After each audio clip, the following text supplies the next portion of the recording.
Welcome to Fiction Audiobooks. If you enjoy the content, like and subscribing would be greatly appreciated. If you have any recommendations for novels, comment below. Please join my Patreon at https://www.patreon.com/fictionaudiobook. Chapter 258, Chapter 258, Words are also a weapon. Chapter 258, Words are also a weapon. Sometimes, achieving your goal does not require anything complicated. You only need to accurately seize the opponent's vital point, and the result will come on its own. The Hyuga clan was the perfect example. When facing Hayashi, Kenichi had never wanted to fight him head-on. He understood very clearly that once he clashed with Hayashi, it would be hard to end things quickly, and Konoha's reinforcements were already on their way. Even if Kenichi did not lose in a prolonged fight, it would still be a headache. So he changed his approach. He found a way to speak to Hayashi alone, and only said a single sentence. "I'm cooperating with Danzo to let ordinary ninja activate and deactivate the Sharingan. The Hyuga clan does not want to be next, do they?" That one sentence was enough. It kept Kenichi from getting trapped in a siege, and it still let him take what he needed, a drop of Hinata's blood, and a small piece of tissue peeled from her Byakugan. That was plenty for his experiments. And with this cooperation established, it would also be easier to talk business with Hayashi the next time. Besides, Kenichi believed Hayashi would soon figure out that this did not only involve Danzo. The third Hokage was not a fool. "I just wonder whether the Hyuga clan will end up clashing with Konoha," Kenichi yawned. He was squatting atop the Hokage rock, looking down at the village. A faint smile tugged at the corner of his mouth. The #1 hidden village in the ninja world was now drowning in civil war. Shinobi fought in the streets, and flames rose everywhere. With the Uchiha clan's particular fondness for fire release, Konoha looked almost festive, like it was holding a torch celebration. Still, the final direction of this war depends on that place. Kenichi's gaze shifted toward where the Hokage building stood. Or rather, where it used to stand. The building was gone now. In its place remained only the towering, furious Susanoo, awkwardly fending off attacks from every side. That was the core battlefield of the Uchiha rebellion. In Kenichi's eyes, whether the rebellion succeeded had little to do with the ordinary Uchiha shinobi. The key was the outcome among the top fighters. It was not that Kenichi looked down on the Uchiha, the famed ocular jutsu clan of Konoha. It was simply reality. The Uchiha were in decline. Shisui had already taken his son and a portion of the clan away. Meanwhile, Konoha itself was far stronger. Even without the Uchiha, Konoha was still the #1 village in the ninja world. And according to Shisui, the clan should not have any other Mangeko users. At most, they had 3 tomoe Sharingan. If Fugaku fell, the rest of the clan would not be able to stir up anything meaningful. Once Hiruzen was free to act, he would wipe them out. "Fugaku looks like he can't hold much longer," Kenichi muttered, still squatting on the Hokage rock as he stroked his chin. Was Susanoo strong? Of course it was. And the Mangeko Sharingan was terrifying. But the current third Hokage was not the frail old man of the future. His strength had not yet declined to that extent. After observing for a moment, Kenichi jumped down. He planned to check on Naruto, and then leave Konoha. However, just as he was about to go, he sensed something unusual. At the edge of the village, he seemed to catch sight of someone leaping into Konoha. Kenichi was curious who had entered the battlefield, but he had no interest in joining the chaos. He turned away and headed directly for Naruto's location. Naruto was staying obediently at home. 4 shinobi were stationed around the house, responsible for his security. It was clear that even with Konoha in turmoil, the third Hokage still cared deeply about Naruto's safety. Or rather, he cared about the Kurama sealed inside Naruto. Kenichi shook his head. If Naruto had been left unguarded, Kenichi might have interfered. But with protectors present, it was better not to touch that line. If he got tied to Naruto too closely, it would not be a good thing for the boy. Kenichi actually liked Naruto quite a bit. Leaving aside Naruto's identity, Naruto's own effort also played a role in the success he achieved. Even if being the protagonist helped, the boy still worked for it. "I hope Fugaku can land a heavy blow on Hiruzen," Kenichi thought, taking one last look at the battle still raging in the distance. Then he shook his head again. But if Hiruzen really dies now, Danzo will probably be celebrating, right? Kenichi turned and left Konoha. This unrest had nothing to do with him. Even if Hiruzen truly died, the Hokage seat would most likely still go to Tsunade. The chance of Danzo becoming Hokage was simply too low.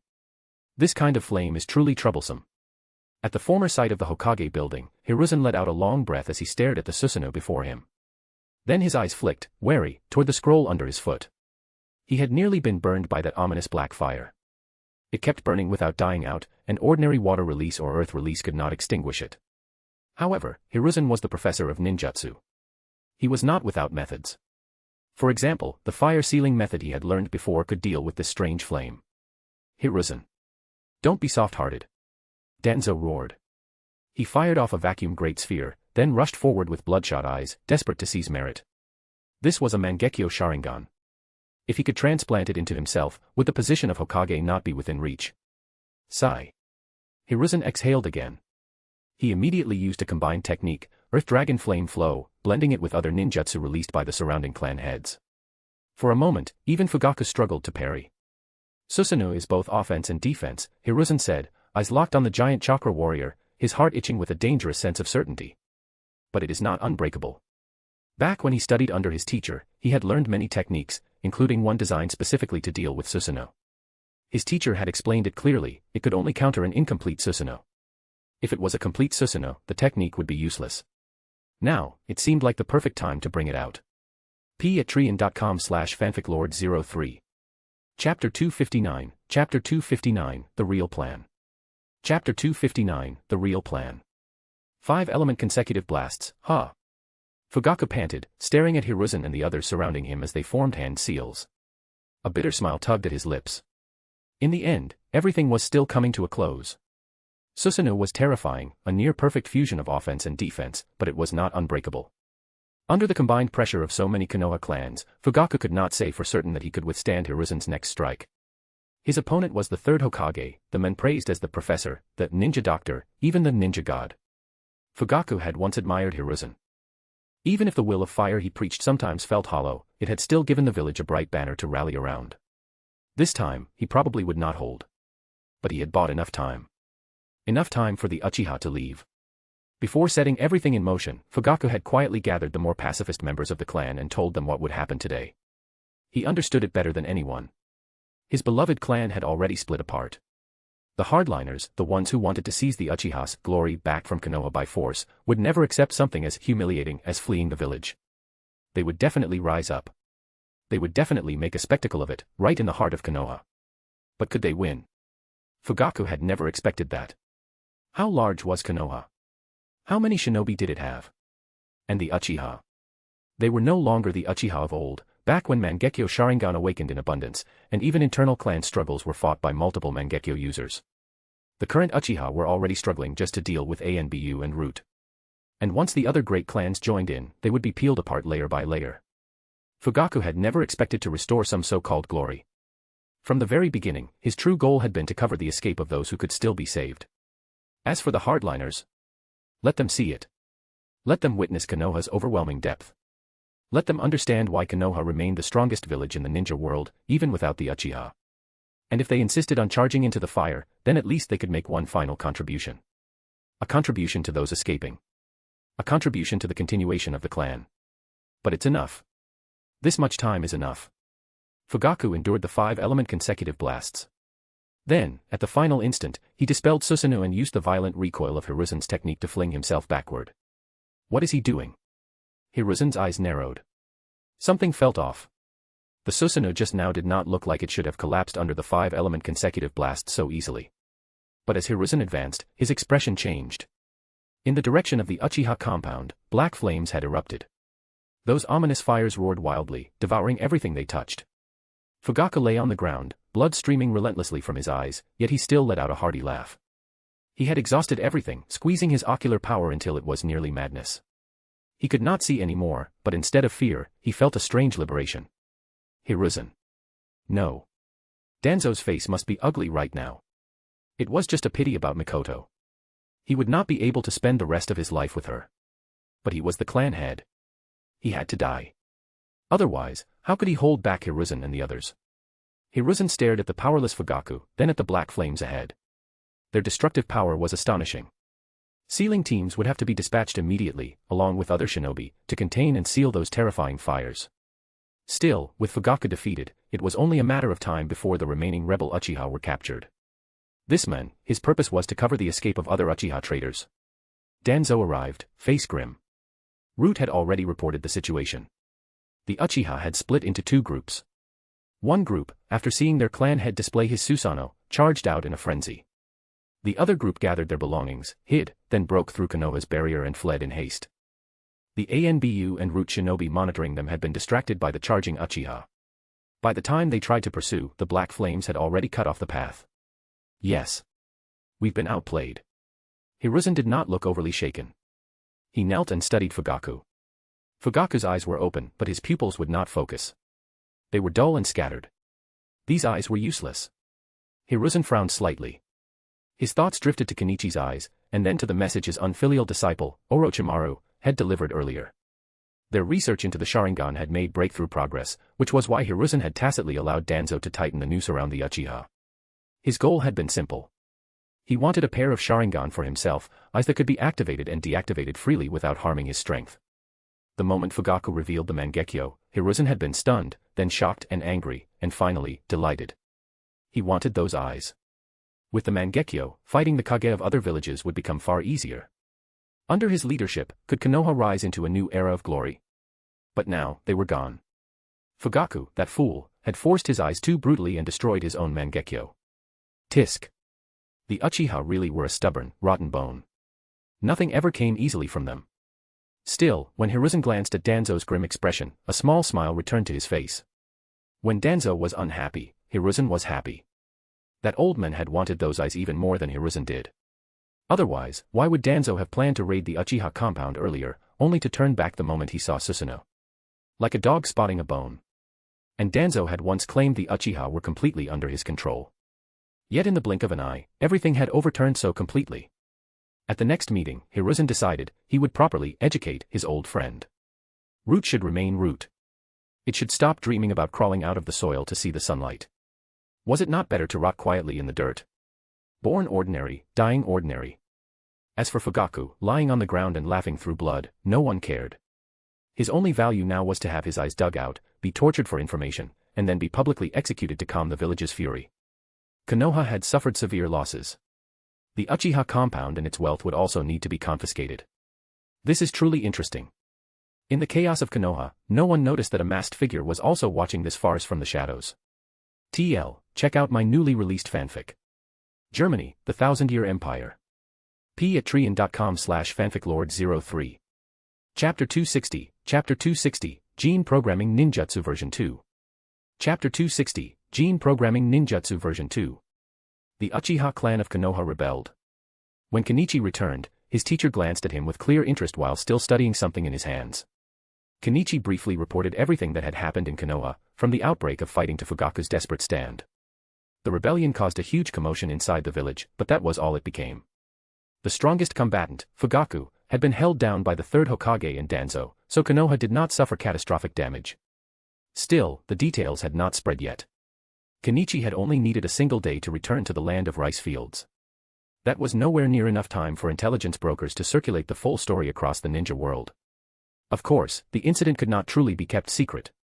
A village as large as Konoha was guaranteed to have spies buried inside it. The only question was how Konoha would choose to explain what happened. No matter what story they sold, Fugaku's fate would not be good. This is interesting, Orochimaru said, shaking his head lightly. I never expected those Uchiha, who moved like lambs for so long, to flip the table so directly. As he spoke, he casually tossed a scroll toward Kenichi. Kenichi caught it on instinct, then froze when he saw the label.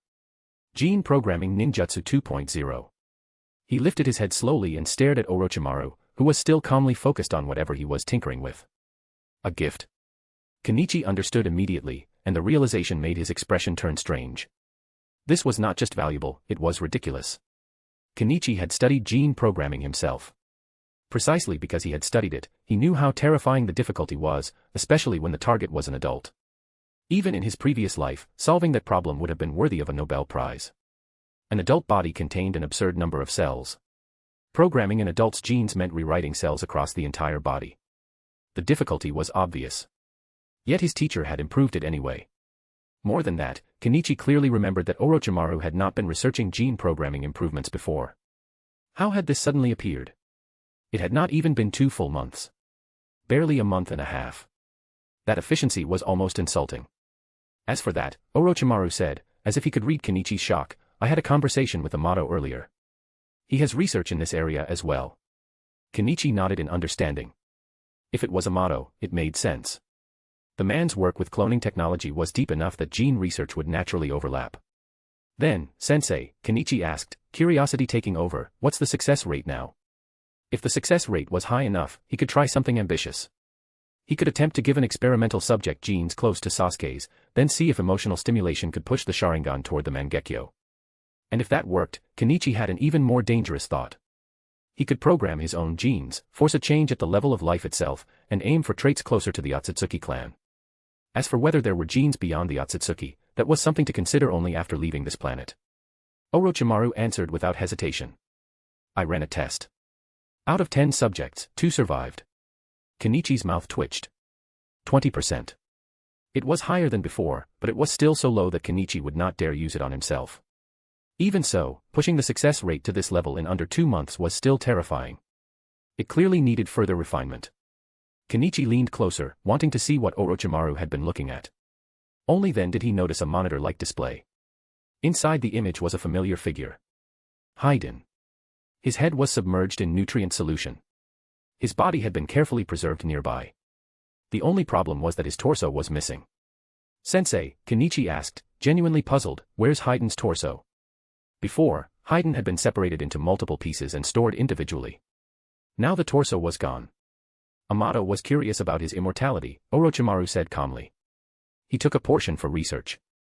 Kenichi understood immediately. Hiruzen's body was indeed unique. It simply would not die, as long as it was not subjected to a certain kind of destruction. And then Kenichi's eyes narrowed. A thought hit him hard. If Hiruzen's body carried that kind of abnormal persistence, could he use Hiruzen as a buffer for gene programming? Could he test modifications through Hiruzen first, then use the results to improve the technique? Kenichi did not know whether Hiruzen would undergo special mutations after gene programming. He was not certain how that immortality interacted with altered genetics. But overall, it was worth trying. After discussing it with Orochimaru, Kenichi left the laboratory with Hiruzen's right hand. He planned to return to his own workspace and verify the idea personally. He had not walked far when something crawled past him in the surrounding woods. Kenichi stopped. What is that? He stared toward the tree line with a wary expression.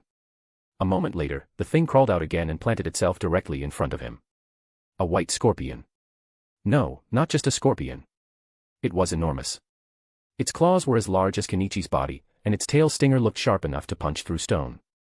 Even stranger, it did not look like a natural creature. Metallic weld marks were visible all over it, crude and obvious, as if someone had stitched steel into flesh without bothering to hide the seams. Then the scorpion lifted one claw and waved enthusiastically. Eh? Amamiya-senpai. Kenichi's eyelid twitched. That voice was familiar. He stared at the massive scorpion, then slowly spoke a name that sounded like a question. Deidara. He recognized that tone. Besides Deidara, there was no one who insisted on calling him senpai like that. But then another thought followed right behind it. What was this giant scorpion supposed to be? Did Deidara build it himself? That did not feel right. That unlucky kid loved explosions more than breathing. Kenichi silently took a step back. Yes. How could he forget? Deidara's favorite art was the art of explosion. TL, check out my newly released fanfic. Germany, the Thousand-Year Empire. p@treon.com/fanficlord03. Chapter 261, Chapter 261, War Scorpion. Chapter 261, War Scorpion. Fortunately, the giant scorpion in front of Kenichi showed no sign of exploding. If anything, it was unnervingly stable. Still, remembering the glorious track record of Sasori and Deidara, Kenichi kept his distance. He had no desire to be caught in an unexpected blast and walk away with his face painted in soot. Amamiya-senpai, do you have time? Deidara's excited voice came through the scorpion. Sasori-senpai made something really interesting. Come take a look. Deidara did not seem to be inside the scorpion at all. Kenichi's eyes narrowed as he noticed what looked like a loudspeaker embedded into its body. So while he was away, those two had not only built bizarre contraptions, they had also pushed into remote communication and surveillance. The scorpion barely carried any of the ninja world's usual flavor. It looked like a piece of pure technology, and the sight gave Kenichi an odd sense of returning to somewhere familiar. He nodded. He had not seen Sasori in a while, and he had no idea what Sasori had been doing. Since he was back, it was better to check in now. If something went wrong later because he ignored it, that would be even more troublesome. Kenichi followed the massive scorpion to Sasori and Deidara's laboratory. After some time apart, the place looked far more organized than before. The exterior, however, was another story. The walls and surrounding ground were covered in scorch marks and blast scars, as if the building had survived a small war. The moment Kenichi reached the entrance, the door swung open. Amamiya-senpai. Deidara stepped out with a grin, holding something that looked like a remote control. Kenichi looked at the remote, then at the enormous scorpion behind him. A strange feeling crept up his spine. So Deidara had been piloting it with that thing. Why did this suddenly feel like he had run into someone playing with a giant robot? Did you and Sasori build that scorpion? Kenichi asked, eyeing Deidara. Deidara had not changed much, which was normal. Kenichi had not been gone long. Still, there was one obvious difference. Deidara's left eye now carried something like a zoom lens, and the added hardware looked unsettling on him. Yes. Deidara practically bounced. Sasori-senpai and I made it together. The outer layer is my explosive clay, but it's an improved version. And now it can also fire. He grabbed Kenichi's sleeve and launched into an excited explanation, rattling off detail after detail. Kenichi listened carefully, curious about what those two had managed to create. But as Deidara kept talking, Kenichi's expression slowly turned odd. He had expected Sasori to prioritize finishing Unit 01. Instead, the first major result was this gigantic war machine scorpion. It was so absurd it gave him the feeling of waking up from a dream about some massive fortress city. So, Kenichi cut in, what about Unit 01? Deidara coughed, suddenly awkward. He did not answer. He just gestured for Kenichi to go inside. Kenichi raised an eyebrow but said nothing. He followed. Once inside, he noticed something even stranger. The laboratory door itself was silver white, but the outside had been blasted black, like someone had burned the color off it. The contrast was almost baffling. Not long after, Kenichi spotted Sasori. Kenichi, you're back. Sasori was tinkering with something on a workbench. When he noticed Kenichi, he greeted him with a rare hint of happiness. Kenichi was about to bring up Unit 01, but then his gaze locked onto what Sasori was working on. It looked like a miniature version of Unit 01, only around 2 meters tall. Compact. Almost neat, for something that was supposed to be a robot. Kenichi's curiosity spiked instantly. Why abandon the previous build and switch to something like this? Sasori, Kenichi asked, aren't you working on Unit 01 anymore? I am, Sasori replied simply. But I realized a very large Unit 01 is difficult to control. So I came up with this method. He explained the concept in a few calm sentences, and Kenichi understood. Unit 01 was not truly a robot in the strict sense. It was an enlarged puppet, and controlling it required an overwhelming number of puppet strings. Too many strings meant control became clumsy and unstable. So Sasori had chosen a different path. He would create an enlarged puppet, then use that puppet as the control layer for Unit 01. Kenichi frowned. Isn't that even more troublesome? Before, Sasori controlled the large one directly. Now he would control a smaller one, and that smaller one would control the larger one. It sounded like adding steps for the sake of adding steps. No. Sasori shook his head, completely confident. That war machine scorpion earlier was a prototype. Kenichi glanced at Deidara, who was casually playing with the controller like a toy, then looked back at Sasori. He finally understood. Sasori was essentially moving toward remote operation. A controller to pilot a large body from a safer position. It was not impossible. It just felt subtly strange, like the ninja world had taken a step sideways. But Sasori had already tested it once and clearly believed in it, so Kenichi did not argue further. If Sasori had thought it through, Kenichi would simply watch and see where it went. They chatted a little longer. Then Sasori, eager to continue his research, asked Kenichi to leave first. Kenichi did not mind. He understood that feeling well. When he was deep in research, he also hated being interrupted. He returned to his own laboratory, Hayden's hand in tow. Now I'll experiment with Hayden's hand and see if I can improve the gene programming that Sensei developed, Kenichi murmured to himself. I'll only consider using it on myself when the success rate reaches 100%. p@trian.com/fanficlord03. Chapter 262, Chapter 262, thanks to Hayden for his sacrifice and contribution to science. Chapter 262, thanks to Hayden for his sacrifice and contribution to science. Hayden's immortality was impressive in a very practical way. Even after being cut into pieces, he still was not dead. If anything, he seemed perfectly fine. Even held in Kenichi's hand, the severed arm still showed nerve reactions. A little electricity would make it twitch, as if it were responding on instinct. It was almost fascinating. If not for the fact that it was separated from the torso, the arm was no different from an ordinary person's. What amazed Kenichi the most was how well it held its original shape under abuse. Fire, wiring, electrical stimulation, repeated testing, it endured all of it without degrading the way normal flesh should. He had even hit it with majestic destroyer flame, burning the arm into charcoal. Once it was placed back into nutrient solution, its recovery speed became downright absurd.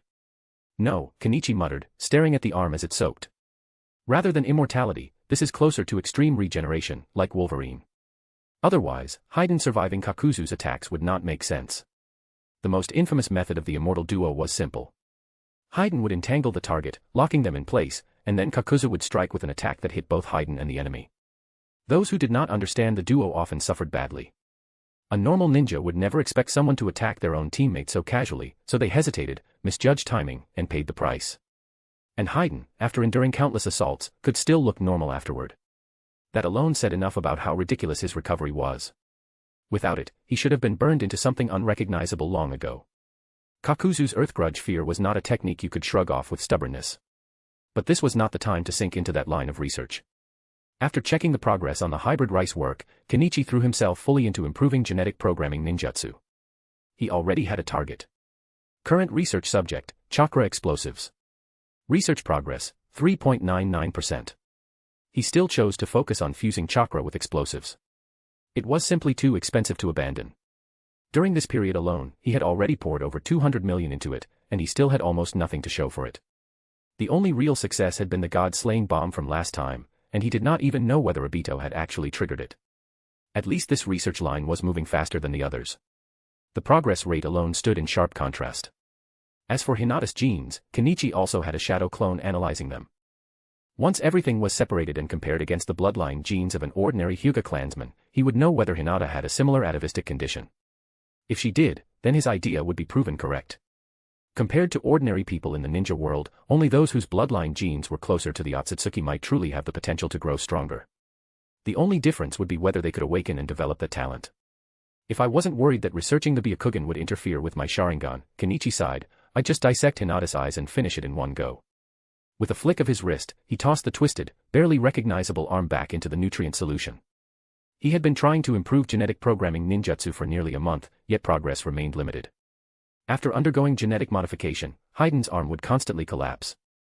Every time it failed, the flesh would warp and fold in on itself, twisting into something that looked less like human tissue and more like some alien growth. Still, a 20% success rate did not mean zero success. Kenichi had successfully made a nose grow on Haiden's hand. Yes. A nose. He tested it. It could not breathe. The nostrils were only flesh, with no respiratory tract behind them. It was as if the nose grew, but the rest of the system never followed.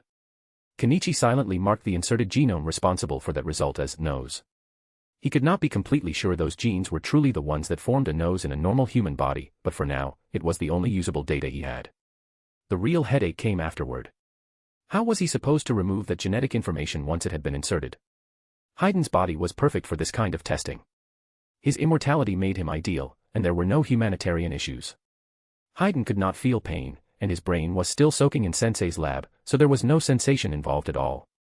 But once the genetic programming succeeded, the arm's genes were fundamentally changed. An extra set of genetic information had been added, and that extra set had successfully produced a nose. It was bizarre. It felt like writing a mountain of broken code, only for it to run flawlessly by sheer accident. So now I have to figure out how to extract the inserted genes. Kenichi rubbed his forehead, feeling the edge of collapse. Fortunately, this problem had a simple solution. Extraction might be difficult, but destruction was not. Since he understood the inserted genetic information better than anyone, he could just erase it. As for whether the arm itself would be destroyed in the process, Kenichi did not consider that a concern. If Haiden's immortality could not withstand that level of interference, then it meant his so-called immortality still had very obvious limits. He first tried using Yang-release chakra to destroy the inserted genes, but quickly found it was not feasible. Yang-release chakra excelled at encouraging growth, supporting fusion, and maintaining stability within the body's functions. It was the wrong tool for tearing something out. Then do I need Yin-release chakra? The thought surfaced immediately. Every ninja possessed both Yin and Yang chakra. The difference was in quantity and control, not existence. But not everyone could truly master Yin-Yang release. Most shinobi relied on Yang release for healing and certain techniques. Yin release had similar weight in theory, yet its use was far rarer. Kenichi knew those two natures were not weak at all. Most people simply did not know how to wield them properly. I'll try it, Kenichi said quietly, licking his lips. In-release chakra does show destructive properties in testing. He began to use in-release chakra to perform genetic programming ninjutsu, aiming to erase the nose directly. The moment he tried, Kenichi felt something was wrong. p@trian.com/fanficlord03. Chapter 263, Unexpected News from the Hidden Mist Village. Chapter 263, Unexpected News from the Hidden Mist Village. What's going on? Kenichi stared blankly at the experimental bench. It was empty. Just moments ago, he had tried using in-release chakra to cast genetic programming ninjutsu. He wanted to see if he could erase the nose gene he had just inserted. Instead, the instant the technique activated, Kenichi felt hollowed out. It was strange. Ever since he inherited the first Hokage's sage body, it had been rare for his chakra reserves to make him feel anything close to depletion. In fact, he could barely remember the last time he had felt it at all. He could create countless shadow clones, a technique infamous for devouring chakra. Without a massive reserve, producing that many clones was impossible. Yet right now, it felt like someone had scooped the inside of him clean. Kenichi did not understand, so he forced more in-release chakra out of himself, pushing harder and harder. Even then, it felt insufficient. And then, suddenly, it was enough. Before he could even figure out why his in-release chakra had abruptly become sufficient, another problem slammed into him. Right in front of his eyes, Hiden's arm had turned into nothing. There was nothing left. No blood. No scraps. Not even a stain. Kenichi froze, genuinely bewildered. He reached out to touch where the arm had been, but his fingers met only air. He activated his Sharingan and scanned the bench, the floor, the surrounding equipment. Nothing. No trace. No clue. It was as if the arm had simply vanished from the world. Something about this was wrong. Even if you incinerated flesh with extreme heat, ash would remain. To burn something so completely that no physical tissue information could be found would require terrifying conditions, far beyond ordinary fire release. And if a fire technique had caused it, there should have been a visible process: heat, glow, charring, destruction. What Kenichi saw was different. It was like Thanos snapping his fingers. One moment it existed.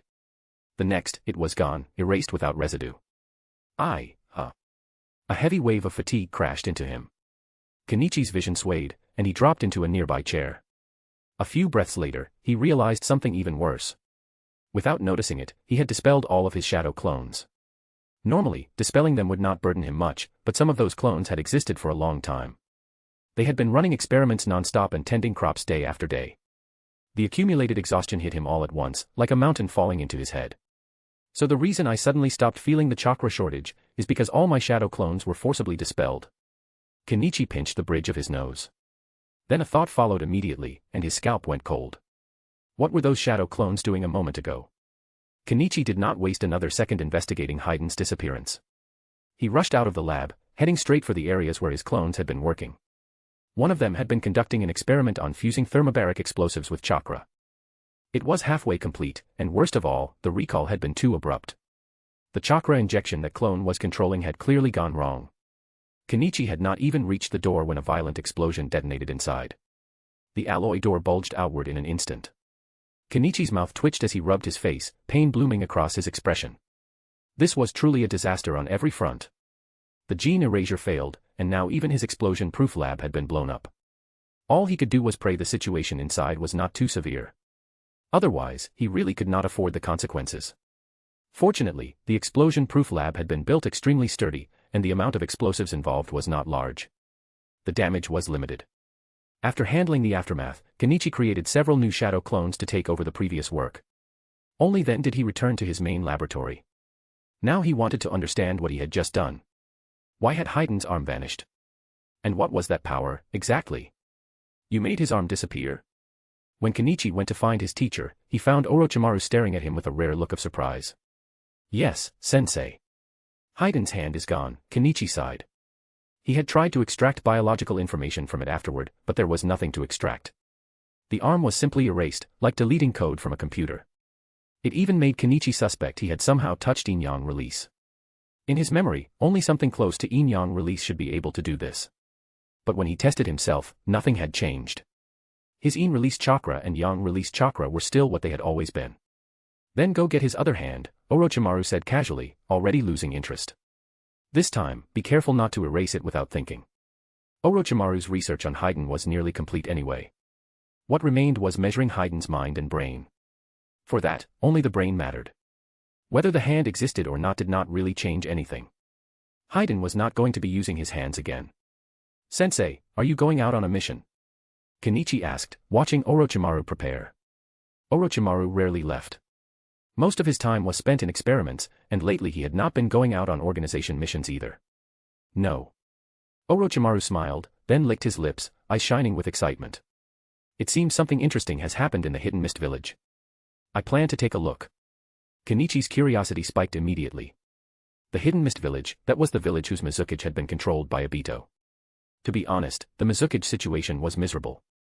Among all the Kage, being puppeteered and used like a tool was rare to the point of humiliation.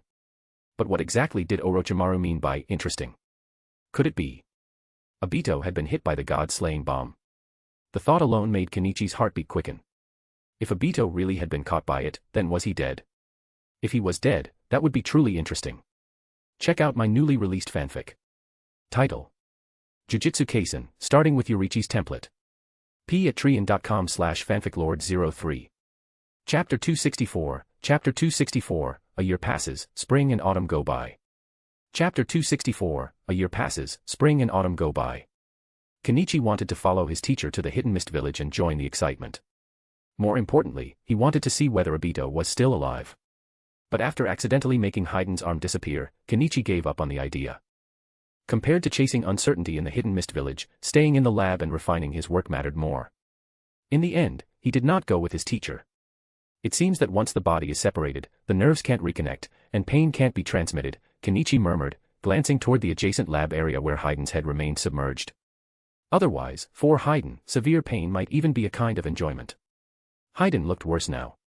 When Kenichi observed him through the one-way mirror, Haiden's eyes were unfocused, as if he were trapped in a permanent daze. Given Haiden's current condition, Kenichi almost felt that the daze was a mercy. Being locked in darkness for so long, unable to tell whether time was passing, would be a torture in itself. Kenichi shook his head, wondering if Haiden would eventually slip into some bizarre, brain-dead state. A state where the brain remained active, but consciousness was completely gone. If that happened, could Haiden still be considered alive? It was a question worth thinking about. Still, this was exactly what his teacher was researching. Kenichi knew that, and he looked forward to seeing the future experimental reports. Surely there would be interesting discoveries. After retrieving Haiden's other hand, Kenichi returned to his own lab and continued his attempts. This time, he focused on using in-release chakra to destroy genes. Just like what he had done before.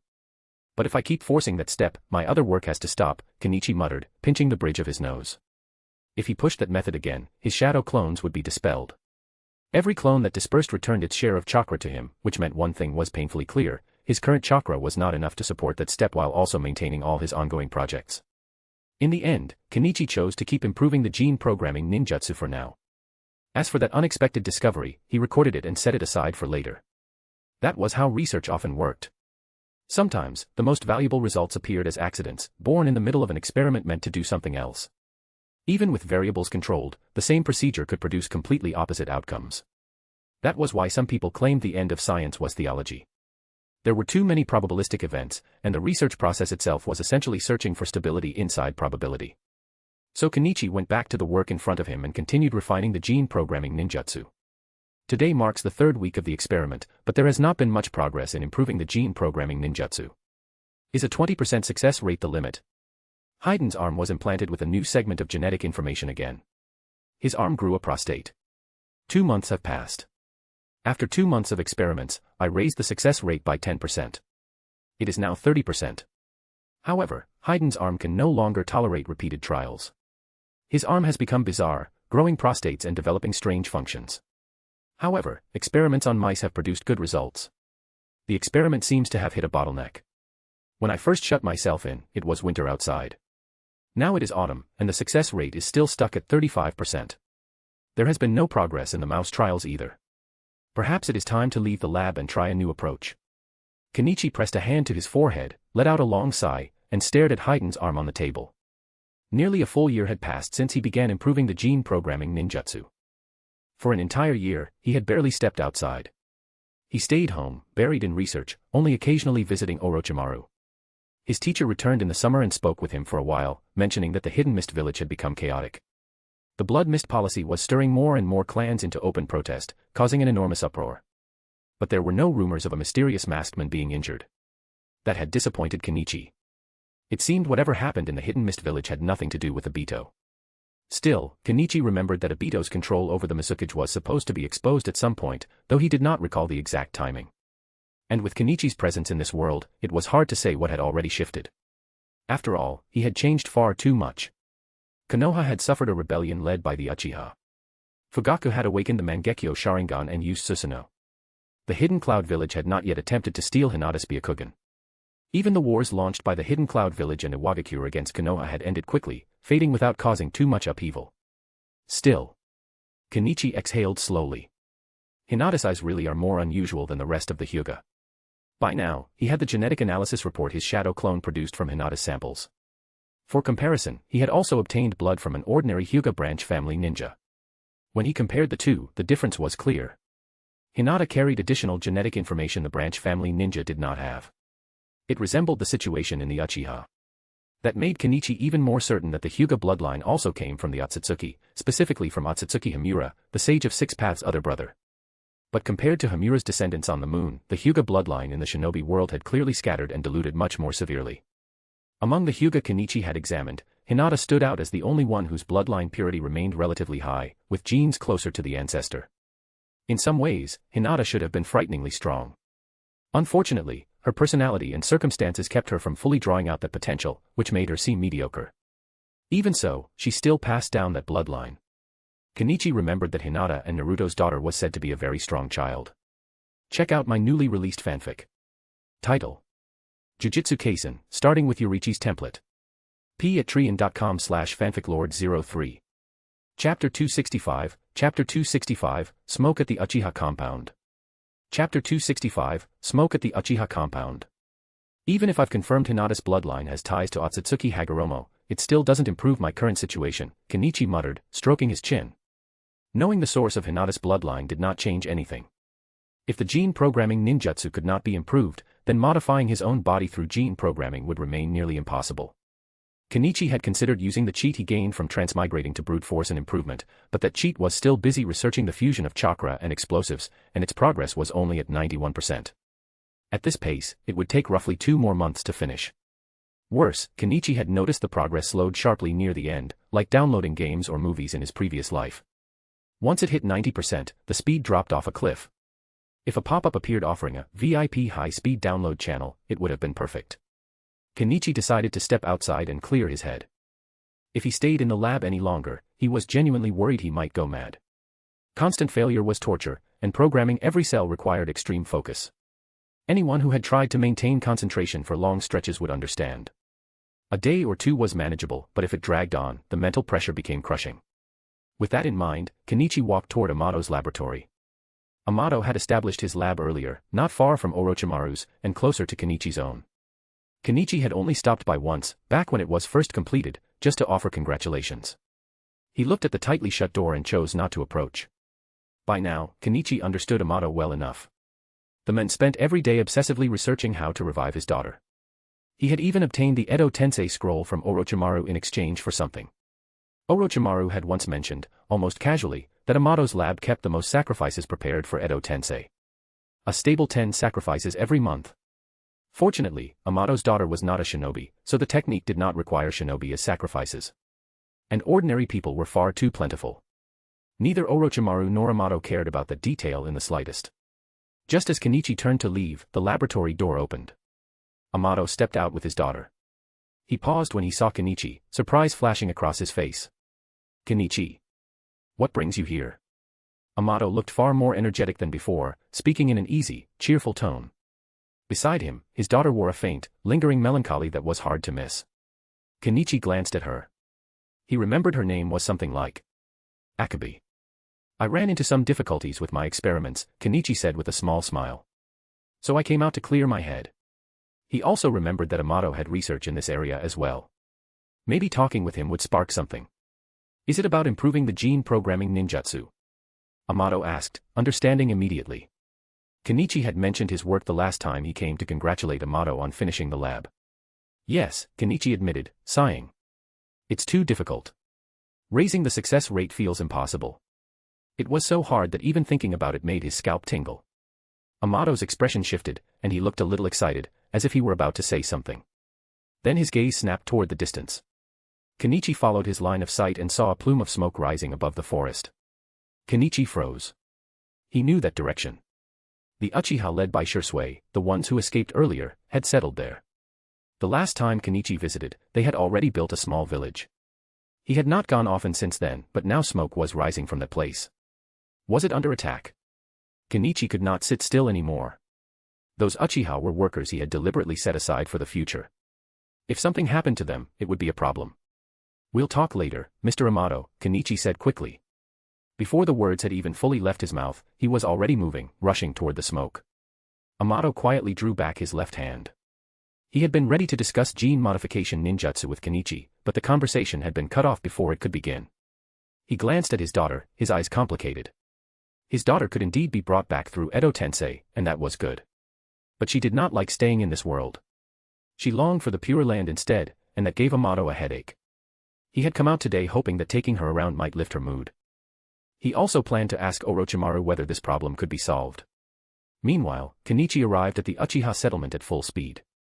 The moment he entered, he realized the compound looked normal. Peaceful. No signs of battle. No chaos. No alarms. That surprised him. Then he spotted the source of the smoke. A huge bonfire. Cheerful crowds surrounded it. Uchiha and other villagers laughed together, faces bright with celebration. Kenichi even saw vendors selling candied apples and grilled squid. This was not an attack. It was a festival. Kenichi's mouth twitched. He had been sure the Uchiha village was under assault, but it was just a celebration.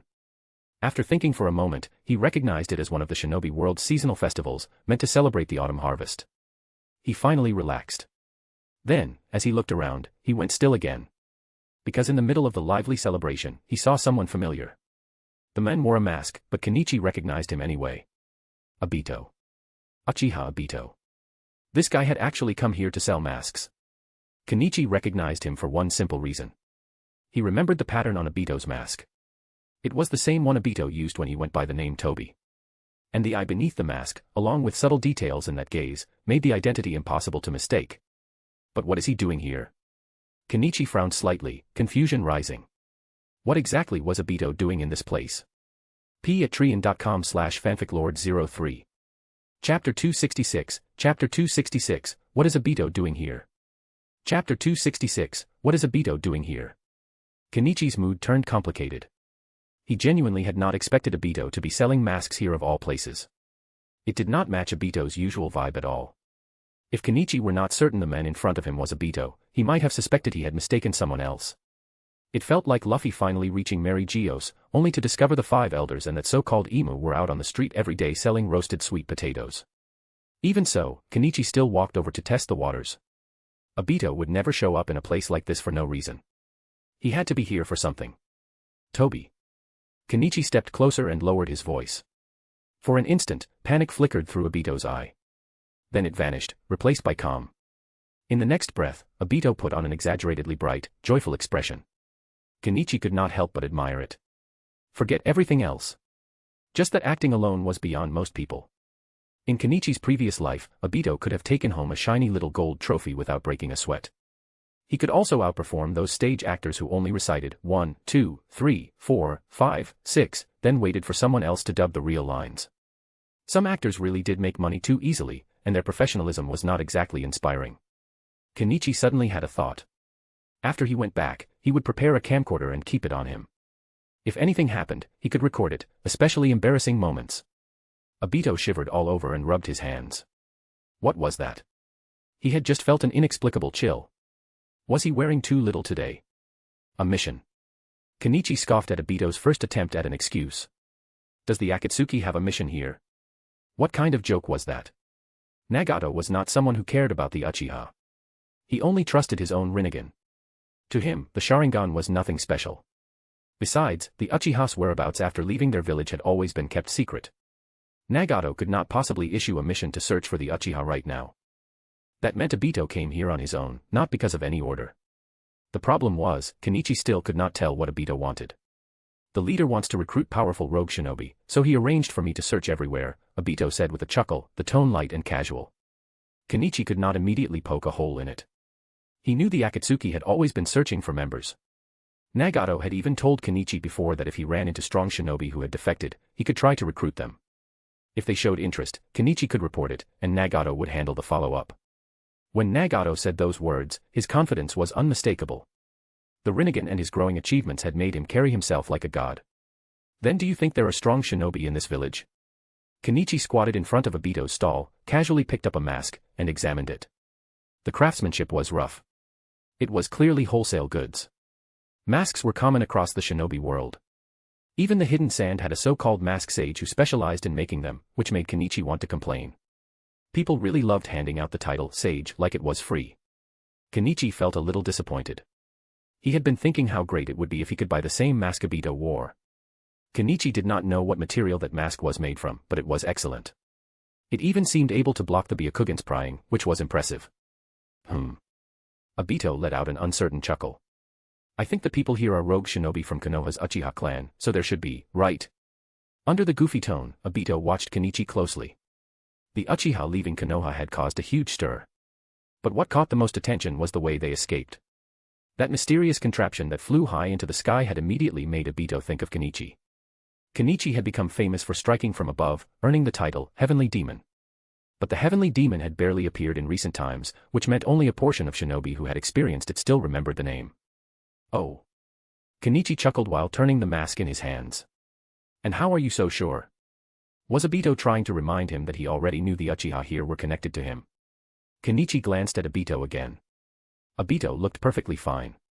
He probably had not run into any enemy recently strong enough to force him into the Kamui dimension to hide. That would not do. At first, Kenichi did not care much about Obito. Sooner or later, Obito would step into the trap Kenichi had prepared, and the big treasure would detonate when it was meant to. If there was a reward, great. If not, Kenichi still lost nothing. But now things were different. Obito had already discovered where Shisui, Itachi, and Sasuke were. Kenichi did not know what Obito planned to do, but what if Obito took another Mangekyo from here, or even pushed it toward the eternal Mangekyo? Kenichi knew the chances were slim, but he could not afford to be careless. The shinobi world's plot had already been completely twisted out of shape. At this point, even if Orochimaru turned fully into a woman and announced he was getting married, Kenichi would not be surprised. Of course it's because I found handsome men and beautiful women from the Uchiha clan here, Obito said, staying in character and leaning hard into the goofy tone. I heard the Uchiha are all handsome men and beautiful women. Is that so? Kenichi threw his head back and laughed. Then you should know some Uchiha men are ugly as sin, yet they still dream about chasing beautiful women. It's hilarious. Obito's eye darkened instantly. His fists tightened. Logically, Kenichi should not be able to know who he was. Yet right now, Obito had the unsettling feeling that the men in front of him already did. How was that possible? In the entire shinobi world, the only one who knew his current identity was Black Zetsu. Madara was already dead. p@treon.com/fanficlord03. Chapter 267, Chapter 267, Itachi and Sasuke, almost injured by a prodigy. Chapter 267, Itachi and Sasuke, almost injured by a prodigy. Kenichi, our Uchiha clan isn't like that, a helpless voice said. Kenichi turned his head and saw Shisui, Itachi, and Sasuke walking over together. The three of them had come out as well. Ahem. I wasn't talking about you three, Kenichi said with a shrug. Shisui, Itachi, and Sasuke were all undeniably good-looking. There was nothing to criticize there. Shisui did not look particularly striking in the anime, but in person, he was genuinely handsome. As for Itachi and Sasuke, there was no need to explain. They had charmed countless people even in animation, and in reality, their looks were even more startling. You had to admit it, the Uchiha bloodline was impressive.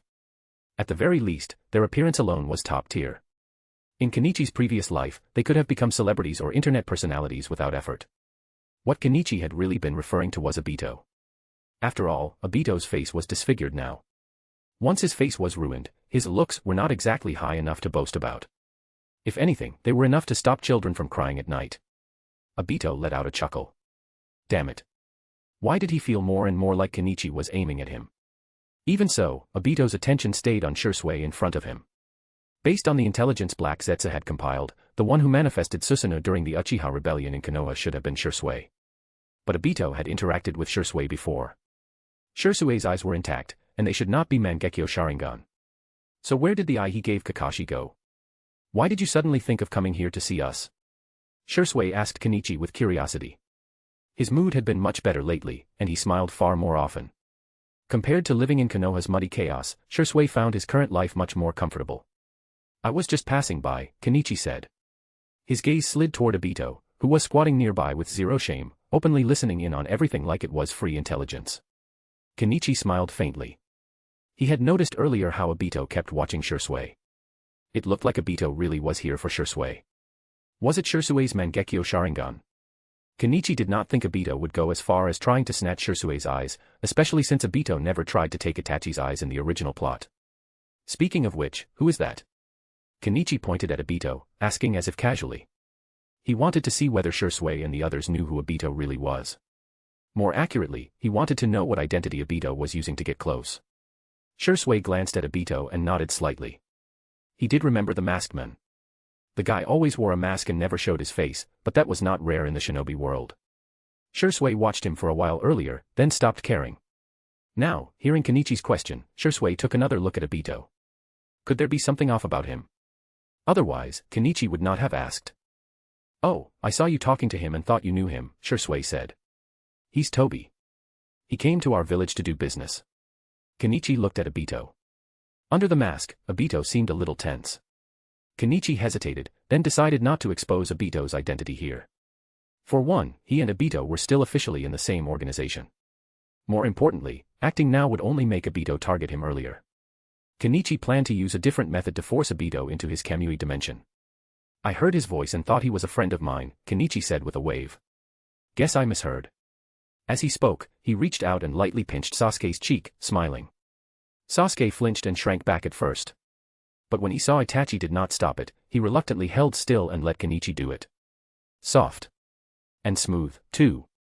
Compared to the bitter, vengeful Sasuke of the future, this Sasuke was much cuter.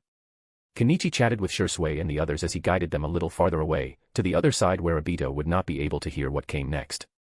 Shisui, Kenichi asked, are you still shinobi now? Shisui blinked, confused by the question. Of course we are. Kenichi's eyes shifted briefly to Itachi and Sasuke beside him. He wondered how these two unlucky kids would take what he was about to say. Kenichi did not want to bring it up. But he also could not avoid it. If he kept silent, Itachi and Sasuke might grow up into useless people at this rate, and that would not do. Kenichi still had high hopes for them. When Itachi and Sasuke were older, he could directly extract their genes, create clones, and then use those clones to cultivate Mangekyo Sharingan. If that worked, could both of them awaken the eternal Mangekyo? That would be another pair of excellent combat assets. Then do you know what happened back in Konoha? Kenichi asked quietly. Shisui froze, then his expression tightened. Something happened. His voice turned tense. Shisui knew Kenichi would not ask for no reason. If Kenichi was asking now, then something had happened in Konoha, and it was very likely connected to them. The Uchiha clan launched a rebellion in Konoha, Kenichi said with a sigh. The clan head, Fugaku, activated Susanoo and fought the third Hokage, Danzo, and a group of Konoha's clan heads. Kenichi paused for a heartbeat, then continued. He was captured. He's already been executed. It really seemed like Shisui and the others had no idea. Kenichi felt a bit helpless. He had not wanted to say it so bluntly, but he did not expect Shisui and the others to genuinely know nothing about what happened in Konoha. This had happened a year ago. They had escaped to live a quiet life, yes, but Kenichi had not expected them to become completely cut off from the world. The Uchiha rebellion had caused a huge stir. The news spread through most of the shinobi villages. Kenichi even knew Fugaku's final fate. His eyes were gouged out, and he was hung at Konoha's entrance, used to warn other ambitious clans and to display Konoha's military strength. And the eyes taken from Fugaku were now in Orochimaru's laboratory, sent by the third Hokage. The Hokage wanted Orochimaru to see whether those Mangekyo Sharingan could be restored. Footsteps stopped. Kenichi turned around. Shisui stared at him blankly, as if the words had not reached his mind yet. Beside him, Itachi's breathing grew heavy. His eyes turned completely red. Sasuke stood off to the side, swaying slightly, dazed and dumbfounded. p@treon.com/fanficlord03. Chapter 268, Is it a ninja world trend to fight first and then talk? Chapter 268, Is it a ninja world trend to fight first and then talk? Kenichi rested his chin on his hand and studied Itachi and Sasuke in front of him. Both of them looked terrible, but Itachi was clearly in the worst state. The moment he learned his father, the clan head, was dead, Itachi's emotions snapped. He lost control and used Amaterasu, setting a nearby dango stall on fire. Thankfully, Kenichi reacted fast and used the ceiling fire suppression seal to seal the black flames away. As for the terrified stall owner, Shisui paid compensation on the spot, and the men immediately forgot what he had seen. Still, Kenichi had to admit something. Amaterasu's reputation was not nearly as frightening as the stories made it sound. People called it an eternal flame, but there were plenty of ways to deal with it. Like the Uchiha's great fireball jutsu, it was a visual technique where the hype often outweighed the real value. No wonder Itachi rarely used Amaterasu. Most of the time, he relied on Tsukuyomi instead. Tsukuyomi's genjutsu effect was excellent, and the control it provided was even more deadly. In a high-level fight, even a few seconds of disorientation was usually enough to decide everything. Is the clan head really dead? Shisui asked, unable to stop himself. He knew Kenichi would not joke about something tied to his clan's survival, but Shisui still wanted it to be a lie. Yes. Kenichi nodded. His eyes were gouged out, and he was hanged at Konoha's entrance. Kenichi understood what Shisui wanted to hear, but reality could be cruel and cold. Shisui's eyes looked dead. Kenichi had seen eyes like that before. In his previous life, he once went to a hospital with a classmate. When she saw the test report, terror flooded her face.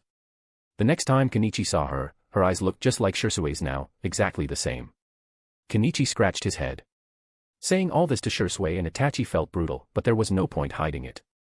Even if he stayed silent, they would learn the truth sooner or later. Besides, these Uchiha truly seemed determined to cling to their quiet, harmonious life. That would not do. Itachi finally seemed to shake himself out of his daze. He suddenly stood up and rushed away, nearly frantic, not even sparing Sasuke a glance. Itachi! Shisui shouted, immediately chasing after him. Yes, Shisui did not spare Sasuke a glance either. The poor kid sat there blankly, clearly not even realizing that both of his older brothers had just left him behind. Kenichi could only sigh. He scooped up the dazed Sasuke and followed quickly. After this, Itachi and Shisui would probably wake up for real. Then, whether they wanted it or not, they would step back into the shinobi life they might have hated. The shinobi world was a meat grinder. No matter how much a shinobi wanted to escape, something always dragged them back. It forced them to rush into it without hesitation, fighting to the death, and pulling others in along the way. In the end, countless tragedies were born. Come to think of it, I'm one of the people who pushed things into this, too, Kenichi muttered as he watched Shisui and Itachi ahead. Back then, he could have saved Fugaku. At the very least, Fugaku could have left safely. Kenichi simply did not do it. Of course, Kenichi also had not expected Fugaku to be so decisive, destroying his Mangeko Sharingan on the spot. Kenichi had assumed that if Fugaku had Mangeko Sharingan, escaping would always be possible. He never expected Fugaku to die, and for his eyes to become unusable. It was the first time Kenichi realized Mangeko Sharingan could be completely destroyed in one go. So we're supposed to swallow our anger? Itachi's roar exploded the moment they arrived. Sasuke trembled in Kenichi's arms, clutching his clothes and shrinking against him in fear. He had never seen his brother like this. Kenichi looked down at Sasuke, smiled, and ruffled his hair. It felt good. It's not about swallowing our anger, Itachi. We just... Shisui tried to calm him down, still treating Itachi like the clan member he admired most. But it clearly did not work. Itachi activated his Mangekyo Sharingan. Susanoo rose from the ground, glowering at the enemy in front of him. Kenichi's mouth twitched. Good heavens. Is this how you waste your Mangekyo Sharingan? Instead of using it against the third Hokage in Konoha, you are starting infighting. No matter what, I will kill the third Hokage and Danzo. Itachi roared. Shisui's worry deepened. This was the first time he had ever seen Itachi so emotionally out of control. Shisui went silent for a moment. The pain of losing parents was agonizing, yes. But if Itachi rushed to Konoha like this, how would Shisui explain it to Fugaku? If Itachi went now, he would not cause much of a stir. Itachi's talent was terrifying, but even a genius needed time to turn that talent into real strength. His stamina, chakra reserves, and mastery of jutsu still had a huge gap compared to the third Hokage, the hero of the leaf. If Itachi went now, he would be throwing his life away for nothing. Itachi, it looks like I'll have to fight you and force you to calm down, Shisui said.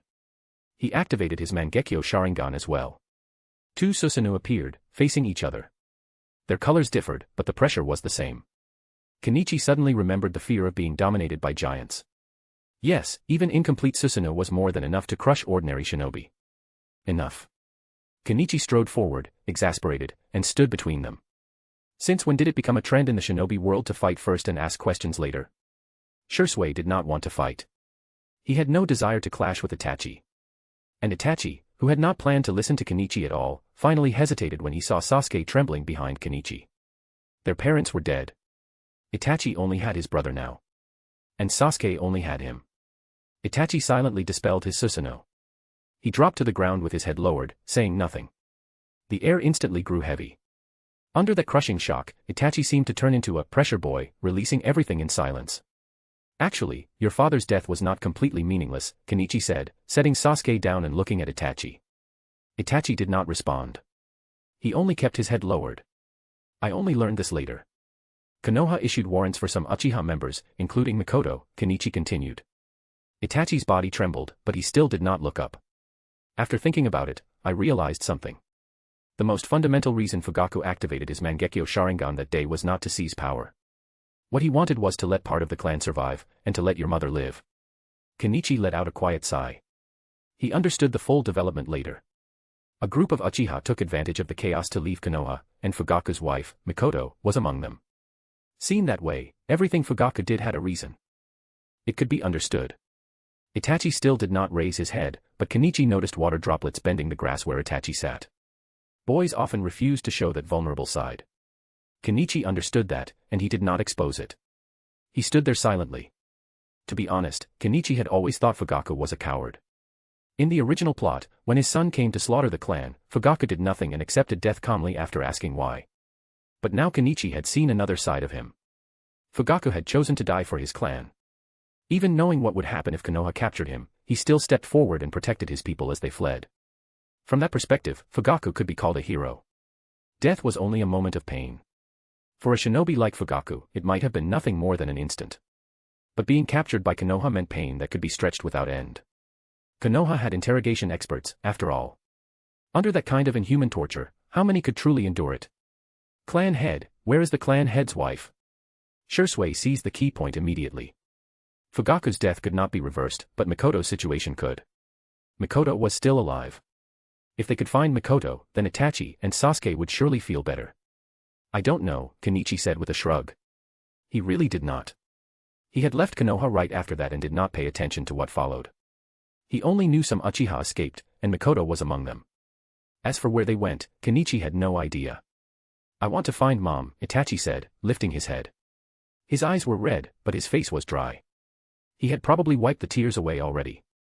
I'll help you, Itachi, Shisui said at once. As long as Itachi was not rushing to Konoha right now to cause trouble, Shisui supported him. Itachi was still too young. Going now would only get him killed. Kenichi had no objections either. Finding Mikoto would be best. And if they found Mikoto, they would likely find other Uchiha as well. That meant more Uchiha, which meant faster money. I can help too, Kenichi said with a smile. He had no real method for tracking people down, but saying the right thing cost nothing. And gaining goodwill was never a bad deal. Neither Shisui nor Itachi refused. Even if the shinobi world was not that large, finding a group of people intentionally hiding was still extremely difficult. Shisui, Kenichi asked again, smiling lightly, how do you feel about your current life? Shisui did not answer right away. He understood what Kenichi meant. Was the Uchiha clan really going to sink into this? Become farmers? When Shisui led them out, it had been to escape Konoha's furnace, yes. But many of them still had bonds in the clan, still had family and friends back in the village. Once this news spread, the uproar was easy to imagine. And now they were hearing news of their clan from an outsider, Kenichi. It was bitterly ironic. Shisui understood the message behind Kenichi's question. You mean? Shisui said, expression uncertain. Think it through yourself, Kenichi replied. He did not spell it out. It was better for Shisui to decide on his own. Still, Kenichi felt Shisui would eventually agree. Whether it was repayment for being let out, or hatred toward Konoha, the Uchiha clan would have to re-enter the vortex called war, even if they did not want to. Brother. Sasuke tugged on Kenichi's clothes. Kenichi looked down. Sasuke was biting his lower lip, eyes full of anxiety. Big brother, will mom come back? For Sasuke, the idea of life and death was still hard to grasp. But he understood one thing. His mother might still be alive. So he asked, desperate and hopeful. For children, not having their mother around always left them feeling unsafe. Shisui had told Kenichi before that Sasuke had cried many times because he had no parents, and only calmed down because Itachi was there. She'll come back, Kenichi said, ruffling Sasuke's hair. It felt really good. And thinking of the cold Sasuke of the future, Kenichi ruffled it even more happily. After all, this was not something he would get to do all the time. Thank you. Itachi stepped forward. Then he bowed deeply, seriously, his head nearly parallel to the ground. It's nothing, Kenichi said calmly. As long as I can help. He had only come to check on the smoke. Instead, he discovered Sasuke and the others were living far too peacefully. That would not do. Kenichi did not want to raise Itachi and Sasuke into useless people. No matter what happens in the future, I will repay you, Itachi said, looking at Kenichi with absolute seriousness. Kenichi had never mentioned payment. Even when they fled Konoha, he had not demanded anything. If he did not want money, then the Uchiha clan owed him something else. And a debt of gratitude was the hardest thing to repay. Kenichi was briefly stunned, then he smiled and nodded. p@treon.com/fanficlord03 Chapter 269, Crossing the River by Feeling the Stones of Great Chin. Chapter 269, Crossing the River by Feeling the Stones of Great Chin. What can we do? Shisui asked. He and Kenichi walked along the dirt road outside the village. Shisui glanced at him, his tone heavy. Itachi and Sasuke had already gone back. Itachi needed to settle Sasuke first. Sasuke was still too young, and for now, he could not follow his brother out to search for their mother. That responsibility fell on Itachi's shoulders, while Sasuke had to be entrusted to clan members in the village. Kenichi stroked his chin, thinking. First, we set up departments. An intelligence department, an operations command, a combat department, and so on. Of course, he understood what Shisui was really asking. Itachi was not foolish, and neither was Shisui. Shisui clearly knew Kenichi's long-term help could not be without a purpose, especially when Kenichi had never demanded any reward like gold or jewels. A debt of gratitude was the hardest to repay. Shisui studied Kenichi more carefully. He had heard Kenichi speak about his ideals back on the airship, but seeing him now, Shisui realized Kenichi was truly serious. Was he really planning to establish a new country? Shisui felt a little dazed. He had never even considered building a country. All he had wanted was a simple village, a self-sufficient village where his clan could live peacefully. Yet Kenichi spoke as if he intended to unify the entire world. Do you remember what I told you? Kenichi glanced at Shisui. If the shinobi world wants long-term stability and peace, without war, without all the things that breed pain and hatred, then it has to be unified. Using personal favors could make the Uchiha work for him, but the best outcome was for them to work willingly. Only people who shared the same goal could truly walk the same road. Just like the Akatsuki that Nagato and Yahiko founded. It began as a utopian organization, but it was that very ideal that made it dangerous enough for Hanzo to fear. If Kenichi wanted to establish a country, then he also needed a goal, something big enough to ignite people, something they would be willing to die for. And peace was the bait he offered. In his previous life, Kenichi had not fully understood how precious peace was.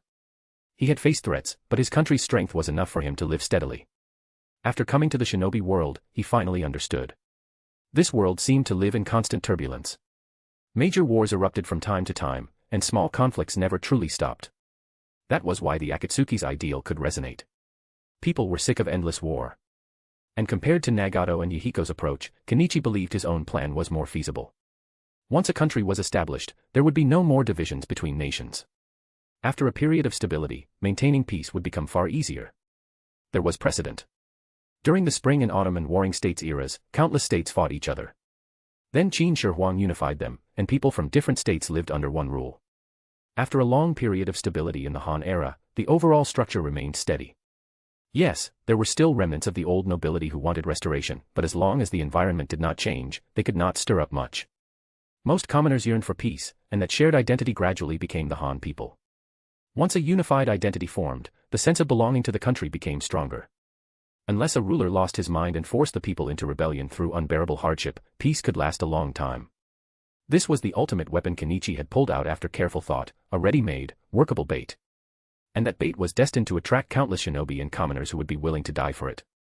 He could even try to persuade Nagato, and make the Akatsuki serve him. But if he wanted to reach that point, then there were two people he had to deal with. No, three. Obito. Black Zetsu. Madara. Are you serious? Shisui asked. He had heard Kenichi say it before, but no matter when he heard it, it still sounded insane. Unifying the 5 great ninja villages and the 5 great nations, along with all those smaller countries, was not something that could be done with words. And the Uchiha did not have many people. Even challenging Konoha alone was difficult, let alone confronting the entire shinobi world. It was like a praying mantis trying to stop a chariot. Of course. Kenichi nodded as if it were obvious. I even have a draft plan. He was not teasing Shisui. He truly intended to unify the shinobi world, and then walk an even farther path. This world was too small for endless conflict. What he wanted was the Sea of Stars, the place the Otsutsuki came from.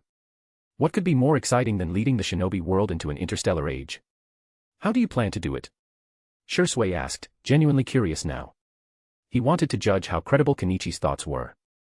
The ideal was too grand. Even if the Uchiha owed Kenichi a favor, they still had to weigh it carefully. It's simple. Kenichi understood Shisui's caution, so he shared part of his thinking. First, we need to take control of a ninja village. In his view, unifying the shinobi world could not be done by charging at everything head-on, or by shouting about villages, bonds, comrades, and ninja ways while provoking the 5 great nations all at once. His method was to befriend distant targets and strike nearby ones, breaking them down step by step. Kirigakure in the Land of Water is a good starting point, Kenichi said. We take control of Kirigakure first, then occupy the Land of Water, and use it as a base. From there, we keep infiltrating Tsunade, then extend into the Land of Earth, and finally reach Kimogakure and Konoha. He kept it brief. Partly because he did not know whether Black Zetsu might be listening. More importantly, explaining everything would take far too long, possibly days. Of course, he had another option. He could copy Madara's method and use absolute military might to crush all resistance, challenge the allied forces of the 5 great nations, defeat the 5 Kage, and unify the world in one blow. But that required him to be as strong as Madara, or stronger. And he was still some distance from that. Shisui did not answer immediately. He fell into thought, weighing whether Kenichi's plan could truly be realized. Kirigakure really was a good target. The Land of Water was isolated overseas. Information traveled slowly there, and even if news spread, it would not spread easily. And the Land of Water was one of the 5 great nations. If they could take it, the pressure later would be far smaller. After that, Tsunade was a reasonable second target, since it was one of the weaker great villages. You really are serious, Shisui said finally, looking at Kenichi. He had once thought Kenichi was joking. He had even believed that before. But Kenichi had already considered a basic method. That meant he had always been serious. Naturally, Kenichi replied. After coming to the shinobi world, he had thought long and hard about what he wanted to do. In the end, his goal was to walk into the Sea of Stars, to see whether the galaxies here were the same as the ones he understood in his previous life, to seek out the Otsutsuki, plunder enough technology and military power to arm himself, and finally establish a galactic empire. Then we'll do our part, Shisui said. He hesitated briefly, then nodded with resolve. He was tired of endless war too. He did not want his clan, or future generations, to live in a world soaked in hatred and conflict. Kenichi smiled, then continued discussing future plans with him. Once a strategy existed, it had to be executed. Empty words meant nothing. When they returned to the village, the atmosphere had changed. Even the commoners who were not Uchiha had gone quiet. On the road, Uchiha faces were filled with sorrow. The villagers they passed no longer looked like the cheerful crowd from earlier. It looks like Itachi announced the news, Kenichi said, observing. Yes, Shisui replied, taking a slow breath. He had asked Itachi to do it. The Uchiha had lived too comfortably here. So comfortably that they had nearly forgotten what they were. Uchiha. Shinobi. They had almost forgotten shinobi rules. They had not even sent people out to gather intelligence. That was why the remaining Uchiha in Konoha could be wiped out, and they only learned about it from an outsider like Kenichi. Shisui wanted this pain to force the clan awake. To make them rally, accept what they were, and accept the destiny of living as shinobi. What do you plan to do? Kenichi asked, glancing at Shisui. Find people first. Shisui was the village's leader. In practice, he was its Kage. Yes. First we find the clan members who left Konoha, bring them back, and then. Shisui trailed off. He had not thought much further than retrieving them. Kenichi tilted his head. Have you considered that if you bring them back now, they might demand revenge, or insist on doing something extreme? Shisui froze. He clearly had not considered that. Kenichi himself could not be sure what those Uchiha would do, but the chance of immediate trouble felt low. The Uchiha had not provoked Konoha for a long time. Mikoto likely had something to do with that. Or the simplest answer was that Fugaku had warned them beforehand not to seek revenge for him. "You're the Kage of this village now," Kenichi said, patting Shisui's shoulder. "You need to think carefully, weigh the pros and cons, and only then act. That's not an easy job." In that regard, Hiruzen did it well. He was the most politician-like Hokage Konoha had right now. Many criticized his actions, but at the very least, his original intention had been to make the village better. "Yes," Shisui said quietly, then nodded. He truly had not thought everything through. Since his clan had followed him out, he was responsible for what they did. He still had to grow. "Everyone, listen to me." Shisui walked forward and gathered the clan. They were going out to search for their families.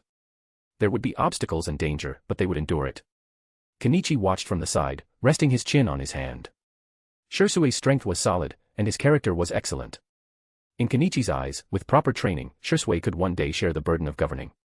Because even if Kenichi unified the shinobi world and established a country, he did not intend to sit on the throne forever. He did not want to be chained down by endless administrative nonsense. Minato had once said how exhausting being Hokage was. What Kenichi truly wanted was to pursue truth and science in his laboratory. That meant he needed capable people who could shoulder governance, and he needed a complete political system for the future empire. The people in the Pure Land have plenty of experience too, Kenichi mused, stroking his chin. If I can use them. An idea surfaced. A heroic spirit system. If talented individuals could serve him even after death, the future would become far easier. While he was thinking, two figures stopped in front of him. Kenichi looked up. Itachi and Sasuke. Itachi's expression looked a little awkward. patreon.com/fanficlord03. Chapter 270, Sasuke and Naruto's second meeting. Chapter 270, Sasuke and Naruto's second meeting. "You mean you want to leave Sasuke with me for a while?" Kenichi looked at Itachi in surprise, then glanced at Sasuke standing beside him. Even after hearing it once, it still sounded absurd. He had never expected Itachi to entrust Sasuke to him. Did Itachi really have no one else he trusted? Itachi only seemed to have Shisui as a close friend right now, but that did not mean he had no connections at all. Minor characters were never fully shown. Kenichi had even heard Shisui mention that Itachi might have once considered entrusting Sasuke to a shinobi named Hayato. Uchiha Hayato. Kenichi had never heard that name before, though he had heard of someone called Nico, which was certainly an unusual name. "Yes," Itachi said. He looked awkward, but he still explained. "This time, everyone wants to go out and search for our clan members." He had originally planned to leave Sasuke with a few friends, but those friends were also joining the search for the Uchiha who had escaped.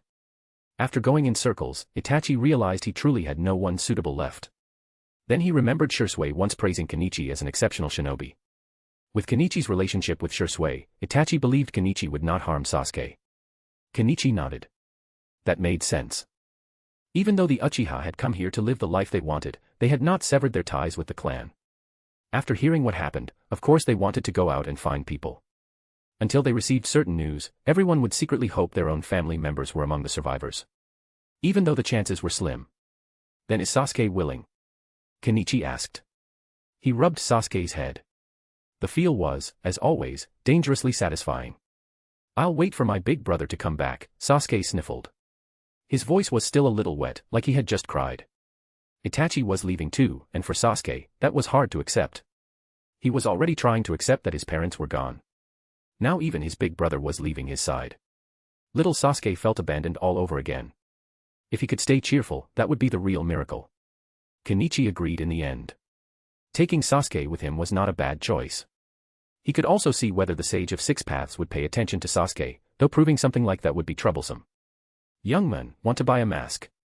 Obito leaned over at the worst possible moment and winked at Kenichi. Kenichi's mouth twitched. This guy. Mask. Sasuke's eyes lit up. He reached out instinctively, then pulled his hand back, cautiously glancing at Kenichi as if asking permission. Kenichi simply took out money and bought one. What he did not expect was Sasuke's choice. A fox mask. Sasuke put it on immediately, clearly delighted. "Thank you, big brother Amamiya." Sasuke grinned. Kenichi chuckled and rubbed his head again. Building rapport with Sasuke now was useful. In the future, Sasuke would work for him with far fewer doubts. Obito watched, then asked with fake curiosity, "Young man, is he your little brother?" Kenichi glanced at him. Obito obviously knew who Sasuke was. He was testing him, checking what he was doing with the child. "Sasuke," Kenichi said calmly, lifting him up, "don't talk to strange uncles." Then he walked off with Sasuke in his arms.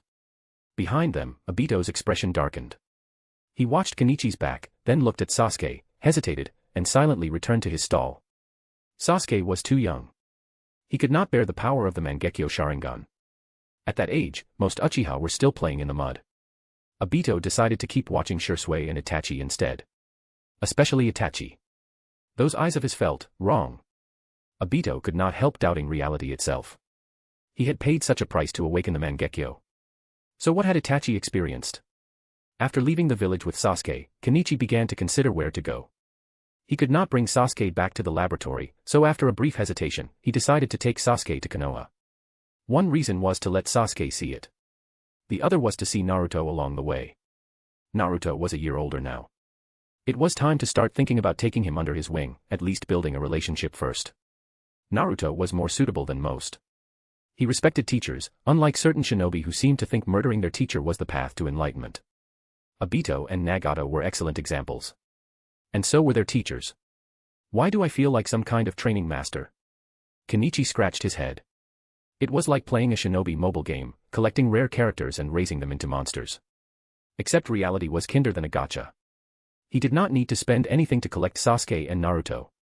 "Sasuke, do you want to go to Konoha to play?" Kenichi crouched and pinched Sasuke's cheek. Soft. Ridiculous. "Yes." Sasuke answered without hesitation. He blinked up at Kenichi, suddenly feeling that this big brother was really nice. Children really were children. Sasuke had been crying earlier, and now he was already excited just because something sounded fun. Kenichi also found himself looking at Sasuke's eyes for a moment. Sasuke had not awakened the Sharingan yet. Even after losing his father, he still had not awakened it, and Kenichi was not surprised. It was hard for children to truly understand what death meant. Kenichi considered using the method he had used before. Then he dropped the thought. He did not want Shisui and Itachi turning on him when they returned. And after a year locked in a laboratory, his skin was pale enough to scare ghosts. Going out for a walk was not a bad idea. "Then let's go," Kenichi said, lifting Sasuke again. "I'll take you." He brought Sasuke to a secluded spot outside the village, summoned his airship, and flew away from the land of rice fields toward Konoha. The moment Kenichi left, a figure rose from the ground and stared at the shrinking black shadow in the sky. Black Zetsu licked his lips. He, this Kenichi is interesting. He can fly like that. He had been hiding nearby, observing Kenichi's every move. It was Obito's order, and Black Zetsu himself also wanted to see what Kenichi would do. He had not expected to witness Kenichi's method of flight. For a moment, Black Zetsu wondered whether it would affect his plan. Then he decided it would not. Even if it flew, it was still ultimately under the moon. As long as Madara carried out infinite Tsukuyomi, Kenichi would not be able to change anything, even if he hid in the sky. And Obito is still worrying about that little brat at a time like this, Black Zetsu muttered as he sank back underground. So cautious. So noisy. He needed to report back, or Obito would start nagging again. Kenichi noticed none of it. Black Zetsu's hiding technique was too strong. He even seemed able to erase his presence entirely. On the airship, Kenichi guided it swiftly toward Konoha. Soon, the cluster of buildings came into view, and he spotted a small figure sitting by a stream. "Is that Naruto?" Kenichi raised an eyebrow. His luck was excellent. He had run into Naruto immediately. He parked the airship in a hidden place, then took Sasuke down and headed toward the stream. "Big brother Amamiya, aren't we going to Konoha?" Sasuke asked, tugging Kenichi's hand. "You saw Konoha just now, didn't you?" Kenichi rubbed his head. "Going in directly is troublesome. We'll enter from here." Kenichi crouched on a nearby treetop and looked down. 3 shinobi were present. They formed a triangle around Naruto, like watchers. Or rather, guards. After everything Konoha had been through, Naruto was crucial. The safety of the Nine Tails Jinchuriki had to be protected. But too many people would draw suspicion, so an ANBU squad handled it. Kenichi dealt with them cleanly and quietly, then brought Sasuke down to the stream's edge. Naruto was fishing. "Naruto," Kenichi said, squatting beside him. Fishing. He had not expected to see Naruto doing that. It suggested Naruto's life had become a little tight, but that did not quite fit either. The third Hokage should have given Naruto living expenses. That was mentioned in both manga and anime. Yet Naruto was clearly fishing now. So what was going on? Huh. Naruto looked up, then his face brightened. It's the big brother from last time. He stood up happily, then hurriedly grabbed the crude fishing rod he had made. Naruto remembered Kenichi clearly. Kenichi was one of the few people who showed him no disgust, and who treated him kindly. For a child constantly shunned, that kind of warmth left a deep mark. But the fishing rod mattered too. It was how he filled his stomach, so Naruto would not abandon it. Sasuke stood beside Kenichi, studying Naruto curiously.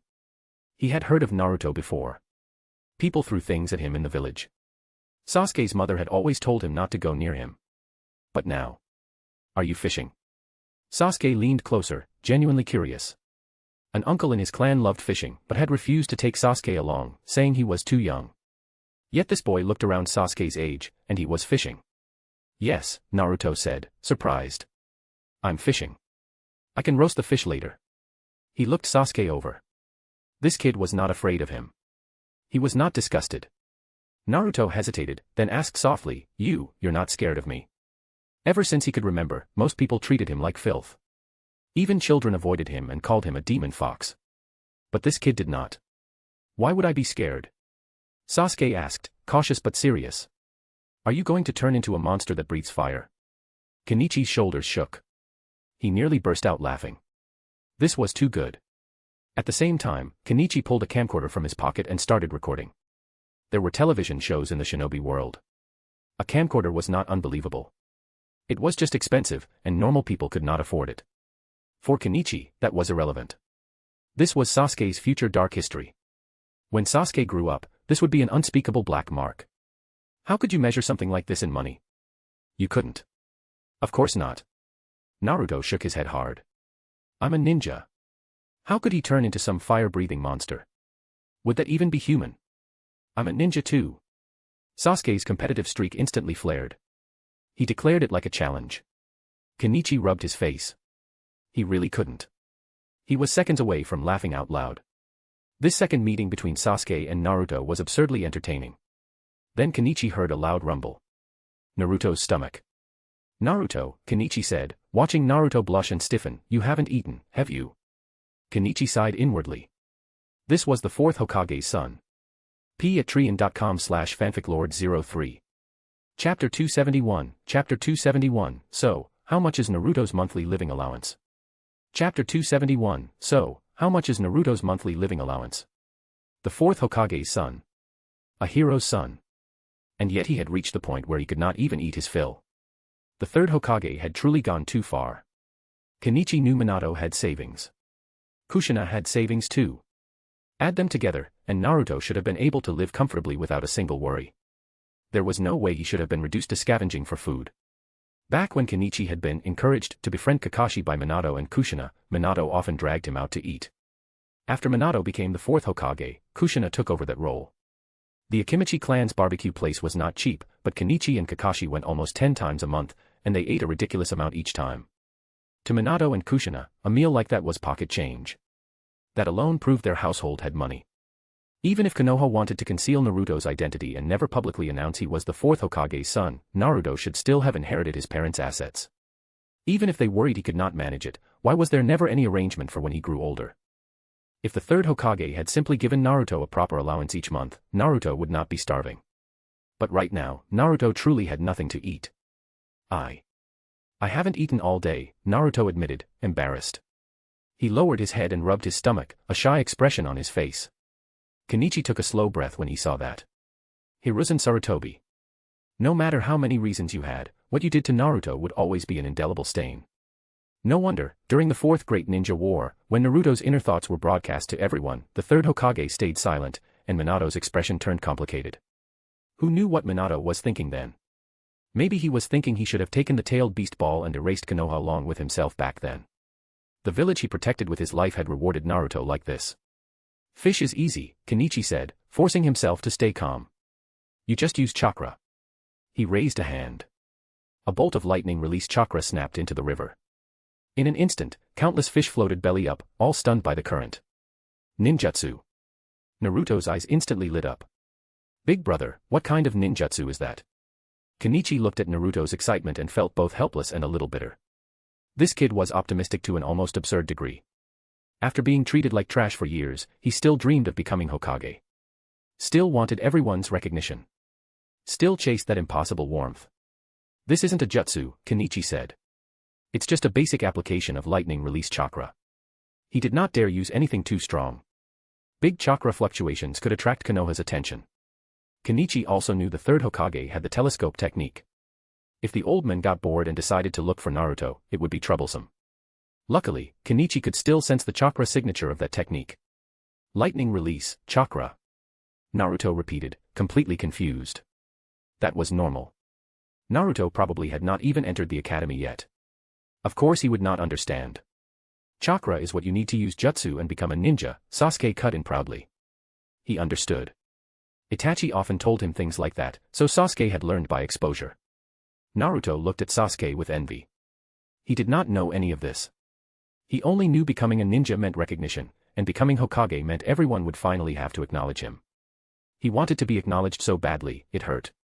Sasuke's right, Kenichi said, then calmly picked out 5 fish. 2 for Naruto and Sasuke each. 1 for himself. Kenichi was not particularly fond of fish. Otherwise, he would have taken more. 1 was enough. Naruto nodded with a look that screamed I understand. Kenichi almost laughed. This kid did not understand at all. Let's grill them, Kenichi said. He sat down, cleaned the fish, removed the organs, and skewered them on branches. Just as he was about to start, he noticed Naruto's gaze drifting toward the fish guts.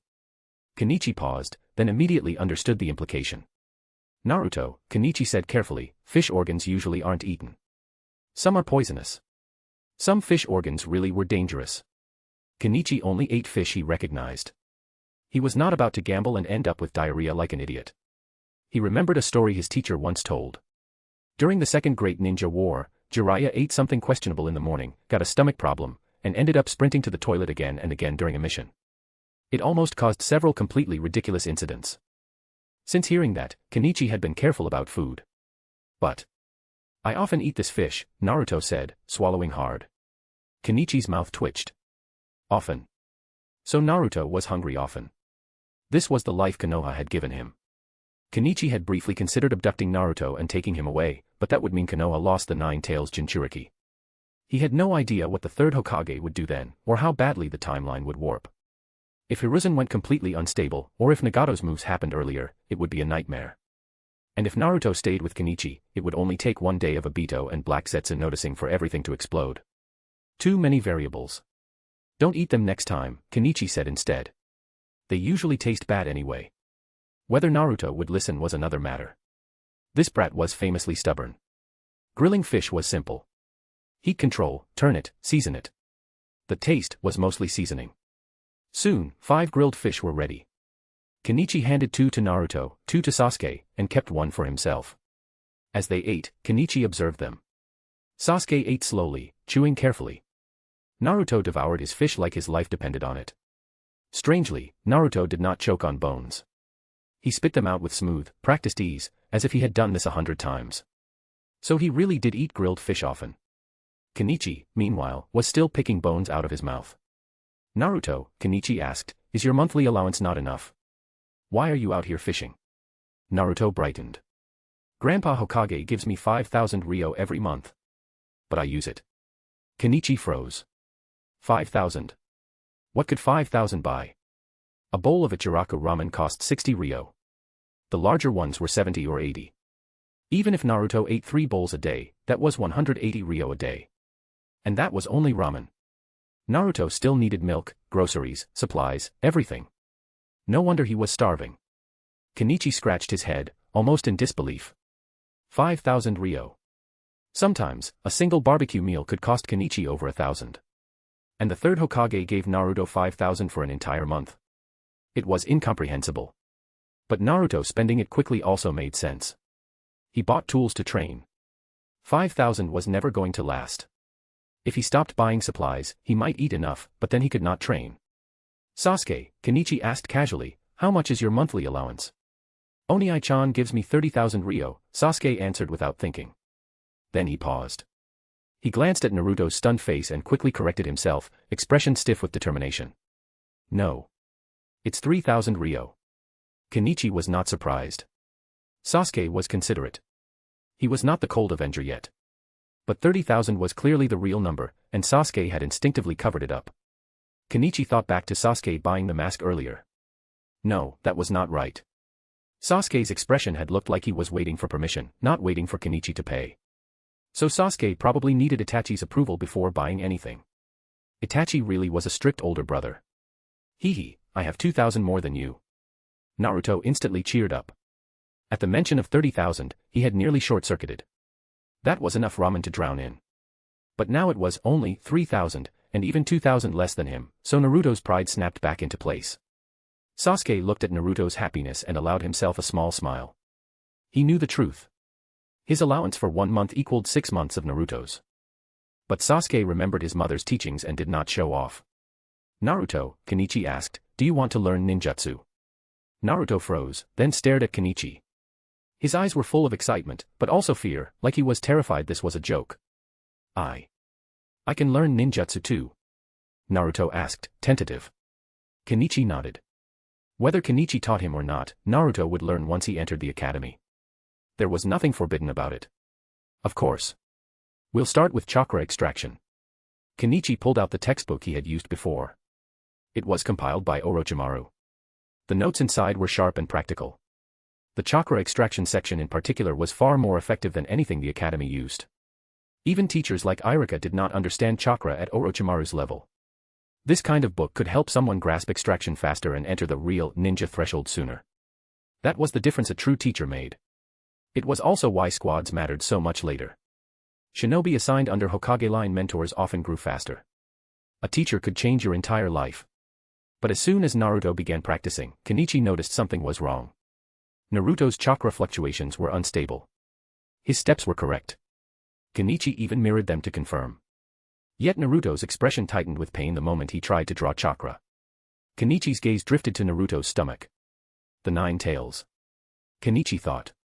Kurama's presence interfered with Naruto's chakra flow, making it easy for him to fail jutsu and lose control. In other words, Naruto's training difficulty was abnormally high.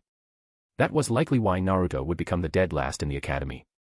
Until he learned the multiple shadow clone jutsu by accident. Until Kakashi and Jiraiya finally guided him. Only then did Naruto truly become a real ninja. p@trian.com/fanficlord03. Chapter 272, Chapter 272, A Ninja Who Loves to Show Off. Chapter 272, A Ninja Who Loves to Show Off. The 9 tails really is a pain, Kenichi said, watching Naruto's distressed face and almost wanting to laugh. Minato's original intention had surely been good. Sealing Kurama inside Naruto's body would, in theory, benefit Naruto's future. And of course, Minato may not have had a better choice. If there had been no one else suitable to become the Jinchuriki at the time, then Naruto was the only option. But right now, Kurama's existence was only a burden. It offered Naruto no practical help at all. Worse, because of the 9 tails, Naruto could not even receive the treatment he should have received. If the Jinchuriki had not been Naruto, then Naruto's identity would not have needed to be so complicated. Though, thinking about it, was Naruto's identity even a secret? The villagers called him a demon fox and bullied him openly. Maybe that was a counter-tactic. Jinchuriki were usually treated as vital assets, guarded and supported carefully. So spies might never look twice at a boy being mocked and starved. Who would suspect that child held Konoha's greatest weapon? Failed to extract it? Kenichi asked, resting his chin on his hand. Sasuke stared at Naruto in surprise. It was the first time he had heard of chakra extraction failing. He had never failed. For him, it always worked on the first try. But Sasuke, raised by his parents and taught by his brother, said nothing. He only tugged lightly on Kenichi's sleeve and kept watching Naruto. That blonde kid really was interesting. Was this what Itachi meant by mediocre? Yeah. Naruto scratched his cheek and smiled awkwardly. I felt something close, but then it just failed. Then he straightened up quickly, forcing cheer into his face. I'll succeed next time. Kenichi did not think Naruto was incapable of extracting chakra. Even if Naruto would become the dead last after entering the academy, chakra extraction itself was not something he could never do. Kenichi nodded slowly. I know. And I know why you failed. He poked Naruto's stomach with deliberate meaning. Kenichi was genuinely curious about the nine tails. The idea that something that massive could be sealed inside a child's body was absurdly fascinating. But sealing techniques in this world were practically miraculous. Sealing scrolls. The fire sealing method. All of them were powerful. Kenichi had once heard his teacher say that sealing techniques were created specifically so the weak could overcome the strong. Their use had declined over time, but they had never vanished. In the end, Naruto and Sasuke would defeat Kaguya by sealing her again. Of course, that was also because Kaguya, the ancestor of chakra, could not be killed by ordinary means. Sealing was the only solution. And it conveniently left the door open for future sequels. Big brother, you know. Naruto shot to his feet, eyes blazing. The feeling he had just now was strange, but he was too young to even describe it properly. I know a little, Kenichi said with a shrug. He did know, but the solution was troublesome. He was not sure whether reinforcing the seal would cause unexpected changes. Naruto was about to press him again, but Kenichi frowned and looked up, then clicked his tongue. The third Hokage really had nothing better to do. Kenichi had sensed a chakra fluctuation. The technique had not fully completed yet, which meant he had not been seen by Hiruzen so far, but Kenichi still chose to avoid unnecessary trouble. He retrieved the chakra extraction book he had just handed Naruto, and with Sasuke, vanished from Naruto's sight. Naruto spun in place, blank. He called out, but no one answered him. Brother Amamiya, Sasuke asked as they moved through the forest, are we not going to take care of that kid? By now they were far from the river. Kenichi was rummaging through his belongings, as if searching for a mask. His name is Naruto, Kenichi said, amused, glancing at Sasuke. He's a little younger than you, but he's not exactly a little kid, is he? But I'm older than him, Sasuke insisted, stubborn in a very strange place. Kenichi did not bother digging into whether this was some leftover curse from Indra and Azura. Come on. Kenichi changed the subject smoothly. Didn't we say we'd go eat 3-colored dango in Konoha today? Sasuke's attention snapped over immediately, eyes bright. He agreed without hesitation. Seeing that, Kenichi pulled out the face-erasing mask he had made earlier. Then he looked at Sasuke and felt a headache coming on. Sasuke was too young, and Kenichi did not have a suitable mask for him. All he could do was a simple disguise to make Sasuke look different than usual. Don't say the wrong thing later, Kenichi warned. If you slip, it'll be troublesome. Sasuke nodded obediently. Kenichi's cover story was simple. Sasuke was his sick little brother, and Kenichi was bringing him to Konoha for treatment. That was not uncommon. Konoha Hospital was the largest and best hospital in the Land of Fire. Medical resources were scarce everywhere, even in the ninja world. Shinobi had medical ninja, but ordinary people in smaller places did not have access to them. During peacetime, countless people came to Konoha for treatment. Konoha welcomed it. It made money. Medicine was a high-profit industry in any world, and medical ninjutsu made it even worse. Chakra regenerated. The cost of treatment was nearly zero. The only issue was training medical ninja, which was complicated. And with the ninja world relatively peaceful lately, Konoha's entry checks were not strict. Kenichi carried Sasuke on his back and walked toward Konoha's main gate. Above it hung a skeleton. After a year of wind and sun, all flesh was gone.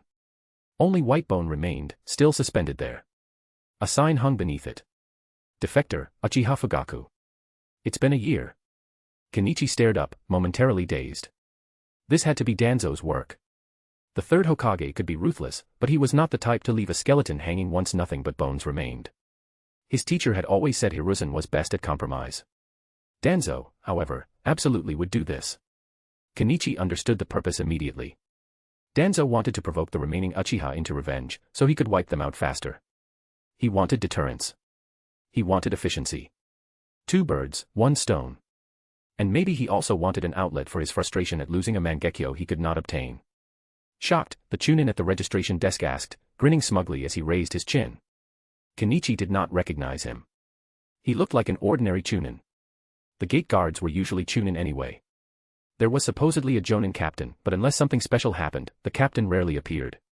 Most of the work fell to the Chunin, and they enjoyed it. It was a long-term assignment with power, authority, and boredom enough to rot the brain. Kenichi put on his best bumpkin expression. Ninja-sama, Kenichi asked, playing along, while simultaneously forming a tiny soundproof barrier around Sasuke's ear, what is that? The reason he had made Sasuke pretend to be sick was partly convenience, partly to keep Sasuke from seeing the corpse. Now, that caution felt justified. Heh. The Chunin clicked his tongue, face full of disdain. You definitely don't know who that is, but he used to be a big shot. He looked down on us from above, but now. He was exactly like a hyena barking beside a dead lion, proud and loud because the lion could not bite back anymore. Konoha is amazing, Kenichi said, suppressing his disgust. He did not care to start a conflict. He had never even met Fugaku. Even if Kenichi respected the man's final resolve, he was not going to pick a fight over it. He had not received some system that forced him to roar at injustice. That's right, the Chunin said, swelling with pride. And if you're here to treat your brother, you're lucky today. Kenichi perked up a little. He liked it when idiots bragged. Sometimes they accidentally leaked useful information. Ah. Kenichi asked, eyes wide with perfect ignorance. Is an important person here? You know about Lady Tsunade, the Chunin said with satisfaction. One of Konoha's legendary Sannin. She's seeing patients in the hospital. Then he launched into the Sannin's glorious history. Kenichi's ears nearly developed calluses. Still, one detail was interesting. The Chunin even mentioned Kenichi's teacher, though only briefly. Kenichi narrowed his eyes, thoughtful. Konoha's attitude toward teacher is strange. Are they trying to ease the relationship? He filed the thought away. When the Chunin finally finished showing off, Kenichi carried Sasuke through the gate and into Konoha. Sasuke, Kenichi said quietly once they were inside, you can get down now. There was no need to maintain the act. Konoha would not waste manpower tracking random civilians unless something happened. Sasuke did not notice the bones above the gate at all. He just looked around with curiosity. Kenichi took him to buy 3-colored dango. He had briefly considered letting Sasuke see his father's remains to stimulate his eyes, but that would attract Konoha's attention. He dropped the idea. He came to relax, not to stir trouble. But if Tsunade is here, that's troublesome, Kenichi muttered, glancing toward Konoha Hospital. Tsunade had returned. That was strange. Had her hemophobia been cured? Had she returned to fulfill her lover and brother's dreams? If so, Danzo would be furious. Before, Danzo was a strong candidate for the next Hokage. With Tsunade present, Danzo had almost no chance. Tsunade was one of the legendary Sannin. The first Hokage's granddaughter. Her status, experience, and wartime prestige crushed Danzo's shadow work. Kenichi was tempted to probe further, but with Sasuke beside him, he decided against it. He would come another time. Old man, something's wrong with you. Tsunade frowned at the medical images in her hand. She had never seen a case like this. But one thing was clear. Her master, Hiruzen, had problems. She did not know the exact issue yet. More tests were needed. What's wrong? Hiruzen asked, suddenly tense. This was Tsunade. If she said he had a problem. p@trian.com/fanficlord03. Chapter 273, Chapter 273, Smoking is harmful to your health, old man. Chapter 273, Smoking is harmful to your health, old man. How should I put it? You have some abnormal tissue growth. Look, here in your lungs. Tsunade pointed at the film in her hand as she spoke to her teacher. Hiruzen leaned in and took a look, but he quickly realized he could not understand it. This was too specialized for him. Still, where Tsunade pointed, there were indeed several small shadows. Hiruzen was puzzled. To be honest, he had personally dissected enemy ninja before. It helped shinobi learn how to kill efficiently. But in truth, his understanding of internal organs was not that deep. For Hiruzen, as long as a ninja could kill an enemy efficiently, that was enough. Besides, medical ninja were developed later. Konoha had not paid much attention to them in the beginning. Only after they promoted medical ninjutsu and discovered it could effectively reduce the death rate did it become widely valued. So, is something wrong? Hiruzen asked, confused. Frankly, he did not feel anything wrong with his lungs. He still smoked for long periods every day. He coughed a few times now and then, but that was normal for smoking. Especially after Biwako's death, Hiruzen felt an indescribable loneliness every day at home, so he naturally smoked even more. Coughing. He did not care at all. A few coughs would not kill anyone. A normal person's body should not have this, Tsunade said, glancing at her teacher. It seemed her teacher still had not realized how serious this was. When a normal person's body suddenly gains or loses something, it is usually a very troublesome disease, and often a fatal one. Originally, Tsunade had not planned to return to Konoha. Although Orochimaru had helped cure her hemophobia and made her realize that running away could not solve problems, she still felt instinctive resistance toward Konoha. Whenever she thought of that place, where her lover and little brother had died, a nameless irritation welled up inside her. It was not something she could easily vent, so she simply rejected Konoha itself. But after hearing about the Uchiha clan's rebellion, Tsunade, who owed an unknown amount of gambling debt outside, decided to return. The main reason was the rebellion itself. It made her worry about the clan members who had already integrated into the broader Konoha population. The Senju clan. According to Hashirama's original idea, the Senju gradually merged into Konoha's civilian population. That was one reason Konoha later produced so many civilian ninja. The Senju bloodline and talent had been passed down into the village at large. Otherwise, the odds of shinobi appearing in Konoha would not have been so high. Of course, this choice caused the Senju clan as a clan to disappear, but it also tied the Senju to Konoha completely. As long as Konoha endured, the Senju would not truly vanish. Now that the Uchiha had rebelled, Tsunade worried that those integrated descendants might die in the war. Together with several other reasons, that was what brought her back. Of course, the crushing gambling debts and the debt collectors were also part of the reason. But I don't feel any discomfort, Hiruzen said. He instinctively picked up his pipe and was about to take a puff, but after seeing Tsunade's displeased expression, he silently set it back down. No smoking in Konoha Hospital. That was a rule Tsunade had established long ago. When she was away, the rule had become nearly meaningless, especially for Hiruzen. He smoked whenever he pleased, and the hospital director would even help light it for him. But now that Tsunade had returned, the rule regained its teeth. At the very least, ordinary people truly did not dare violate it. Even Hiruzen obediently put down his pipe after seeing Tsunade's face. He did not want to experience Tsunade's monstrous strength. Smoking is harmful to your health, old man. Tsunade took a deep breath and barely suppressed her irritation. Looking at Hiruzen's indifferent attitude, she decided to remind him again. Even if I don't know exactly what this is, I advise you to be careful. Otherwise, you might die in bed from illness one day, Tsunade said grumpily. In her view, the abnormal tissue in Hiruzen's lungs was at least somewhat related to his smoking. After returning to Konoha, Tsunade had already given checkups to some jonin, partly to see whether Konoha's medical standards had declined. But only Hiruzen's lungs showed this strange condition. Even the mystical palm technique could not deal with it, which meant the tissue had grown from his own body. The technique did not recognize it as foreign harmful tissue. Can the mystical palm technique cure it? Hiruzen asked. He was, after all, a ninja doctor in the broad sense and knew many jutsu. He also knew that many common illnesses could be handled with the mystical palm technique, which was why minor problems like colds were easy to treat. One use of mystical palm could solve most such issues. Even ordinary poisonings like food poisoning were not difficult to handle with it. No. Tsunade shook her head. These things seem to have grown out of your own body, so ninjutsu can't identify them as something that should be removed. She had tried long ago, but it simply did not work. These strange growths were highly resistant to the mystical palm technique. As she spoke, Tsunade glanced at her teacher. She had naturally noticed what he had been doing just now, the telescope jutsu, and on the other side there had been a blonde child. Old man, who was that child you were watching just now?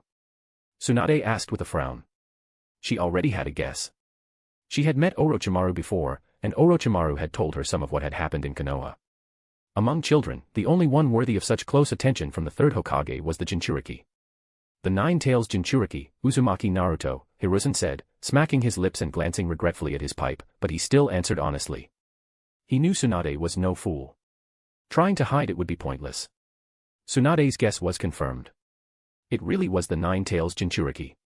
Do you know, Tsunade said as she sat down and placed the film on the table, if Jiraiya found out about this, he probably wouldn't forgive you for the rest of his life. Silence fell over the office. After a while, Tsunade heard Hiruzen's reply. This is all for the village. Hiruzen's eyes were dim and unreadable. His tone carried guilt, but he still had no intention of improving Naruto's life. The worse Naruto lived, the less suspicious it looked. And as insurance, Hiruzen had also arranged ANBU to protect Naruto and make sure nothing happened. He knew Jiraiya's relationship with the fourth Hokage. But Jiraiya was not in Konoha, and no one knew when he would return. By rights, someone gone for so long could already be treated as a rogue ninja. But Jiraiya and Tsunade were exceptions. Hiruzen could not allow his two disciples to truly sever ties with Konoha. As long as the Sannin still existed, even if only in name, they still counted as Konoha's theoretical strength. Tsunade was deeply disappointed. Orochimaru had been right. Konoha had already become a place so rotten it disgusted even him. The old man had spoken of the will of fire his entire life, yet the fourth Hokage's orphan had been reduced to fishing alone in the wild just to eat. This was not some harmless hobby. Tsunade had been back in Konoha for several days now. She had seen how the villagers and even ninja isolated Naruto, and some of what she saw had disgusted her. If Jiraiya learned about this, what would he do? Minato had been Jiraiya's disciple. Even Naruto's name was tied to Jiraiya. Tsunade had also read Jiraiya's book, The Tale of the Utterly Gutsy Ninja. Suddenly, Tsunade felt exhausted. Even staying in Konoha felt like torture. In that moment, she almost felt Jiraiya had made the right choice by not staying here. If he knew all this, things would probably only become even more troublesome. Is this your will of fire? Tsunade shot back sarcastically, then turned and left. The third Hokage sat alone in Tsunade's office, silently staring at the curtains.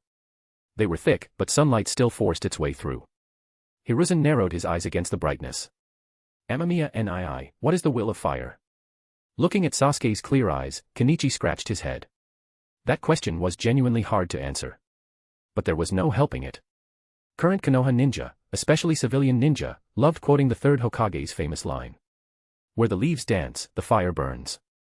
The fire's shadow will light the village, and new leaves will bud. It was as if they could not prove their love for the village without saying it. The third Hokage really was skilled at speeches. The will of fire had indeed stirred many people into passionate devotion. In this atmosphere, Kenichi felt that if someone told these ninja to die, many of them would do it without hesitation. To put it simply, it means the sacrifices of dead ninja are not meaningless, Kenichi said briefly. In truth, he could turn this topic into a 4,000-word essay, but he had no interest in explaining that much. Something that exists only as a slogan has no real power unless people believe in it, and there was no need to dig into it right now. There's another meaning too. It encourages young ninja to grow into excellent ninja, then work hard so the next generation of leaves can bud. A familiar voice spoke from behind them. Kenichi's whole body stiffened. His luck could not be this bad, right?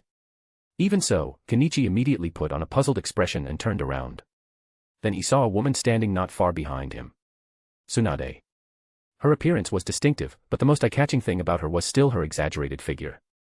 She was practically an evergreen presence in Naruto fanfiction, appearing in all kinds of works. Kenichi really did not want to run into Tsunade here. He had sneaked into Konoha this time. He was not here to make trouble, but being recognized by Tsunade would still be a huge headache. Oh. Sasuke nodded, though he still did not fully understand. The topic was too complicated for his age. May I ask who you are? Kenichi asked, pretending to be confused. His current persona was a rustic outsider bringing his younger brother to seek treatment, so not recognizing Tsunade was perfectly normal. No one. Just. Tsunade replied casually, but then she paused. Looking at the two of them, she suddenly felt a strange sense of familiarity. Kenichi's expression did not change, but his heart tightened. No way.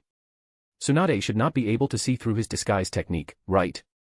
Even his teacher had said this jutsu was extremely deceptive and very difficult to detect. Orochimaru had specifically researched this jutsu. It had no combat use, but in other situations, it was very practical. What's wrong, ninja-sama?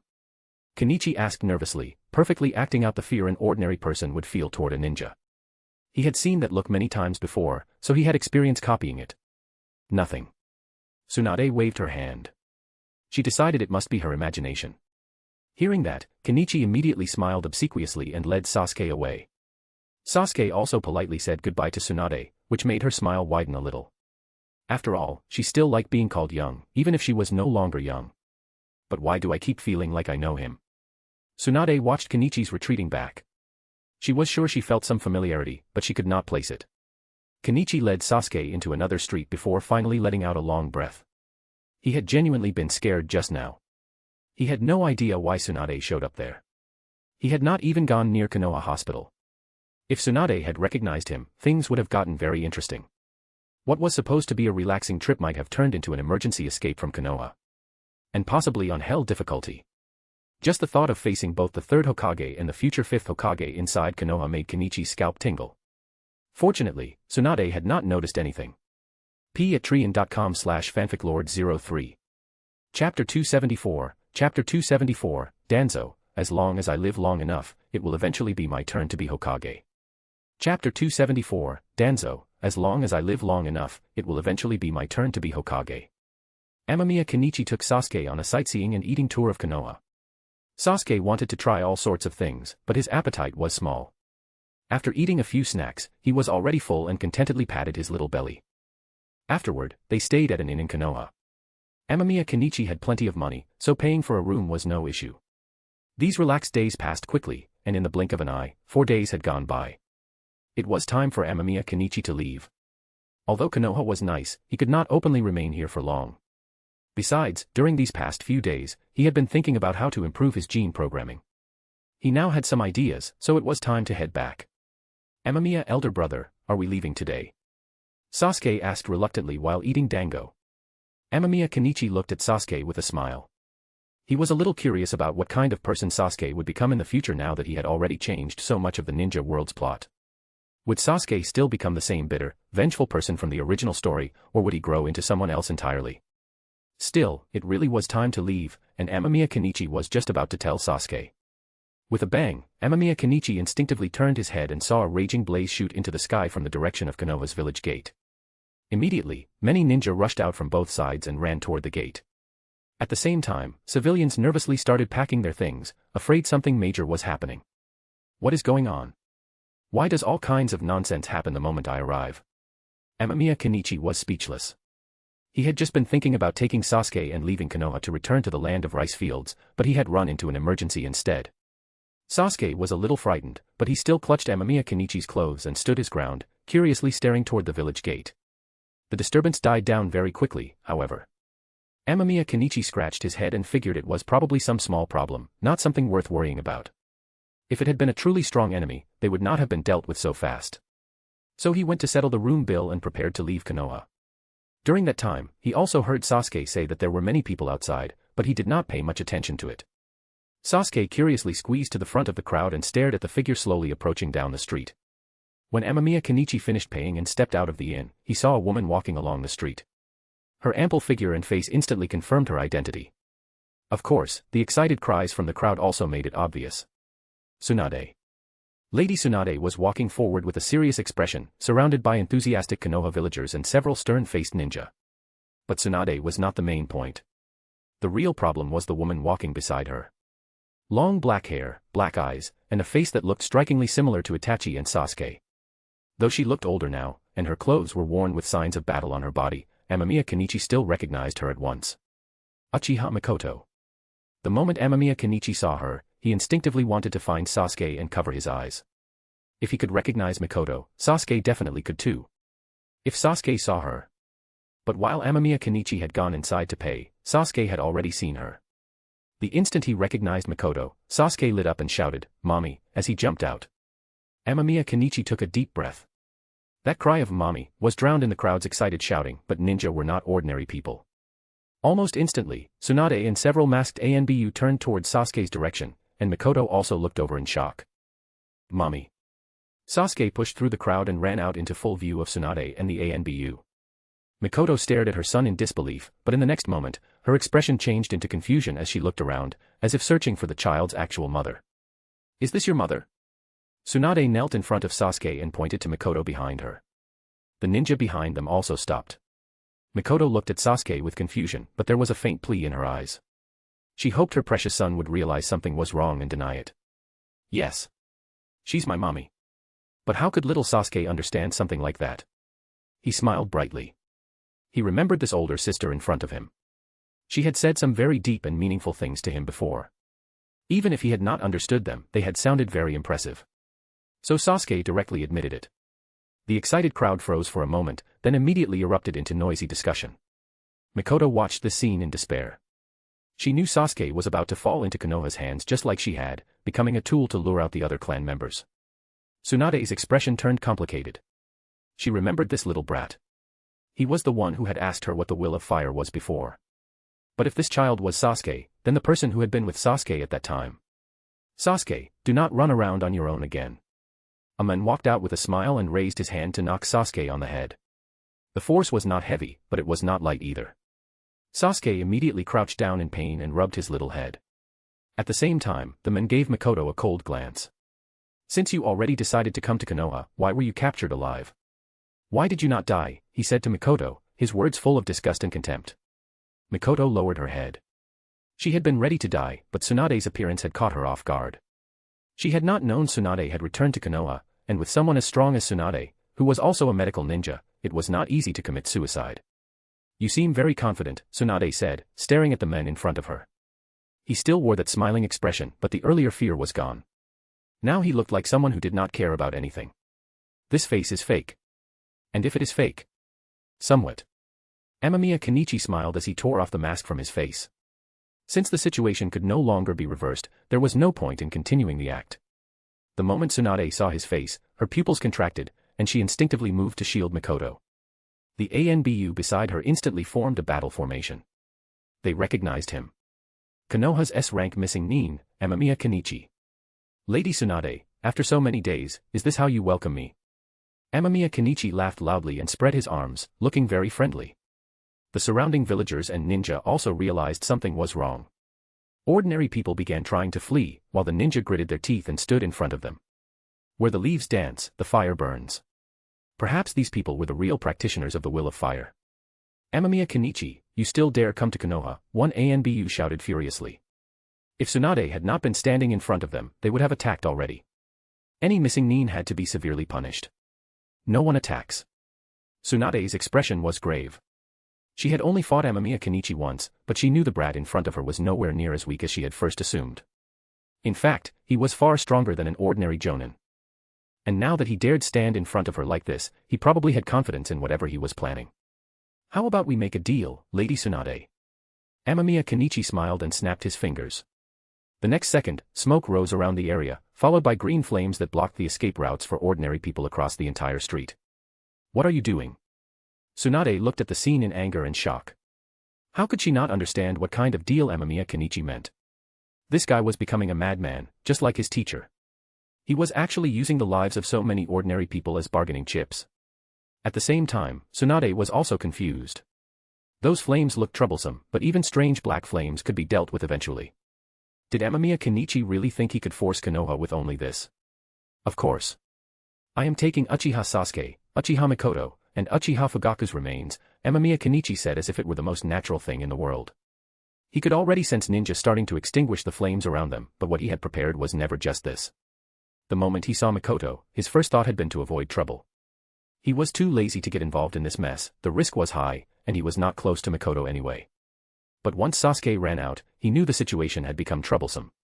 After weighing the risks and benefits of saving Mikoto and Sasuke, along with taking Fugaku's remains, he decided to act. It was risky, but if he succeeded, his prestige within the Uchiha clan would rise sharply. Using an old game comparison, his reputation with the Uchiha could jump straight to revered, and his reputation with Itachi and Sasuke could go straight to exalted. Do you think that is possible, Kenichi? Tsunade stared at him, fists clenched tight. This was Konoha.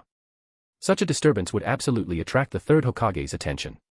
Once that happened, Kenichi held Sasuke in one hand and glanced at Mikoto again. If he wanted to achieve his goal now, there was more than one way. The simplest way was to crush them with raw power.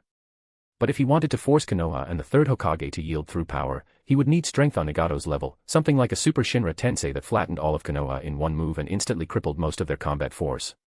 The second way was to use force, or some other leverage, to pressure Konoha into agreeing to his terms. Kenichi felt this method was realistic. Based on his understanding of the third Hokage, as long as the threat was large enough, the old man would definitely compromise. After all, Hiruzen was someone naturally good at compromise. As for the third way, it would be for Kenichi to suddenly awaken would release, use one move of sage art would release, true several thousand hands, force the third Hokage to abdicate on the spot, become the fifth Hokage himself, and then declare the Uchiha clan pardoned. Of course, that possibility was far too small.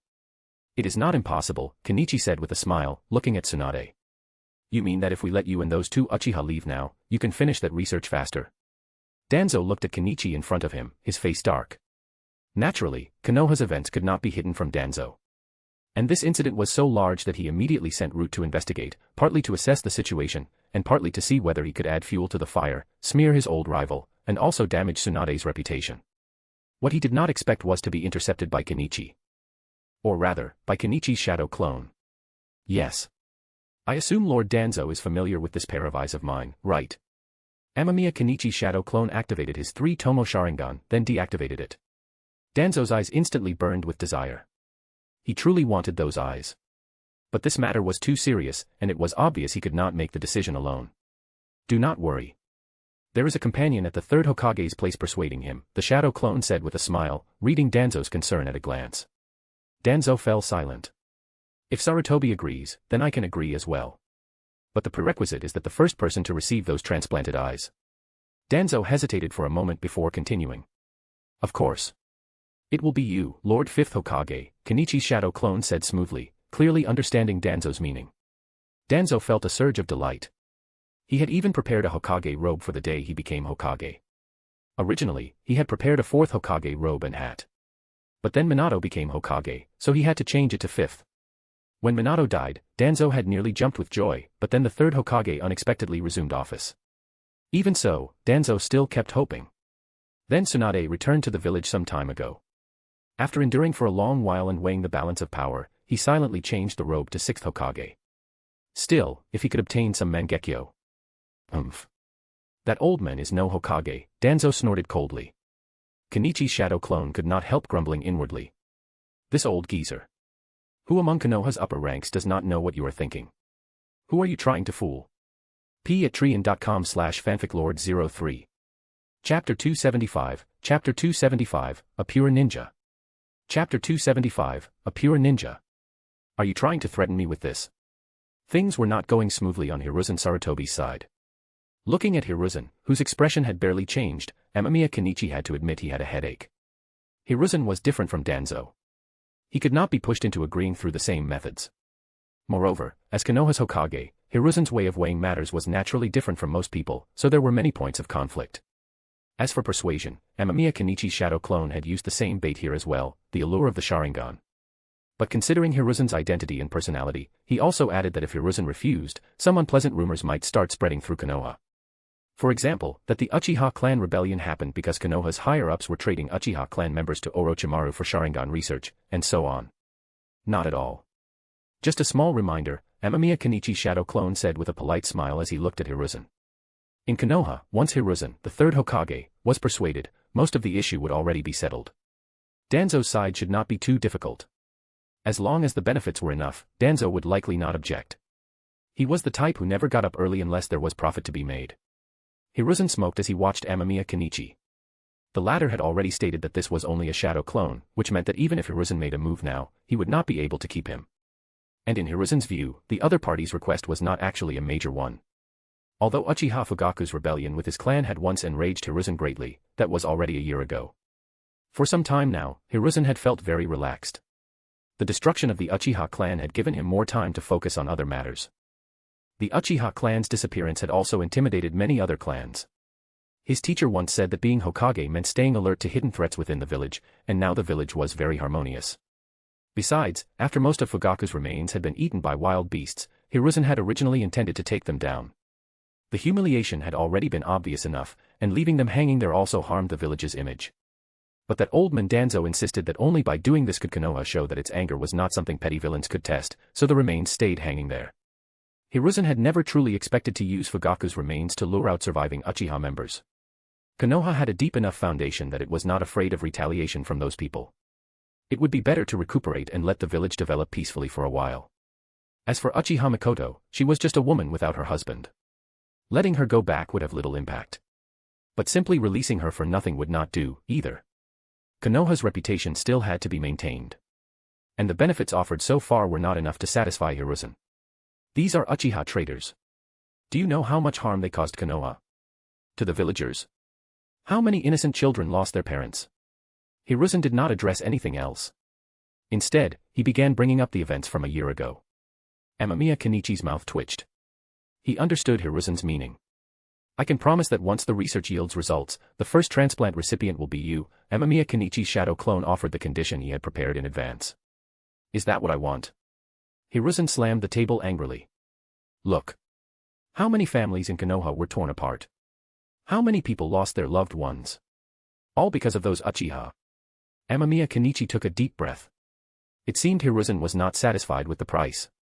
But the fact that he was bargaining meant there was still room to negotiate. If he did not bargain at all, then there would be no room for discussion. Then, Amamiya Kenichi's shadow clone began the back and forth. What is wrong with that old man? Tsunade frowned as she looked into the distance. Hiruzen still had not arrived. That was not normal. According to the village's layout, the Hokage building stood at Konoha's center specifically so the Hokage could respond to any location as quickly as possible. That was part of the building's design philosophy, so Hiruzen should have already seen what was happening. Yet he still had not come, which could only mean he was being held up by someone. And someone connected to Amamiya Kenichi who could stall Hiruzen. Orochimaru is here too. What exactly are you master and disciple trying to do? Tsunade questioned Amamiya Kenichi.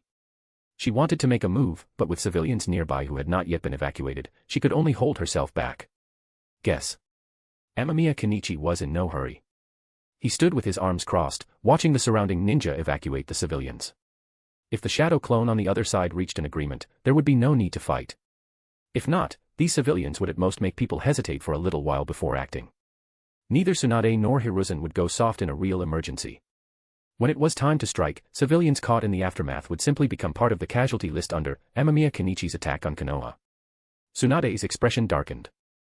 Soon, the surrounding civilians were cleared out, leaving only Amamiya Kenichi and Sasuke on the street, along with the Konoha ANBU facing them and a guilt-ridden Uchiha Mikoto.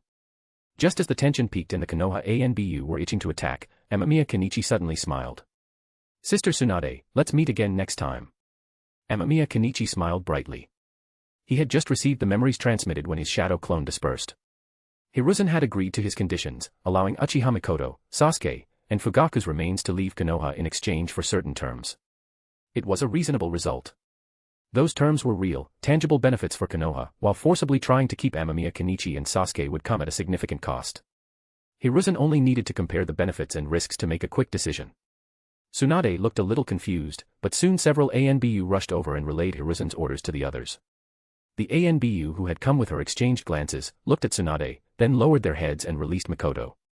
Watching this, Tsunade's eyes showed a trace of bewilderment, but she quickly understood what had happened. Tsunade was politically sharp. She would become the 5th Hokage in the future and manage the village well, even suppressing the restless Danzo. That alone was enough to prove she was no ordinary person. So she quickly pieced it together. Amamiya Kenichi must have reached some agreement with the old men, perhaps even with Danzo as well. That was why no ninja reinforcements had come to support her until now. Not even the Konoha ANBU. The realization made Tsunade feel amused, angry, and a little sad all at once. When had Konoha become like this? A missing nin entered their own village, made a huge scene, and in the end he could simply walk away. But just as that thought crossed her mind, explosions erupted from both sides of Konoha, followed by towering flames. Then Tsunade saw people fighting in the distance. Oh, it seems my teacher is keeping Lord Hiruzen and Lord Danzo occupied, Amamiya Kenichi said with a worried expression, though his tone dripped with mockery. Tsunade heard it and took a deep breath. These two. Amamiya Kenichi smiled at her expression. This had been part of what he discussed with Hiruzen. Even if he was allowed to take Mikoto and Fugaku's remains, he could not just leave openly. Konoha still needed an explanation, something that would let them save face. So they put on a show. The 3rd Hokage, Hiruzen, was being held back by his renegade disciple Orochimaru, while others attacked the village from different sides, preventing him from intervening.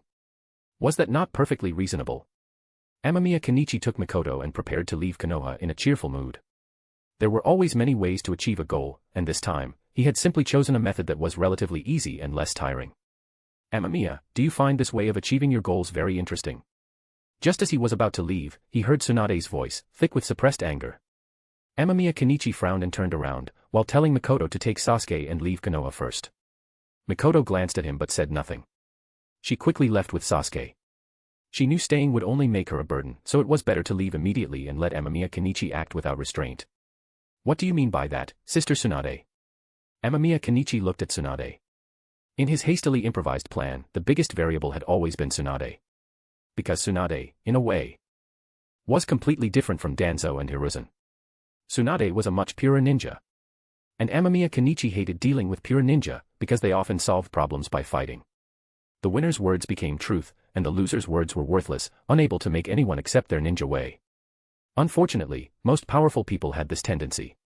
It was only because Hiruzen was old now and burdened by too many considerations that he no longer acted that way. Otherwise, if Hiruzen had also remained a pure ninja, Orochimaru probably would not look down on him so much. I mean this. Since when did you become a politician like that old man? Tsunade roared. The next second, she vanished from Amamiya Kenichi's sight. Amamiya Kenichi's pupils shrank.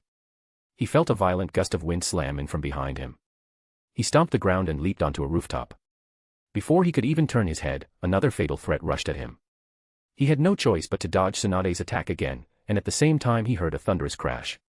Broken roof tiles shot past his clothes like blades, tearing open the fabric. The enraged Tsunade displayed the combat power of one of the ninja world's top fighters. Her terrifying speed and monstrous strength made her seem overwhelmingly violent. Even though she was a woman, no one would dare underestimate her. Amamiya Kenichi even wondered, if the Raikage fought Tsunade, who would win? He took a deep breath and instantly entered Sage mode. Facing Tsunade, the pressure on him was immense. It was genuinely difficult to deal with her without Sage mode. At that moment, he finally turned and saw Tsunade throwing another punch at him. Her furious eyes and enraged expression made it obvious that the Sannin was in a very bad mood. Amamiya Kenichi felt a little helpless. He was not a politician like Hiruzen. He had chosen this solution because it was the only way to ensure Sasuke and Mikoto could leave safely. Otherwise, if Tsunade pinned him down and Hiruzen and Danzo joined in, how was Mikoto supposed to protect Sasuke? With a miracle power-up? This was not some Saint Seiya world where a sudden burst of cosmos could let someone defeat a stronger enemy. In Naruto, ninja strength usually progressed step by step, except in special cases like the Uchiha awakening the Sharingan. But based on Amamiya Kenichi's research on the Uchiha, unless Mikoto was pushed by the tragic sight of Sasuke dying in front of her, the chance of her awakening the Mangeko Sharingan was extremely low.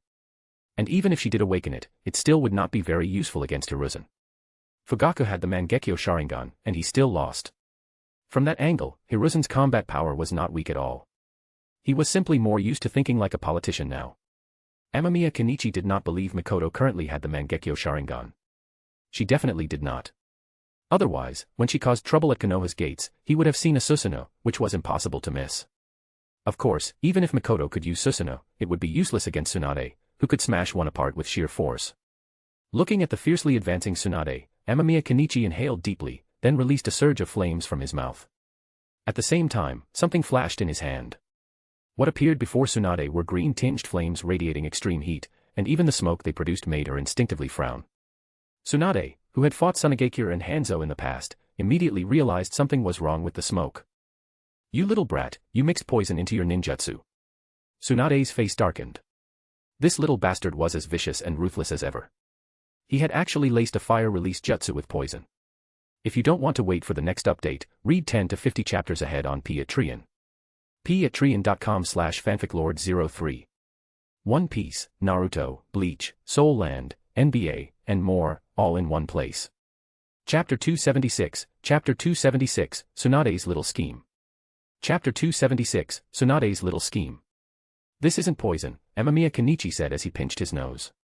He had just thrown a handful of white phosphorus forward. The smoke produced when white phosphorus burned was toxic, but for the overpowered monsters of the ninja world, the effect was not especially significant, since ninja generally had extremely strong physiques. Unless someone stayed inside the toxic smoke from burning white phosphorus for a long time, it was unlikely to cause serious problems. This was fundamentally different from ordinary people in his previous life. The reason white phosphorus bombs had been internationally banned in his past life was not only because of how dangerous they were, but also because of how inhumane they were. If that substance touched skin, it would keep burning, searing through flesh and all the way down to the bone. Combined with the large amount of toxic gas produced during the process, it could easily cause severe psychological trauma and long-term post-war aftereffects in soldiers. That was also a major reason it had been included in international conventions. Of course, humanitarian treaties like that were just scraps of paper. They were used when convenient, and ignored completely when things became truly desperate. Heavenly Foot of Pain. Following Tsunade's furious roar, Amamiya Kenichi felt the ground beneath him crack apart in an instant. A fissure tore through the flames, and the violent air pressure blasted open a path straight through his great fire annihilation. Amamiya Kenichi immediately sensed that something was off. Tsunade rarely called out the names of her jutsu in real combat. Looking at it now, it felt more like she was deliberately reminding him that she was about to use something. If that was the case. At that moment, Tsunade clenched her fist and threw another punch. Amamiya Kenichi glanced at her face. Fortunately, she had not activated the strength of 100 seal, which proved she was not truly going all out. With that thought, he also realized the real reason behind Tsunade's fury. "Big sister Tsunade, you're not actually planning to keep me in Konoha, are you?" Amamiya Kenichi sighed. Thinking about it now, Tsunade's sudden attack earlier was probably because she was angry at Hiruzen Sarutobi, and in that rage, she had chosen to take it out on him. Amamiya Kenichi sometimes liked to achieve his goals through certain methods, but that did not mean he only knew how to achieve his goals that way. So no, he was not a politician like the third Hokage. Amamiya Kenichi was also a pure ninja. He simply preferred saving time and effort. If he could achieve what he wanted more quickly and conveniently, then there was no need to choose the more troublesome path. And Tsunade was clearly very dissatisfied with the third Hokage's actions, but the problem was that Hiruzen was there. She could not exactly ignore him and go after him first while a rogue ninja was standing right in front of her. So now, Amamiya Kenichi had become her punching bag, because if Tsunade were truly serious about taking him down, she would definitely have activated the strength of 100 seal. You little brat, let this old woman beat you up and vent some anger. Tsunade cursed as she threw another punch. Amamiya Kenichi let out a long breath. As long as she was not seriously trying to kill him, he did not want any new complications in this plan. After all, if Hiruzen Sarutobi and Danzo saw too much, it was hard to say what other ideas they might come up with. At that point, he might end up replacing his teacher and carrying out the Konoha crush plan himself. Good thing I don't need those things I prepared earlier. Amamiya Kenichi gave up on using the items he had prepared just in case. He would save them for a time when he was truly in danger. After casually exchanging blows with Tsunade for a while, Amamiya Kenichi directly used the body replacement jutsu and transformation jutsu to escape, leaving Tsunade so enraged that she cursed and smashed another shop into rubble. Amamiya Kenichi saw clearly that the shop Tsunade smashed belonged to the Sarutobi clan. That being said, up to this point, neither Amamiya Kenichi nor Tsunade had been injured. Instead, during Tsunade's battle with the Konoha rogue ninja Amamiya Kenichi, she had, accidentally, destroyed several shops. And, quite coincidentally, they were all Sarutobi clan shops. Amamiya Kenichi nearly burst out laughing. He had not expected Tsunade to be such a straightforward person. When she was unhappy, she directly used him to vent her anger at the third Hokage. Just looking at the destroyed shops, Amamiya Kenichi felt the third Hokage would definitely cough up blood this time. Still, when he thought of the conditions that Oldman had negotiated with his shadow clone, his teeth started itching with anger. If not for the fact that the shadow clone had already dispersed and the third Hokage could arrive as backup at any time, he would have jumped back out and continued acting with Tsunade for a while longer. Ideally, they would destroy every last black-hearted Sarutobi clan shop. But if all of them were completely destroyed, the happiest person would probably be the third Hokage himself, because then he could openly allocate village funds to rebuild his family's businesses again. So Amamiya Kenichi escaped, leaving Konoha in a disheveled state. The surrounding villagers cheered excitedly, and Tsunade stood with her hands on her hips, politely waving to them. Tsunade, you really, Why are so many shops destroyed? Hiruzen Sarutobi walked over with a smile. He had just defeated the Orochimaru who came to cause trouble in Konoha, so he came to check on Tsunade, but he had not expected the fighting here to be this intense. Didn't that brat say this was just a show, that he would act for a bit and then leave? Why had he fought Tsunade so fiercely? And the more Hiruzen looked, the worse his expression became. These completely ruined shops looked exactly like Sarutobi clan businesses, especially that largest hot spring establishment. That place was a money tree for the Sarutobi clan, bringing in a huge profit every month, and now it was completely gone, leaving behind only a giant trench. Heh, that little guy Amamiya Kenichi is pretty strong. I got a little serious, Tsunade said. Seeing the old man's constipated expression, her mood improved a lot. The old man really was getting worse with age. Hiruzen Sarutobi took a deep breath. His heart ached for these assets. Building houses was expensive, and Konoha did not have much money left right now. Originally, Konoha still had some reserves. But after Tsunade returned, there was not much left, because her creditors had followed her back, and Tsunade had withdrawn a large amount of money at once to pay off her debts. Danzo had strong opinions about that, but Hiruzen had tacitly approved it, because in Hiruzen's eyes, Tsunade was actually a very good Hokage candidate, at least much better than that old man Danzo. Alright, then. Hiruzen let out a deep sigh. He knew Tsunade was venting her dissatisfaction and could only accept it. If you don't want to wait for the next update, read 10 to 50 chapters ahead on Patreon. patreon.com/fanficlord03. One Piece, Naruto, Bleach, Soul Land, NBA, and more, all in one place. Chapter 277, Chapter 277, It is a wife's duty to collect her husband's remains. Chapter 277, It is a wife's duty to collect her husband's remains. When Amamiya Kenichi found Sasuke, Sasuke was crying, and Mikoto stood beside him with reddened eyes. It was obvious she was the one who had hit him. Kenichi scratched his head. To be honest, he had planned to discipline Sasuke himself once he came out. Kenichi knew Sasuke was still young, and in a way, what happened today was understandable. But Sasuke's actions had still put Kenichi, Sasuke, and Mikoto in an extremely dangerous position. A lesson was necessary. He just hadn't expected Mikoto to act first. Still, that made sense. This was Konoha with Tsunade in it. And even if Tsunade hadn't been there, the third Hokage alone was not an easy opponent. The current third Hokage was not the frail old man of the future, either. If Sasuke hadn't shouted, Kenichi could have taken his time weighing whether to save Mikoto and how to get her out. But Sasuke shouted, forcing Kenichi into an awkward dilemma. Now, from the way Mikoto's eyes were red, it was clear she understood that perfectly. That was why she hit him. Did you discipline him? Kenichi asked politely. This had nothing to do with strength. It was simply respect for an elder, the same way people naturally addressed someone older with proper courtesy. I'm sorry, Mr. Amamiya. My son caused you trouble. Mikoto bowed immediately, a deep 90-degree bow, sincere to the point it was hard to doubt. Sasuke, wiping his tears, also mumbled an apology. Kenichi felt a little embarrassed to stay angry. Their attitude was genuinely earnest, and Sasuke's age mattered. Kenichi could not compare Sasuke to himself. When Kenichi was Sasuke's age, he was just a runny-nosed kid who would cry even in kindergarten. Sasuke's behavior now had a lot to do with Mikoto's upbringing. It's nothing. Sasuke has always behaved well. He just hasn't seen his mother in a long time, so he got a little too excited today. Kenichi waved it off politely. Since he had brought Mikoto and Fugaku's remains out, he had to make good use of that favor. Still, looking at the gentle woman in front of him, Kenichi was curious. To be honest, he could not understand why Mikoto would appear in a place like that. Mikoto's strength was not particularly high. Kenichi had once heard Shisui mention that Fugaku's wife had been a Konoha jonin before becoming a housewife. Jonin sounded impressive, but there were clear gaps even among jonin. Mikoto was obviously one of the more average ones. Of course, some jonin were usually low-key and only erupted at critical moments. Guy was the classic example. What a pity. I never got the 8 gates. Kenichi sighed. If he could obtain the 8 gates, it would also raise his combat power. But what puzzled him was this. To become a jonin, you had to have at least basic intelligence analysis ability. With Fugaku's remains hanging at the Konoha gate, anyone could tell it was a trap. So a ninja like Mikoto should not be unaware that if she came to Konoha, not only would she fail to retrieve her husband's remains, she might even die there herself. If that was the case, why come? To bury my fallen husband, that is my duty as his wife. Mikoto answered gently, a soft smile on her lips. Kenichi froze. He truly had not expected that reason. But when he looked into Mikoto's eyes, he understood. She had entered Konoha with the resolve to die.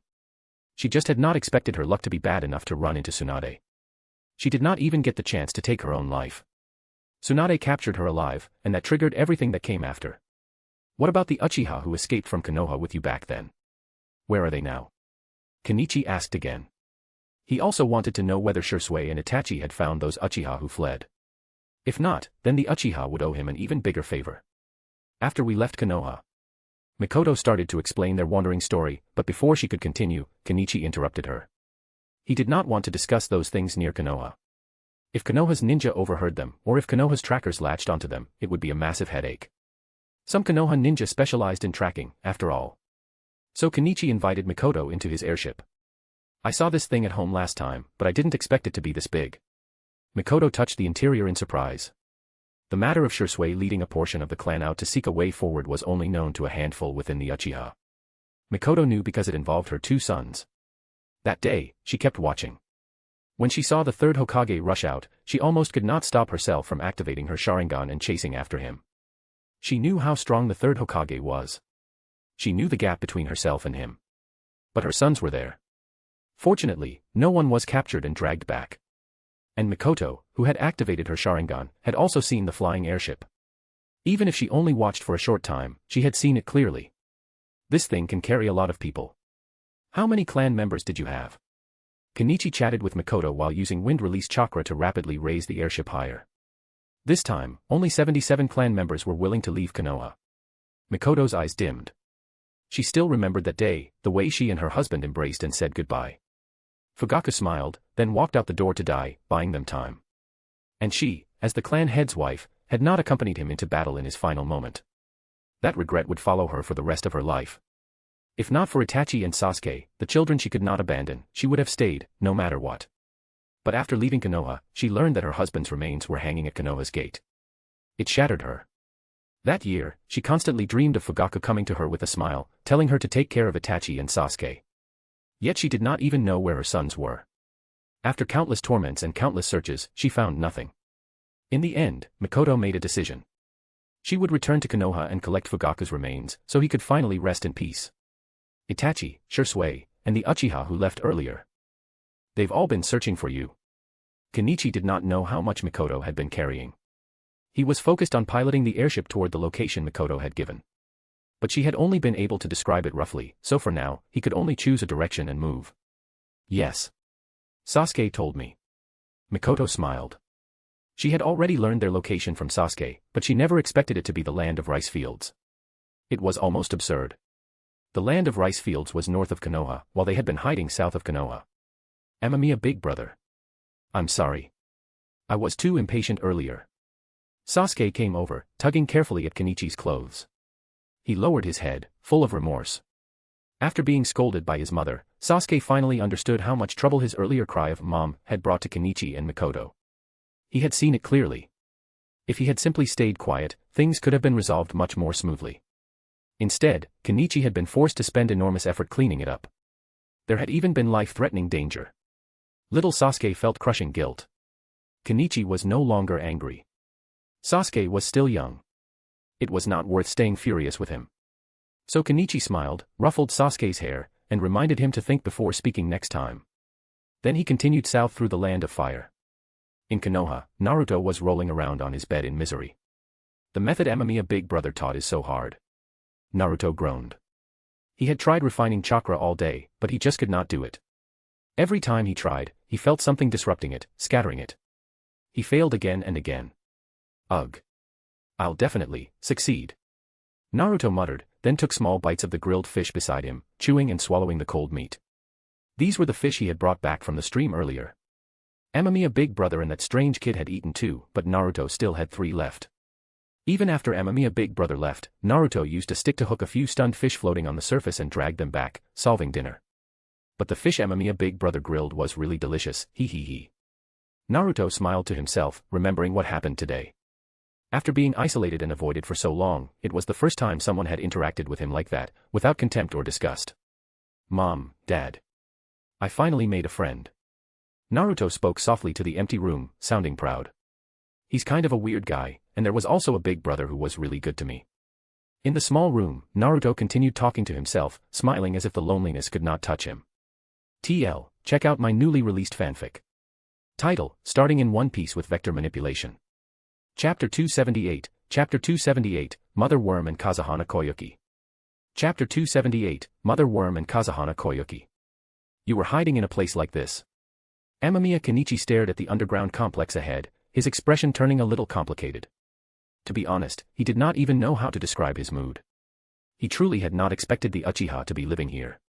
Yes. It is underground, so concealment is guaranteed. Mikoto nodded at him. She and the Uchiha who escaped were temporarily staying inside this subterranean facility. Kenichi felt a headache coming on. Was this not the same underground fortress they had discovered when they were clearing out the Sky Ninja settlement?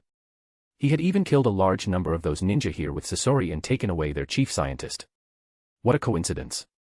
Still, in a way, this place really was not bad. Konoha did not know about it. And even if the remnants of the Sky Ninja did, they probably could not defeat the Uchiha gathered here. That meant the Uchiha could live relatively stably for now. Sasuke at his side was full of curiosity. After some time to settle down, he had recovered a bit of his usual self. He held Mikoto's hand tightly and looked around with bright eyes. When Kenichi followed Mikoto inside, he found the Uchiha were living quite well. At the very least, the atmosphere was harmonious and quiet. Kenichi did not interfere much. He had already entrusted Mikoto with the matter of relocating the Uchiha with him this time, and he believed she could handle it. Besides, as an outsider, it was not appropriate for him to meddle too deeply in internal clan matters. Once we bring them back, we can head to the land of snow, Kenichi yawned, bored. He had not forgotten that he still had business in the land of snow, like his chakra parasite queen. Back then, he had coordinated with Kazuhana Koyuki, and the parasite inside her should have matured by now. After bringing Mikoto back to the Uchiha base, Kenichi planned to go to the land of snow and study the parasite. Once he had inspiration or a technological breakthrough, he would return to genetic programming. I wonder how Anko is doing now. Kenichi propped his chin up, idly thinking. The last time he heard about Anko was half a year ago, when he was chatting in his teacher's lab. According to his teacher, Anko had become an excellent bounty hunter and had completed many missions. It was just that her strength still had not reached Jonin level. His teacher was also constantly increasing Anko's training intensity, which almost made Kenichi laugh. He could not help wondering what his junior sister's mood looked like these days. I am sorry to keep you waiting. While Kenichi was thinking, Mikoto finally returned. He glanced at her. A group of Uchiha followed behind, and most of them looked genuinely happy. It was obvious that reuniting with their other clan members was a joyful event. Seeing that, Kenichi did not delay. He immediately took these Uchiha back to the land of rice fields by airship so they could reunite with the rest of the clan. Shisui and Itachi still had not returned. Kenichi simply said goodbye to Sasuke and then left on the airship. He did not have time to watch the Uchiha's warm reunion. He wanted to reach the land of snow as quickly as possible and see what stage his chakra parasite queen had reached. I just hope the others do not do anything extreme. Shisui should be able to manage it, Kenichi muttered, scratching his head while watching the village below shrink into the distance. Finding the Uchiha was good news, but it also carried an unpleasant implication. Those Uchiha who never returned were probably long dead in Konoha. That was not something the clan members who still had family and friends in Konoha would want to hear. Kenichi also noticed something else on this trip. Obito was gone. A mask seller was never a memorable presence, so Kenichi only learned it from an old man at a nearby stall. That masked merchant had left not long after Kenichi departed that day. But Obito was not likely to be following him. Kenichi taking Sasuke to Konoha for a stroll was not something that needed tracking. If anything, Obito was probably watching Shisui or Itachi. If a fight breaks out, that will be interesting, Kenichi smiled to himself. I wonder if Obito will be forced to use Kamui. If he does, a surprise would be waiting for him. Leaving the land of rice fields, Kenichi spent 2.5 days flying to the land of snow. That was with the speed advantage of flight. If he traveled by foot or boat, it would have taken far longer. The ninja world's landmass was not enormous, but its seas were vast. The land of snow sat isolated across the water, and even the nearest countries took a long time to reach by ship. With an airship, the journey shortened dramatically. Soon, Kenichi arrived in the capital of the land of snow and found Kazuhana Koyuki handling state affairs. Lord Amamiya. A year had passed, and Koyuki had clearly grown taller. The moment she saw Kenichi, she rushed over with obvious excitement, nearly throwing herself at him as if driven by impulse. Kenichi stopped her with a hand, holding her in place. He felt a headache coming on. The mother worm's influence on Koyuki seemed significant. Otherwise, she would not be acting like this. You have worked hard. Kenichi patted her head lightly. Koyuki's eyes turned watery for a moment at being held back, but she did not resist. Instead, she steadied herself, cheeks flushed from excitement. It is not hard to serve you, Lord Amamiya. Her voice was soft, and her gaze looked almost unnaturally bright. Kenichi scratched his head. This was clearly not normal. He also noticed something else. Koyuki's physical development seemed accelerated, which was likely related to the mother worm as well. So Kenichi extended yang release chakra, tracing the parasite's location through her nervous system until he found the mother worm lodged along her brain and spine. After a year, it had grown considerably. Before, it could only cling near the back of her neck. Now, its tendrils had reached into the deeper pathways leading to her brain. Master. The mother worm transmitted a wave of excitement and satisfaction. Its mental signals were now surprisingly coherent, almost human in structure. That alone proved how much it had developed over the past year. But its shape had also become far more unsettling. It resembled a facehugger, except a facehugger clung to a face. This one clung directly to the brain and spine. If the mother worm died, Koyuki would likely die with it. Kenichi's expression turned strange as he sensed its structure. This parasite achieved control by physically anchoring itself to the brain, yet it could still leave the host appearing fully autonomous. Koyuki's reactions and mannerisms were natural. There were no obvious signs of puppeteering. What is going on? Kenichi asked internally, focusing on the mother worm. I have matured, the mother worm replied, and I now require high-quality male genetic material to begin producing offspring. Kenichi's mouth twitched. So that was it. No wonder Koyuki had been acting restless. No wonder her eyes looked like they were shining. It was not romance. It was a biological drive pushed onto her by the parasite. Could Kenichi respond to that in the literal sense? Of course not. That would be suicidal. But the request itself did not trouble him. Genetic material did not need to be obtained through that kind of act. Blood and tissue were enough. And Kenichi had access to far better samples. If he truly could not obtain the genetic information of the Sage of Six Paths or Kagaya, he would not mind preparing a copy for the mother worm later. As for Black Zetsu, he would rather not. Black Zetsu was an abnormality even among the Otsutsuki. Kagaya and the Sage of Six Paths at least maintained humanoid bodies. Black Zetsu had no real human form at all. Most of the time, he needed external support, like Obito or a white Zetsu body, just to mimic one. From that angle, Kenichi suspected that before Kagaya was sealed, she had hastily shaped Black Zetsu out of chakra or something similar. It might not have been a complete life form, but it was enough to grant longevity and strange abilities, possibly tied to the Otsutsuki bloodline. Then Kenichi paused. If the mother worm could request genetic material like this, did that mean it had a method to extract and process genes? You can extract other people's genes and use them to create the next generation? Kenichi asked, unable to hide his curiosity. I can split and recombine genes by secreting specialized fluids, the mother worm replied at once. I select the best combinations and cultivate a more optimal next generation. Its loyalty was unmistakable. Kenichi's mood lifted. If that was true, then the mother worm's secretions might help him break the bottleneck in genetic programming. If he could stabilize the process, he could finally dig into the real secret of the Sharingan. I have always felt the greatest secret of the Sharingan is tied to genes, Kenichi murmured, rubbing his hands with excitement. But my argument has been missing a decisive experiment. Coming out to clear his head had been the right move. If he had stayed locked in his laboratory, grinding at the problem, he might still have been stuck. He had come to the land of snow only to check the parasite, but he had stumbled onto a potential shortcut.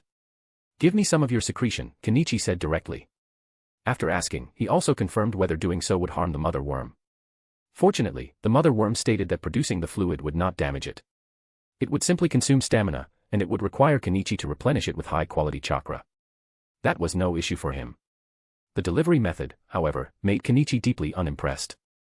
The simplest method resembled Koyuki spitting into a test tube. The mother worm claimed there was another way to provide the fluid. Kenichi rejected that instantly, without hesitation. Master, about the genetic material. The mother worm pressed, sounding faintly impatient. Kenichi injected yang-release chakra to restore it, and the mother worm's agitation eased into renewed excitement. Later. After I finish some research, Kenichi replied. He had originally planned to use Sasuke's or Naruto's genetic material, since their bloodlines were closer to the Otsutsuki and more suitable for selection. But now he wanted to test the secretion's usefulness first. If it truly helped him perfect genetic programming, he would upgrade himself first, then provide a better sample afterward. I can improve even with your current sample, the mother worm insisted, tail swaying with urgency. Kenichi glanced at it.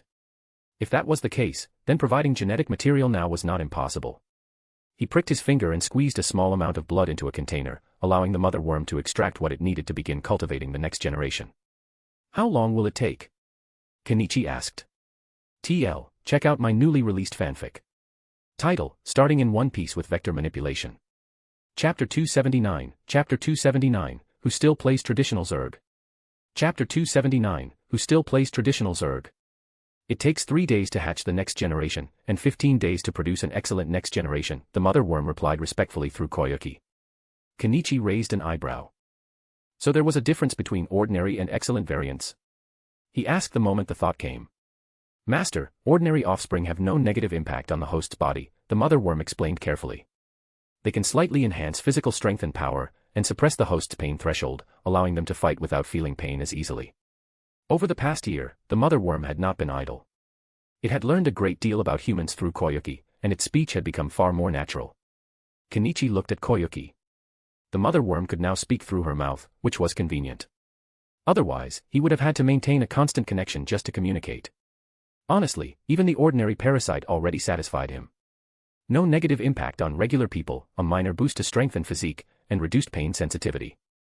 That was practically a zombie-like body, without the downside of losing reason. Still, Kenichi's curiosity only grew. What about the excellent ones, he asked. Excellent offspring can help ninja accelerate chakra extraction, the mother worm said, sounding faintly proud.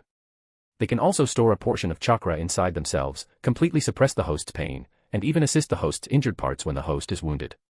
Kenichi's eyes narrowed with satisfaction. Just accelerating chakra extraction and storing chakra was already valuable. Add complete pain suppression, and it meant a host could keep fighting even after severe injuries. In battle, that mattered more than comfort. With that, the parasite's appeal would no longer be limited to ordinary people. It would become attractive to ninja as well.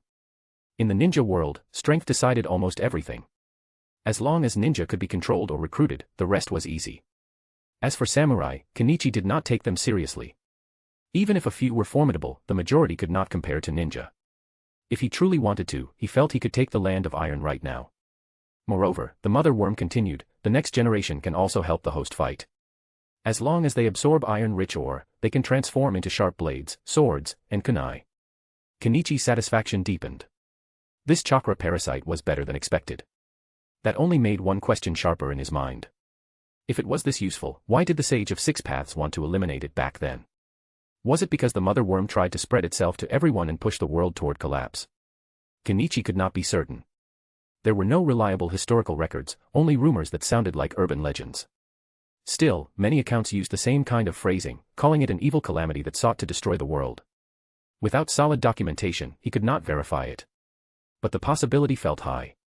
Can there be an even better next generation? Kenichi asked, watching Koyuki closely. 3 days for ordinary, 15 for excellent, and now he wanted to know if there was a tier above that. Yes, the mother worm answered with certainty. But that kind requires a long cultivation period. About 3 months. Kenichi's eyebrows rose. 3 days, 15 days, then 3 months. That jump was enormous. What is the difference? He pressed. Master, the mother worm said, sounding slightly confused, because the kind contains a large amount of your excellent genes. They can help the host absorb a very strange energy. The increase in physical ability and strength will also be greater. It hesitated, then admitted its limitation. I can sense the ability exists, but I do not understand what that energy is. Kenichi went still. He did. If the mother worm described it as strange energy, it was very likely natural energy. In other words, offspring infused with his genes might help a host approach sage mode. Then another thought slammed into him, awkward and unavoidable. These offspring had his genes. The hosts would be carrying his gene-heavy parasites. The logic started to feel uncomfortably close to calling them his own descendants. Kenichi's expression turned into something like a baffled old man staring at a ridiculous notice board. He did not know whether to laugh or sigh. He forced himself back on track. You can analyze the composition and function of genes. Kenichi asked, realizing he had overlooked an important point. Not just store them, but interpret them. I can detect some functions, the mother worm replied honestly. Kenichi took a slow breath. That was a big deal. If the mother worm could partially interpret gene functions, it could assist him later, both in research and in selection. For now, cultivate some ordinary offspring and some excellent offspring, Kenichi said. I will come back for them. They will be useful. The mother worm's capabilities were undeniably strong. With it, Kenichi felt the success rate of his broader plan had increased significantly. He also began to suspect the true origin of this parasite line. Their abilities and biology did not resemble something native to the ninja world. It was not impossible they were extraterrestrial life forms. But that could wait. Right now, he wanted to return to his laboratory as quickly as possible and test whether the mother worm's secretions could help him improve gene programming ninjutsu.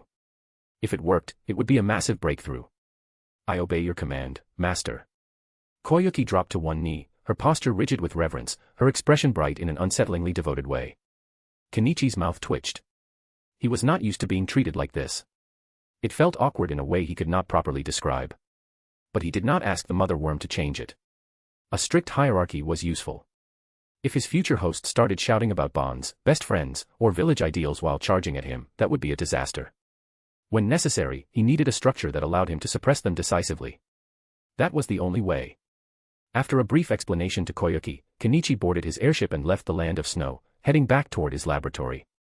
He was already impatient to test the secretion's value. Meanwhile, in a secluded valley, a man wrapped in layers of bandages let out a harsh, delighted laugh as he walked toward the woman in front of him. Stop struggling, Pakura. You cannot escape from here. Pakura gritted her teeth, staring at the monster in front of her. Her teammates were already dead, all killed by his hands. His strength was overwhelming, and worse, he seemed to understand her abilities far too well. No. I have to bring this information back to the village. She inhaled sharply and activated her bloodline limit again. The next instant, she vanished.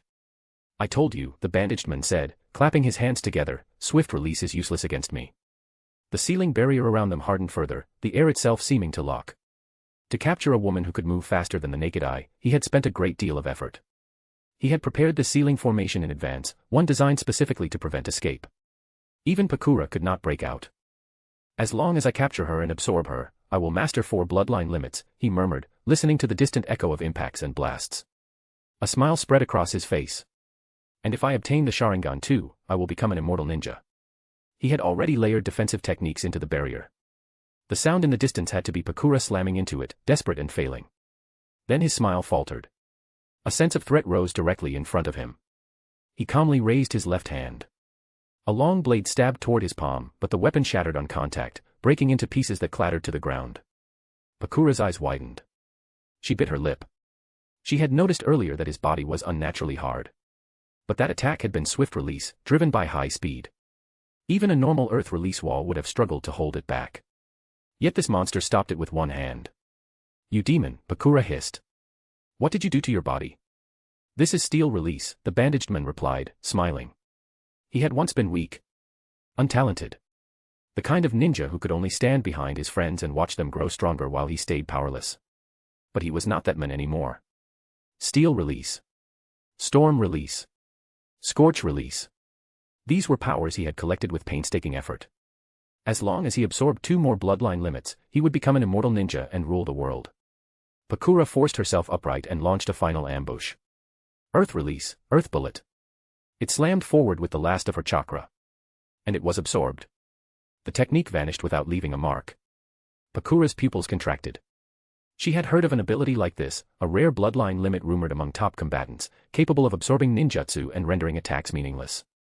But the man in front of her also claimed steel release.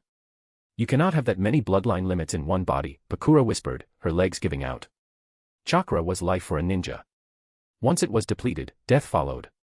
She had nothing left. "That is true for others," the bandaged man said, laughing.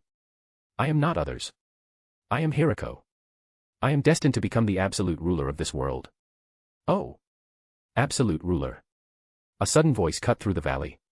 Hiriko's pupils shrank. He spun around and saw a ninja standing outside the ceiling barrier, watching him with obvious interest. "Who are you?" Hiriko demanded. The newcomer wore no headband, giving no easy clue to his origin. But he stood outside the barrier, which meant he was almost certainly an enemy.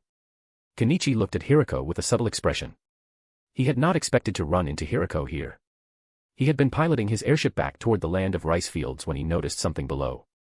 The ceiling array's structure looked similar to something his teacher had once taught him. Curiosity pulled him down. And then he saw the bandaged man, the desperate woman behind him, and heard the name. Hiriko. The moment Kenichi heard it, he knew exactly who this was. He had asked his teacher out of curiosity before, and his teacher had told him Hiriko had once been his friend. Kenichi had not planned to interfere. Even if Hiriko intended to do something insane, it was not his concern. But then he heard the rest. Multiple bloodline limits. Possibly even more. Kenichi's interest ignited instantly. Were there people in the ninja world who could carry multiple bloodline limits? Outside of the Otsutsuki, there were almost none. On the surface, only Mei had 2. Hiriko, however, had no bloodline limit originally. Kenichi knew that from his teacher. So how did Hiriko obtain them? That alone was worth investigating. So Kenichi decided to meddle. As for Bakura, Kenichi recognized her too. She was not the hidden sand legend people sometimes mixed into rumors. She matched the woman seen in the old accounts and films, right down to the face. And right now, she was about to be devoured. So Kenichi stepped closer, gaze locked on Hiriko, ready to see exactly how this so-called immortal ninja worked. If you don't want to wait for the next update, read 10 to 50 chapters ahead on Patreon. patreon.com/fanficlord03. One Piece, Naruto, Bleach, Soul Land, NBA, and more, all in one place. Chapter 280, I'm really just here to learn, let me in. Chapter 280, I'm really just here to learn, let me in. I'm Amamiya Kenichi. My teacher is Orochimaru. Kenichi answered Hiriko's question plainly. It was normal that neither Hiriko nor the woman called Bakura could recognize him clearly through the barrier. Kenichi could not make out their faces either. The view was distorted, as if he were looking through frosted glass. If he had been standing closer and taken a hit, they might have recognized him. After all, wanted posters for rogue ninja circulated across the ninja world, and he did have a bounty. It just was not high. Compared to his other identity, the Heavenly Demon, his official bounty was laughably small, roughly on the level of a summa. The defensive barrier Hiriko used looked a little like the 4 Violet Flames formation, but it was not. It only had 3 corners, and it was red. Even the air around it felt strange.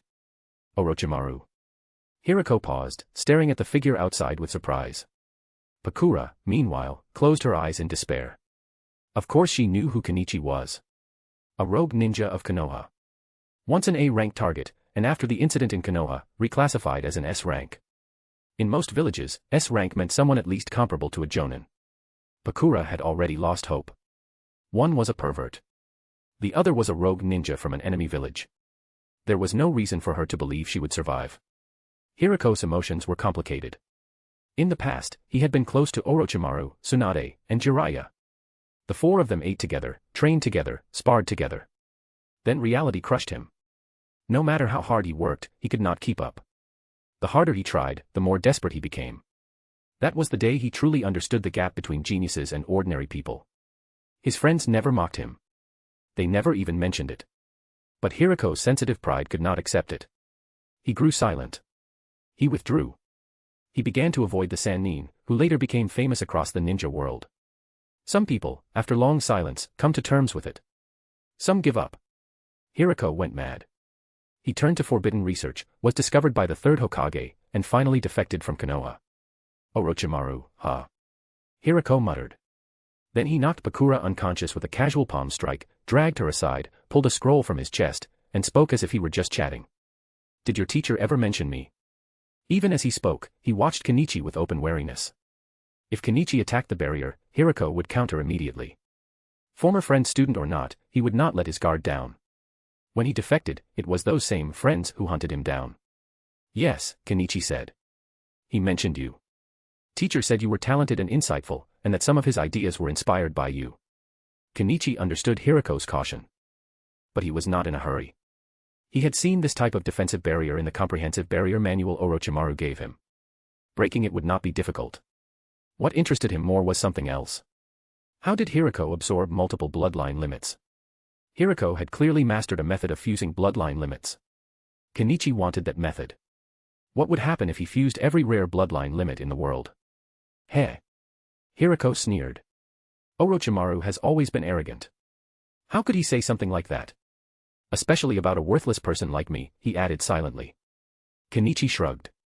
Believe it or not, that's up to you. Then he leaned forward, eyes bright with genuine curiosity. But Uncle Hiruko, may I ask how you fuse bloodline limits? Kenichi remembered that someone like Hiruko did not appear in the main story, which meant Hiruko was likely a movie character. Some movie storylines clearly operated on their own logic. The Land of Snow had chakra armor and convenient technology, yet it never appeared in the main timeline. The Sky Ninja Village had its underground fortress and absurd military research, yet it never truly affected the larger world. If those things were part of the same world, the 5 great villages would have fought over them like starving wolves. Flying tools would make Iwagakiru's mountain defenses a joke. Chakra armor could raise the baseline of Genin, Chunin, and Jonin alike. Even a small improvement was still an improvement. Yet Konoha never moved, as if it could not see the value. Kenichi had long suspected that the movie plots were independent. No matter how messy they got, they would not change the main thread. Chimera. When Hiruko spoke that name, pride overtook his face. A ninjutsu I developed. It will make me the ultimate ninja. He had created Chimera himself. Orochimaru, Tsunade, Jiraiya, no one had researched a technique with the same effect as his. Not even the second Hokage. In that field, Hiruko believed he stood above them all. And he already had 3 bloodline limits. If he absorbed Bakura, he would have 4. One more after that, and he would become the ultimate ninja. Chimera. Kenichi repeated under his breath. He had heard the name before, in some compilation video, associated with a high-ranked forbidden technique. He did not remember every detail, but he understood enough now. Chimera was the key to fusing bloodline limits. He had to obtain it. At the same time, Kenichi saw Hiruko shifting the unconscious woman onto the scroll within the barrier. Was Hiruko about to demonstrate the Chimera technique on the spot? Kenichi tapped the barrier. Uncle Hiruko. The moment his fingers touched it, electricity snapped through his arm. He was zapped hard enough that most people would have cried out. Kenichi did not even flinch. Hiruko's eyes narrowed. This kid took that and stayed standing. What do you want? Hiruko's tone turned hostile. If you interrupt me, I will not be polite. He had run enough in the past. This time, he would not run. He would climb to the peak of the ninja world step by step and become the strongest. I'm not trying to stop you, Kenichi said quickly, half amused, half sincere. I was just wondering if you could let me observe from the side. Not only observe, he thought. Record the whole process. Hiruko stared at him as if he were looking at a lunatic. Was this kid a pervert too?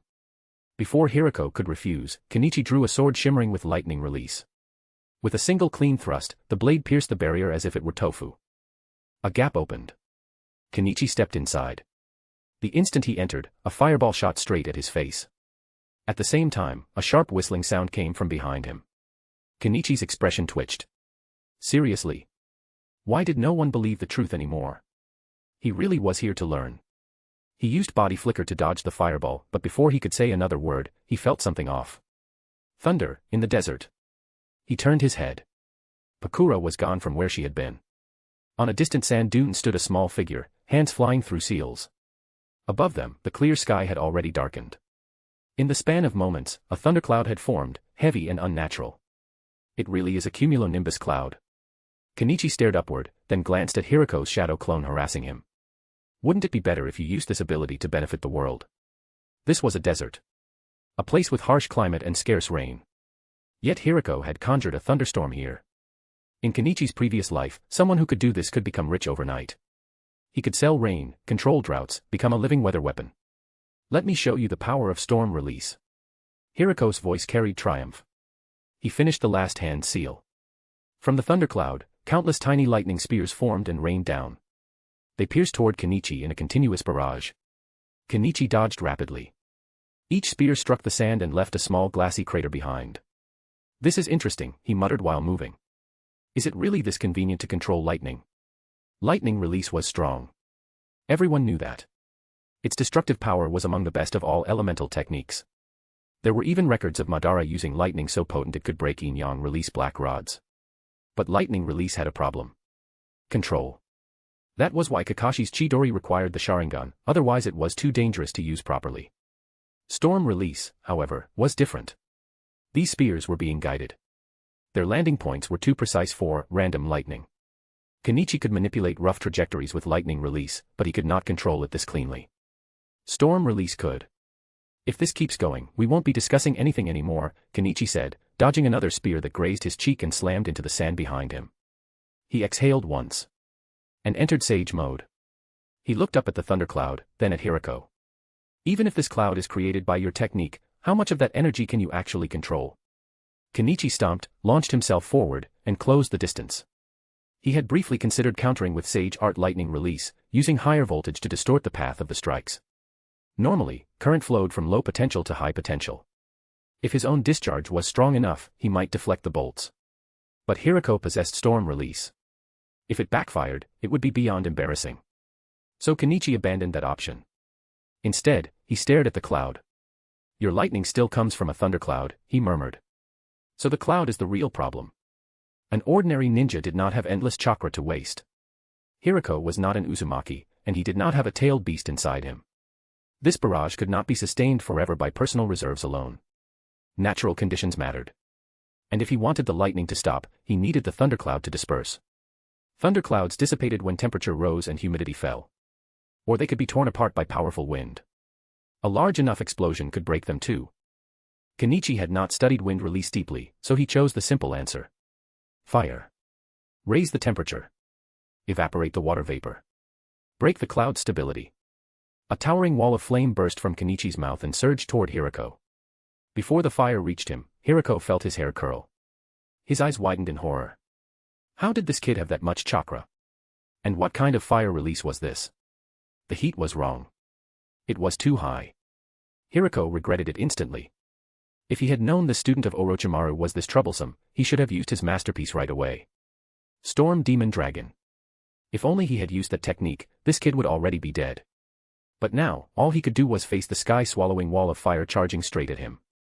If you don't want to wait for the next update, read 10 to 50 chapters ahead on Patreon. patreon.com/fanficlord03.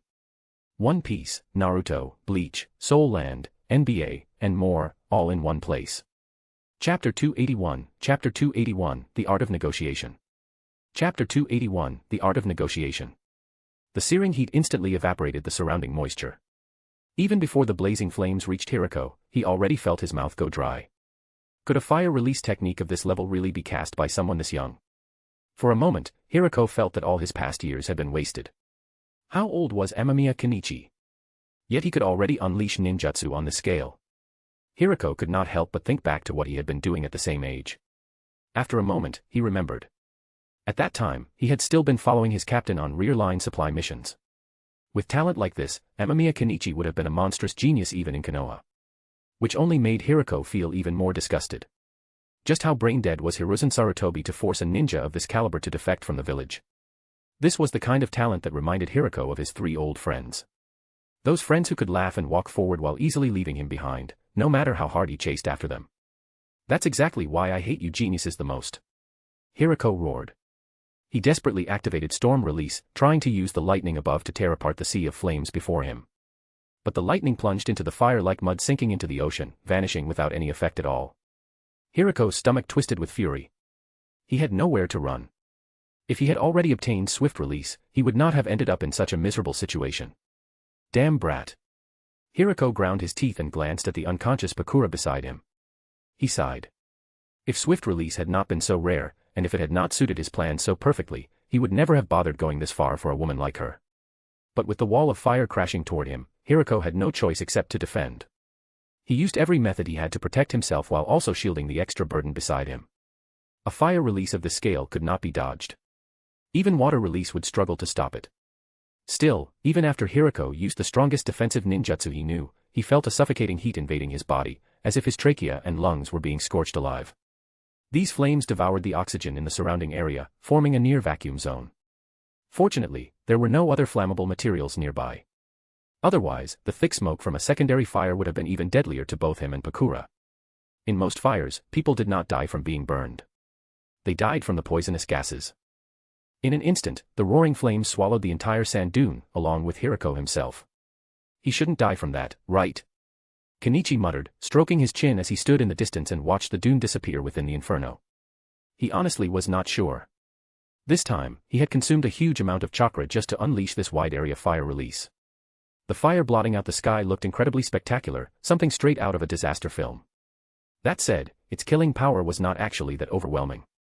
Against people on the level of Madara Uchiha or the 3rd Hokage, a technique like this would only earn criticism for being a waste of chakra. Madara probably would not even look twice at it. At most, he might scoff that modern ninja were getting more and more foolish, throwing away chakra without any restraint. In the ninja world, power was not decided by who had more chakra alone. If that were true, nobody would ever beat a tailed beast.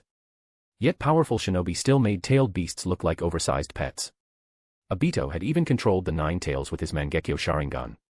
It had been done through trickery, yes, but it still succeeded. That alone proved that having more chakra did not mean you could withstand everything. The real reason Kenichi had poured so much chakra into this was simple. He wanted to disperse the cumulonimbus clouds overhead. And now the effect was obvious. Under his deliberate control, the storm clouds had already started to thin. Kid. Are you trying to drag me down with you? Hirako's voice rang out angrily, though it sounded a little strained. Kenichi turned to look. The flames had already passed, largely because he had guided them upward into the storm clouds. That step alone had consumed an enormous amount of chakra. But it had worked. Sunlight now shone over the desert once more. As for Hirako, he was still alive, though he looked miserable. A bulge rose from the blackened sand, like a turtle shell pushing through the earth. Then Hirako poked his head out from inside. The sight was so ridiculous it was almost funny. Even his hair had curled from the heat. How could I do that? Kenichi asked calmly. Uncle Hirako, I only want to learn your chimera technique. Hirako looked up at the sky and finally noticed the problem. The dark storm clouds were gone. How had this brat done that? He had seen wind release users try to blow away his storm clouds before, but never this. Fire release dispersing storm release clouds was not something Hirako had ever encountered. At that moment, he also realized something else. This brat was strong. If Hirako had already absorbed 5 bloodline limits and used Storm Demon Dragon, he probably could have defeated him. The problem was that he did not have that much chakra left right now.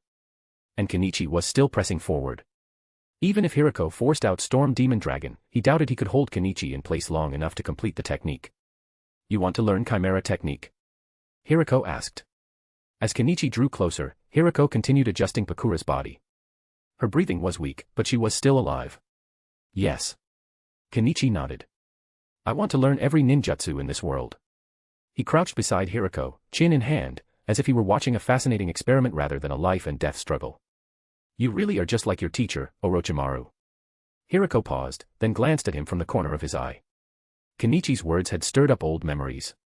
Back then, Orochimaru had once said the same thing. That he wanted to learn every ninjutsu in the world. Jiraiya, meanwhile, had declared that his dream was to master transparent escape and then tour every hot spring in the world. Tsunade had responded by punching him so hard he flew a great distance. Later, Orochimaru had secretly told Hirako that Jiraiya would never end up with Tsunade. On one hand, Jiraiya liked her. On the other, he was a wanderer at heart. A man like that could never stay by her side. For a moment, Hirako fell silent. Those bright, carefree days in Konoha really were gone forever. Otherwise, how could I become my teacher's student? Kenichi replied with a smile. That very line had been one of the things that convinced Orochimaru to take him in. Kenichi knew enough about Orochimaru to play directly to his interests. Of course, that was not the only reason. His learning attitude and his views on scientific research had also helped. Do you really think I'd teach you Chimera technique? Hirako asked, looking at him with amused contempt. No. Kenichi smiled back. But I'll make you agree. Hirako's expression darkened slightly. Kenichi knew very well that Hirako would never willingly hand it over.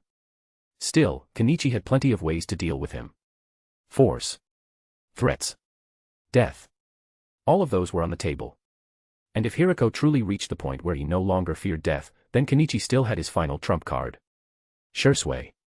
Shisui's Koto Amatsukami had not yet been used. If it were cast on Hirako, making him unconditionally obey, then obtaining Chimera technique would be easy. The only problem was that Koto Amatsukami, while terrifying in theory, had almost no real battle record. Shisui had died too early. No one truly knew how effective it would be against powerful opponents. Some people even fantasized about using it on Kagaya Otsutsuki. Kenichi thought that was absurd. The Sharingan itself was a power inherited from the Otsutsuki bloodline. Using it to control Kagaya directly sounded ridiculous. But against someone like Hirako, it should not be a problem. Hirako curled his lip. His luck today really was terrible. If only Kenichi had shown up a little later. Even a little later would have been enough. Once Bakura's bloodline limit had been fused into him, this situation would have been completely different. Are you going to kill me? Hirako asked after a long silence. Kenichi did not answer immediately. Instead, he studied Hirako's eyes. There was no fear there. No trembling. No panic. Just determination. It seemed threatening him with death would not work. You're trying to become the ultimate ninja, aren't you? Kenichi said softly. Wouldn't it be a waste to die now?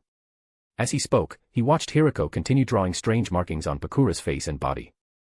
Hirako's hand paused. Yes, he said flatly. But I will not hand my life's work to anyone. No one. His voice was calm, but absolute. Kenichi sighed inwardly. So force and death threats were ineffective. That left only two real paths now. Shisui's eye, or brainwashing. He was not fully sure whether brainwashing would work on someone like Hirako. Ninja in this world were often absurdly stubborn. Still, Kenichi had another option. Uncle Hirako, he said with a smile, you were once a Konoha ninja, so you must know about a ninjutsu developed by the second Hokage, Senju Tobirama. Edo Tensei. Edo Tensei was an excellent technique. The only real problem was this: if you wanted a resurrected ninja to teach techniques properly, you needed to remove the restraints and give them enough autonomy. I know it. Hirako glanced at him. Are you planning to threaten me with that? But if I'm already dead, why would I teach you something I refused to teach while alive? Then can you accept becoming mediocre again after death? Kenichi asked. Hirako froze. Kenichi smiled faintly. If you're revived through Edo Tensei, will that body still have all these bloodline limits you worked so hard to collect? Or will you just go back to being the same mediocre person you once hated? Orochimaru had once evaluated Hirako for Kenichi. He knew Hirako's heart was sensitive and fragile. Hirako had defected from Konoha precisely because he could not bear being ordinary while standing beside three geniuses. He wanted to become someone extraordinary. That obsession had defined his life. As expected, Hirako fell completely silent. A long time passed before he finally looked up at Kenichi. I need time to think, he said bitterly. There was resentment in his voice. There was frustration. But there was no anger. Hirako was smart. Smart enough to know that showing killing intent right now would be pointless. He himself was the sort of person who would never spare someone who wanted him dead, which was exactly why he suppressed that emotion completely. Kenichi did not object. He knew Hirako was stalling. But that was fine. The fact that Hirako hesitated at all meant there was still room to negotiate. And honestly, dragging things out was part of Kenichi's own plan too. He intended to bring Hirako back with him. If Hirako continued to refuse or stall after that, then Shisui could step in. Using Koto Amatsukami here felt a little extravagant. Still, Chimera technique was worth it. Then let's go, Uncle Hirako. Kenichi smiled. He bent down, picked up Bakura, and added casually, "As for this girl, you don't mind if I take her first, right?" There was no way Kenichi was going to let Hirako continue drawing on her body. Who knew whether those markings were part of the activation process for Chimera technique? Of course not. Hirako ground out through clenched teeth. If you don't want to wait for the next update, read 10 to 50 chapters ahead on Patreon. patreon.com/fanficlord03. One Piece, Naruto, Bleach, Soul Land, NBA, and more, all in one place. Chapter 282. Chapter 282, Is Chimera's Essence the Fusion of Genes? Chapter 282, Is Chimera's Essence the Fusion of Genes? You're saying this person is Hirako? Orochimaru looked at the short figure standing before him, a strange look in his eyes. After seeing the sincerity on his disciple's face, even Orochimaru felt a little uncertain. Just earlier, he had still been in the laboratory, focused on his experiments and trying to perfect his telephone concept as quickly as possible. Then, unexpectedly, Amamiya Kenichi had come knocking, mysteriously asking him to come out using his original face to meet someone. To his surprise, the person standing outside was a short figure wrapped in layers of bandages. At first, Orochimaru had assumed this was some special bloodline limit user his disciple had brought back. Then Kenichi told him that the person before him was Hirako. Orochimaru naturally remembered Hirako. In fact, the name immediately pulled up memories from the past. Back then, he, Jiraiya, and Tsunade trained together every day and went on missions side by side. Hirako had also been their friend. Later, however, Hirako gradually drifted away from them. Their last meeting had been when Hirako was discovered carrying out human experiments. Hiruzen Sarutobi had learned of it and arranged for them to hunt down the Konoha rogue ninja. Of course, the Sannin had not killed him. Instead, they had silently chosen to ease off and let Hirako escape Konoha alive. That day, Jiraiya had been in a terrible mood, and Tsunade's expression had not looked good either. Only Orochimaru's eyes had been shining because he had discovered something new that interested him. Orochimaru, long time no see. Hirako looked at the familiar face in front of him. It was still the same appearance, the same clothes, the same temperament. That cold and merciless demeanor that never treated others as equals. That was Orochimaru. Just as Jiraiya had once said, sincere smiles rarely ever appeared on Orochimaru's face. Yet now, as he looked at this old friend, Hirako's heart felt somewhat complicated. He could not even defeat Orochimaru's disciple. So what was the meaning of everything he had done since defecting from Konoha? What was the meaning of all these years spent perfecting Chimera? Are you really Hirako? Then why did you get shorter? Orochimaru asked, suddenly much more interested. Aside from his height and changed appearance, the person before him felt very much like the Hirako from before, especially his eyes. Every time, Hirako always looked at him with that same nostalgic gaze. What interested Orochimaru even more, however, was why Hirako had suddenly become smaller, almost like a child. It was as though an adult soul had been forced into a child's body, only wrapped in more bandages. Just a side effect of the ninjutsu. Hirako turned his head away. He did not want to discuss his shrinking body. Chimera sometimes produced strange side effects, such as reducing his size, but that did not matter. This was the price one had to pay to obtain power. Kenichi crouched to the side with his chin propped in his hand, watching. At first, he had hesitated over whether to bring Hirako to his teacher. After all, a ninjutsu that could fuse bloodline limits was simply too powerful. With Orochimaru's talent added to the equation, the consequences might become terrifying. But in the end, Kenichi still brought Hirako here. He wanted to study Chimera together with Orochimaru, because he had a very particular idea in mind. Chimera was powerful, but it clearly had side effects. If Orochimaru refined it, it should become far more practical. Teacher, Uncle Hirako has mastered a very powerful ninjutsu. He can absorb the bloodline limits of other ninja and make them his own. Right now, he already possesses Storm Release, Steel Release, and Dark Release. Kenichi's reminder had the intended effect. He could tell Orochimaru was not particularly interested in Hirako himself, at least not yet. But he also knew that the moment he said those words, Hirako would instantly become a proper research subject in Orochimaru's eyes. The only remaining issue was how to make Hirako hand over Chimera. Kenichi would first see whether his teacher had a solution. If Orochimaru did, then that would save him a great deal of trouble. If not, he would go to Shisui for help. After all, Shisui already owed him such a huge favor that he surely would not refuse. Oh.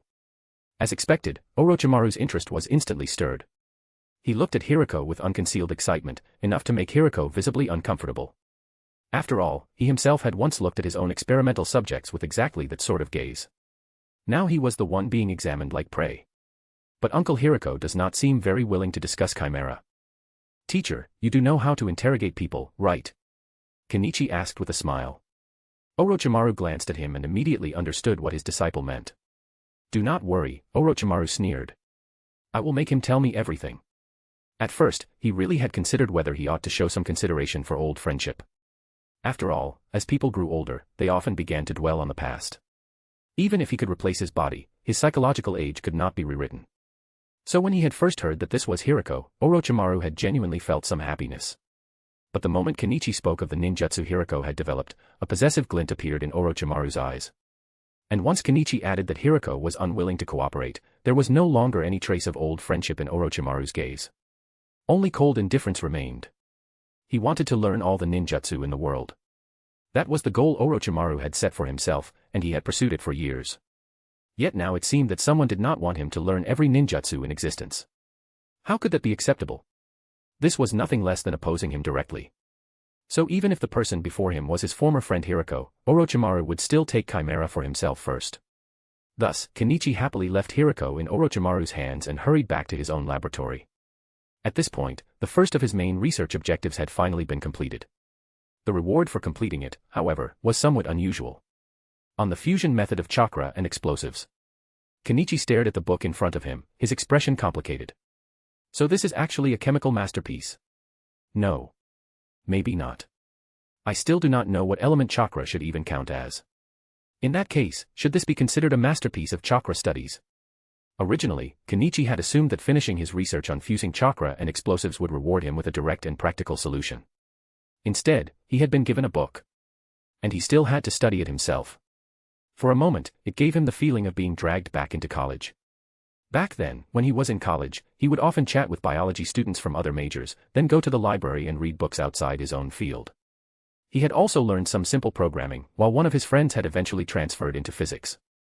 According to that friend, studying biology was basically a dead end, while physics at least offered some possibility for the future. But a book is still good. I just do not know what this one will teach. Kenichi sighed, turned on the laboratory lights, and slowly opened the book.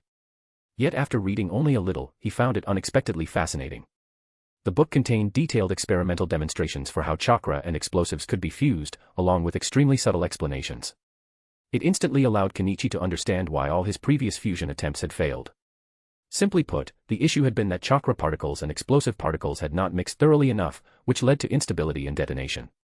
To fuse explosives with chakra of different attributes, one needed a specific method to combine chakra particles of different natures with explosive particles. Only then could a relatively stable chakra explosive be produced. Here, Kenichi also saw an explanation for the strange patterns he had observed on explosives during his earlier experiments. Those mysterious marks were, in fact, manifestations of the reaction between chakra and explosives. That realization captivated him completely. He felt like he had gone back to staying up all night reading novels. This really is a book, or maybe a textbook. Kenichi muttered. Will there actually be a discipline called chakra studies in the future? He finished reading without even noticing the passage of time. Only after reaching the end did he suddenly become aware of the gnawing hunger in his stomach. When he checked the time, he realized 2 full days had passed. Still, the gains had been enormous. At the very least, he now understood the correct method for fusing chakra and explosives. With that problem solved, he could begin attempting bombs infused with other elemental attributes, and even a fully attributed thermobaric bomb was no longer a fantasy. This could even be extended further, maybe to deduce a fusion method between chakra and nuclear weapons. Then a chakra nuclear bomb. Kenichi took out a soldier pill and tossed it into his mouth. The emptiness in his stomach quickly disappeared. He stood up and stretched. He had more or less understood the theory behind combining explosives and chakra. Next came practical experimentation. He would need to master the method fully through repeated trials until he could create truly stable chakra-infused explosives. After setting the book aside, Kenichi took out the secretion he had extracted from the mother bug and began his second line of experimentation. Although the chakra explosive problem had been solved in theory, that branch of work could now be handed over to shadow clones. Kenichi himself still wanted to focus on genes. The main reason was that the earlier encounter with Hiriko had given him a new idea. Based on my current research, bloodline limits are essentially a form of gene mutation and atavism, Kenichi muttered as he took out a scratchpad and began writing down his thoughts. This was one of his habits. Spoken thoughts could disappear quickly, but written ones stayed. Hiriko, meanwhile, can use Chimera to obtain another person's bloodline limit and make it his own. He paused, then wrote again. So is Chimera, at its core, a ninjutsu that extracts the genes responsible for bloodline limits and then integrates them into oneself. Only a hypothesis like that could explain what kind of ninjutsu Chimera really was. But could it truly be so perfect? Kenichi did not believe so, especially not after seeing Hiruko's current appearance. But if the replication and fusion process copies all of the other person's genes first, and then removes the identical parts while retaining all the differences? Kenichi stroked his chin. In that case, Hiruko's current form would make perfect sense. The more he thought about it, the more reliable this theory felt. Bloodline limits were genetic differences to begin with. That would also explain why Kagaya Otsutsuki could wield bloodline-encompassing powers, while others could only at best possess two separate releases. It had to be said that Hiruko really was a genius. A genuine genius. If he had not been limited to appearing only in a movie, Kenichi believed Hiruko absolutely had the qualifications to become a major villain in the main storyline. After all, he had already absorbed 3 bloodline limits. Add Pakura's swift release, and that would become 4. The only question was how many bloodline limits Hiruko could absorb at maximum. Kenichi decided that when he had time, he would make Hiruko undergo a full test. Of course, before that, he still needed to obtain Chimera first. Then he could properly analyze whether Chimera carefully searched, detected, separated, and fused genes one by one, or whether it simply fused every different gene all at once. Either way, this ninjutsu definitely had flaws. Otherwise, Hiruko would truly be absurdly overpowered. Even Chimera, in a certain sense, already has the effect of genetic programming. Kenichi licked his lips. This Hiruko fellow really was a treasure. He did wonder, however, whether Orochimaru had already succeeded in prying Chimera from him. Still, Kenichi decided to calm himself down first and continue trying to improve genetic programming ninjutsu using the mother bug's secretion. Working on 2 fronts at once was always better. So he took out 2 white mice and began his next round of experiments. According to the mother bug, the best approach is to let the mice drink some of its secretion. Direct injection into the spinal central nervous system is also possible. Kenichi decided to conduct a control experiment. One group would drink the secretion. The other would receive direct injection. Then he would see which method produced better results. But before all of that, he first wanted to observe exactly what effect the mother bug's secretion had on genes. So he began that line of research first. If you don't want to wait for the next update, read 10 to 50 chapters ahead on Patreon. patreon.com/fanficlord03. One Piece, Naruto, Bleach, Soul Land, NBA, and more, all in one place. Chapter 283, Chapter 283, Insects are truly amazing creatures. Chapter 283, Insects are truly amazing creatures. Under observation, sample liquid number 1, secreted by the mother bug, showed a process of gene dissolution. It dissolved the genes, then rearranged them in a specific pattern to form an entirely new set of genes. Is it possible that it possesses a guiding effect on gene programming? The first live subject experiment was conducted on a white mouse. After oral administration, the gene programming ninjutsu still failed. The white mouse's gene chain collapsed as before. Beginning the next control experiment. White mouse number 2 was injected with the mother bug's secretion. After the injection, white mouse number 2 completely ceased struggling and resistance. Observation showed that the white mouse appeared to be in an unconscious state and could not respond to any outside stimulus. Was this caused by spinal nerve damage, or by the influence of the mother bug's secretion? The experiment on white mouse number 2 began. This time, the gene programming process was completed very smoothly. Under observation, the white mouse's heart displayed abnormalities, enlargement of the heart, accelerated heartbeat, and thickening of the myocardium. This situation is not right. Under normal circumstances, after gene programming is completed, the body requires a short adaptation period before physical changes gradually appear. But the mother bug's secretion seems to have directly triggered the manifestation process after gene insertion. Kenichi frowned as he looked at the white mouse in front of him. This mouse was in extremely good condition, almost absurdly energetic, as if it had been fed a stimulant. But that was not surprising. After all, its heart was already far larger than that of an ordinary white mouse. Logically speaking, this state should not have lasted. A body that small should not have been able to contain such an enlarged heart. Under normal reasoning, the final outcome should have been death, caused by the mouse's body being unable to endure the size of the organ. Yet even now, the mouse remained lively and active. Kenichi examined it carefully and discovered that once the heart had developed to roughly twice the size of a normal white mouse's heart, it stopped growing further, though the heartbeat remained extremely rapid. So using the mother bug's secretion for gene programming not only accelerates the manifestation process after gene insertion, but also makes that manifestation more compatible with the host's physical condition. Kenichi muttered, somewhat incredulous. Although he already knew the mother bug could extract genes from others and breed more advanced offspring, only now did he realize that this thing might be a little too outrageous. Was this really something a parasite could do? At this point, Kenichi would have believed anyone who told him this was some alien Zerg organism from deep space. Its abilities were simply too absurd. Gene programming was already an extremely difficult field to begin with, yet the mother bug's secretion possessed this kind of effect. Could it be that this kind of parasite was not actually native to the ninja world at all, but some extraterrestrial organism brought here by the Otsutsuki in ancient times? Or perhaps it had been created by some other starfaring civilization. At that moment, Kenichi admitted that his thoughts were starting to wander a little. The main reason was that the existence of this parasite completely overturned his understanding of what parasites were capable of. Originally, his goal in researching it had been simple, to use parasites as a way to dominate and control the ninja world. But now, it seemed parasites could do much more than that. They could even help him solve the problem of improving the gene programming ninjutsu itself. No. One experiment proves nothing. I need a large number of repeated trials before I can confirm this. Kenichi licked his lips. Experiments on white mice alone would not be enough. He would need human testing too. So Kenichi began his experiments again, only this time he used 5 white mice at once. To reduce the chance of errors caused by specific genes, he still used a control method. 2 of the mice received the same inserted gene as the previous white mouse, while the other 3 received different inserted genes. The result was that all 5 experiments succeeded. Kenichi fell silent as he looked at the nearly miraculous scene before him. Among these mice, 3 showed enlarged hearts and abnormally accelerated heartbeats. Another 3 displayed abnormalities in their feet. 1 had an enlarged eyeball, and the process of its transformation was horrifying to watch. Kenichi saw the mouse's eye slowly swell larger and larger before finally rupturing through the eye socket and bulging outward. Yet strangely, there was no bleeding at all. The final mouse showed no obvious external changes. It was only after dissection that Kenichi discovered its stomach wall had thickened. But how large could a mouse's stomach really become? Naturally, he had not noticed it beforehand. Still, this confirms my theory. The mother bug secretion really does assist with gene insertion programming, stabilize the gene chain, induce gene manifestation, and even ensure that the manifestation does not cause fatal damage to the host. Kenichi pinched the bridge of his nose. This world really was incredible.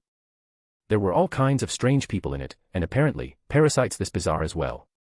Then again, insects themselves were often full of astonishing abilities. Take butterflies, for example. The change from caterpillar to butterfly was so drastic that it was literally called metamorphosis. After all, it was hard for any normal person to imagine why a crawling caterpillar would one day become a butterfly. But scientific research had already revealed the truth of the process, and that truth was terrifying. During the caterpillar stage, there were already undeveloped butterfly organs hidden within its body. Then, after pupation, most of the caterpillar's body dissolved into liquid.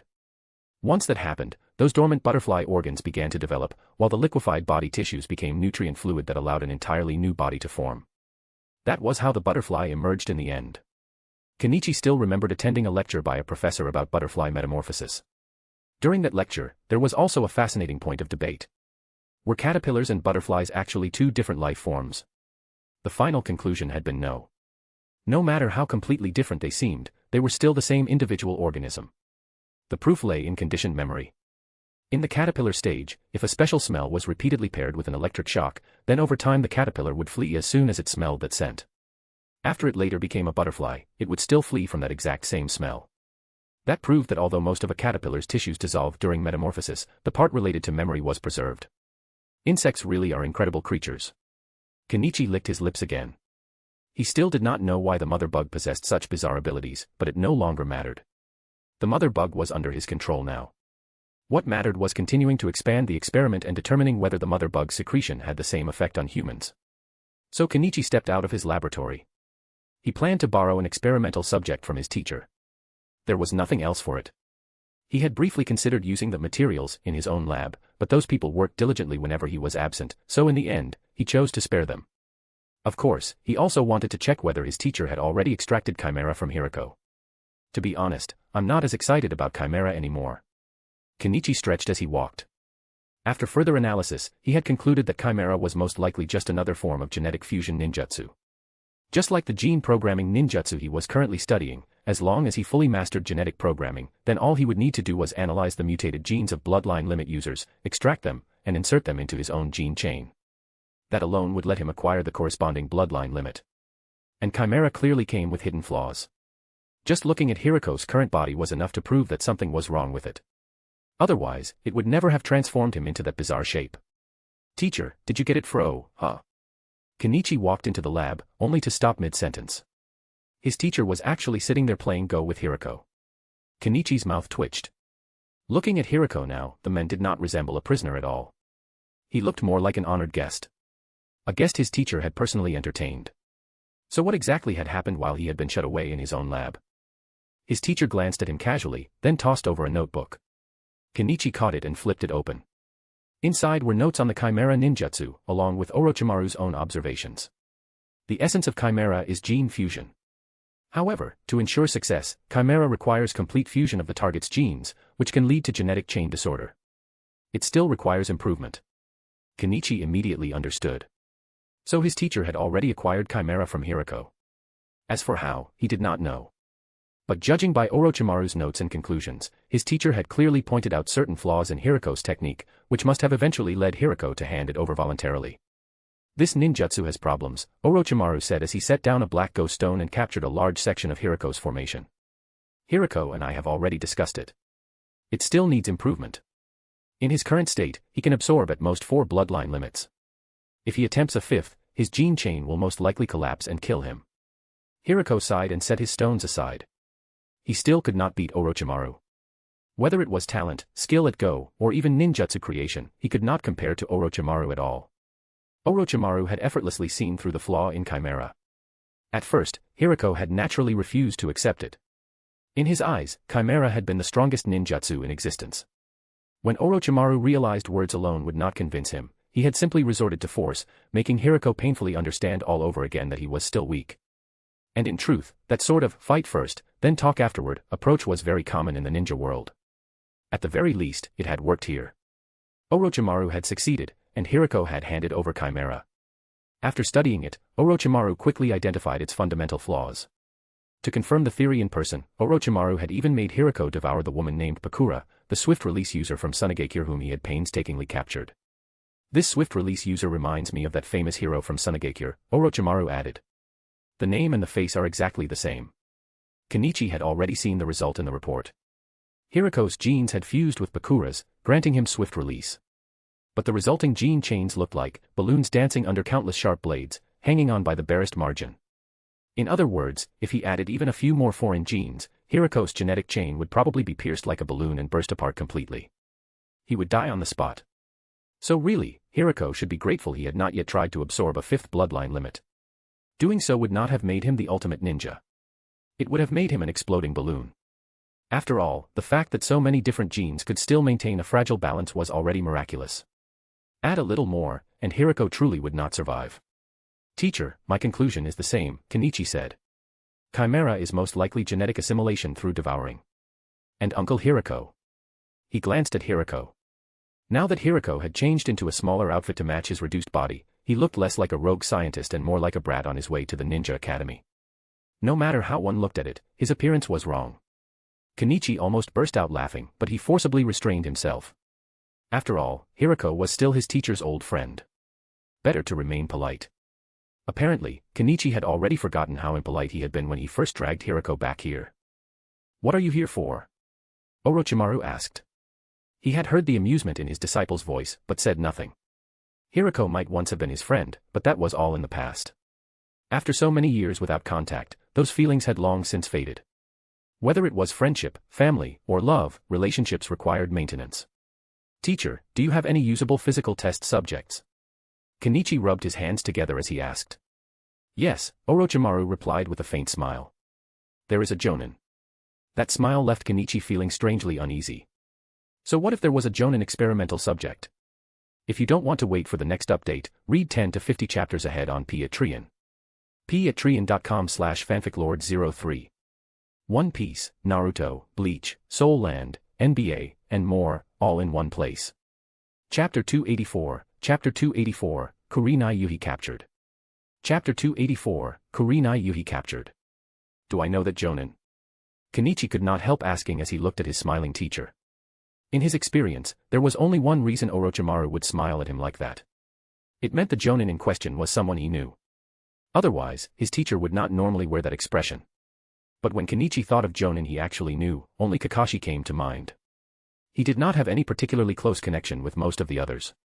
You could say you know her, or you could say you do not. Orochimaru did not keep him guessing and simply handed him a file. Beside them, Hirako watched in silence. He did not have any particular fondness for Kenichi. After all, this brat had captured him and dragged him here.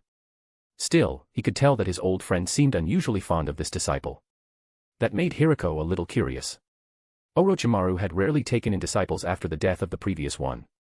And when Hirako looked at him now, he could not help but think of the best-selling deluxe edition of The Story of Me and Princess Orochimaru, which had become wildly popular on the market.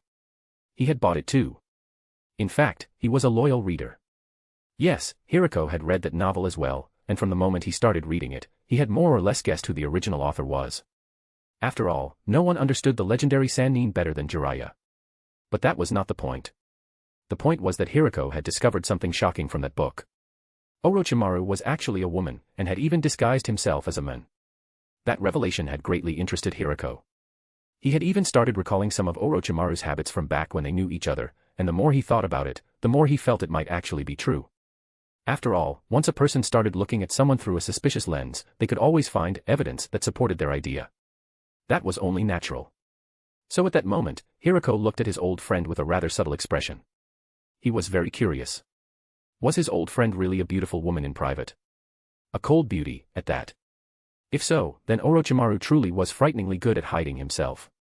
Orochimaru noticed Hirako's gaze, but did not care. Instead, he smiled at Kenichi and quietly observed the changes in his expression. Kenichi, of course, had no idea what Hirako was thinking. At that moment, he was flipping through the folder Orochimaru had handed him. Inside was information on several ninja, 3 genin and 1 jonin. A very standard form and squad. What caught Kenichi's attention, however, was the jonin's name. Kurenai Yuhi. Naturally, Kenichi knew Kurenai. She was a female jonin of Konoha, and in the future she would lead the team made up of Hinata, Kiba, and Shino. She specialized in genjutsu, and her strength was solid. Otherwise, she would never have become a jonin. Kenichi had met Kurenai before. Back when he had been getting close to Kakashi at Minato and Kushina's request, he had crossed paths with Kurenai several times as well. Back then, she would occasionally come to report to the 4th Hokage, and her eyes had always been full of admiration. That was perfectly normal. Minato Namikaze had been extremely popular in Konoha, and with his looks and personality, female ninja naturally liked him. Perhaps because of that, Kurenai had always been quite kind to Kenichi. She had even treated him and Kakashi to barbecue several times. And now, Orochimaru had clearly noticed that. That was probably why he had shown him that smile. Still, what Kenichi could not understand was why Kurenai had been captured here. As far as he remembered, Kurenai had no known record of being taken by Orochimaru. In the future, she was supposed to become Asuma Sarutobi's wife and give birth to Mirai Sarutobi. She could almost be considered part of the 3rd Hokage's bloodline by marriage. After all, Asuma died at Heiden's hands before he could have a second child, and Mirai became his only daughter. Yet now, Kurenai really had been captured.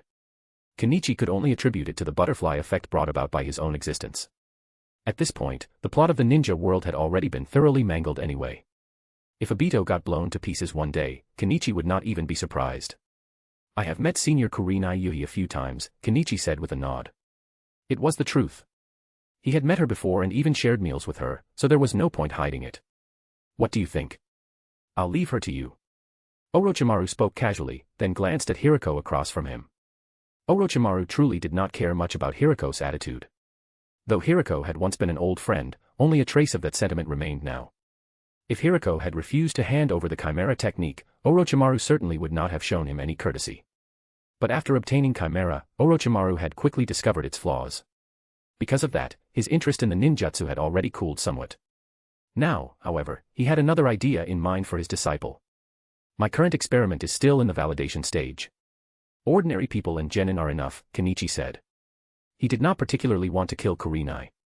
After all, this female jonin had known him in the past. More importantly, when he had watched the anime in his previous life, he had always felt Kurenai's fate was rather tragic. She had married Asuma, only for her husband to die before their daughter was even born. That was one of the strange advantages of anime.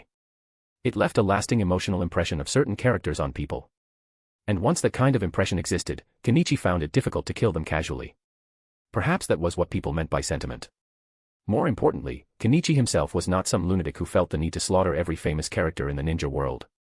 He only chose whether someone lived or died based on his needs. Take Obito, for example.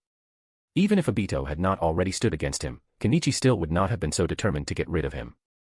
You do not want Kurenai Yui. She's a female jonin with an excellent figure. You can do whatever you like, Orochimaru said meaningfully, making Kenichi's mouth twitch. To be honest, female ninja in the ninja world had it rough. The moment they stepped onto the battlefield, they had to be prepared for one thing above all else: they could die there. They absolutely could not be captured. Because once they were, nothing good usually followed. This was often the very first lesson a squad leader taught new female ninja. Always carry poison or some other final measure. Otherwise, the consequences could be far too tragic. Unless the female ninja held some particularly valuable status and the enemy village thought they could exchange her for greater benefit, the endings awaiting captured female ninja were usually miserable. That was why most female ninja made preparations in advance, just in case they ever fell into enemy hands. There were no conventions in the ninja world. No protections for prisoners of war. No humane rules. Of course, as for exactly what would happen to them after capture, that was not the sort of thing people openly discussed. Teacher, I'm not some kind of pervert. Even Uncle Jiraiya probably wouldn't do that, right? Kenichi said helplessly. In the end, how captured female ninja were treated depended entirely on the character of whoever took them prisoner. Even Jiraiya, whom many considered the biggest pervert in the ninja world, actually had a firm bottom line. Although Jiraiya certainly had done many outrageous things and got beaten every day by furious women bursting out of bathhouses, he had never actually forced himself on any female ninja who fell into his hands. In that sense, he could still be considered a very gentlemanly ninja. Just a somewhat unusual gentleman. Jiraiya definitely wouldn't. He'd rather peep, Hirako said with a nod. He agreed with Kenichi on that point. After all, Jiraiya had once dragged him to Konoha's women's hot springs too. Cough. Hirako awkwardly turned his head. He admitted that, in that respect, he had once been Jiraiya's accomplice. Of course, after going once, he had immediately declared it improper and refused to go again. After that, he had merely started sneaking off alone. Kenichi was not surprised that Hirako knew these things. Hirako had once been close friends with Orochimaru and Jiraiya, after all. It would be strange if he did not know some of their past habits. Then take those three genin. As for ordinary people, just take whoever you want, Orochimaru said with a smile, waving his hand. He did not force Kenichi to use Kurenai as an experimental subject. That was exactly why he respected Orochimaru so much. As long as Orochimaru was not planning to use him as an experiment, or scheme for his body through living corpse reincarnation, Kenichi would not do anything that betrayed his teacher. All right, teacher. Is there anything else? If not, I'll go pick up the subjects for the experiment, Kenichi said, rubbing his hands together. He was already a little impatient. The success rate of the mouse experiments had been incredibly high, practically without failure. So now he urgently needed to move into human trials and determine whether his idea truly worked. No. Just remember to contact Pain later. He seems to have something for you, Orochimaru said after taking a sip of tea. Then he recalled something and casually reminded Kenichi. Orochimaru had indeed received some messages from Pain, including information regarding missions. While listening, he had also heard Kakuzu complain halfway through, loudly questioning why Kenichi never went on missions while he himself worked like a slave. Pain had apparently said he would consider assigning tasks to Jade. Pain. Understood. I'll contact him later, Kenichi said, scratching his head. He had nearly forgotten about that. Then again, it was not entirely his fault. Crop improvement had hit a bottleneck lately. Very few improved crops were producing satisfactory results, and Kenichi had been constantly occupied with breeding work, so he had not gone looking for Pain. Pain, on the other hand, had not contacted him either. So Kenichi had assumed Pain probably preferred it that way. Speaking of which, I wonder how Sasori and Deidara's research is going now. Kenichi muttered as he walked into the dark tunnel where Orochimaru kept his experimental subjects. The treatment here was poor. The captives were given just enough food to keep them alive. And it was here that Kenichi saw the 4 Konoha ninja Orochimaru had captured. The 3 genin were restrained in ordinary ways. Kurenai, however, was being held in a specially designed cell. Her hands were shackled with restraints that interfered with chakra circulation, a device co-developed by Orochimaru and Amato to effectively control jonin. Of course, the premise was that a jonin had to be captured first.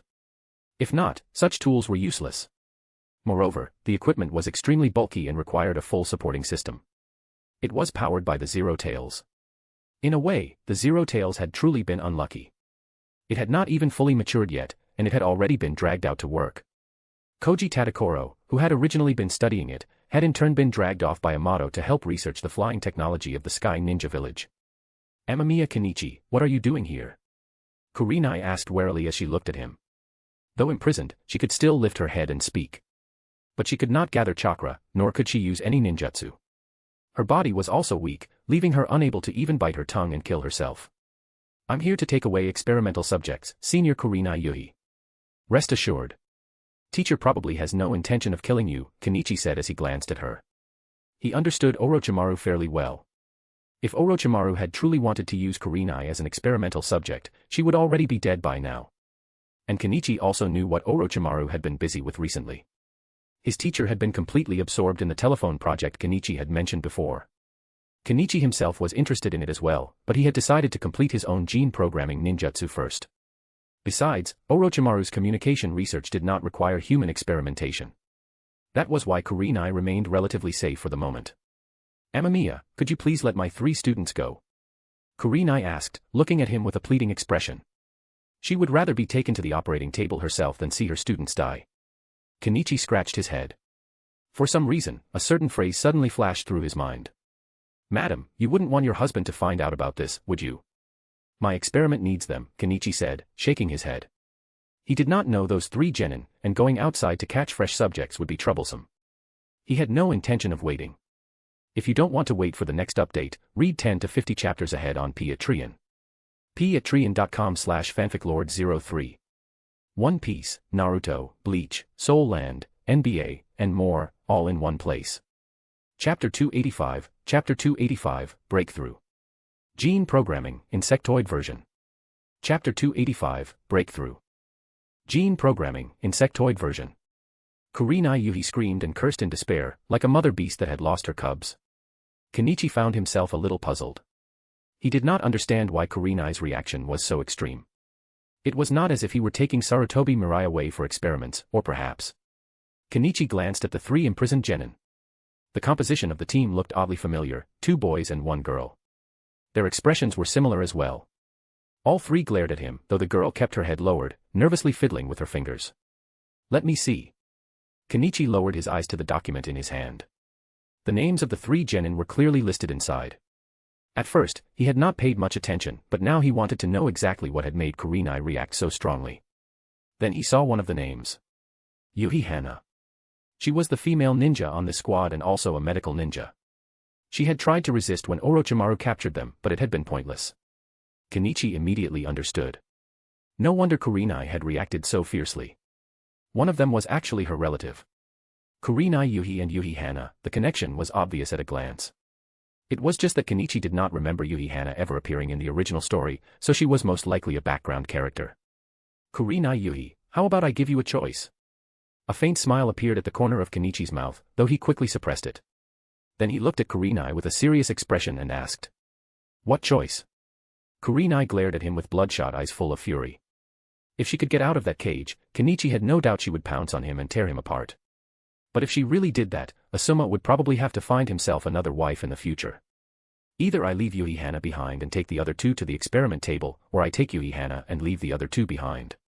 If you refuse to choose, I'll take all 3. Kenichi smiled as he spoke. To be honest, he had not thought of this at first. But Kurenai's cursing had been so unpleasant that it truly annoyed him, and now he suddenly felt like posing a trolley problem. At this moment, Kurenai was the one standing at the lever. If she chose Yuhi Hana, the other 2 genin would resent her. If she chose the other 2, who knew what Yuhi Hana would think? Interesting. Kurenai immediately understood what he meant. She looked at him in shock and fury. She wanted to say that she would not choose anyone, but that was impossible. If she made no choice, then all 3 would be taken away. If she did choose. On one side was her uncle's daughter, her own cousin.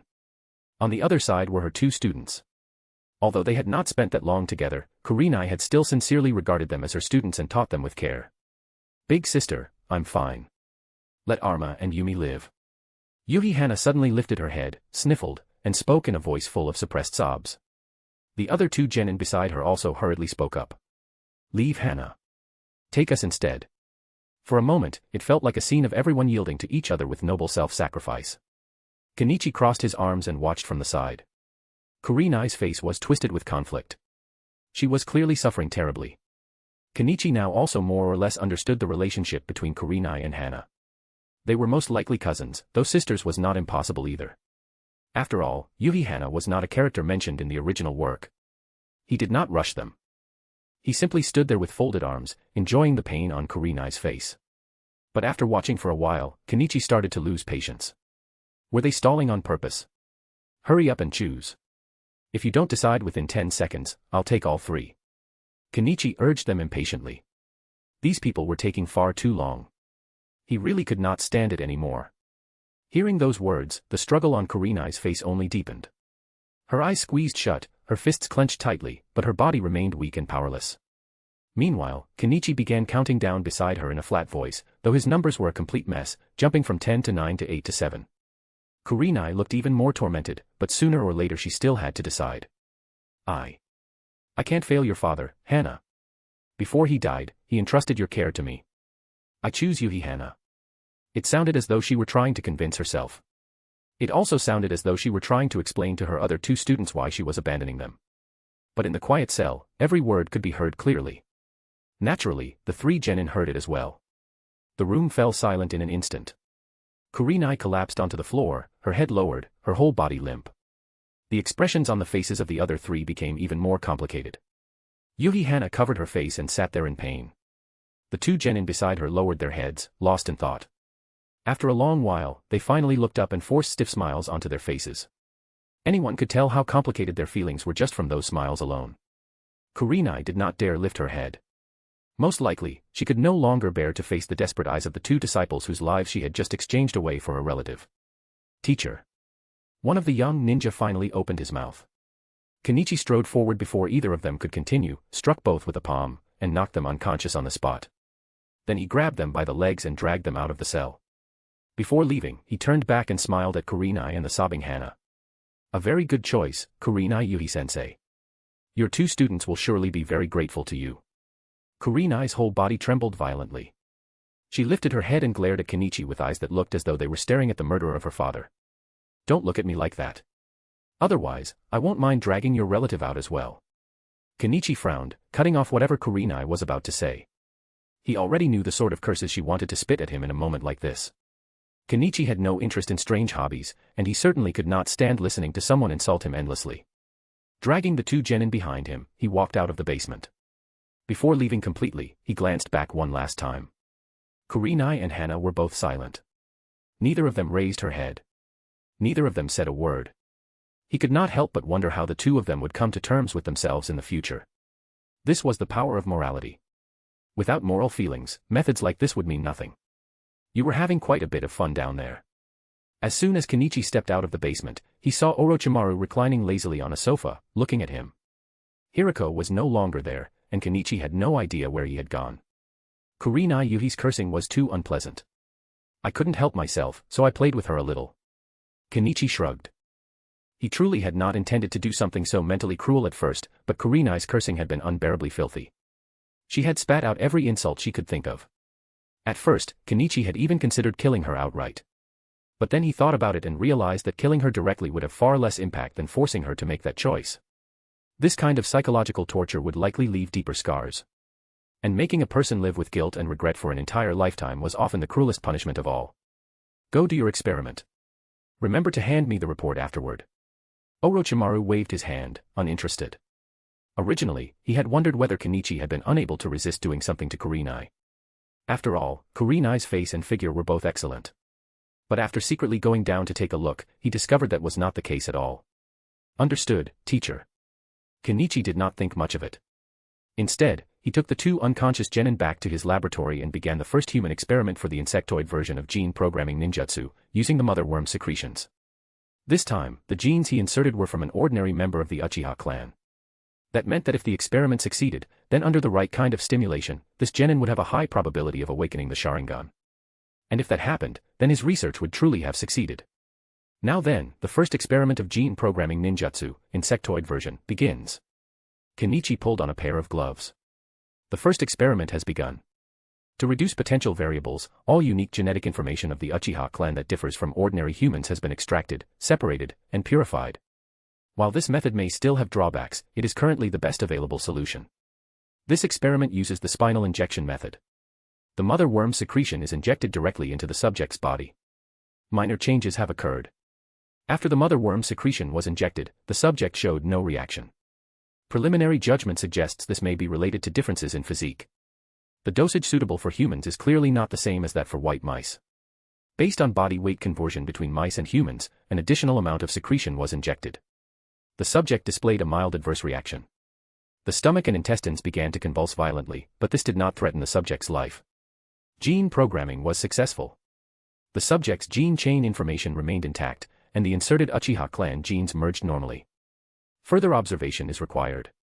Kenichi rested his chin on one hand as he observed the subject lying in front of him. The experiment had succeeded on the very first attempt, which honestly surprised him. He had to admit it, the mother worm secretions were astonishing. Still, whether the effect was truly stable remained to be seen. So Kenichi waited patiently for the subject to regain consciousness naturally. Nothing went wrong. The body scanner showed normal readings throughout, though there had indeed been a period of accelerated heartbeat and heightened brain activity earlier. Without hesitation, Kenichi knocked the first subject unconscious again and moved on to the second, repeating the same procedure with the same operational steps and the same gene insertion. Interesting. The success rate for both human subjects is 100%. There have been no failures so far. Kenichi licked his lips. He truly had not expected the mother worm secretions to be this effective. Still, although gene programming had now succeeded with the help of the mother worm secretions, it remained uncertain whether those inserted genes could really allow an ordinary person to inherit the Uchiha clan's genetic traits. That still required verification. So Kenichi immediately began the second stage of the experiment.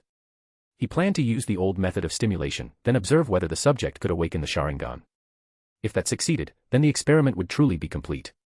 At that point, bloodline limits would no longer remain talents possessed only by a select few. They would become something that could exist throughout the empire Kenichi intended to unify. I remember this one's name is Yumi. Yayoi Yumi. Kenichi glanced at the first subject. He planned to run the next stage in batches. The second subject would be tied up nearby, hands and feet restrained, eyes forced open, made to watch his companion's tragic fate unfold in front of him. Perhaps that alone would be enough to trigger the awakening of the Sharingan. So Kenichi began by using electricity to force the unlucky subject awake. The moment the boy's eyes fluttered open and his mind had not yet fully cleared, he heard the sound of flesh being cut, followed by a strange smell of burning. What's burning? Yayoi Yumi looked around blankly. Then his eyes landed on Kenichi and on his friend tied up nearby.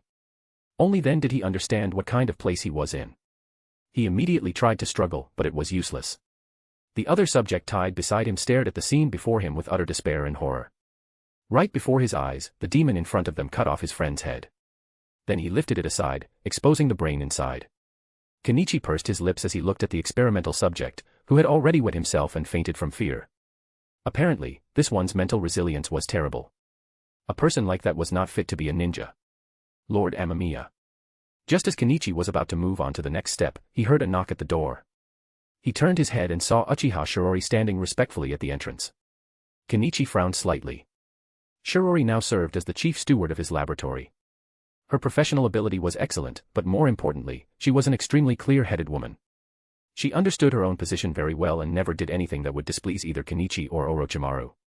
What is it? Kenichi set down what he was holding. If Shirori had come to disturb him at a time like this, then it could only mean one thing. Something urgent had happened. If you don't want to wait for the next update, read 10 to 50 chapters ahead on Patreon. patreon.com/fanficlord03. One Piece, Naruto, Bleach, Soul Land, NBA, and more, all in one place. Chapter 286, Gundam of the Ninja World. Chapter 286, Gundam of the Ninja World. The lab alarm went off, so I went to check it, just as you instructed. At the entrance, I saw a very strange creature fighting another very strange thing. Uchiha Shiori's attitude was as respectful as ever. Kenichi raised a brow when he heard that. Someone was fighting at the entrance to his lab. That was interesting.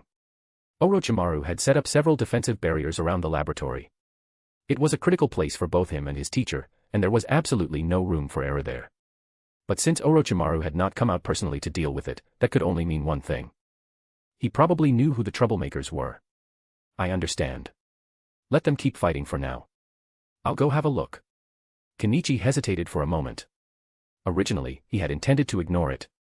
If Orochimaru had not interfered, then the people fighting were most likely still within the safe range of the barriers, such as Sasori, his long-suffering scapegoat, and Deidara, the ever-generous patron.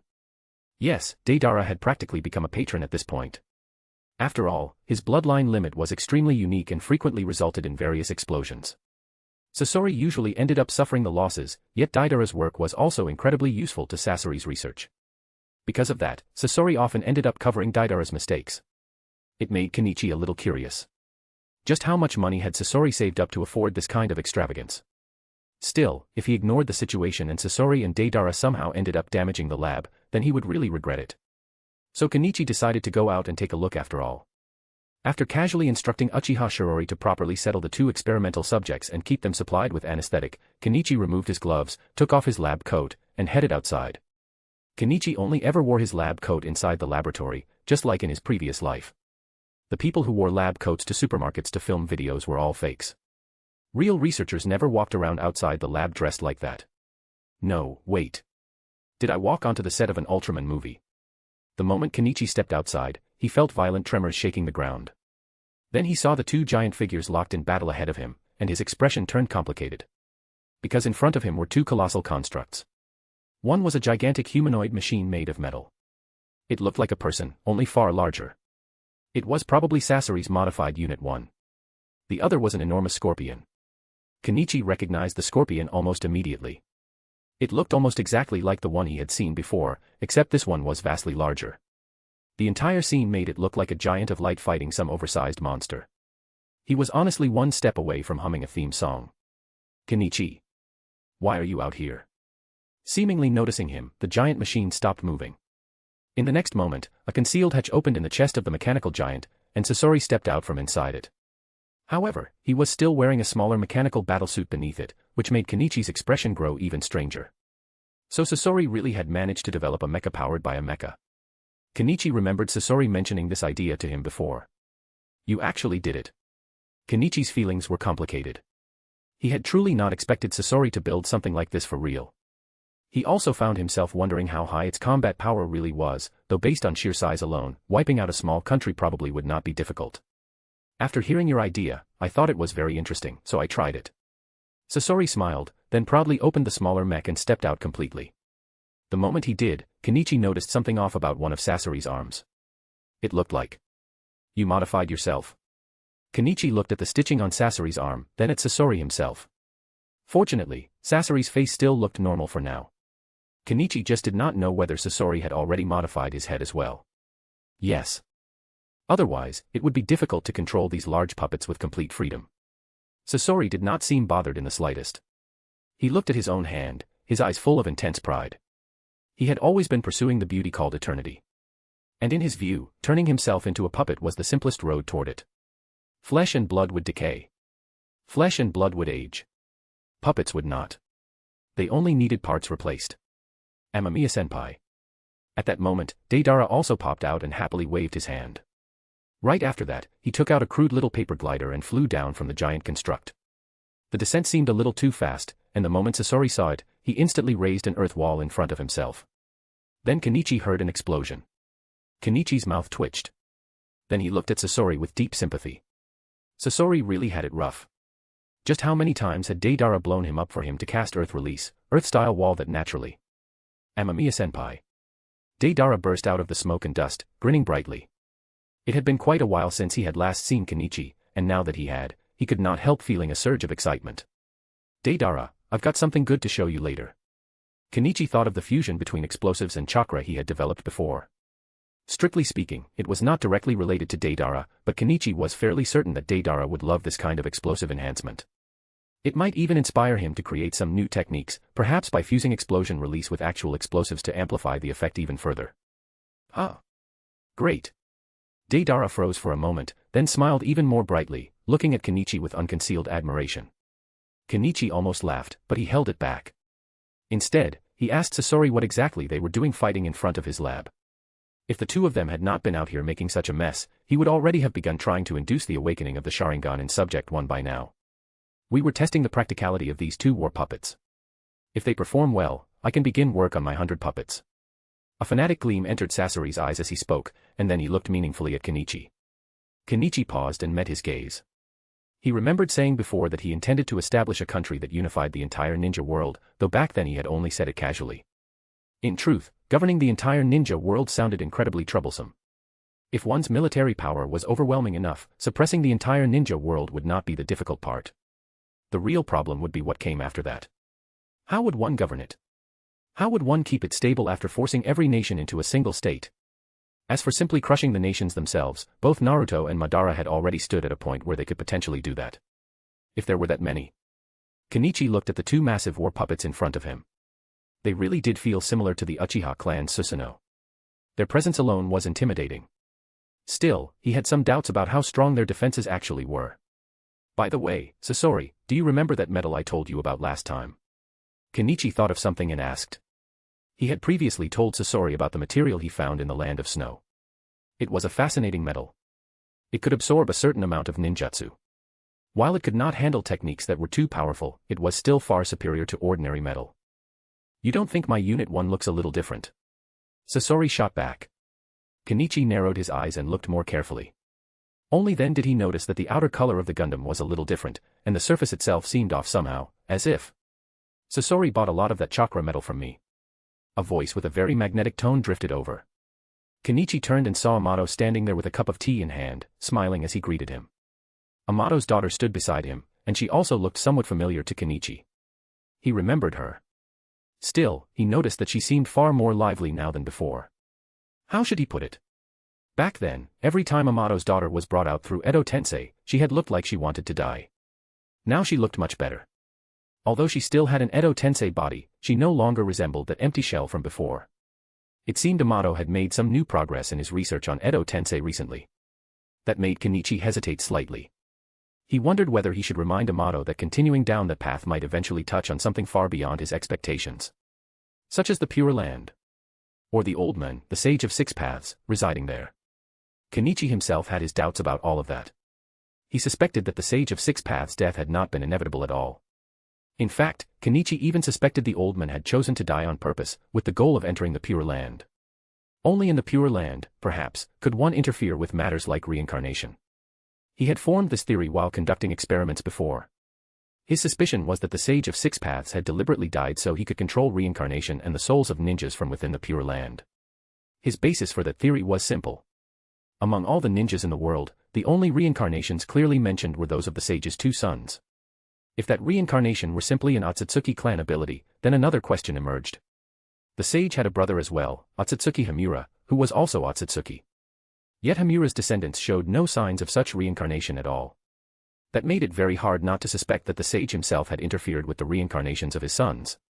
Furthermore, whether the Sage and his brother had learned something from Kaguya when they fought her, and whether the Pure Land itself was some kind of contingency plan against the Otsutsuki clan, those were all things Kenichi could only speculate about.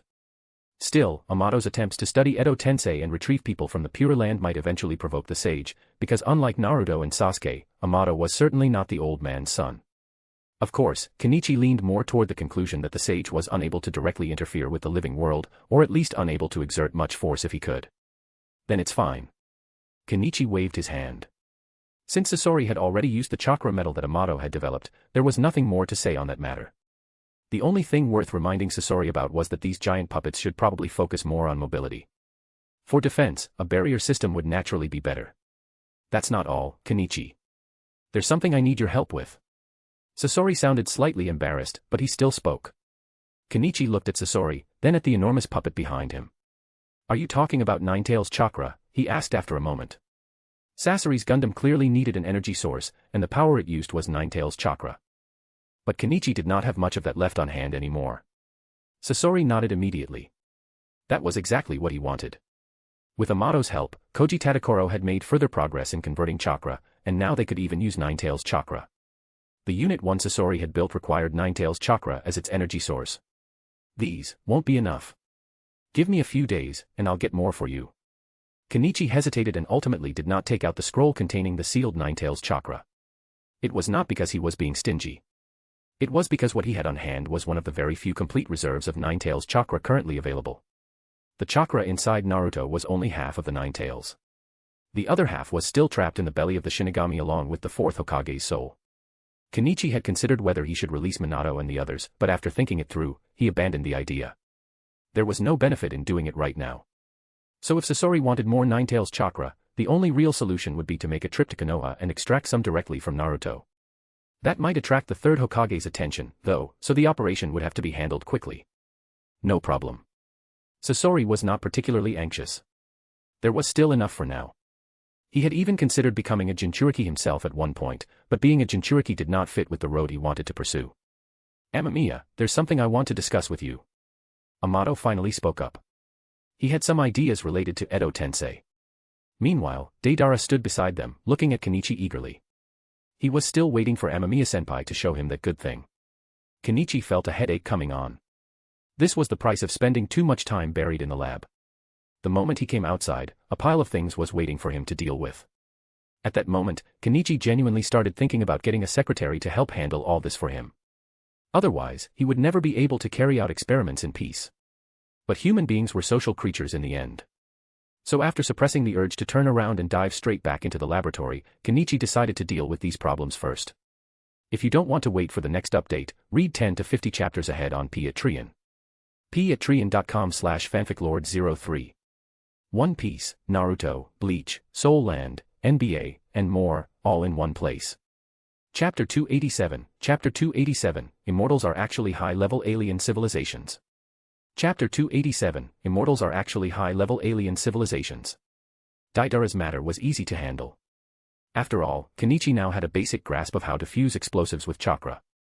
To put it simply, once you found the trick to it and worked backward from there, the problem became much easier to solve. But if you failed to find the key point, then you would have to waste a huge amount of time experimenting and thinking about how to solve it. That was also one of the main reasons Kenichi had been troubled by it for so long. Of course, this also had something to do with his limited knowledge of explosives in his previous life. Kenichi was not omnipotent. In his previous life, he had worked in genetics, so he naturally had a solid grasp of genes. But explosives belonged to a completely different discipline. Different fields were like different mountains. Deidara, go find some black powder or something similar and start experimenting with it. Just make sure you take proper safety precautions, Kenichi said, reminding the excited Deidara. He was actually quite fond of this kid. After all, Deidara was his little fan. And besides, explosives and Deidara's own explosion release were both inherently dangerous. Kenichi did not know whether combining them would make the power rise further, since he had not tested it himself, so being careful was always the better choice. Understood, Amamiya-senpai. I definitely won't let you down. Deidara left in high spirits. Originally, he had not been especially interested in these things, but the moment he heard they could increase the power of his explosion release, he became instantly invested. Art was an explosion. As long as it could help his art, Deidara was willing to learn it. This was also why he admired Kenichi so much. After all, that mushroom cloud from that day was still deeply burned into his memory. Deidara's dream was to create a bomb with power equal to, or even greater than, the mushroom cloud Kenichi had created that day. Uncle Amato, did you need something from me? Kenichi asked after seeing Deidara off, then went to the reception room nearby to meet Amato. Speaking of which, the reception room had only been built because his teacher insisted on it. At first, Kenichi had thought it was a bit unnecessary, but now it turned out to be genuinely useful. Kenichi, it's like this. Do you have any research related to souls? Amato had been chatting with his daughter. Once he saw Kenichi walk in, he set his teacup down and got straight to the point. Souls. Kenichi frowned slightly. To be honest, he had not done much research on souls. Or rather, there had not been much serious research on souls in his previous life to begin with. The most famous example was probably the soul weight experiment. But that experiment itself was riddled with problems, and no one had successfully reproduced it afterward. Moreover, no scientific instrument had ever detected the existence of any so-called soul, so in his previous life, the concept of a soul leaned far more toward metaphysics. It was like the 18 layers of hell, a strange tale passed down by people, not something built on an actual scientific foundation. In the ninja world, however, souls undeniably existed. The souls in the Pure Land did not even age. They retained the appearance they had at the time of death, and could seemingly even choose to appear as they had during different periods of their lives. Of course, that conclusion was based on Obito becoming young Obito again and leaving with Rin after death. Whether that was universally true still needed verification. I have not done much research, but souls definitely exist, Kenichi answered vaguely as he looked at Amato. Did he answer? Yes. Did he also not really answer? Also yes. Amato naturally understood what that meant. It's like this. While I was researching Edo Tensei, I discovered a few small issues. Amato inwardly cursed this little fox. Kenichi would not show his cards unless he saw the rabbit first. If Amato wanted an honest discussion, he would have to reveal something from his own side first. Kenichi listened very carefully, because he knew Amato truly was a capable researcher. There was no doubt about that. Kenichi himself understood it very clearly. But after listening for a while, Kenichi could not help but look surprised, because he had not expected Amato to have not only technological expertise, but also this level of research into ninjutsu. This man had actually developed something like that. After I successfully created this soul restraint device, I tested it myself, and you've already seen the result. Amato gestured slightly with his chin. Kenichi naturally knew he was referring to his daughter. He looked toward Akabe. The quiet and gentle girl indeed had a decorative accessory on her head. It looked delicate, and at first Kenichi had assumed it was just a small ornament Amato gave her. He had not paid attention to it. Now, however, he realized that thing was actually the soul restraint device Amato had developed. The soul restraint device, invented by Amato, could effectively prevent a soul from returning to the Pure Land. At the same time, it could also be applied to Edo Tensei, specifically to extend the length of time an Edo Tensei soul could remain in the world of the living. Previously, even if Edo Tensei was successfully maintained, it could not last very long. On one hand, the living sacrifice body had to be replaced. On the other, the souls of the dead had an irresistible attachment to the Pure Land. That attraction constantly made them want to escape the body imprisoning them and return to the Pure Land, where they felt at peace. This device was basically equivalent to a stimulant like coffee or tea. It prevented the soul from feeling that exhausting discomfort so strongly. Once the soul no longer resisted the sacrifice body as intensely, it could naturally remain in the living world much longer. If this could continue, perhaps resurrection itself might become possible someday. But now a new problem has appeared. Amato kept explaining his findings. Kenichi also pushed aside his other thoughts and continued listening attentively. Very soon, he understood. The biggest problem Amato was facing at the moment was this: although his daughter's soul was being restrained by the device and no longer yearned to return to the Pure Land, after remaining in the world of the living for exactly 1 month, it would still abruptly return to the Pure Land. Originally, Amato had assumed there was something wrong with the restraint device. But the device itself worked normally, and could still function the next time as well. He had even observed the process carefully himself, but after exactly 1 month, his daughter's soul still vanished without warning, and the Edo Tensei automatically released. He had repeated the experiment many times, but had found no answer. This time, he had originally planned to discuss the problem with Orochimaru, but on the way he happened to notice the 2 giant war machines and came over first, which led to him running into Kenichi. So that's how it is. Kenichi stroked his chin thoughtfully. To be honest, neither he nor Orochimaru knew the maximum duration Edo Tensei could normally be maintained. The reason was simple. The ninjas revived through Edo Tensei were attached to the Pure Land. It was like a biological rhythm, a built-in habit. Just as most people felt sleepy at night and wanted to sleep, souls in the living world felt drawn toward the Pure Land. Staying in the world of the living for them was like staying awake endlessly. The longer it went on, the stronger that exhaustion became. And this soul restraint device was equivalent to caffeine. It suppressed that exhaustion and delayed the effect. Of course, if the Sage of Six Paths himself took action, then he could likely keep souls in the world of the living for a very long time. So with that in mind, could the problem Amato encountered be related to the Sage of Six Paths? After all, since the device itself was not damaged and could continue to restrain the soul, there was no reason for the soul to suddenly break free and return to the Pure Land after 1 month. That left only 2 possibilities. The first was that the restraint device itself still had flaws. It might have an upper time limit, and that limit happened to be 1 month. Beyond that point, it would stop working properly and the soul would return to the Pure Land. The second possibility was more troublesome. The Sage of Six Paths had noticed what was happening and taken Amato's daughter away himself. If it really were the Sage of Six Paths, then doing something like that should not be difficult for him. He existed within the Pure Land and still seemed to retain considerable power. That said, another question followed. Why would he take Amato's daughter away, but not give Amato any kind of warning? Then again, whether using Edo Tensei at all would trigger the sage's attention was itself still unproven. Kenichi personally felt there was a decent chance it would. After all, the Pure Land was effectively the sage's territory. Amato's current behavior was basically the equivalent of entering the sage's house every day, taking someone out without permission, and keeping that person for a month at a time. Naturally, that might draw attention. Mr. Amato, have you done any research into the Pure Land itself? Kenichi asked as he looked at him. There was no helping it. When it came to the Pure Land and souls, Amato probably had the deepest research of anyone currently available. Of course, compared to Orochimaru, that was hard to say. Orochimaru had also mastered powerful techniques like Edo Tensei, which clearly involved the manipulation of souls as well. The problem was that the Naruto storyline was too short and the timeline progressed too quickly. Even by Boruto, Orochimaru was only that age, old perhaps, but not truly ancient. Whether he had taken Edo Tensei research much farther was still uncertain. That place, the Pure Land. I asked Akabe about it. She said it was a pure white space where the dead felt very comfortable. They could also meet certain people and chat a little. But that world didn't seem fully interconnected. Akabe only saw a few people, and all of them had some sort of connection to her, Amato replied frankly. Naturally, he had researched the Pure Land. Otherwise, how could he possibly have created such a device? His original goal from the beginning had been very simple. He wanted to keep his daughter here, and eventually revive her. Kenichi nodded.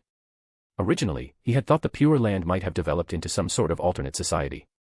He had not expected it to be like that, and it even sounded as if souls there were divided into small circles based on prior relationships.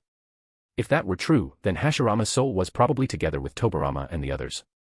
Actually, I have two ideas regarding your problem, Kenichi said as he picked up his teacup, took a sip of hot tea, and looked at Amato. Amato nodded after hearing the first theory. He had thought of that possibility himself. After all, most scientific creations had upper limits. His own ninjutsu reflection device, for example, could not reflect every ninjutsu in existence. If it could, he would already be invincible. So he understood very well that his restraint device might simply have its own technical limitations. But after hearing the second possibility, Amato's expression became more subtle. Naturally, he knew who the Sage of Six Paths was. But frankly, he had always regarded that figure as more myth than reality, and he had never imagined that the Pure Land itself might have anything to do with him. Mr. Amato, let me make this clear. I'm about 90% certain about the Sage of Six Paths angle, Kenichi said. He could see the doubt in Amato's eyes, which was normal. For a scientist, suddenly being forced to consider the existence of a sage was not exactly an easy adjustment. I understand.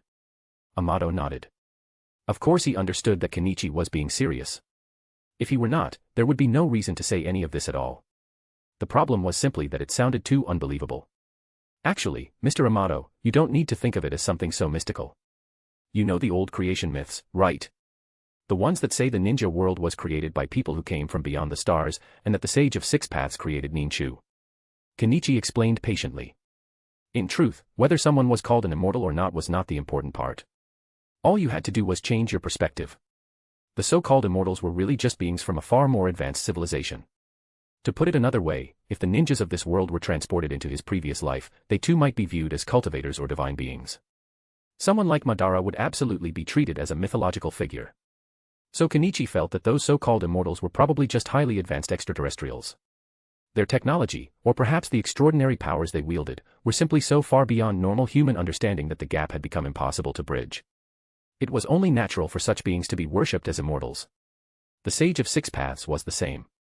And on top of that, Kenichi knew something else. The Sage of Six Paths and Kagaya, the so-called progenitor of chakra, were fundamentally aliens. They were both members of the Otsutsuki clan. In fact, they could even be considered members of relatively low rank within that clan. Otherwise, Kagaya would never have been chosen as nourishment for the divine tree. So what you mean is, what happened to my daughter may have been done by that Sage of Six Paths? Amato asked, frowning. If you don't want to wait for the next update, read 10 to 50 chapters ahead on P@Trian. p@trian.com/fanficlord03. One Piece, Naruto, Bleach, Soul Land, NBA, and more, all in one place. Chapter 288, Nuclear Physics. Chapter 288, Nuclear Physics. There's a possibility, Kenichi said noncommittally. He personally felt it was possible, but he could not be certain. After hearing that, Amato also sank into deep thought. Seeing this, Kenichi said nothing more. Instead, he turned his attention curiously to Akabe. She was calmly drinking tea, seemingly completely unconcerned about matters related to her own death. That made Kenichi glance at her a few more times. After all, not everyone could remain calm when listening to others discuss their life and death, especially when the topic was themselves. Miss Akabe, do you remember what happened after you returned to the Pure Land? Kenichi asked. He recalled that Amato had not mentioned whether his daughter saw anything after going back. Perhaps he had simply forgotten to ask. I just returned and continued living the same life in the Pure Land as before. Nothing special happened, Akabe replied. Her voice was gentle and very pleasant to listen to. I asked Akabe about that as well, but she didn't see anyone after returning, nor was she warned about anything. It seems the Sage of Six Paths has no interest in her at all, Amato said helplessly with a sigh. He had just remembered that he had indeed forgotten to mention it. Akabe had discovered nothing unusual after returning to the Pure Land, which was also why he had not thought of the Sage of Six Paths in the first place. Mr. Amato, have you done a control experiment? Kenichi suddenly thought of something and asked. A control experiment? I forgot. Amato slapped his forehead and hurriedly grabbed Kenichi to pull him out. Seeing this, Kenichi's mouth twitched, but he was not surprised. That was just how Amato was. When it came to most things, he was calm and steady, someone who handled matters at an unhurried pace. But the moment his daughter was involved, that calmness vanished on the spot. After all, it's his own daughter, Kenichi thought as he yawned, though in truth he was very interested in Amato's research. After all, even if it could only maintain a soul for about a month, that would still be a tremendous breakthrough. Just imagine it. If they could summon the first Hokage with Edo Tensei and maintain him at full combat strength for an entire month, then conquering the 5 great nations would no longer be especially difficult, provided, of course, that the first Hokage would obediently follow Kenichi's orders. After settling Amato's matter for the moment, Kenichi returned to his laboratory and resumed his experiments. Soon, test subject number 1 was placed on the operating table. Then let the experiment begin, Kenichi said as he looked at the subject. He twisted his neck, created a shadow clone to record the experimental log, and then began applying the stimulation process he had deduced earlier. The experiment on subject 1 has begun. The main body used the previously developed Sharingan stimulation method to apply both psychological and physiological stimulation to subject 1. Subject 1's body temperature rose rapidly. Heart rate accelerated to 163 beats per minute, and blood pressure also began to climb. The temperature of the amygdala began rising. The smell of cooked meat could already be detected from a distance. The main body reduced the stimulation on subject 1. After 78 seconds, the experiment ended. A new Sharingan particle successfully formed within subject 1's amygdala. Kenichi let go of the subject and smiled in delight. To be honest, he had not expected the experiment to go this smoothly. In fact, the success was almost beyond his expectations. But after thinking about it carefully, it was actually very reasonable. The hardest and most troublesome part had always been figuring out how to integrate Uchiha genes into an ordinary person's body and alter their genetic information. Once that was accomplished and the gene programming succeeded, the remaining difficulty dropped sharply. Just look at Uchiha Shirori. After inheriting Obito's genes, she had successfully awakened the Sharingan. The real issue back then had been the horrifying death rate, which made the method essentially impossible to use in practice. But now, through sheer coincidence, Kenichi had used the secretion of the chakra parasitic mother worm to help him complete the improvement of his genetic programming ninjutsu. And that improvement had, for all practical purposes, succeeded. The probability of failure had become extremely low. So far, Kenichi had not seen a single failure. You have completed a breakthrough research project on the Sharingan. You have obtained books related to nuclear physics and atomic bombs. Kenichi froze for a moment. To be honest, he had almost forgotten about this side reward, but he had never expected the reward to turn out like this. At the same time, Kenichi noticed several large boxes had appeared inside his laboratory. These can't all be nuclear physics books, can they? Kenichi's mouth twitched. Still, aside from the newly awarded items, he could think of no other explanation for these suddenly appearing boxes. After opening one of them, he quickly confirmed it. Not only that, there were many books inside, covering everything from the fundamentals of nuclear physics to atomic fission theory related to atomic bombs. There was even a book titled Simple Atomic Bomb Design. It could be said that nearly every kind of book related to atomic bombs was now stacked in front of him, with the only oddity being that none of them had an author or publisher listed. So I still have to learn it myself. Kenichi took a deep breath. He had to admit, this reward was a little disappointing. He had originally thought he would directly obtain the method for building an atomic bomb. But after looking at the mountain of books, he decided that getting the books was not actually so bad. After all, nuclear physics and atomic bomb theory involved a great deal of new knowledge. Fortunately, with shadow clones, studying would not interfere with his main work. Besides, forcibly stuffing all that knowledge into his brain at once would have been difficult anyway. So-called memory infusion was an extremely hard thing to achieve even now. The human brain was a mysterious organ, and a slight error could cause enormous trouble. Once I understand this, can I start handcrafting mushroom clouds? Kenichi licked his lips, feeling a surge of excitement. That was the pinnacle of human technology from his previous life. Whether in destructive power or area of effect, there was nothing much to criticize. While hydrogen bombs were even stronger, once he understood atomic bombs, understanding hydrogen bombs would not be that much harder. Besides, he had not been a nuclear physics major in his previous life, so learning it now was not a bad thing. Kenichi also knew of another weapon that, in his old world, existed mostly in theory, the cobalt bomb, a nuclear weapon capable of poisoning the entire atmosphere. He had to admit, humanity really was disturbingly gifted when it came to self-destruction. Still, these two experimental subjects do have some remaining value. Kenichi glanced at the two unconscious subjects before him. He had other uses for them. For example, he could take them to the land of snow and see what kind of effects the mother worm's parasites would have on them. That would count as recycling. If they could be parasitized successfully, then the two genin would become part of the new nation. Of course, judging from their current strength, they would most likely be cannon fodder. But even though I now know how to stimulate the awakening of the Sharingan, what about the Mangekyo Sharingan? How am I supposed to stimulate the Mangekyo? Kenichi rubbed his chin. He had solved one problem, only to immediately run into another. The ordinary Sharingan, below the Mangekyo level, did not actually create an overwhelming distinction in combat power. Only when the three tomoe evolved into the Mangekyo did it become a massive leap. After all, Mangekyo techniques were truly outrageous. Although Amaterasu often looked weak in practice, it was actually an extremely powerful ninjutsu. Used properly, it could drive an enemy into chaos, and it even had uses outside of combat. For example, Amaterasu would not go out until it had burned its target to ashes. What did that mean? It was practically an alternative perpetual motion device. In theory, as long as one found something Amaterasu could not completely burn through, then the black flames would keep burning and continuously generate heat. In other words, it would become an inextinguishable fire. At first glance, that did not seem especially useful. But in fact, an eternally burning source of energy could completely transform human civilization. That was why so many people in his previous life had kept trying to create perpetual motion machines, even though science had already proven such a thing impossible. I'll need to do another experiment later. Kenichi rubbed his hands. The ordinary Sharingan gene fusion was already a success. These people now possessed Uchiha genes and had the potential to activate the Sharingan. But what if he fused Obito's genes? Itachi's? Shisui's? Would that allow these two to awaken the Mangekyo Sharingan directly? Then, when the fourth great ninja war arrived, he could wave a hand and have countless Mangekyo users rush out. The battlefield would be filled with Susanoo. That scene would be extremely difficult for the current ninja world to deal with. And he would not even need to directly confront the five great nations head-on. He could take a gradual approach instead, such as parasitizing the population bit by bit, and only revealing his hand once the Kage found themselves isolated and helpless. Still, as good as these ideas sound, they all need testing first. Kenichi shook his head. The idea was good, but there was a prerequisite. The parasite experiment had to be completed first so he could determine just how far the ninja controlled by parasites could go. If they could not be controlled perfectly, then these two certainly could not be used carelessly. The next generation of the mother worm still needs some time to be cultivated, but I can use the time to deal with other things. Kenichi yawned, stood up from his chair, and casually pushed the test subject's brain back into place.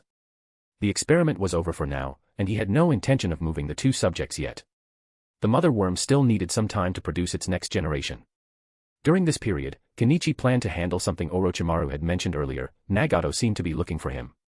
For that, he took out the jade ring Nagato had given him, rubbed it, and sent his thoughts into it. Soon, a chakra fluctuation rose from the ring, and in the next instant, he was pulled into that familiar space. Jade, what do you need? Nagato's pain body was the only one present in the space. Leader, I heard from my teacher that you seem to be looking for me. Kenichi asked with a smile. Nagato looked at Kenichi with mild disdain. He did not know why, but every time he saw Kenichi, he felt uncomfortable and had the urge to throw him out. However, given the nature of the current matter, he put that thought aside. It's like this. Hidden Mist contacted the organization's liaison and issued a mission. The target is Konoha, and they specifically requested that you carry it out, Nagato said after taking a deep breath and suppressing his irritation. Hidden Mist. Kenichi was stunned for a moment. He genuinely had not expected that. To be honest, it was not strange for a village to come looking for him for a mission. His reputation as the Heavenly Demon was already quite famous, and his two public mission appearances had both been so shocking that many people remembered him clearly. However, his fee was very expensive, and his nuclear blackmail business had not exactly turned into a consistent source of income. Aside from Iwagakure paying for 1 year, nothing more had followed, and Iwagakure had not continued paying afterward, which remained a bit disappointing. But what Kenichi could not understand was why Hidden Mist would come to him to strike Konoha. It was not strange for Hidden Mist to want to target Konoha. Geographically speaking, if Hidden Mist wanted to compete for dominance in the ninja world, then Konoha was naturally its biggest obstacle. The problem was that it still did not make sense. The Mizukage of Hidden Mist was most likely still being controlled by Obito. In fact, he was probably definitely still under control, because there had been no major turmoil coming out of Hidden Mist. So Obito should know about this. It was even possible that Obito himself had ordered it. How strange. Kenichi scratched his head. Obito should not have any good feelings toward him, but it still seemed unlikely that he would waste money like this for no reason. Besides, in the original story, Ao was supposed to discover that the Mizukage was being controlled because of his Byakugan. But now Hidden Mist remained quiet and stable. Of course, that could also simply be another butterfly effect caused by Kenichi's arrival. At this point, the plot had long since been mangled beyond recognition. How much are they offering? Kenichi asked curiously, looking at Nagato. If Obito was offering enough money, then making a trip would not be impossible. It would also give Kenichi a chance to see what exactly Obito was planning. If you don't want to wait for the next update, read 10 to 50 chapters ahead on Patreon. patreon.com/fanficlord03. One Piece, Naruto, Bleach, Soul Land, NBA, and more, all in one place. Chapter 289, The First Step to Persuading Nagato. Chapter 289, The First Step to Persuading Nagato. 400 million Ryo. Nagato named the price. Kenichi could not help curling his lip when he heard it. He had to admit, Obito was truly stingy. He was only offering 400 million Ryo. Was 400 million Ryo a lot? It sounded like a lot, but in truth, it was not that much. After all, the production cost of a thermobaric bomb was fixed. Once the expenses were deducted, the profit was not especially high, and that was still under the assumption that he already had the design for the thermobaric bomb. What if there was no design? Then he would have to develop it himself from scratch, and the research cost would also have to be factored into the total expense. That was why many high-tech products were so expensive when they first appeared. The cost of research and development had to be spread out. For example, if Kenichi wanted to handcraft a thermobaric bomb in the ninja world, he would spend an unknown amount of money just on formulating the explosive itself. Even if Kenichi were a professional in explosives and knew the formula for thermobaric materials, it would still cost a lot to produce them. Not much, Kenichi said. He was reluctant to go. The price was too low. Moreover, for missions introduced by the Akatsuki organization, a portion of the payment had to be handed over to the organization. That meant after deducting the cost and the organization's cut, he would only be left with a little over 100 million. If you don't want to go, then I'll refuse it. Nagato did not care much. Although an income of over 100 million Ryo was not small, Kakuzu was now a very dedicated money-making machine, and the Akatsuki organization's financial situation had improved significantly. Of course, what Nagato did not want to admit was that part of the Akatsuki organization's income actually came from Sasori. Sasori had blown up many things within the organization before, so the compensation money alone had become one of the organization's major financial sources. Nagato still remembered Kakuzu's excited expression after calculating those numbers. He had even suggested that Sasori be allowed to come back more often. Nagato had rejected the idea with a dark face on the spot. What kind of joke was that? How could he let Sasori come back? Was he not afraid that Sasori would blow up the entire Land of Rain? Although blowing up the Land of Rain would definitely bring in more money, it would also attract the attention of the other ninja villages. The Akatsuki organization did not want to be exposed to the entire ninja world so early. No, I'll still go. Kenichi licked his lips and finally decided to accept the mission. Although the mission itself was not offering much, it involved Obito. Kenichi felt there was definitely something off about Obito suddenly issuing a mission to the Akatsuki organization and specifically asking for him to carry it out. The only question was whether Nagato was involved in it. If Nagato was involved, then he would definitely know that Hidden Mist Village was actually under Obito's control. If that were the case, suddenly issuing this kind of mission should have aroused Nagato's suspicion. But Nagato's expression and tone were completely normal, which made Kenichi begin to suspect that Nagato might not actually know about Obito controlling the Mizukage. And if someone wanted to expose another person's true intentions, the best method was to walk right into their trap and see what they really intended to do. The only problem was that he needed to make enough preparations to guarantee that he could get out again. A trap for catching rabbits could catch rabbits, but it could not catch a tiger. Oh. Then I'll take it. Hidden Mist Village has already paid in full.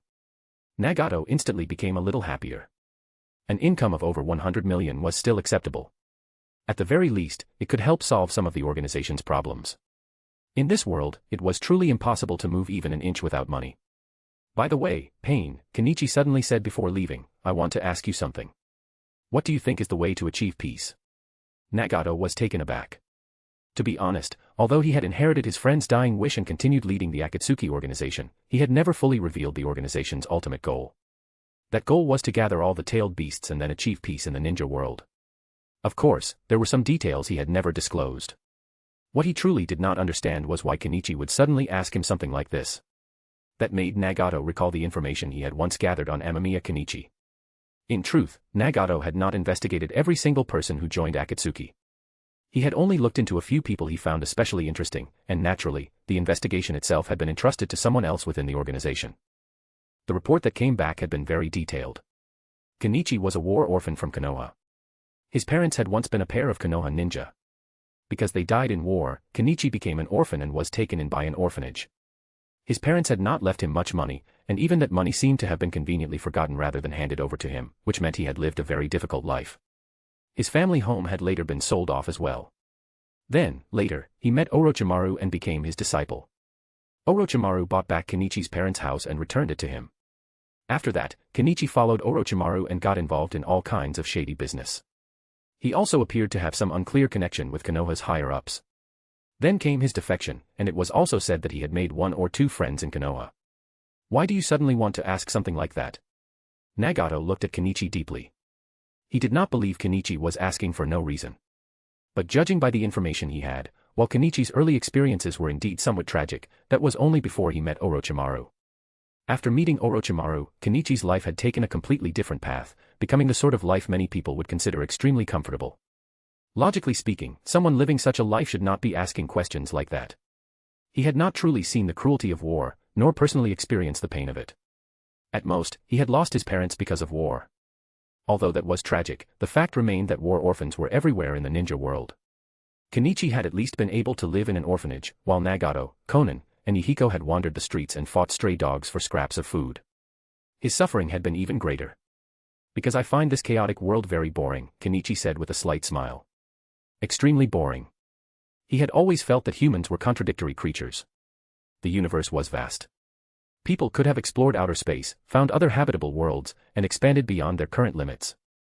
And yet humans seemed especially fond of endlessly stirring up trouble on the single planet beneath their feet. War, the plundering of resources, the seizure of wealth, the deliberate creation of conflict and division. And all the while, above them was the starry sky. That immense universe should have been the destination people longed for most. It is indeed very boring, Nagato replied. Then he glanced at Kenichi again. He always felt that Kenichi was speaking with some hidden meaning. I actually have a completely new idea for how to achieve peace in the world, Kenichi said with a smile. But I plan to test it myself first and see whether peace can really be achieved that way. The peace he spoke of was, in truth, the unification of the entire ninja world. Then, after enough time passed, people's national identity would gradually change. Once the older generation who still remembered the 5 great nations and the smaller countries had all died off, a new era would begin. Oh. What is it? Nagato had become somewhat interested. If the topic had been anything else, he would not have cared. But the peace of the ninja world was something he cared about greatly. After all, his friend had once wanted to create a world where people could understand one another. Although his friend had failed and died, Nagato had inherited that dying wish. Unify every nation in the ninja world and establish a single complete country, Kenichi said simply. That way, people will only have one identity. They will no longer be people of the land of fire, the land of rain, or the land of earth. They will all be people of the same country. Naturally, there will be no more war. Originally, Kenichi had not intended to say any of this. But since Nagato had asked, then he could say it. And more importantly, this was Nagato's space. No matter how capable Black Zetsu was, he could not sneak in here and eavesdrop. So perhaps this was a chance to slowly win Nagato over and make him gradually lean toward his side. Nagato was stunned when he heard that. Then, almost unconsciously, he began comparing Kenichi's idea with his own. Immediately, he realized the two ideas actually had a point of overlap. For example, he could rely on the tailed beasts to force all nations into unification. Of course, this method is somewhat troublesome, Kenichi added, but it's far more effective than relying on temporary military deterrence. After all, temporary military deterrence only works while that military power exists. Once that power dies, then there's nothing left to talk about. Nagato's expression darkened, and he looked at Kenichi suspiciously. Why did he keep feeling like Kenichi was talking about him? After all, his own idea was precisely to use overwhelming military force to make the ninja world feel pain, understand pain, and thus ultimately achieve peace. But when he looked at his own body, even Nagato had to admit that he did not seem to have much time left. In that case, even if he truly managed to subdue all the tailed beasts and achieve his goal, what then? If he himself died, then to whom would the peace of the ninja world be entrusted? Conan. Conan could not do it. Without the sage's eyes, Conan had no way to suppress the rogue ninja inside Akatsuki, nor could she suppress the monstrously talented geniuses scattered across the ninja world. That seemed to be a dead end. Kenichi looked at the silent Nagato and knew he was already thinking about it. Kenichi was in no hurry. These things could never be resolved in a short time. He was not Naruto. He did not possess talk no jutsu. He could not directly persuade Nagato to change his way of thinking. In fact, anyone who had ever tried persuading another person would know exactly how difficult it was. Back in his previous life, Kenichi had advised a friend to stop chasing after other women after getting married and just live properly with his wife. He had tried for 6 or 7 years, and the men still had not changed at all. In the end, Kenichi had simply stopped trying. After all, what was the point of persuading someone if it never worked? And this situation was far more serious than that. It involved a dead friend's final wish and the conviction a man had carried for his entire life. To think someone could abandon all of that after hearing just a few sentences. That would require something closer to hypnosis than persuasion. Leader, if there's nothing else, I'll be leaving. After waiting for a while, Kenichi grew a little impatient. He knew Nagato would need a great deal of time to think through something like this. Only when Nagato reached the conclusion himself would it matter. If Kenichi spoke too much now, Nagato would only grow suspicious and begin second-guessing his motives. That would backfire. So the best approach was to say nothing more, carry out the mission, and let Nagato think it through on his own. Nagato gave a distracted "oh," then let Kenichi leave. Soon afterward, Nagato returned to the real world. Feeling the things embedded in his body, he could not help letting out a rough breath. He stared blankly into the dim room around him. There was no visible sunlight here, only candlelight. That was also part of maintaining Pain's mystique, preventing others from approaching too closely. In the entire Akatsuki organization, the only person allowed to approach him directly was Conan. Peace. Nagato muttered as he took a deep breath. He had never really thought about what would happen after his own death before. That question had always seemed too far away. He had not even begun gathering the tailed beasts yet. But now, after hearing Kenichi's words, Nagato suddenly felt that the question was indeed crucial. While he was still alive, he was confident that, with the sage's eyes and his own power, he could suppress the people of the ninja world and force them into peace. Anyone who did not want peace, he would personally make peaceful. But what if he died? Could Conan inherit his ideals? Yes, but Conan was not strong enough. The sage's eyes consumed a terrifying amount of chakra, far more than her body could bear. And maintaining the ghetto statue also required an enormous chakra supply. Only someone with a physique like his could support it. What about the other members of Akatsuki? Kakuzu? Forget it. That guy only cared about making money. Sasori and Deidara? Forget that too. If things went badly, the ninja world might not be destroyed by war at all, but by those two blowing it apart. Orochimaru and Amamiya Kenichi. Those two clearly had their own motives. Nagato still could not figure out what they truly wanted, especially Kenichi.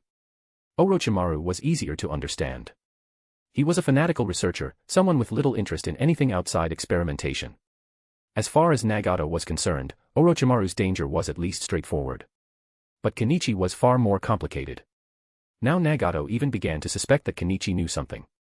Otherwise, why would he choose to say those things now? For a moment, Nagato sank deep into thought. Still, he did not forget to make Pain contact Kakuzu and have Kakuzu inform Hidden Mist that the Heavenly Demon had accepted the commission. Accepted. In Hidden Mist Village, Obito showed the faintest smile after hearing the report. At last, that plan could begin. Obito licked his lips. It seemed it was time for him to make a trip to Konoha. If you don't want to wait for the next update, read 10 to 50 chapters ahead on Patreon. patreon.com/fanficlord03. One Piece, Naruto, Bleach, Soul Land, NBA, and more, all in one place. Chapter 290, Chapter 290, War is one of the driving forces of human progress. Chapter 290, War is one of the driving forces of human progress. What exactly is Obito thinking? This was the question that had been troubling Kenichi the most lately. Even after thinking it over carefully, he still could not understand why Obito wanted him to personally take on this mission. Still, Kenichi was not too bothered by it. If Obito wanted him to carry out the mission, then so be it. He would just adapt to whatever came. Of course, he was not foolish enough to go in without any preparation, especially when he was certain Obito had ulterior motives. So, making preparations was naturally necessary. The first thing to prepare was the most powerful weapon Kenichi currently possessed. Its destructive power could even be pushed further now that he had mastered the fusion of chakra and explosives, allowing him to create even stronger thermobaric bombs. If he were not worried about blowing up the lab during testing, and if he did not still need to verify whether multiple chakra natures could be fused into a single explosive, he would have directly integrated every chakra nature transformation into one. At that point, he would have created some unknown type of chakra thermobaric bomb. So, for the sake of convenience on this mission, Kenichi chose the God-slaying bomb, the version that had already proven effective and had been strengthened with fire-release chakra. The thermobaric bomb is absurdly powerful, but it won't help much if I'm standing in the middle of the blast. 2 should be enough. As for Obito, Kenichi rubbed his chin. He had other ways to deal with Obito, and Edo Tensei existed for exactly this sort of situation. After all, against an opponent who might close the distance or against someone he could not safely bombard from afar, Edo Tensei was far more cost-effective than a thermobaric bomb. My teacher is still too conservative. If I were facing Hiruzen Sarutobi, besides the first and second Hokage, I'd also summon Biwako and hit him with a double blow to his spirit and mind. Kenichi licked his lips. His teacher was still too conventional. He had not considered using Hiruzen's beloved against him. Granted, with Hiruzen's temperament, it probably would not have had much effect. But Kenichi was sure the old man would be stunned for at least a moment upon seeing her, and that brief hesitation would be enough for him to do many things. It's just that Obito seems very cautious about using Kamui. Kenichi scratched his head. From what he had seen before, Obito had looked completely normal and had shown no obvious sign of being especially wary of him. If Obito had once been hit by a god-slaying bomb, then some suspicion would have been natural, since that attack method was identical to his own, though it could not be ruled out that someone else with a bloodline ability like explosion release had done it. What Kenichi did not understand was why Obito had not used Kamui recently. If Obito refused to use it on his own, then Kenichi would simply force him to. Once Obito used Kamui, Kenichi could judge the result himself. He was still waiting for Obito to trigger that thermobaric bomb. Unfortunately, he still could not confirm whether Obito had done so, because the Mangeko Sharingan containing Kamui was still soaking in a test tube. Obito, if you don't make trouble, then fine. But if you do, I'll have no choice but to deal with you first. Kenichi took out a test tube with the name of a female ninja written on it. Rin Noera. He had dug her up from Konoha's public cemetery. It was admittedly an unethical thing to do, but Kenichi felt that Obito was the greatest obstacle in his way. Because of that, preparing tissue from Rin Noera had become very necessary. There was no question that Rin was one of the most effective weapons he could use against Obito. Originally, he had only taken the material for research and as a precaution, but he had not expected it to become useful so soon. As for Black Zetsu, while his abilities were somewhat strange, he was still nowhere near as troublesome as Obito or Madara.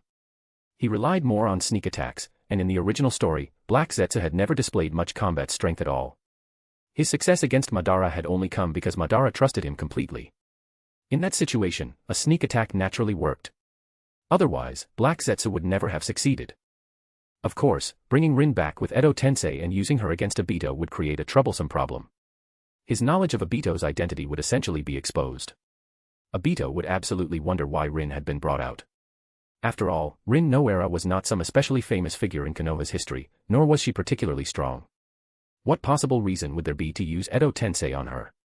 Naturally, the only explanation would be that he knew Obito's identity and had specifically brought Rin out to target him. And while Rin would absolutely throw Obito off balance, it would also guarantee his fury afterward. Tampering with someone's most cherished memory was more than enough to enrage them. So, if Kenichi wanted to avoid falling out with Obito completely right now, then the best method would be to first hit him with a large-scale ninjutsu and disrupt his mental state that way. Almost immediately, Kenichi thought of the necromancy ninjutsu he had experimented with before.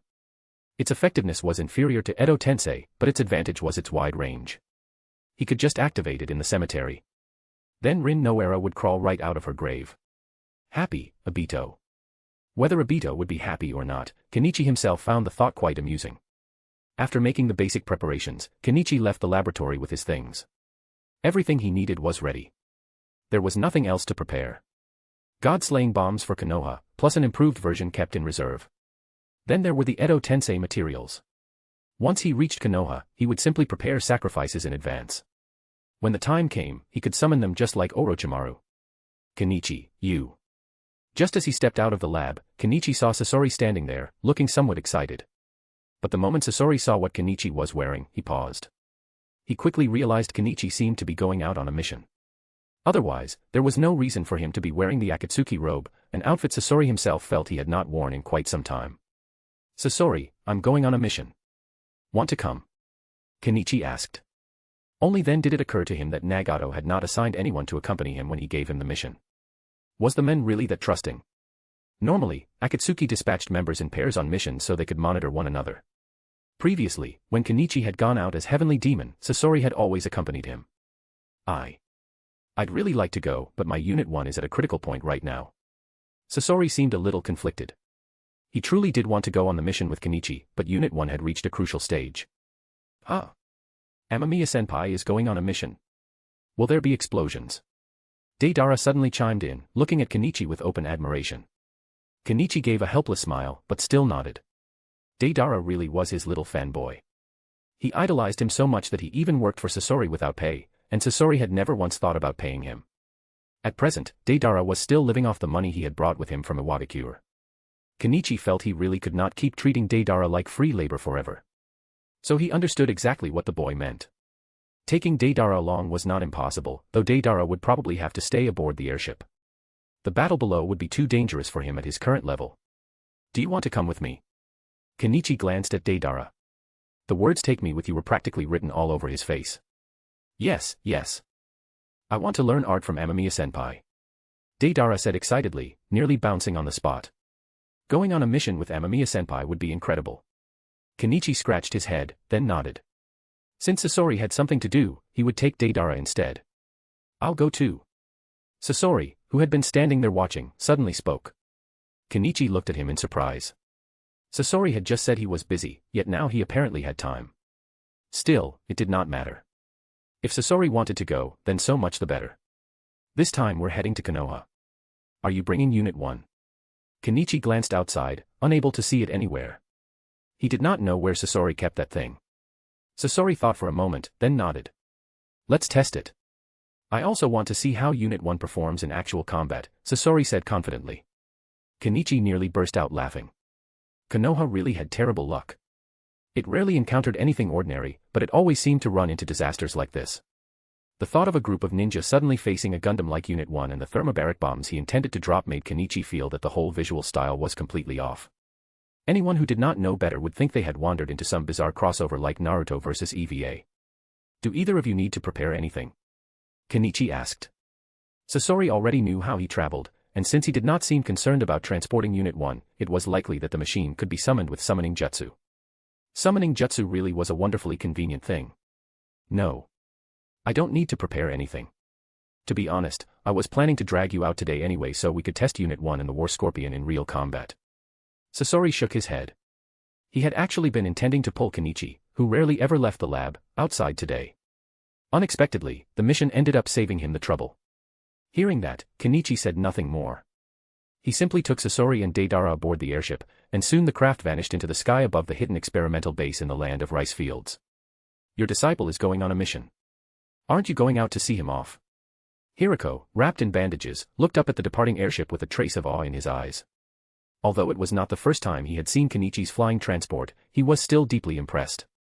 He had never imagined that besides that old man from Iwagakure, anyone else in the ninja world could fly, much less fly that high. He's not some flower raised in a greenhouse. Orochimaru stood to the side with his arms folded, watching the disappearing airship in silence. Hirako glanced at his old friend. Orochimaru, you really aren't the same as before, Hirako sighed. He truly felt the difference. I have always been myself. Orochimaru was silent for a moment, then turned and walked back into the laboratory. He intended to continue his work on the telephone. Perhaps one day he could install one directly on Kenichi's airship. No, what the hell is this? Kenichi stared blankly at the dark shadows below, utterly confused.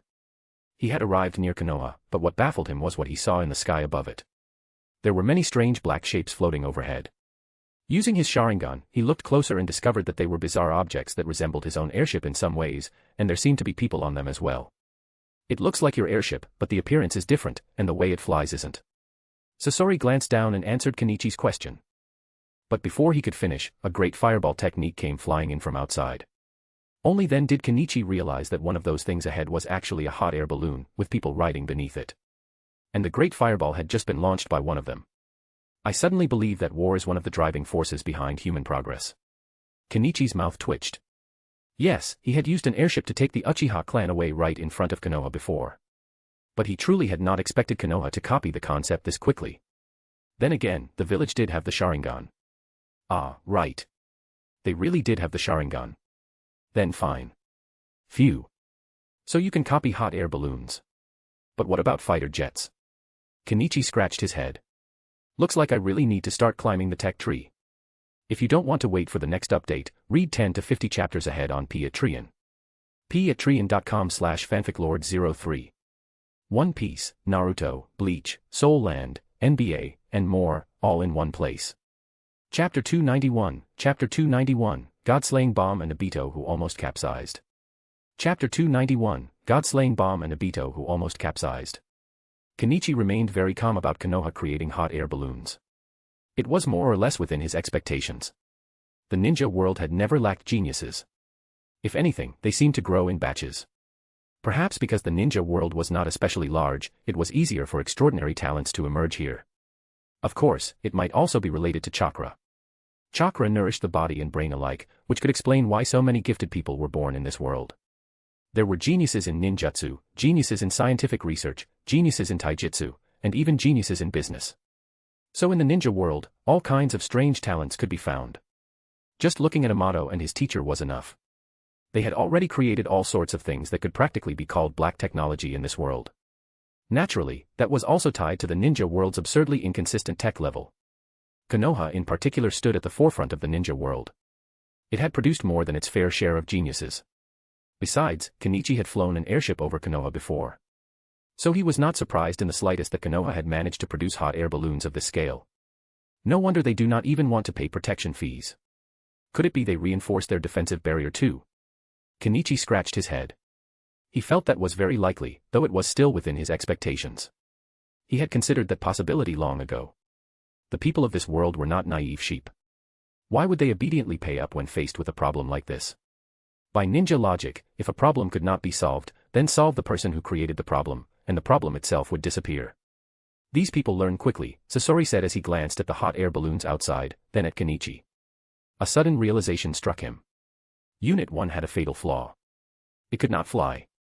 That flaw did not seem significant for the moment, but seeing Konoha's ninja flying outside, Sasori suddenly felt a sense of urgency. If future enemies all gained the ability to fly while his puppets remained stuck on the ground, then would they not just become living targets? I never underestimated them.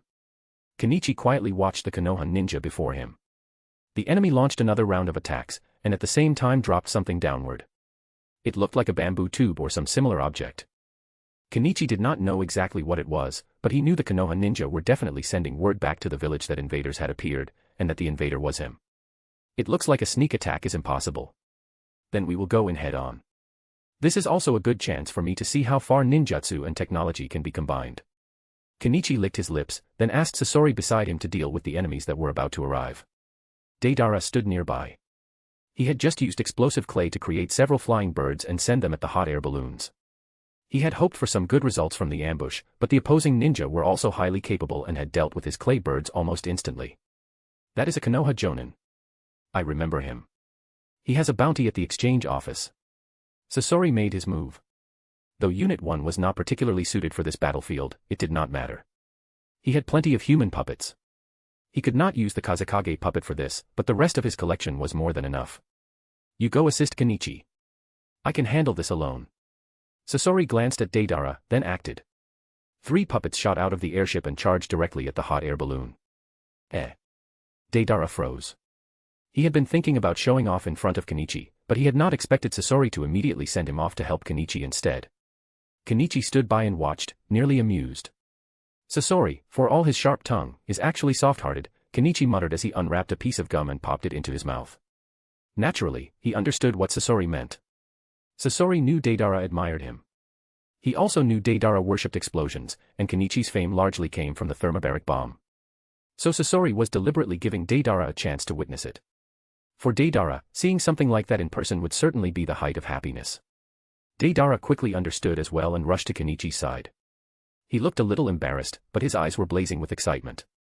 Ever since he had seen that mushroom cloud, he had sworn to reach Kenichi's level one day.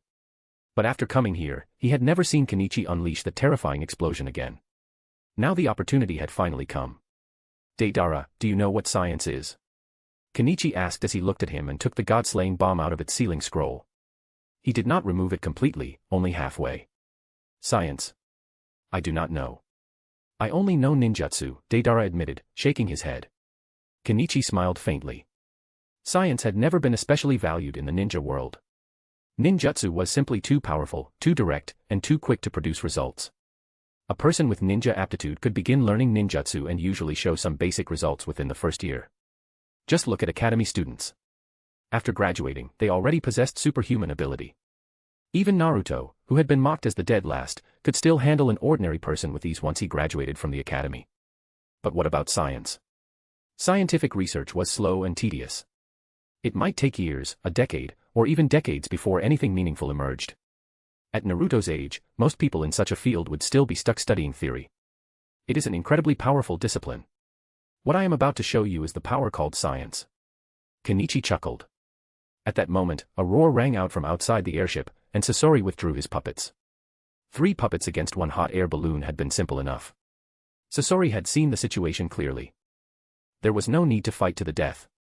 He only needed to render the enemy unable to threaten the airship. That Konoha Jonin was strong. Otherwise, he would never have been listed at the exchange office. But he was not a ninja who could fly on his own. As long as the hot air balloon was destroyed, he would fall. Unit 1 is also a product of science. I agree with that. Science truly is remarkable, Sasori said after hearing Kenichi. Deidara nodded, only half understanding. He still did not really grasp what science was, but Kenichi did not mind. He had only understood it himself after years of study. Naruto is fishing again. Kenichi muttered as he leaned over and looked down while holding the scroll. He quickly found Naruto's location, which reassured him. Among everyone in Konoha, Naruto was still the one he liked best. Naruto's personality was good, perhaps too good, but Kenichi had no desire to kill him here. Still, even knowing Naruto was in Konoha, Kenichi would throw the god-slaying bomb all the same. The reason was simple. He believed the third Hokage would never sit by and let Naruto come to harm. Naruto would absolutely have the strongest protection nearby, and Hiruzen was also well aware of Kenichi's methods. Come on, Deidara. Let me show you the power of science. Kenichi laughed, then hurled the god-slaying bomb toward the position he had calculated. He did not overdo it. Instead, he jumped down after it, a safety rope fastened to his body to let him return to the airship later. Amamiya-senpai. Deidara cried out excitedly as he pressed himself against the window. He wanted to jump down after him too, but Sasori stopped him. Sasori looked at him helplessly. Deidara was talented in every respect, but whenever Kenichi was involved, his enthusiasm became excessive. If Deidara jumped down now, he would only get in Kenichi's way. Meanwhile, below them, Konoha had already fallen into chaos. Sealing squad. Sealing squad. Raise the barrier output to maximum. Activate the anti-sky barrier. As Kenichi had expected, Konoha had long since received word that the heavenly demon had arrived. The entire village instantly sprang into motion like a massive machine. The streets were full of rushing ninja, while others maintained order and guided civilians to safety. Though Hiruzen Sarutobi had great faith in the anti-sky barrier that Konoha had developed during this period, he would never gamble the safety of Konoha's civilians on his own assumptions. That kind of risk was too great. So he ordered the civilians into designated shelters. Hokage-sama, the fledgling has reached the nest. At that moment, an Umbu ninja appeared beside Hiruzen and spoke respectfully. Good. Protect the fledgling at all costs. Hiruzen nodded, his heart easing slightly. Konoha could endure damage. Some people could even be blown apart like last time. But Uzumaki Naruto absolutely could not be harmed. Konoha could not afford to lose the 9 tails. Heavenly demon, but this time, you came to the wrong place. Hiruzen looked up at the sky, his gaze unreadable. The anti-sky barrier was the culmination of all Konoha's recent research. Hiruzen had even pushed aside every other ninjutsu project and ordered Konoha's research department to focus solely on this problem. He was 70% confident it could intercept the heavenly demon's attack. There was just one thing. Hiruzen's hand unconsciously tightened around the note he held. It had arrived an hour ago, pinned to a kunai and thrown at Konoha's gate. The Umbu had quickly delivered it to him after seeing it. The note read: The heavenly demon is about to attack Konoha. The mission was commissioned by the Hidden Mist Village. Hiruzen did not know who had sent it, nor whether it was true, but it had made him more cautious. And now the warning had proven to be completely accurate. That meant a new question arose. Who had given Konoha that message? Who had specifically warned him? No matter who it is, if you intend to use Konoha as a tool, then you have chosen the wrong person. Hiruzen stared upward. Then, in the next instant, his pupils shrank. He saw it. That familiar dark shape in the sky. This one looked larger than before, but it still had that same metallic form. At once, ninjutsu rained into the sky from every direction. This was Konoha's first defensive line. Though Hiruzen still did not know exactly what that thing was, intercepting it was undoubtedly the correct decision. At that moment, the people attacking were elite jonin from the Ino Shikacho trio and other top shinobi. This had been Hiruzen's direct order. The moment Konoha entered red alert status, they were to be ready to attack anything suspicious in the sky. Even a bird was not to be allowed to pass over Konoha unchallenged. The attack worked. The strange object was struck directly and swallowed by flames in an instant. The ease of it made Hiruzen feel uneasy. Could the heavenly demon really be this weak? Had those previous disasters all relied entirely on that flying machine? Or had the heavenly demon simply... Before Hiruzen could finish the thought, a roar exploded from the center of the flames. What? That is all that brat can do. Far away in the forest, Obito stood atop a tree branch with his arms crossed, watching the fireball above Konoha with a slight frown. He still had not seen what he wanted to see. No sign of Kamui. No sign of anything similar. He is not that simple, Black Zetsu, squatting nearby, said quietly. Then why not send White Zetsu to stick to him and gather information? Obito shot Black Zetsu a glance. I would not dare. That guy's perception is terrifying and his attack range is massive. I would not even get close. Black Zetsu chuckled awkwardly. He had nearly been blown up by Kenichi before. Ever since then, he had grown even more reluctant to approach him. The man was far too dangerous and could injure him by accident at any moment. Such cowardice. I would never. Obito scoffed. But before he could finish, he saw the giant fireball suddenly erupt over Konoha. The anti-sky barrier almost shattered in the same instant. Cracks spread across it with frightening speed. Obito's unfinished words died in his throat. Then the scorching shockwave from Konoha blasted outward, striking him directly and sending him tumbling through the air several times. Damn it. I only slipped because I was still acting like Toby. Obito barked, his face unusually red as he saw the odd look Black Zetsu was giving him. Black Zetsu only let out 2 dry chuckles. Obito scratched at his face irritably. Still, that strange weapon of Kenichi's had clearly become even stronger. Based on the power it had shown before, the spot where he had been standing should have been completely safe. Yet the blast had still reached him. That brat. I cannot let him live. Obito narrowed his eyes. For the first time, he felt a real sense of danger. If Kenichi kept growing stronger, then sooner or later he might threaten the plan itself. And Obito would never allow that. No one was permitted to interfere with that plan. A world without Rin had no reason to exist. TL, check out my newly released fanfic. Transmigrated into the legendary mechanic. p@trian.com/fanficlord03. Chapter 292, Chapter 292, Obito, my Kamui can't fail. Chapter 292, Obito, my Kamui can't fail. As expected, once fire release chakra was added, the thermobaric bomb's explosive power increased significantly. But is Konoha's defense really that strong? Kenichi muttered as he hung from the rope, squinting toward Konoha. The explosion just now had created a violent shockwave that sent the airship flying backward, but that was exactly what Kenichi wanted. He had never come here to fight Konoha to the bitter end. His real goal was to find out what Obito was planning. Now that he had been blown away, Konoha probably would not keep chasing him, right? If that happened, he could focus on Obito and see what the men wanted. Dealing with Obito alone would be far less troublesome than dealing with Obito and Hiruzen at the same time. Just as that thought crossed his mind, a scorching stream of fire surged upward from below. Kenichi looked down and saw several Konoha ninja riding a strange contraption. It looked a little like an airship, but not quite. Those Konoha ninja were glaring at him with killing intent. So persistent. Kenichi raised a brow. That was not quite what he had expected. He had assumed Konoha would stop chasing after he retreated. But he had clearly underestimated just how much hatred he had built up in the hearts of Konoha's ninja, and he had also misjudged Hiruzen's temperament. For all of Hiruzen's many flaws, and for all the people who considered him an unqualified Hokage, one thing was undeniable. Hiruzen genuinely cared about the village. Under those circumstances, Konoha had been threatened and attacked again and again by a mysterious ninja. If there were no response at all, Hiruzen's position would become unstable. More importantly, this was a heavy blow to Konoha's prestige. If someone could cause chaos in the greatest village of the ninja world and Konoha still showed no proper reaction, then it would be hard to convince the people under its rule. You people really are something. Kenichi was just about to mock the Konoha ninja chasing him when he heard a familiar chirping sound. The moment he heard it, he instantly released the rope at his waist and dropped straight down. At the same time, he adjusted his body midair, turned his head upward, and saw a conspicuous bolt of lightning streaking through the daylight. Kakashi. Why is Kakashi here too? Kenichi frowned slightly. But now was not the time to think about that. He had no intention of getting tangled up with Kakashi here either. If he did, his identity would be exposed, and that absolutely could not happen. He glanced at the sky.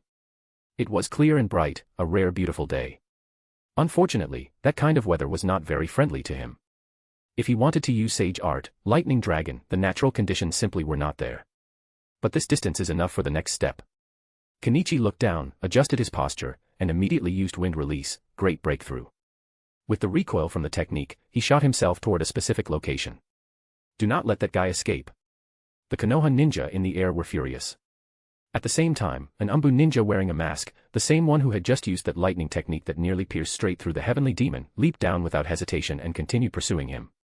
The other ninja nearby exchanged glances. They were all Konoha Chunin and Jonin leading pursuit squads, but even a Jonin would not casually jump like that, would they? Had Umbu become this ruthless now? When Kenichi landed, he found himself in a devastated area. Broken trees and shattered stones lay everywhere. This place. Kenichi nodded. It had been worth jumping down here. He just had not expected the area to be this badly ruined. So brave, chasing me down like this. How much does Konoha pay you? Kenichi put his hands on his hips and panted lightly, then frowned as he looked at the pursuer who stepped out from behind him. It should not be Kakashi. Earlier, when he saw Chidori, he had immediately assumed it was Kakashi, because Chidori and Kakashi were nearly synonymous. But now that the other party had appeared, the hair color was wrong. It was not Kakashi's distinctive silver-white hair. That meant the opponent probably was not Kakashi. Then who else in Konoha had mastered? Still, after thinking about it, Chidori was also preserved in Konoha's ninjutsu archives. It was not strange for another ninja in Konoha to learn it. Konoha was called the #1 ninja village precisely because of its accumulated foundation. Most powerful techniques created in the village were recorded. Konoha also gave out rewards to the creators as a form of encouragement. If the ninjutsu was especially strong, the Hokage would even publicly commend the inventor. Of course, if the inventor was still alive, then anyone who wanted to learn the technique had to ask for permission first. If the inventor was already dead, then it was up to the Hokage to decide whether it could be taught. Many techniques of the first and second Hokage were stored in the Scroll of Forbidden Techniques. Even Wood Release was included. The problem was that no one could learn it without Wood Release itself, so those records were effectively useless. Still, since this man could use Chidori with such precision, then did he possess the Sharingan? The enemy said nothing and came straight for Kenichi with lethal intent. That familiar chirping sound rang out again. Lightning flashed, grazing past Kenichi's body. This time, Kenichi saw the man's eye clearly. Just as expected, it was the Sharingan, and a 3-tomoe one at that. But only one eye was exposed. Obito. Kenichi instantly thought of a name, but before he could continue the thought, a blazing torrent of fire rushed at him from behind. The intense heat was so fierce he could already smell the fine hairs on his body scorching. It had to be said that ninja tended to have less body hair to begin with, especially on the torso. Fire release made quick work of body hair, after all. Only the hair on one's head could last a while, provided it did not meet the flames directly. At the same time, another figure rushed in from behind at terrifying speed. 2 wooden stakes pierced straight through Kenichi's body, and in the next moment, countless sharp branches erupted from within him. Wood Release, Cutting Sprigs technique. But the attacker was not pleased. He immediately leaped away instead. Because the Kenichi before him turned into a puff of smoke. How interesting. Since when did Konoha have someone as strong as you? Wood Release. Kenichi appeared on a nearby tree trunk with a look of exaggerated surprise, then looked down at Obito. Of course, he already knew who it was. The moment he saw Cutting Sprigs technique, he was certain. Wood Release was far too rare and difficult to obtain. Even his teacher had only managed to create one barely successful product, and even that was still incomplete, far from Hashirama's level. Obito being able to use it could only be because Hashirama's cells had already been fused into his body. Madara really had been a genius. He had managed to keep Obito alive and even made him withstand the erosion of Hashirama's cells. So to resist the side effects of Hashirama's cells, one needed Uchiha genes, right? The fusion of Azura and Indra's genes. Once those two lineages merged, they moved closer to the blood of the Otsutsuki clan, and from there came the possibility of awakening the Rinnegan. Obito still did not answer. But when the fire passed, the devastated ground held nothing. No blackened head. No remains. Only empty earth. Kenichi cautiously leaped onto a tree branch and looked down. Obito should have died from that. Yet he had not. That meant something had gone wrong. Either Black Zetsu had dragged him away, or Izanagi. But after waiting a while, no one appeared. Instead, Konoha's ninja arrived. Left with no other choice, Kenichi released the impure world reincarnation, allowing the dead to return. What a waste. Although he had dealt Obito a devastating blow, he had failed to kill him properly, and failed to crush his spirit at the same time. That disappointed Kenichi greatly. Still, it was time to leave. Where do you think you are going, heavenly demon? A furious voice rang out, making Kenichi frown again. Did he really forget to check the almanac before coming out today? Meanwhile, elsewhere, Black Zetsu stared at Obito beside him in panic. Obito. You are still alive. He had been watching the entire scene from underground, but he had never expected that the moment Obito used Kamui, he would suffer such catastrophic damage. His vital signs had nearly disappeared on the spot, even more strangely than Madara had back then. When Obito's head dropped onto his own leg, Black Zetsu had actually failed to react. Then he realized Kenichi was immediately trying to erase all evidence, so he stopped hesitating and jumped out. He used White Zetsu's body to grab Obito and flee at once. Now Black Zetsu's mind was full of confusion. How had Obito used Kamui and ended up losing his body instead? He had already been prepared for the worst. Holding Obito's head in his hands, he truly thought Obito was going to die, so he had no choice but to use the White Zetsu attached to his own body to give Obito a temporary chance of survival. Then Black Zetsu suddenly felt a shift beside him. He turned his head and saw Obito standing there with a dark expression. But now Obito's left eye had gone completely blind. I will kill Amamiya Kenichi. Obito roared, fury filling every word. He had just used Kamui to retreat into his own Kamui dimension. That was supposed to be the safest and most stable place he had. But what he never expected was that he would be attacked there. Attacked inside the Kamui dimension. At that instant, he had felt an overwhelming shockwave. Before he could react at all, his body had been completely shattered. If not for the Izanagi implanted in his left eye, he would already be in the Pure Land now. TL, check out my newly released fanfic. Transmigrated into the legendary mechanic. p@trian.com/fanficlord03. Chapter 293, Chapter 293, Obito, you're dead. Not even the Sage of Six Paths can save you, I said it. Chapter 293, Obito, you're dead. Not even the Sage of Six Paths can save you, I said it. You mean Amamiya Kenichi attacked you just now? Black Zetsu frowned as he looked at Obito. Obito being alive was within his expectations.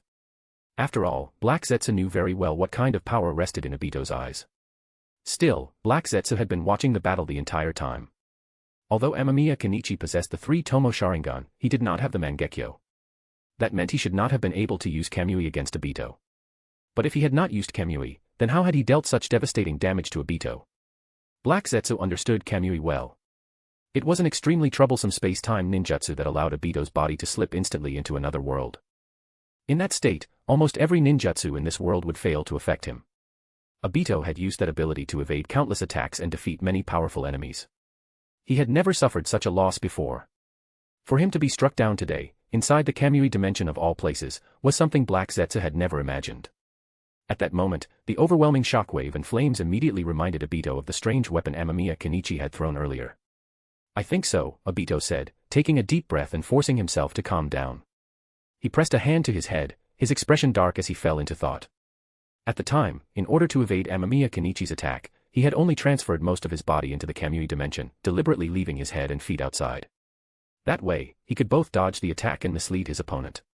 What he had not expected was that the moment his body entered the Kamui dimension, it was immediately hit by something. Although he had not seen what attacked him, because he had not fully entered the dimension yet, the familiar attack pattern still made him think at once of the strange weapon Amamiya Kenichi had developed. And since that thing was not a ninjutsu, it might well be something that could be stored in advance. If it had been placed inside the Kamui dimension beforehand, then the moment he entered, it would naturally be able to attack him. The only thing Obito could not understand was how it had been triggered. How had it known he was entering? He had not felt any tripwire or thread inside. He had not touched anything. Yet he was still attacked. So, the first person he suspected was Amamiya Kenichi. After all, he had been injured while fighting Amamiya Kenichi.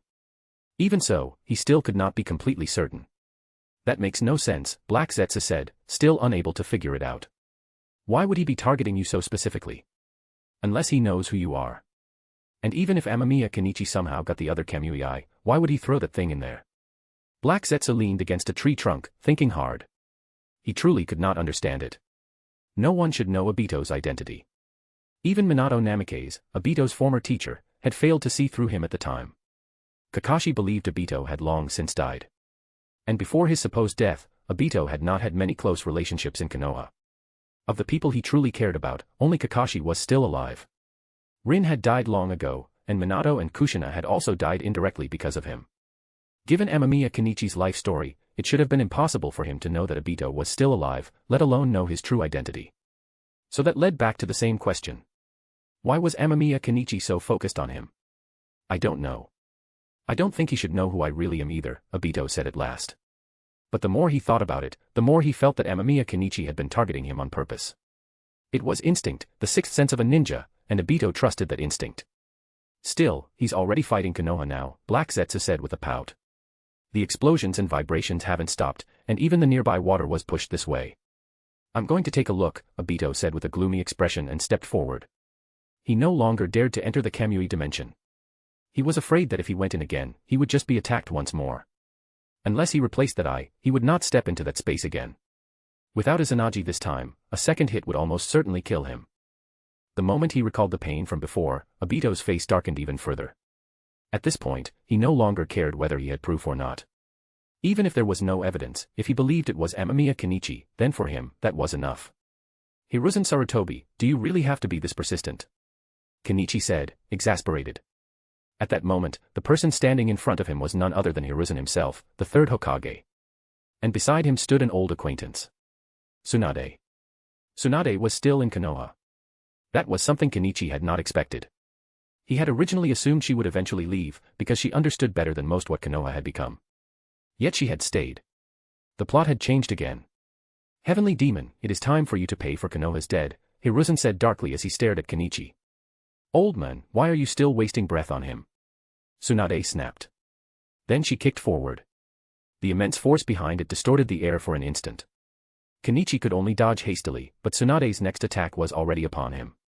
Judging by the force in her movements, she was clearly aiming to kill. How troublesome. Kenichi muttered in annoyance.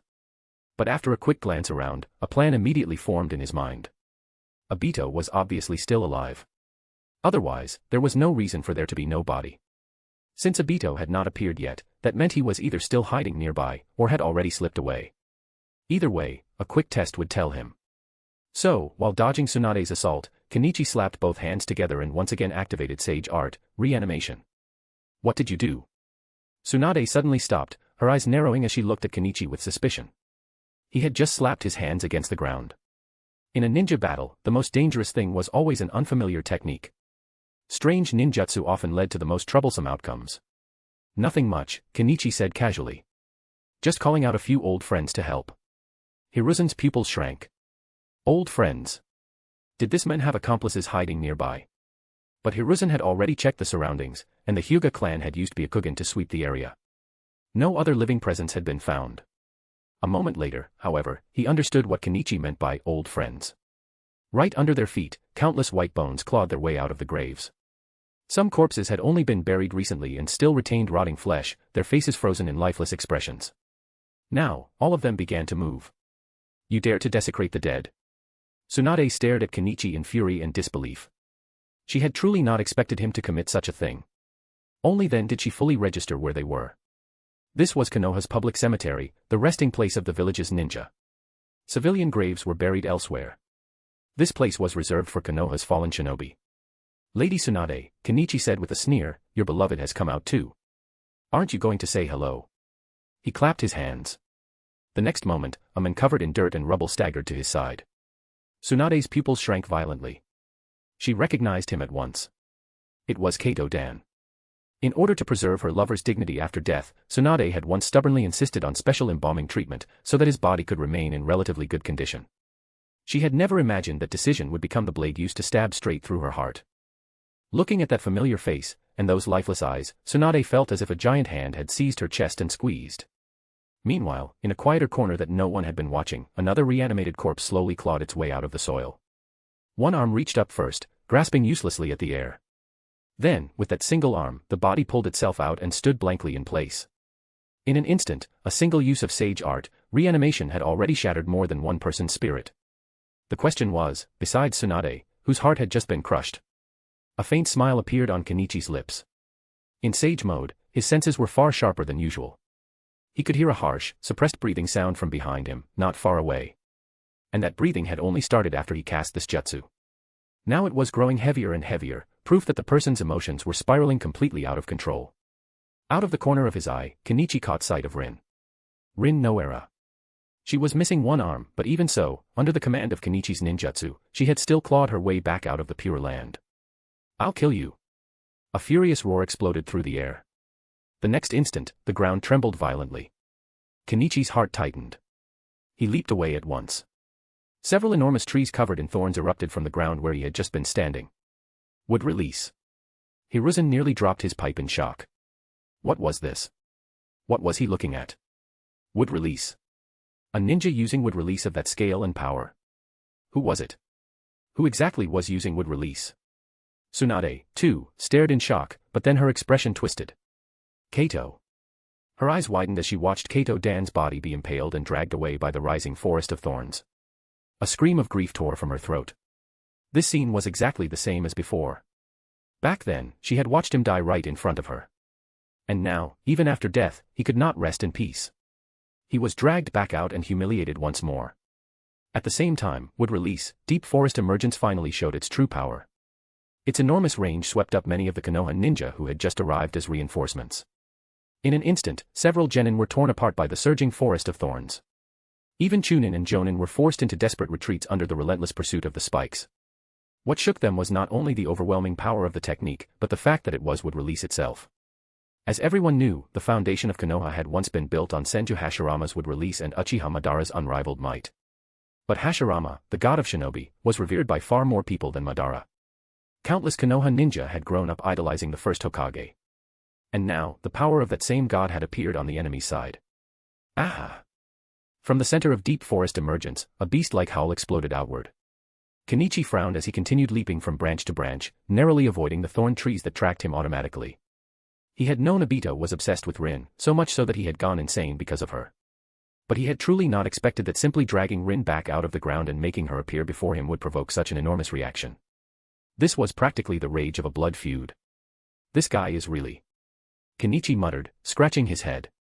Fine. He admitted it. He had misjudged just how extreme Obito's reaction would be.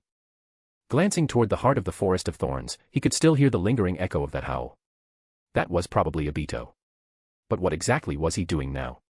Rin's body should be safe. Even if Hiruzen dropped dead on the spot, nobody here would let anything happen to Rin Nohara's remains. Sigh. My mistake. I should have stuffed plague, poison, or white phosphorus bombs into Rin's corpse. Kenichi scratched his head, then quickly shook the thought away. No. That really was going too far. And once he actually did something like that, he would have to do the same thing to every corpse in the cemetery. Otherwise, Obito would immediately suspect something, and Kenichi would be openly revealing that he had specifically targeted Rin. And once Obito's feelings for Rin were touched to that extent, Kenichi stopped moving. He looked up. There, standing directly in front of him with his head lowered, was a man wearing a white spiral mask. Kenichi fell silent. Had he gone a little too far? If you don't want to wait for the next update, read 10 to 50 chapters ahead on Patreon. patreon.com/fanficlord03. One Piece, Naruto, Bleach, Soul Land, NBA, and more, all in one place. Chapter 294, Chapter 294, The Result of Maxed Out Hatred. Chapter 294, The Result of Maxed Out Hatred. Kenichi looked at the figure standing before him. He knew it was Obito. Even though Obito had changed masks, Kenichi still recognized him.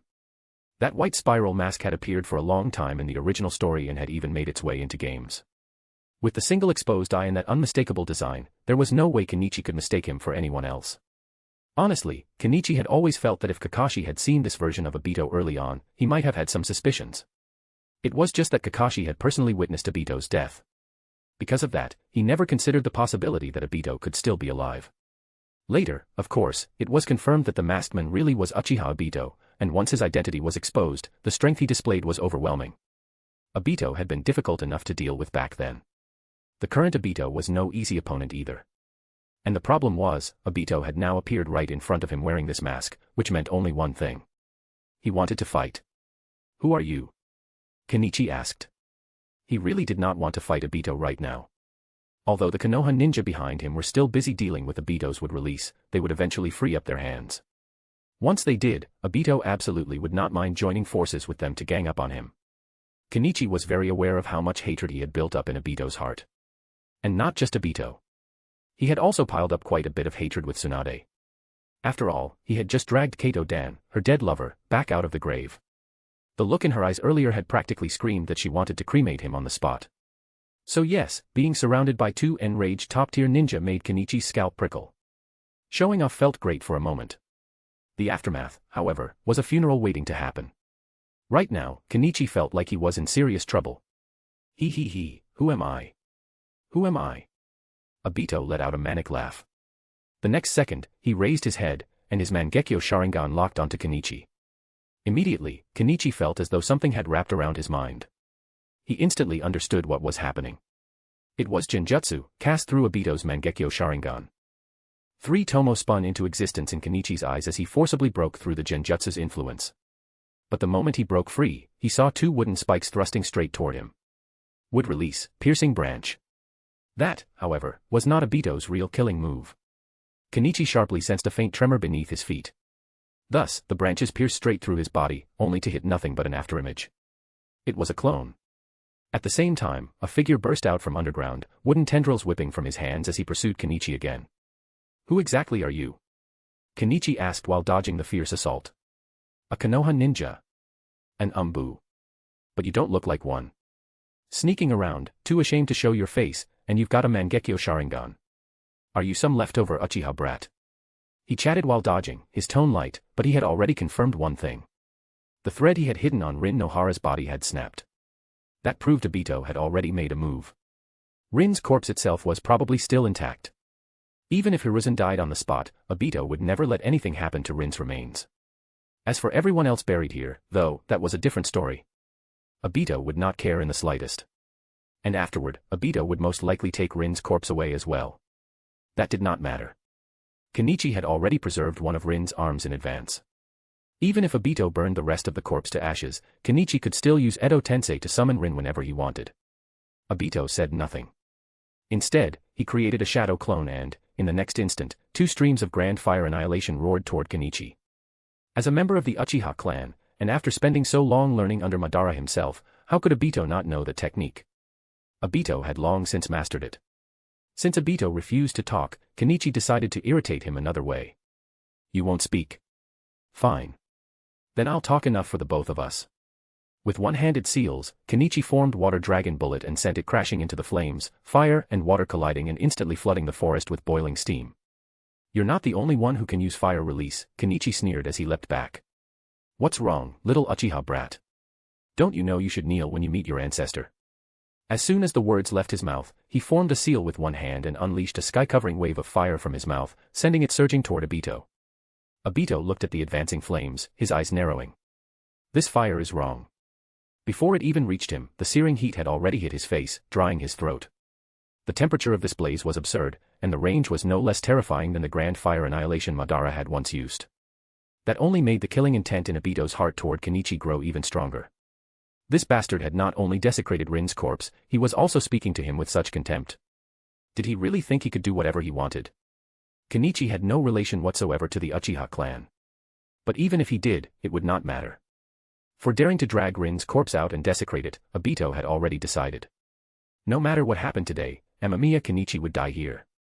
Though he could no longer casually use Kamui after what had happened, anyone who thought Obito only relied on his eye techniques was a fool. After all, he had endured Madara's brutal training. His combat ability at this point was already extremely formidable. Combined with the Mangekyo Sharingan, he was more than enough to cripple most opponents who lacked crucial information on his abilities. A ninja battle was, at its core, still a battle of intelligence. The next second, Kenichi saw countless wooden spikes burst straight through his sea of flames and shoot toward him, while 2 hands erupted from the ground below, grabbing for his ankles. And then, right in front of her eyes, Dan's corpse had been dragged back out and desecrated. At this moment, Tsunade no longer held anything back. She fully displayed the true power of one of Konoha's Sannin. Unfortunately, that was not a demonstration Kenichi wanted to see. He had only just shifted his position to dodge the thorns Obito was sending after him when he felt an immense wind pressure close in. Then came a terrifying impact. The force hit him directly and sent him flying. He spun through the air several times before barely stabilizing himself. The moment he turned his head, he saw Tsunade already throwing another punch. That earlier strike had already left even his sage body feeling shaken. He could feel a metallic taste rising in his throat. Another direct hit would be a real problem. It wasn't me who skewered your lover's corpse into three-color dango. Kenichi snapped angrily. He had held back against Tsunade before. Because she was someone he knew, and also one of his teacher's old companions, he had never seriously tried to kill her. Bringing Kato Dan back out had indeed gone too far. But his real intention at the time had been to disgust Obito. He had not expected Kato Dan to be buried here as well. Once he saw the opportunity, he simply went all in and played along. He just had not expected Tsunade to explode to this extent too. That was why, deep down, he actually felt a little guilty. After all, pulling someone's dead lover out of the grave in a world where the dead were respected was really excessive. That was still your doing, Tsunade said coldly. She glanced at the masked men in white, then back at Kenichi. Naturally, she understood what Kenichi meant. But she still blamed him. Obito frowned. This bastard was trying to shift the blame. The thought only made the rage in his heart burn hotter. Lover. His rin could not even rest in peace after death. Still, Obito was a qualified ninja. He knew that this moment was his only real chance to strike. Tsunade had already looked his way. His earlier outburst of wood release had killed more than a few Konoha ninja as collateral damage. Once she calmed down even slightly, she might turn on him as well. As long as Tsunade still considered herself a Konoha ninja, she would never let that slide. So Obito made his decision. He poured out the vast majority of his chakra and forcibly activated the technique he had modified from Hell's Chaos. At that exact moment, Kenichi's danger sense screamed at him. It was not ordinary danger. It was the kind of warning that came right before death. Kenichi turned and ran without hesitation. He knew very well that Obito's real target was him, not Tsunade. Would release, Hell descends. Obito gritted his teeth and unleashed the technique. It was still unfinished. He had been experimenting with it, and had not intended to use it yet. At the same time, massive trees exploded into existence all around Kenichi, twisting and intertwining until they sealed the entire area like a giant wooden cage. Then the interior erupted into countless thorns, all of them spreading toward Kenichi from every direction. He instantly realized that every inch of the area, even the ground beneath his feet, was becoming a field of hardened spikes. This bastard. Kenichi cursed inwardly. Does he want to skewer me alive in here? Without hesitation, he opened his mouth and unleashed Sage Art, Grand Fire Annihilation, but the effect against the wood release in front of him was limited. In the end, if wood release could really be dealt with so easily by fire release, then Hashirama would never have become the god of shinobi. If you don't want to wait for the next update, read 10 to 50 chapters ahead on Patreon. patreon.com/fanficlord03. One Piece, Naruto, Bleach, Soul Land, NBA, and more, all in one place.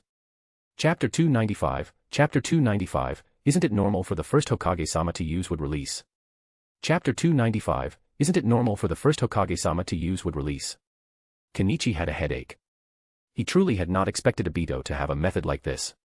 In the original story, he had never seen Obito use a wood release technique of this type. But now, Obito had undeniably used it. This is basically a giant box, Kenichi muttered, frowning as he dodged the thorns lunging at him. And it's constantly shrinking my room to move. It also has ridiculously high resistance to ninjutsu. If Hell's Chaos was a large-scale destructive wood release technique, then this one was clearly a specialized variant developed from it, a powerful ninjutsu focused on restricting an enemy's movement. Wood release itself was already troublesome enough. Fire release could not easily break through wood release unless it was overwhelmingly strong, or used by someone on Madara's level. But the problem was that even Madara, when facing Hashirama's wood release, could not simply claim he would burn it all away. Obito's strength had not reached Hashirama's level, of course, but the wood release he wielded still gave Kenichi enormous trouble. Fire release was ineffective. Even if he focused his flames on a single point, countless thorns would immediately surge up to block the attack and weaken its effect. At the same time, he still had to stay alert for more branches stabbing in from every other direction. The only good news was that this technique had trapped only him. Tsunade was not inside. Otherwise, he would also have had to deal with Tsunade at the same time, and that would have been even more troublesome. Still, he had no idea what Tsunade was doing outside. Was she fighting Obito? Or was she simply standing there, waiting for him to break out so she could land a finishing blow? Either option was bad news. I'm running out of time. I have to settle this quickly. Kenichi glanced at the ever-tightening wall of thorns around him. His space to move was shrinking by the second. At this rate, he really would be skewered like a dango before long. Against a ninjutsu of this scale, the cleanest way to escape would naturally be to use Obito's Mangeko Sharingan and tear open an exit with Kamui. The problem was that he had not brought the test tube containing Obito's Kamui with him. And Kenichi was fairly certain Obito had another motive here as well. On one hand, Obito wanted to kill him. On the other, Obito was testing him. He wanted to see whether Kakashi's Kamui Sharingan was with him. That suspicious bastard had never given up doubting him, and it gave Kenichi a headache. The Kamui was not here. That meant the method of escape. Kenichi silently calculated his options while continuing to evade the incoming spikes. No matter how he looked at it, he did not have many good choices. And the thorns were still closing in. If this continued, it would become truly dangerous. Still, the situation was not hopeless. Before coming here, he had made some preparations. Those preparations meant he still had options. He had thought of two solutions. The first was the god-slaying bomb sealed inside his scroll. Its destructive power was enormous. It should be enough to blast open a path, but he could not be sure, and more importantly, he himself was also inside the kill zone. If he used it here, he could very easily blow himself up along with the cage. In a confined space, a thermobaric bomb would only become more lethal. So that option was troublesome even for him. That left the second solution. Originally, that solution had been reserved for dealing with Obito. Using it now, however, was equally reasonable. Kenichi quickly formed hand seals, then slammed a hand against the wall of thorns. The next moment, a coffin rose from within the dense tangle of branches. As the coffin opened, the first Hokage, Senju Hashirama, stepped out. Ah, so this is the world of the living. Hashirama opened his eyes in confusion, then looked at Kenichi. You're the one who summoned me last time, aren't you? He had some impression of this young man. Back in the Pure Land, he had even chatted with Tobirama about Konoha afterward. After learning that Konoha's fourth Hokage had died because of the Nine Tails, even Tobirama had found it hard to understand. The Nine Tails was powerful, yes, but not to the point where it should have been enough to kill Minato in that way. First Hokage-sama, please take a look at this ninjutsu. Do you have a way to deal with it? Kenichi asked respectfully. If he wanted Hashirama to display his full strength, the simplest method was naturally to preserve his self-awareness. Kenichi had already communicated with him once before, and because there was no one else in this enclosed space, there was no need to suppress Hashirama's will from the start. Of course, once they got outside, that might no longer be possible. So Kenichi had already prepared a control kunai. The moment Hashirama broke this would release prison, he would immediately drive it into the back of Hashirama's neck. An enemy? And using would release. Hashirama immediately sensed the abnormality around him. Looking at the sprawling thorns, surprise flashed in his eyes. Naturally, he recognized it. It was would release. What he had not expected was that one day, someone would use would release against a ninja of Konoha. Yes. He's a very troublesome enemy. He also killed a lot of Konoha genin, and his methods are extremely cruel. Kenichi wore a solemn, sorrowful expression as he spoke. His acting was impeccable. Back when he had been surviving under Orochimaru, if his acting had not been good enough, he would have ended up on an operating table long ago. The structure of this ninjutsu is interesting, Hashirama said as he observed the cage, but this person's understanding of wood release is clearly lacking. Wood release is not meant to be used like this. The rather naive first Hokage immediately believed him. After all, in his impression, Kenichi was still a junior from Konoha. There was nothing especially suspicious there. And hearing that this enemy had actually used wood release to slaughter Konoha ninja instantly enraged Hashirama, who had founded the village with his own hands. At the same time, he also wanted to see what Konoha had become in the present day. So he attacked without hesitation. Wood release, deep forest emergence. Hashirama rapidly formed seals. This time, because Kenichi had used a chunin as the sacrifice, Hashirama could bring out more of his strength than before. Almost immediately, the ground inside the thorn prison began to shake. Kenichi raised an eyebrow. So this was the power of the god of shinobi. Perfect. While this was happening. Who are you? Tsunade looked warily at the white masked men in front of her while the vast forest of thorns surged around them. She had never seen anyone like him in Konoha, and yet he wielded wood release, a power that should have belonged only to her grandfather. More importantly, he had just used that wood release to kill Konoha ninja without restraint. That alone proved he could not possibly be one of Konoha's own. The one who's going to kill him, Obito replied. He touched the white spiral mask on his face. He was still not ready to reveal his identity. Uchiha Obito was dead. That identity no longer mattered. He was now only a man of vengeance, someone determined to create a world where Rin still existed. Besides, revealing himself too early would also risk drawing Konoha's attention to the Akatsuki. Even though he wanted to test Kenichi, he had no intention of exposing the Akatsuki's involvement. Otherwise, he could have simply shouted Kenichi's name earlier and dragged his true identity into the open. But that would also attract suspicion toward the Akatsuki, and that was unacceptable. Still, it no longer mattered much now. Hell Descends had almost completely sealed the area, and Kenichi still had not broken out. Which meant it was time to leave. If he stayed any longer, Tsunade might turn on him next, and he had no interest in getting tied down by her. Just as Obito reached the conclusion and prepared to withdraw, he felt the ground tremble. The next moment, countless giant trees erupted upward from below, smashing straight through the prison he had created. Two figures appeared within the wreckage. One of them was, of course, the masked Kenichi. The other was Grandpa. Tsunade stared in shock. The men forming hand seals in the center of the shattered wood release prison was unmistakably Senju Hashirama. But that was impossible. Her grandfather was dead. And the state of his face. Before she could finish the thought, she saw the masked heavenly demon step behind Hashirama and drive a kunai straight into the back of his neck. Instantly, Hashirama fell silent. Tsunade froze. She looked at her grandfather, now motionless once again, then at the men who had stabbed him. In an instant, her eyes turned red with fury. Her breathing grew ragged. Even with repeated deep breaths, it felt as though her lungs were about to burst. This man had not only desecrated her lover's corpse. He would not even let her grandfather rest in peace. Kenichi looked at the furious Tsunade and sighed inwardly. He had known this would happen the moment he chose to suppress Hashirama's self-awareness. But he had done it anyway, because he could not afford to be surrounded by three enemies at once. Even though he could release Edo Tensei at any time, the whole point of summoning Hashirama had originally been to deal with Tsunade. There was no way he could let the grandfather and granddaughter have a touching reunion right now. I know you're in a hurry, Kenichi said calmly, waving a sealing scroll in front of Tsunade, but don't be in a hurry just yet. At the same time, under his mental command, Hashirama had already turned and engaged Obito, forcing him into combat. Obito, who had already expended a huge amount of chakra using Hell's Chaos and Hell Descends, immediately found himself under immense pressure against the god of shinobi and could only barely hold on. This, Kenichi said, lifting the scroll slightly, is the weapon I used to attack Konoha earlier. Konoha's defensive barrier will not be able to withstand a second one. He laid his cards on the table. At this point, he already understood what Obito had lured him here for. Continuing to fight had little meaning. What he needed now was to get out of here as fast as possible. At the same time, he needed to start collecting the remains of famous figures throughout the ninja world as soon as possible. After today, Konoha would definitely become even more cautious. They might even push for cremation from now on, and that would become troublesome for him. What do you mean? Tsunade glared at him, her eyes bloodshot. Are you threatening me? No. I'm negotiating, Kenichi said. Strictly speaking, I just accepted a mission and carried it out. The client has a grudge against Konoha. Then he looked into Tsunade's eyes and fell silent.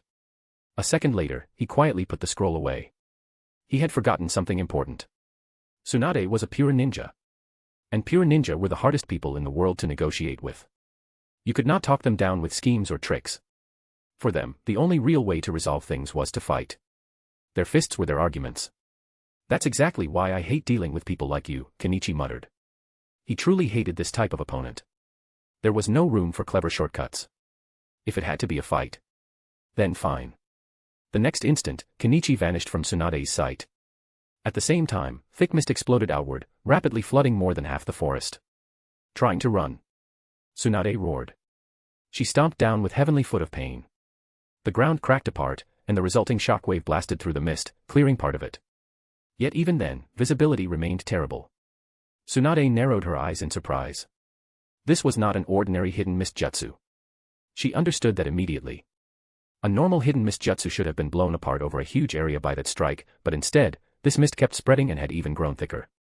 Meanwhile, Kenichi silently crouched on a tree branch, watching her from within the fog. Hidden mist combined with silent killing technique was already one of Kirigakuru's signature assassination methods. After integrating the principles of Rain Tiger at will, Kenichi had developed a new variant of his own. It combined the concealment of hidden mist with sensory perception through moisture. Inside this fog, he could sense enemies with alarming precision. Tsunade. Kenichi slowly stood up as the mist around him parted to form a vacuum around his body. I really didn't want to attack you. In his hand, a black sphere of lightning had already begun to form. If you don't want to wait for the next update, read 10 to 50 chapters ahead on Patreon. patreon.com/fanficlord03. One Piece, Naruto, Bleach, Soul Land, NBA, and more, all in one place. Chapter 296, Chapter 296, That's Why I Like Impure Ninja the Most. Chapter 296, That's Why I Like Impure Ninja the Most. This guy still hasn't used Kamui. Could it be that he really doesn't have his Sharingan? Obito glanced to the side while dealing with the expressionless first Hokage, but he couldn't make anything out. The entire area was shrouded in thick fog, obscuring everything.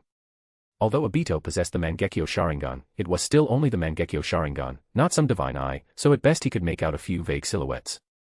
Still, his suspicion toward Amamiya Kenichi had eased a little, because in that situation, Kamui would have been the simplest solution. Obito already had a theory about the abilities he gained after awakening his Mangekyo Sharingan. Especially after being bombed while hiding inside the Kamui dimension, Obito became even more convinced that the other eye should have a similar ability, and perhaps both eyes even use the same dimension. However, he still could not understand what had caused the attack he suffered inside the Kamui dimension just now. As he was thinking, he suddenly heard a faint hissing sound. At the same time, the Edo Tensei First Hokage began entangling him even more tightly, as if trying to pin him down and stop him from escaping. What is this guy trying to do? Obito felt a faint sense of unease. If it were anyone else, he might not have cared so much. But because it was Amamiya Kenichi, he could not help but feel nervous. This bastard had too many strange and powerful ninjutsu. With that thought, Obito's attacks became fiercer. However, the first Hokage before him was merely carrying out Kenichi's earlier orders with mechanical precision, doing everything possible to bind Obito in place. It was not enough to truly threaten him, but it was enough to stop him from retreating cleanly. No, I have to get out of here quickly. Just as the thought flashed through his mind, a black streak of light suddenly shot through the fog and spread at terrifying speed. In the next instant, Obito felt his entire body go numb. Then a blinding fireball rose from within the fog, and the violent shockwave instantly tore the thick mist apart. It's about time I left. Amamiya Kenichi looked down into the dense fog, sensed the positions of Obito and Tsunade, and scratched his head. He had no intention of continuing to fight them here. There was no point. His objective this time had already been achieved. He wanted to find out what Obito was trying to do, and now he knew. That guy, still carrying obvious ill intent, had wanted to test him again and confirm whether he truly possessed his Sharingan. Although the test had failed and Obito had nearly capsized because of it, Kenichi did not intend to drag this out any longer. After all, even if the third Hokage had not appeared yet, this place was not far away. There was no telling when Hiruzen Sarutobi might arrive, so leaving immediately was the right choice. That was why Kenichi had not hesitated to spend chakra using this hidden mist technique, one specifically meant to conceal his position. Of course, he had never expected this ninjutsu to defeat Tsunade and Obito.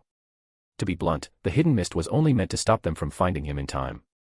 So after tossing a lightning sphere into the fog and letting it spread, Kenichi leaped down from the treetops without even looking back and opened a paraglider in midair. Then he rapidly formed hand seals, and a wind release technique blasted against the glider, propelling him upward.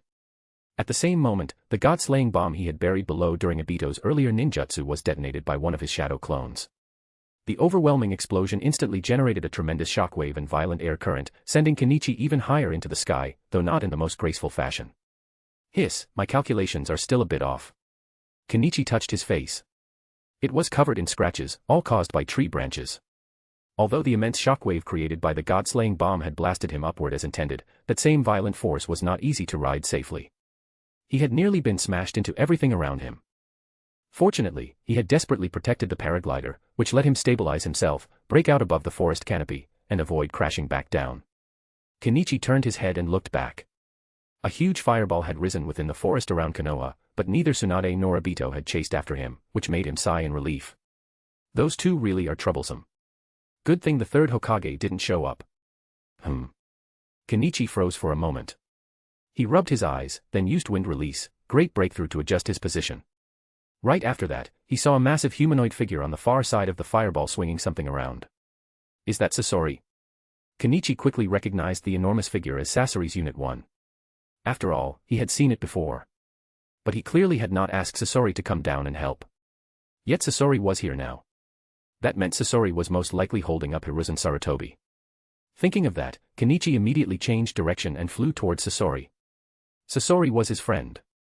Kenichi absolutely did not want anything happening to him. Besides, if Sasori had not intercepted the third Hokage and bought him time, letting Hiruzen arrive earlier, Kenichi's escape would have become truly difficult. Facing Hiruzen Sarutobi, Tsunade, and Obito at the same time was simply too absurd. Even someone on the Raikage level in the current ninja world would probably curse at that lineup. With the god-slaying bomb exploding at that range, those guys probably aren't doing too well either. It'd be even better if Obito got blown to death. Kenichi flew while glancing back at the blast zone, but there was nothing visible there anymore, only a charred black patch and surrounding trees still burning. Well, thankfully this was the ninja world. There were specialized ninja whose job was to maintain the environment. Otherwise, after a few large battles, the entire world would turn into a desert. What is this thing? A puppet. The third Hokage had a headache. He stared at the giant monster before him in confusion. In all his long years, Hiruzen Sarutobi had never seen anything like it. Though structurally it somewhat resembled the Hidden Sand Village's puppet technique, the problem was that this puppet was far too large. Standing before it, even Hiruzen had to crane his neck upward just to look at it, and he realized he only came up to its ankle. Hokage-sama, this thing's resistance to ninjutsu seems incredibly strong, one of the surviving Konoha ninja shouted. At the moment, the Konoha forces still able to fight were all engaged with the giant figure. But the more they fought, the more obvious one problem became. Ordinary ninjutsu had almost no effect on the thing at all.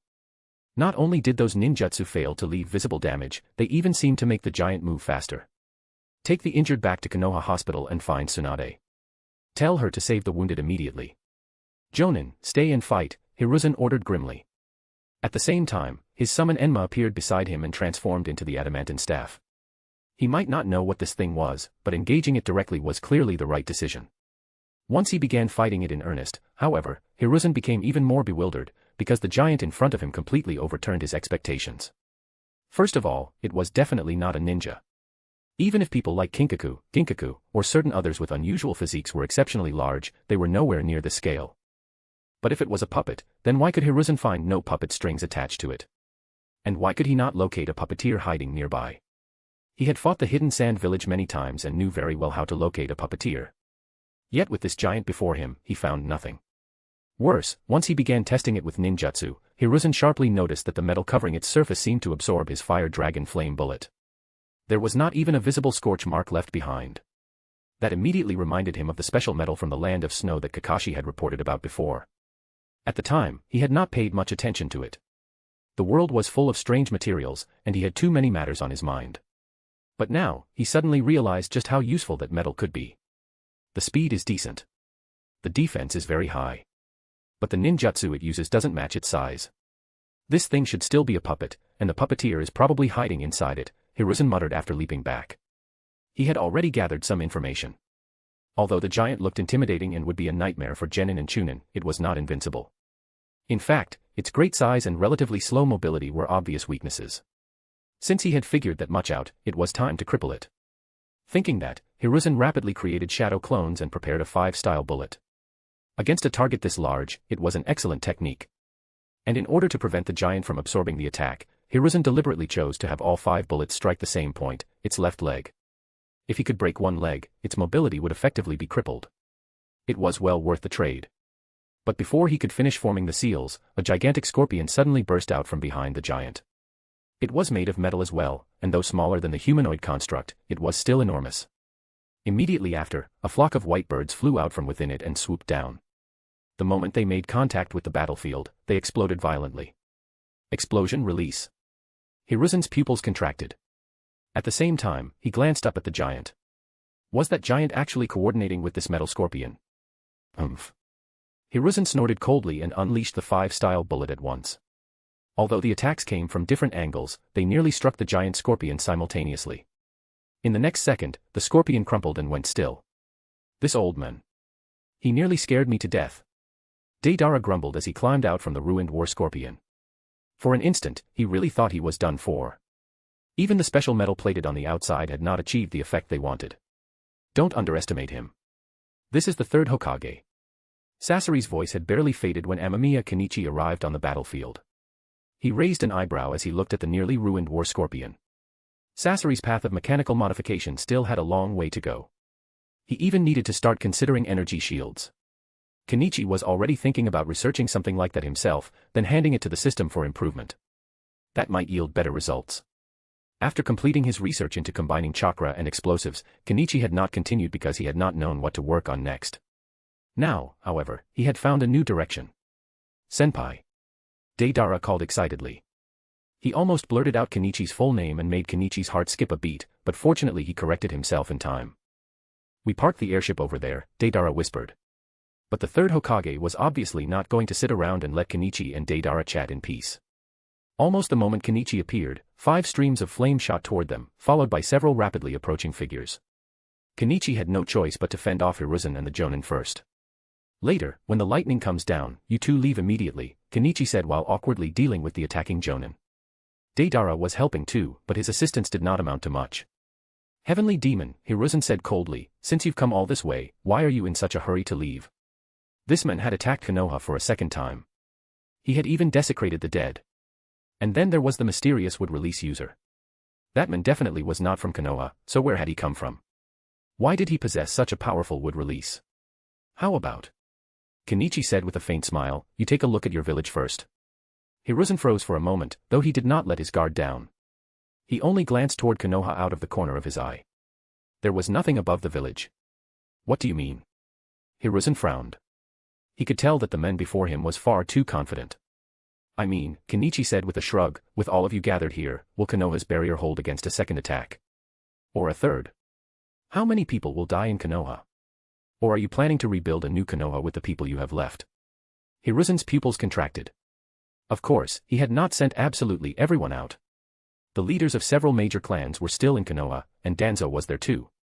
But what if a second or even a third attack like the last one came? The barrier could not hold.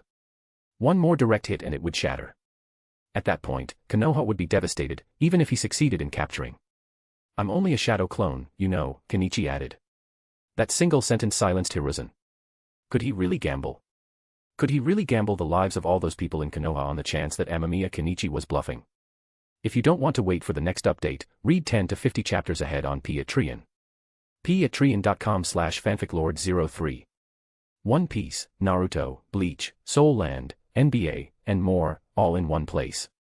Chapter 297, The Karma Flames That Burn the Heavenly Demon. Chapter 297, The Karma Flames That Burn the Heavenly Demon. Do you dare to gamble?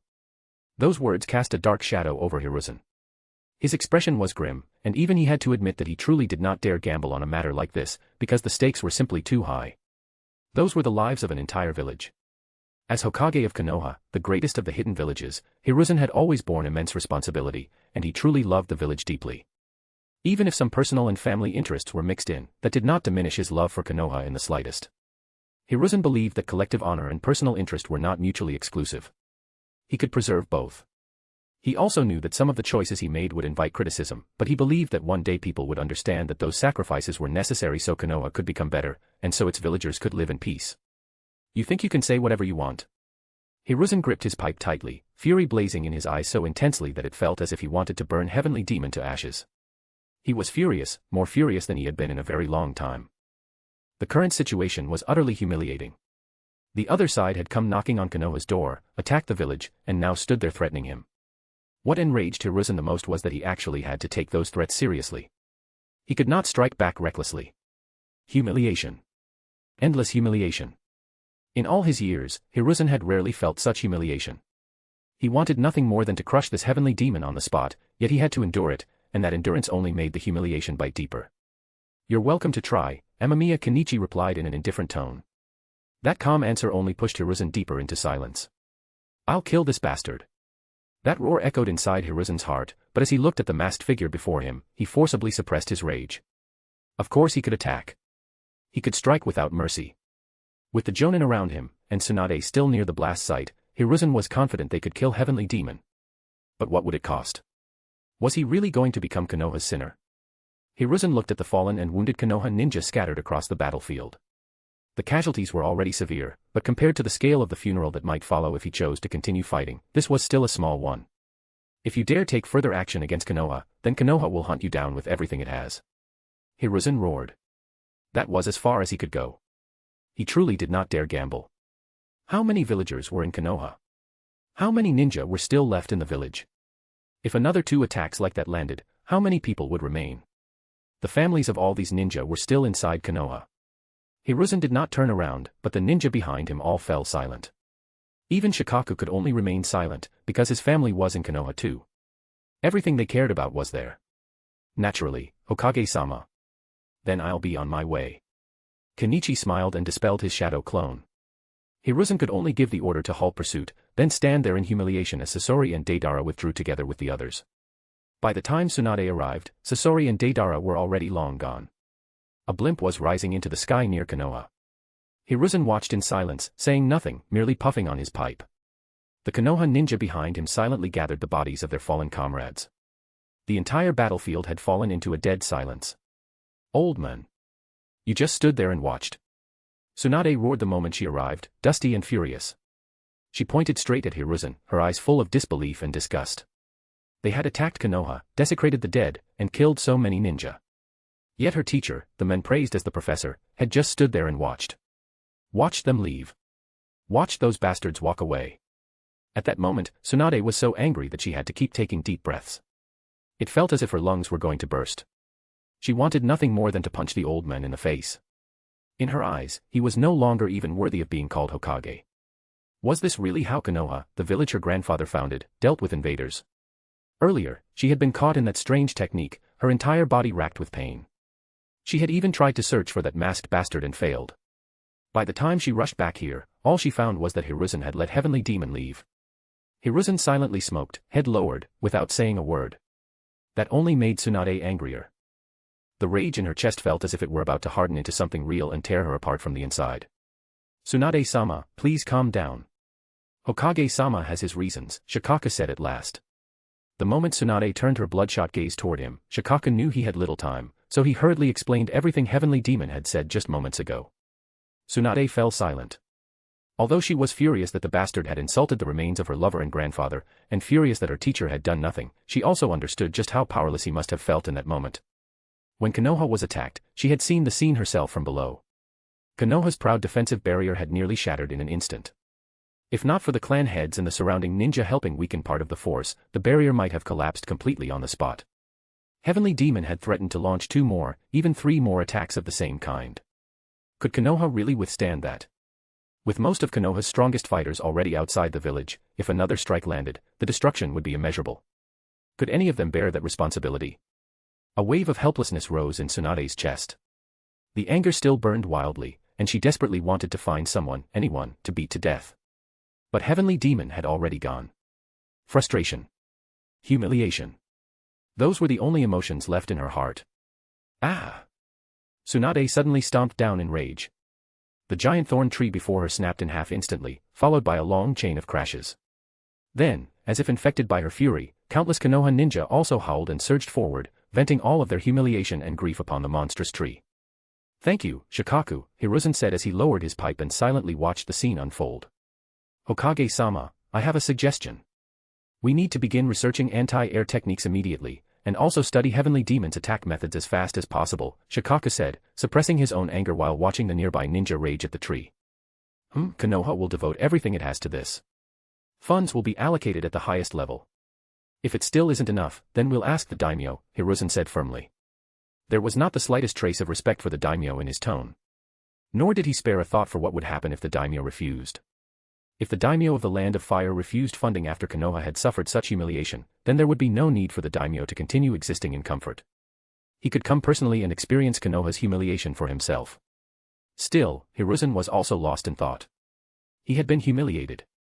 Konoha had been humiliated. Every ninja in Konoha had been humiliated. And that humiliation would become karma flames, flames that would one day burn Heavenly Demon to cinders. Konoha would rise again from within those flames. It's going to be troublesome from here on out, Kenichi said as he scratched his cheek and looked at the distant silhouette of Konoha. The humiliation Konoha suffered today was unimaginable. Still, in his past life, scenes like this were not unheard of. Small countries without enough strength, when faced with military coercion from stronger nations, could only swallow their anger and endure it in silence. He had merely recreated that scene here in this world. The only difference was that this time the country forced into silence was Konoha, the greatest power in the ninja world.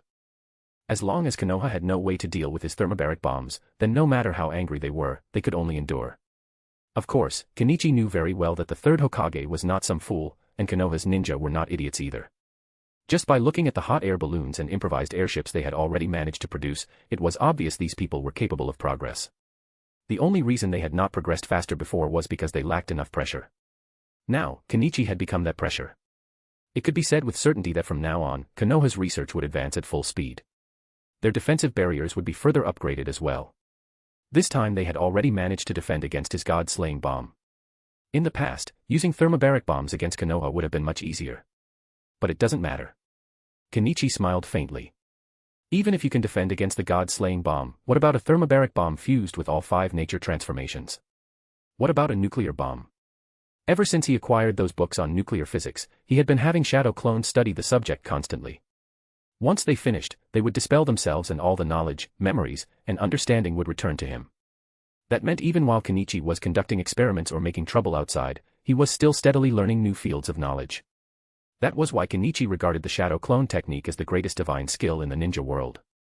Other ninjutsu could not even compare. A technique that seemed ordinary on the surface but had such monstrous value in research and learning was simply absurd. So while Konoha might indeed rise from humiliation, all Kenichi had to do was maintain his technological lead. As long as he stayed ahead, Konoha's humiliation would only continue. And once he unified the ninja world, he would slowly erase the idea of ninja villages and nations from people's minds. After the Qin unified the 6 states, even if the remnants of the old states remained dissatisfied for a time, by the Han dynasty there was only the identity of Han. That was the method Kenichi had learned from history, the method for creating long-term stability and peace in a unified nation.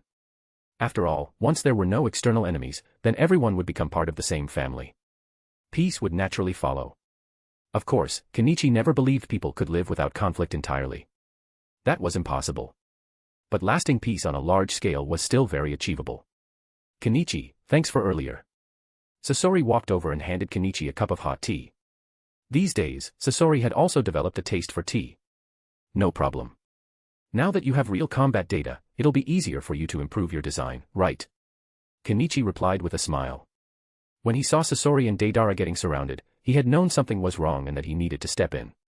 But support could not be given blindly. Blind support was not support. It was just throwing lives away. That was why he had sent a shadow clone over first while he himself went toward Konoha. If the negotiation worked, then everyone could leave safely. If it did not, then he would have had to think of something else. That's true. Sasori nodded. With actual combat data, things become much easier. Then he gave Kenichi a meaningful look. And what about yours? Kenichi immediately understood what he meant. Sasori knew exactly how protective Kenichi was of that strange weapon. Kenichi had told him before that the cost of producing one was extremely high. So in Sasori's eyes, Kenichi should not have had many of them. I was bluffing. Kenichi shrugged. At the time, he had been threatening the third Hokage, and he knew Hiruzen well enough. That old man loved Konoha deeply, but he also had many weaknesses that could be exploited. That was why Kenichi had chosen to gamble. He had gambled that Hiruzen Sarutobi would not dare attack. He had gambled that Hiruzen would not dare risk the lives of so many people in Konoha just to kill him. And if Hiruzen really had dared, then that shadow clone would have just stalled for as long as possible while Kenichi himself figured out another way to rescue Sasori and Deidara. Fortunately, he had won the gamble. Hiruzen truly had not dared. Amamiya-senpai, was that explosion deep in the forest also your doing? Deidara asked while wiping down the war scorpion. He had been in a foul mood earlier, but now he could not hold back his curiosity. Yes. But the results weren't particularly impressive. Kenichi shrugged. That god-slaying bomb had originally been one he did not plan to use. Unexpectedly, it had come in handy. Still, the end result had not stood out much. Tsunade had emerged right afterward, and as for Obito, Kenichi did not believe that men would die so easily. After all, whether Obito hid outside Kamui or inside it, he still would have been blasted. So there was no reason not to retreat inside if he could. As long as Obito was not stupid, nothing truly fatal should have happened to him. That bastard. Obito cursed inwardly at that exact moment. He had barely survived the god-slaying bomb. In the end he had endured it by forcing out a huge amount of chakra and using a high-level defensive technique. But he had understood one thing from that explosion. The sensation it left on his body was almost identical to what he had felt inside the Kamui dimension. If you don't want to wait for the next update, read 10 to 50 chapters ahead on Patreon. patreon.com/fanficlord03. One Piece, Naruto, Bleach, Soul Land, NBA, and more, all in one place. Chapter 298, Hidden Mist Village Operation. Chapter 298, Hidden Mist Village Operation. At first, Obito had seriously considered whether he should hide in the Kamui dimension again. But then a sudden impulse struck him, and he decided to test it for himself, to see whether he could feel the same sensation under a close-range impact. So he took the thermobaric bomb head-on. The result was that he nearly got himself killed. If Black Zetsu had not been nearby, Obito might not have escaped Tsunade's pursuit at all. So it really was him. Black Zetsu looked at Obito. He already understood what Obito meant. Obito believed Amamiya Kenichi had done it, because the sensation was almost exactly the same. He definitely did it. Obito activated his Kamui Sharingan without hesitation, then entered the Kamui dimension again. The place was now in utter disarray. Everything was charred black, and many of the items he had stored there were gone. Obito's expression darkened. The attack had come and gone too quickly. Even now, he still could not sense anything unusual inside the Kamui dimension. That violent explosion had lasted only for a brief instant. All the things I stored here are gone. Obito's face was grim as he stepped back out. Although he had used Kamui again, he felt it had been worth it. If he had not entered, how could he have confirmed who was responsible? What are you planning to do? Black Zetsu asked. He already knew there was no point trying to persuade Obito now. Obito had already decided that Amamiya Kenichi was the culprit. In the battle earlier, Black Zetsu had already concluded that if Obito truly fought Amamiya Kenichi head-on, Obito might very well suffer a loss. The other side was powerful, and that strange technique that summoned the dead was especially troublesome. I'm going to teach him a painful lesson. Obito's face darkened as he put on a fresh mask. At that same moment, in Mangeko, Amamiya Kenichi was righteously filing a complaint before Nagato. This mission was far too dangerous, leader. I strongly demand reimbursement from Kirigakure for the extra expenses. Nagato's eye twitched, though fortunately pain, as a puppet body, showed no outward emotional reaction. His expression remained cold and aloof, which only reinforced the impression many Akatsuki members had that their leader was a heartless man. Reimbursement. How much are you asking for? Nagato asked flatly. Inside, however, he was not calm at all. If this man had not at least brought some income to the organization, Nagato would not have wanted to see him in the first place. Especially after what Amamiya Kenichi had said to him earlier, even Nagato's normally steady heart had begun to waver. Although much of what Kenichi had said seemed flawed, the more Nagato thought about it, the more he felt the man was not entirely wrong. If true peace was to be achieved. Every time Nagato thought of those words, he could not help but question whether his own method could truly fulfill Yuhiko's dream. Could the peace his friend had longed for really be reached that way? Because of that, Nagato really was not in the mood to deal with Amamiya Kenichi right now. 400 million ryo. Kenichi raised 4 fingers without a trace of shame. Nagato nearly lost his composure on the spot. 400 million. He really dared to say it. Kirigakure had only paid around that much for the original mission in the first place. Asking them to pay the same amount again was outrageous. The Mizukage would probably be furious enough to cut off cooperation with Akatsuki entirely. If Kirigakure refuses, I don't mind paying their village a few visits myself, Kenichi added with a smile. He knew very well that Obito had arranged this. He also knew that any extra expenses he had incurred in Konoha would likely be like tossing meat buns to a dog, gone forever with no chance of recovery. But silence was not an option either. By making this demand now, he could at least temporarily paralyze Obito and buy some time for his next move. As for actually bombing Kirigakure, Kenichi had no real intention of doing that. After all, Obito only controlled the Mizukage. If Kenichi really bombed Kirigakure, Obito would probably be delighted. He might even create opportunities for Kenichi to kill more Kirigakure ninja and thereby avenge Rin. All I can do is ask. But I doubt they'll agree, Nagato said casually. He had no expectations. In his eyes, there was simply no way Kirigakure would accept a demand like that. Kenichi shrugged, unconcerned. He had never expected Kirigakure, or rather Obito, to agree anyway. The point of saying it was to throw Obito off balance while he prepared another plan. Obito was still suspicious of him. Kenichi was certain of that. And after what had happened in Konoha, Kenichi felt the hatred Obito held toward him had basically reached its peak. Considering Obito's role as the most devoted lover in the entire ninja world, Kenichi had no doubt at all how much malice the man was harboring now. After all, Kenichi had desecrated Rin's body right in front of him.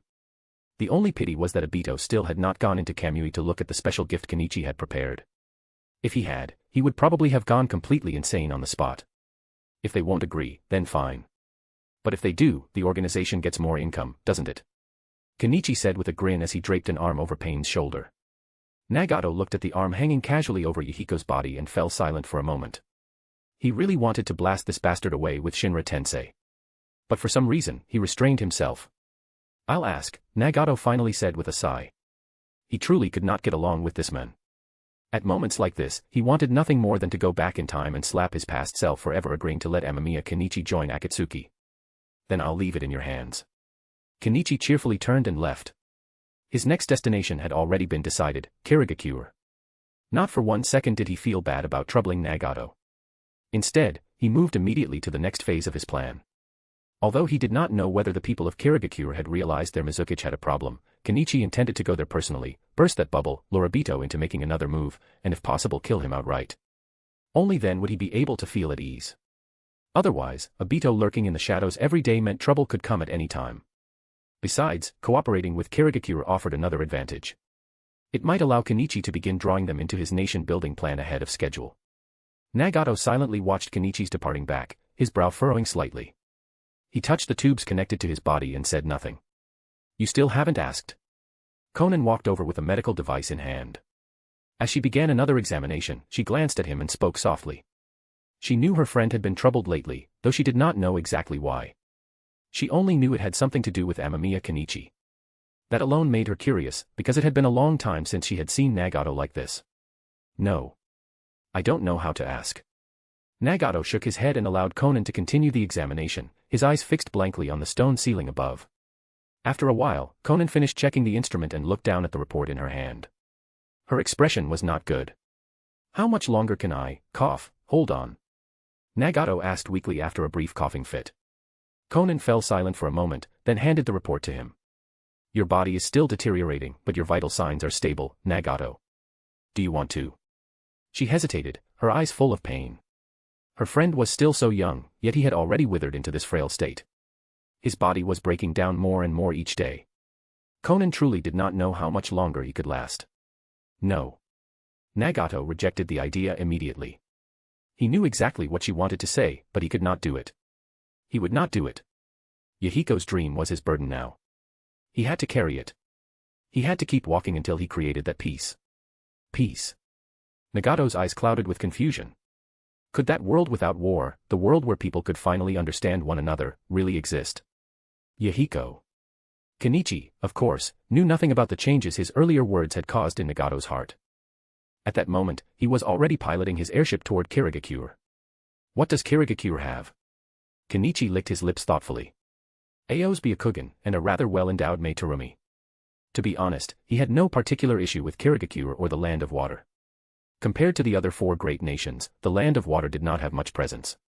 But compared to the small countries, it was still undeniably powerful. Kenichi was somewhat interested in Meitorumi as well. At this point, she should still be relatively young, not yet the unfortunate older woman who would later struggle to marry.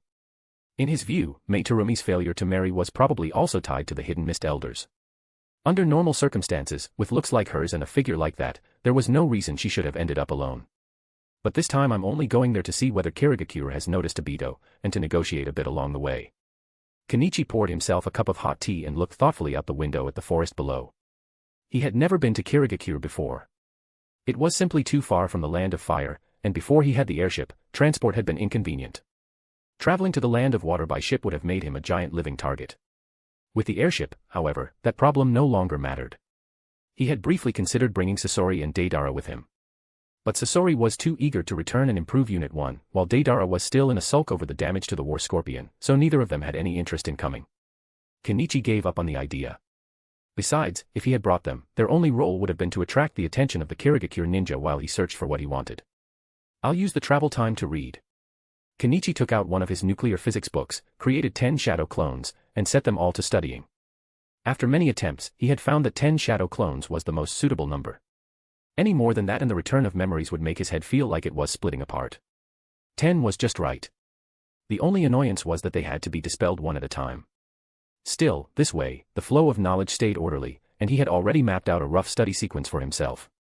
Although reading still made him feel sleepy sometimes, the thought that all this would one day let him build nuclear bombs gave him plenty of motivation. Science had already proven in his past life that when a person was deeply focused, time passed incredibly quickly. That was exactly how Kenichi felt right now. By the time the shadow clone controlling the airship came to inform him they had arrived near the land of water, he had only managed to finish a small portion of the book. Most of it still remained unread. So the land of water really is like an island nation made of scattered archipelagos. Kenichi narrowed his eyes as he looked down at the country below. But its shipping network is quite developed. As he looked, he suddenly remembered something he had done years ago when he had once been short on money. Back in the land of waves, he had directly robbed Gato and planted a restriction on him. So much time had passed since then that Kenichi had practically forgotten the men. Now, though, he suddenly remembered. This might be a good time to check in on Gato and see how he was doing. If he was doing well, perhaps Kenichi could fleece him again and refill his rather pitiful personal treasury. As for whether robbing Gato again would be immoral, Kenichi did not care in the least. Gato later proved himself to be exactly the kind of unscrupulous merchant who deserved to be hanged from a lamppost, so Kenichi felt no moral burden whatsoever. At most, it should be described more elegantly as Mr. Gato, whose generous support for scientific progress in the ninja world has made remarkable contributions to the development of ninja science. The real problem is where to park the airship. Kenichi muttered with a slight headache as he looked over the land of water below. The country's territory was not especially large, and because it was broken up into so many islands, there were few good hiding spots. In the end, he could only hide the airship on one of the nearby outer islands. After leaving one shadow clone behind to park the airship and the rest behind to continue studying nuclear physics, Kenichi fastened a parachute to himself and jumped. At the same time, in Kirigakure. Mate Terumi, don't you think the Mizukichi-sama has seemed a little strange lately? If you don't want to wait for the next update, read 10 to 50 chapters ahead on Patreon. patreon.com/fanficlord03. One Piece, Naruto, Bleach, Soul Land, NBA, and more, all in one place. Chapter 299, Chapter 299, Ao and Mei Terumi. Chapter 299, Ao and Mei Terumi. Elder Genji, what do you mean? Mei Terumi looked respectfully at the old man before her. He was already advanced in years, yet he was still tirelessly working for Kirigakure. That alone earned her sincere admiration. The bloody mist policy may appear to temper ninja through hardship, but in truth, it has dealt enormous damage to the village. Genji coughed lightly. His aged, clouded eyes narrowed, and his voice sank low. He had never approved of the bloody mist policy. On the surface, it did produce stronger ninja, but Genji had personally witnessed what Kirigakure had become since its implementation. He knew very well whether the village had grown stronger or merely been hollowed out from within. Even the 7 ninja swordsmen had defected because they could no longer tolerate the current bloody mist system. And yet the present Mizukichi remained stubborn to the end. Genji had advised him many times, both openly and subtly, but each time the Mizukichi had refuted him and shut him down so thoroughly that Genji had been left with nothing to say. That was what troubled him most. The child who had once become Mizukichi had not been like this. Moreover, the current Mizukichi ignores everyone else's opinions and listens only to himself. That is completely different from his former personality. Genji slowly rubbed the cane in his hand. At this point, he suspected something was wrong with the Mizukichi. But suspicion was only suspicion. Yagura was still the Mizukichi, and his strength was beyond question. Moving against him would not be easy, and the Mizukichi's physical examinations had all come back normal. There were no abnormalities at all. That only made Genji more uneasy. He suspected something was wrong, but he had no proof and no way to confirm it. After all, the Mizukichi was not only the leader of the village, but also Kirigakure's Jinchuriki. What did that mean? It meant he was the village's greatest military asset. If anything happened to Yagura and the tailed beast within him broke loose, it would become a disaster for the current Kirigakure. And beyond that, Yagura had originally stepped forward to become a Jinchuriki for the sake of the village's safety.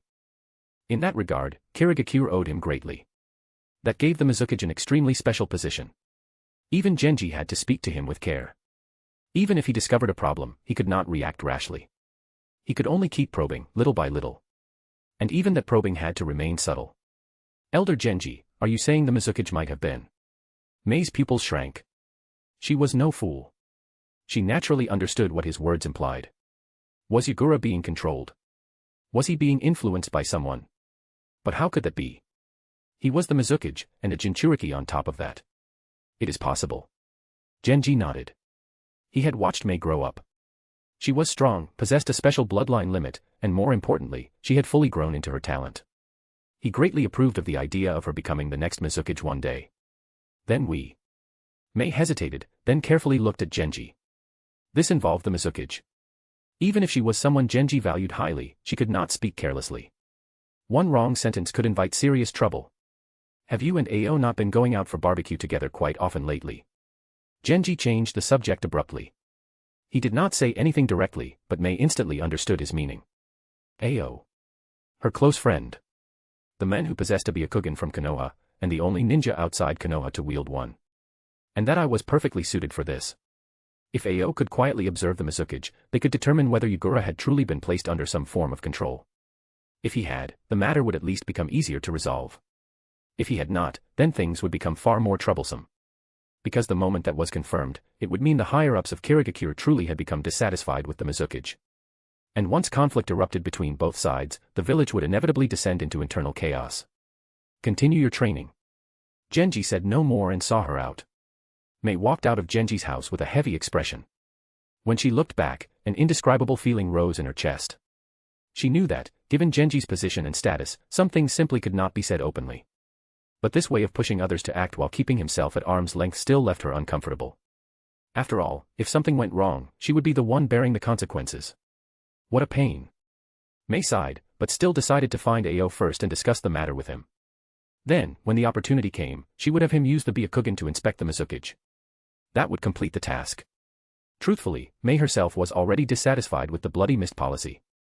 How many disasters had it caused by now? The ninja and civilians of the village lived in constant fear. Some clans had rebelled overnight, only to be wiped out by the Mizukage forces, leaving no one alive. Even now, whenever Mei walked through the streets of Kirigakure, she could feel the caution in everyone around her. The entire village felt diseased. Ao, are you, HM? Taking a bath? Mei knocked on his door, only to hear his voice answer from inside. So she waited. After some time, Ao finally opened the door. He was wiping the moisture from his hair and looked at her helplessly. Is something wrong? Amamiya Kenichi looked at the woman before him and felt a headache coming on. He had never expected that right after killing Ao and peeling off his face with the face-stealing technique, Mei Terumi would come knocking on the door. To deal with that, he had immediately put on Ao's Byakugan as well. Handling Ao himself had not been difficult. Though Ao's strength was decent, he was no match for Amamiya Kenichi after entering Sage mode and opening his 3 tomoe Sharingan. To make things quicker, Kenichi had even set up a simple soundproof barrier. As a result, Ao, one of Konoha's wanted criminals, had fallen just like that. His head had been preserved by Kenichi, who planned to bring it to a bounty station near Konoha later and exchange it for money. If Konoha offered a better price, he might even return the Byakugan. He had no particular greed for it. Kenichi had always had a very clear roadmap for his own eyes. Eternal Mangekyo Sharingan, then Rinnegan, and then eventually the eye level of Otsutsuki Kagaya. By then, he would have effectively reached the peak of ocular power in the ninja world. Anything beyond that would depend on whatever the Otsutsuki clan still had hidden away. Come on. Let's go eat barbecue, Mei said casually. She had no need to hide anything from Ao. He knew her very well. All right. Kenichi nodded. His purpose in infiltrating Kirigakure as Ao this time was to get close to Mei and subtly reinforce the suspicion that something was wrong with the Mizukage, so that Kirigakure's own people would deal with Yugura themselves. That way, Kenichi could cut off one of Obito's hands. If Obito appeared, even better. Kenichi could ambush him directly. If Obito did not appear, that was fine too. Losing Kirigakure would still drag Akatsuki's development into trouble and buy Kenichi precious time. And time was what he needed most. When they arrived at the barbecue restaurant, Kenichi let Mei sit down first before taking the seat opposite her and ordering meat. Ao, what do you think about the Bloody Mist policy? Mei hesitated for a moment, then finally asked. The Byakugan on his face was especially conspicuous. It was his greatest symbol and his pride. I can't really say. Kenichi licked his lips.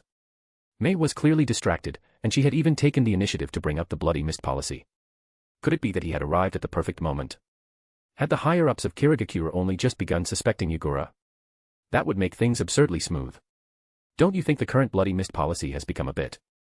Mei frowned, her dissatisfaction obvious. At this table, it was only the two of them. Whatever she said here would stay between them. Watch what you say. Be careful of eavesdroppers.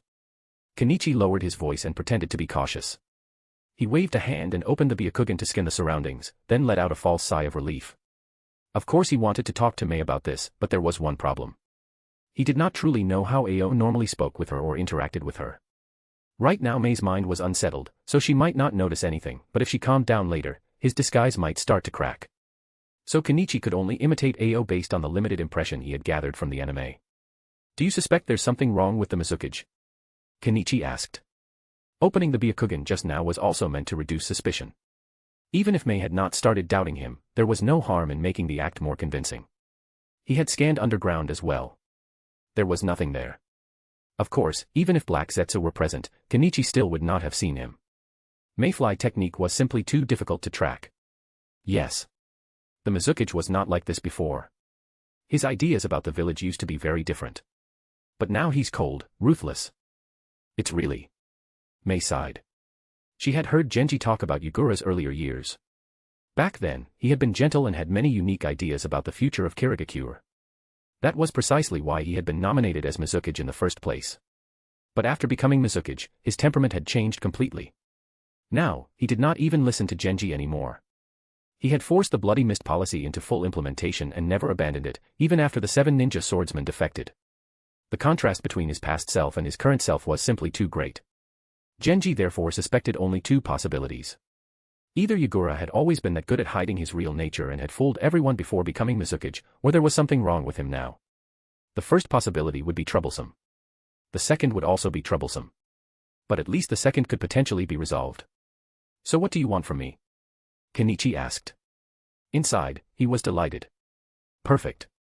Wonderful. He didn't even need to make the first move. Mei was already suspicious of the Mizukage. All he needed to do now was play along. I want you to use your Byakugan at the next meeting and observe the Mizukage.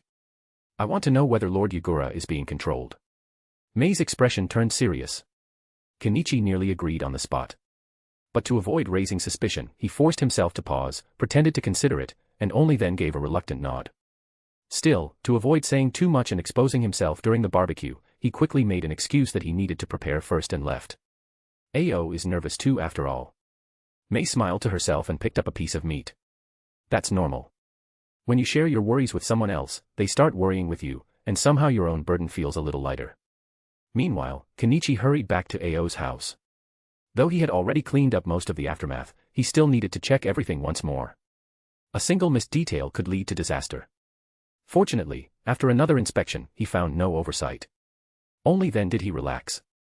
Ao's body had been dealt with very cleanly. Even if ninja hounds were brought in right now, they still would not find anything suspicious. Next, I just need to follow the plan, Kenichi muttered. The only problem is that I know too little about Kirigakure, and Mei Terumi is clearly very close to Ao. He scratched his head. Impersonating someone was an extremely annoying job, especially when he didn't know the target particularly well. The risk of slipping up was very real. If his cover broke, the situation would become extremely dangerous. With that in mind, he rummaged through Ao's house, gathered up some valuables, counted the money, and left. He still had preparatory work to do. For example, he needed to buy materials for thermobaric bombs, assemble one, and place it at a designated position where a shadow clone could guard it. If anything went wrong, he could simply signal the clone to detonate it and create an escape window. The biggest issue this time is making sure my identity doesn't get exposed, Kenichi muttered as he walked. All Mei Terumi and the upper ranks of Kirigakure need to focus on is Yagura. If not for the risk of exposure, Kenichi would even have preferred to use Edo Tensei on Ao and directly interrogate him for information. That would have made the disguise much easier. Soon enough, Mei dragged him along to attend a meeting. Under normal circumstances, Ao's status did not truly qualify him to attend these meetings. Though he was a jonin, ever since he obtained the Byakugan, he often accompanied Mei to such gatherings. Still, out of respect, he could not ordinarily activate the eye whenever he pleased. But this time was different. With Genji's tacit approval and Mei's cover, Ao could use the Byakugan during the meeting. He just had to be careful and keep it hidden. Obito. Kenichi licked his lips, feeling a flicker of excitement. Will you notice? If you don't want to wait for the next update, read 10 to 50 chapters ahead on Patreon. patreon.com/fanficlord03. One Piece, Naruto, Bleach, Soul Land, NBA, and more, all in one place. Chapter 300, The Three Tales of Hidden Mist Village. Chapter 300, The Three Tales of Hidden Mist Village. Yagura, the fourth Mizukage of Kirigakure, gave Amamiya Kenichi the impression of having a baby face. He looked like an underage child, even though Kenichi knew the man already had a grandson. Still, Yagura's expression at the meeting was far from pleasant. Amamiya Kenichi observed him carefully, but there seemed to be nothing wrong with his eyes or expression. Everything looked completely normal. A few survivors from the family that rebelled earlier have defected from the village. Elder Genji, please issue a bounty on them. Yugura's tone was also perfectly normal, which only made Amamiya Kenichi admire Obito's control even more. At the very least, being able to maintain this level of control for so long before Kirigakure began to suspect anything was remarkable, especially when the target was the kage of an entire village.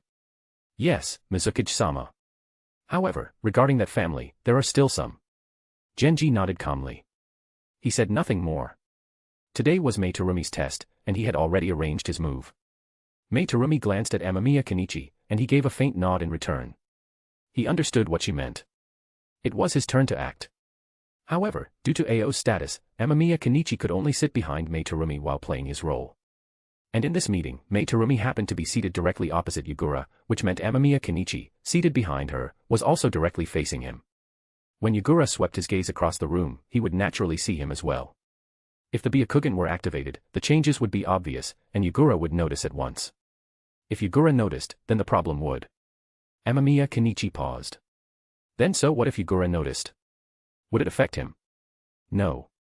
If Yugura lost control, it would affect the ninja of Kirigakure, not him. If Yugura clashed with Kirigakure's forces, then the one who benefited most would be him. With that thought, Amamiya Kenichi decided to activate the Byakugan right in front of Yugura. And if something happened afterward, Mei Terumi would be the main force. He only needed to cheer from the sidelines. As it happened, Mei Terumi was already looking for her chance. Onijima. What exactly did you mean by that? Just because our clan exchanged letters with that family, you think we're suspects too? Mei Terumi slammed the table and lunged forward, grabbing a middle-aged man by the collar as she roared. The man had just insinuated that because Mei Terumi's clan had been in contact with the other family, she might also be connected to the rebellion. That gave Mei Terumi the perfect excuse to explode. In an instant, the entire room's attention was drawn to her. Amamiya Kenichi's mouth twitched slightly. This woman really was proactive. And when she stood up, a very pleasant fragrance drifted over. So the question was, how had Ao, another man, remained calm every time Mei Terumi complained about not being able to get married? Shouldn't he have made a move long ago? When Amamiya Kenichi had tidied Ao's house, he found no information about a wife or children. Of course, it was possible that Ao's wife and children were simply not there at the time. Still, it was better if they were not around. Otherwise, Amamiya Kenichi would have had to silence them as well. But none of that mattered right now. Amamiya Kenichi seized the opportunity and activated the Byakugan. He had no choice. Genji was staring at him. If he hesitated now, suspicion would naturally fall on him. The moment the Byakugan activated, Amamiya Kenichi looked toward Yugura. The world immediately changed in his eyes. He could clearly see the chakra pathways and meridian systems of every ninja in the room. The Byakugan really was an excellent eye.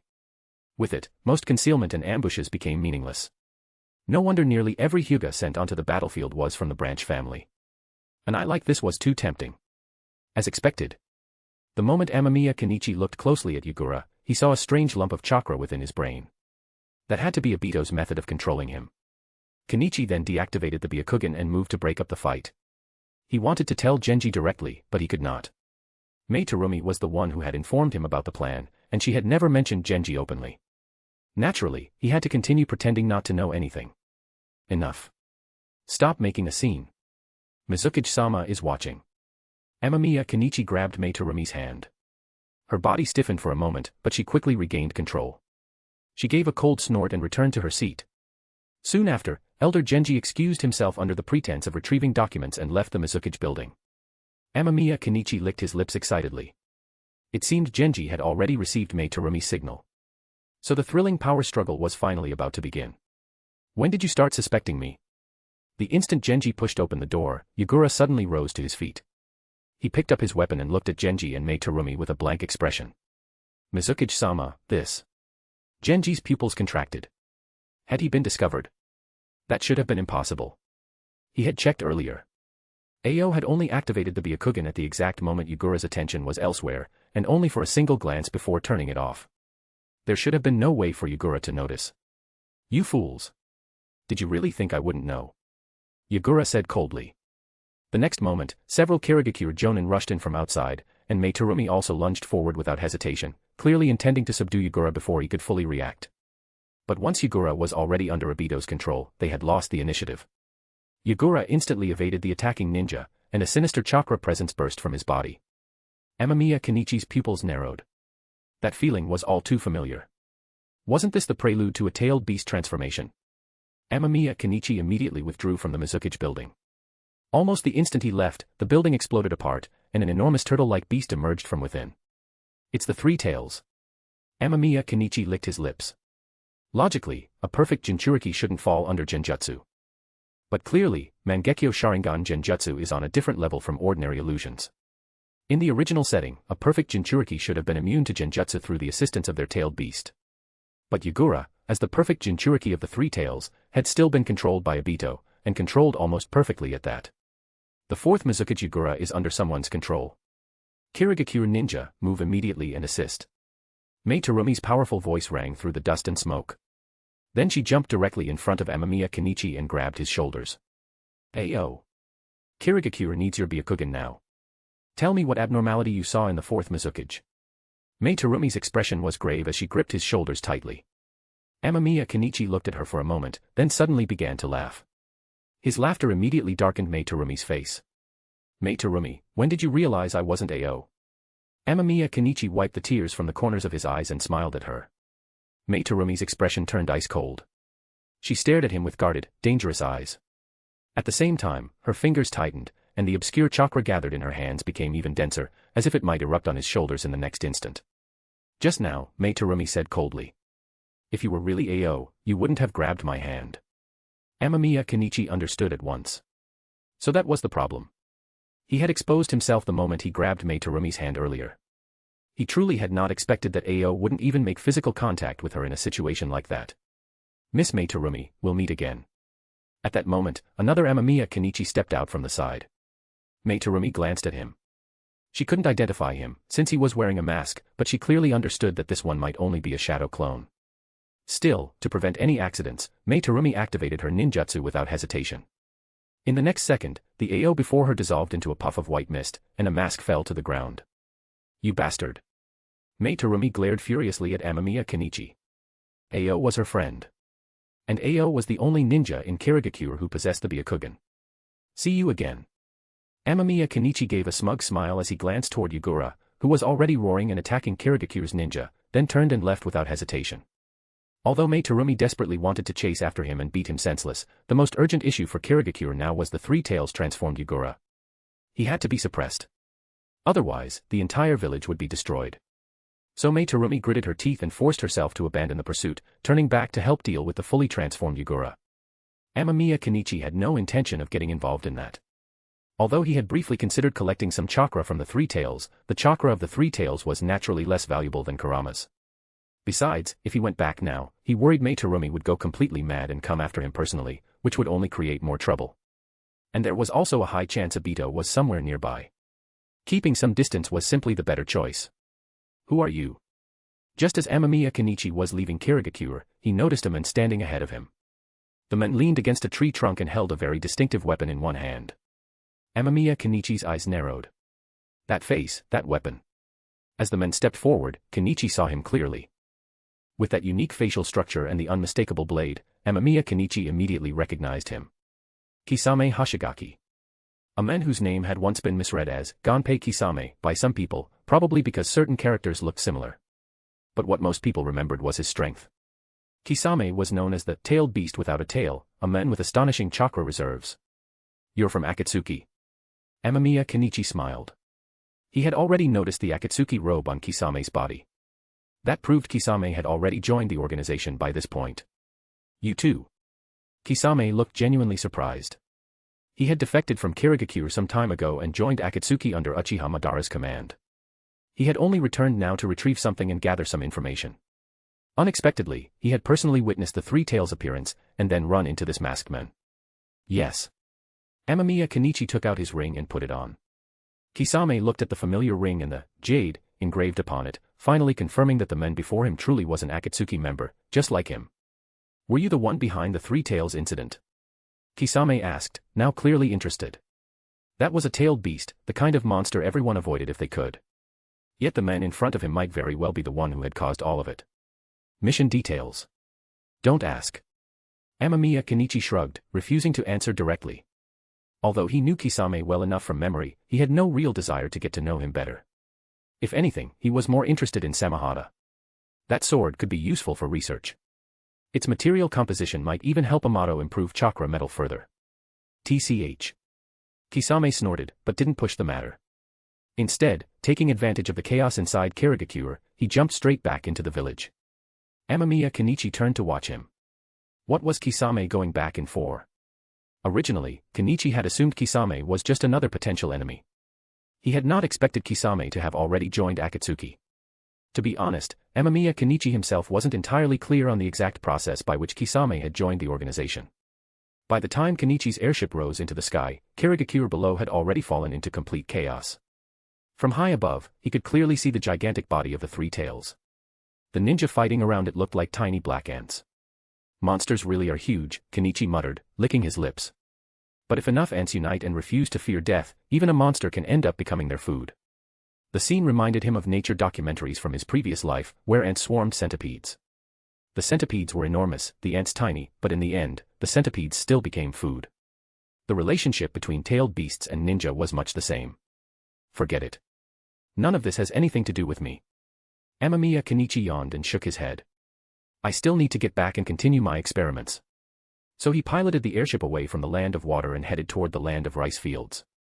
As for Kirigakure, Yagura wouldn't go completely out of control, but the village was definitely not going to have an easy time dealing with the aftermath. If you don't want to wait for the next update, read 10 to 50 chapters ahead on Patreon. patreon.com/fanficlord03. One Piece, Naruto, Bleach, Soul Land, NBA, and more, all in one place. Chapter 301, Chapter 301, A Strange Conflict Arises. Chapter 301, A Strange Conflict Arises. Mangekyo Sharingan. Amamiya Kenichi murmured as he looked at the test subject before him in the long-unused laboratory. Now that the 3 tomoe Sharingan experiment is complete, the only thing left is the Mangekyo Sharingan experiment. Ever since he had dealt with the Mizukage issue in the Hidden Mist village and severed one of Obito's arms, Amamiya Kenichi had begun thinking about ways to further increase his own strength. The most direct method at the moment was naturally to improve his ocular power. As long as he could evolve his 3 tomoe Sharingan into the Mangekyo Sharingan, he would be able to start carrying out his plans while also removing the obstacles in his path. Obito and Black Zetsu were both obstacles. Both were dangerous, especially Black Zetsu.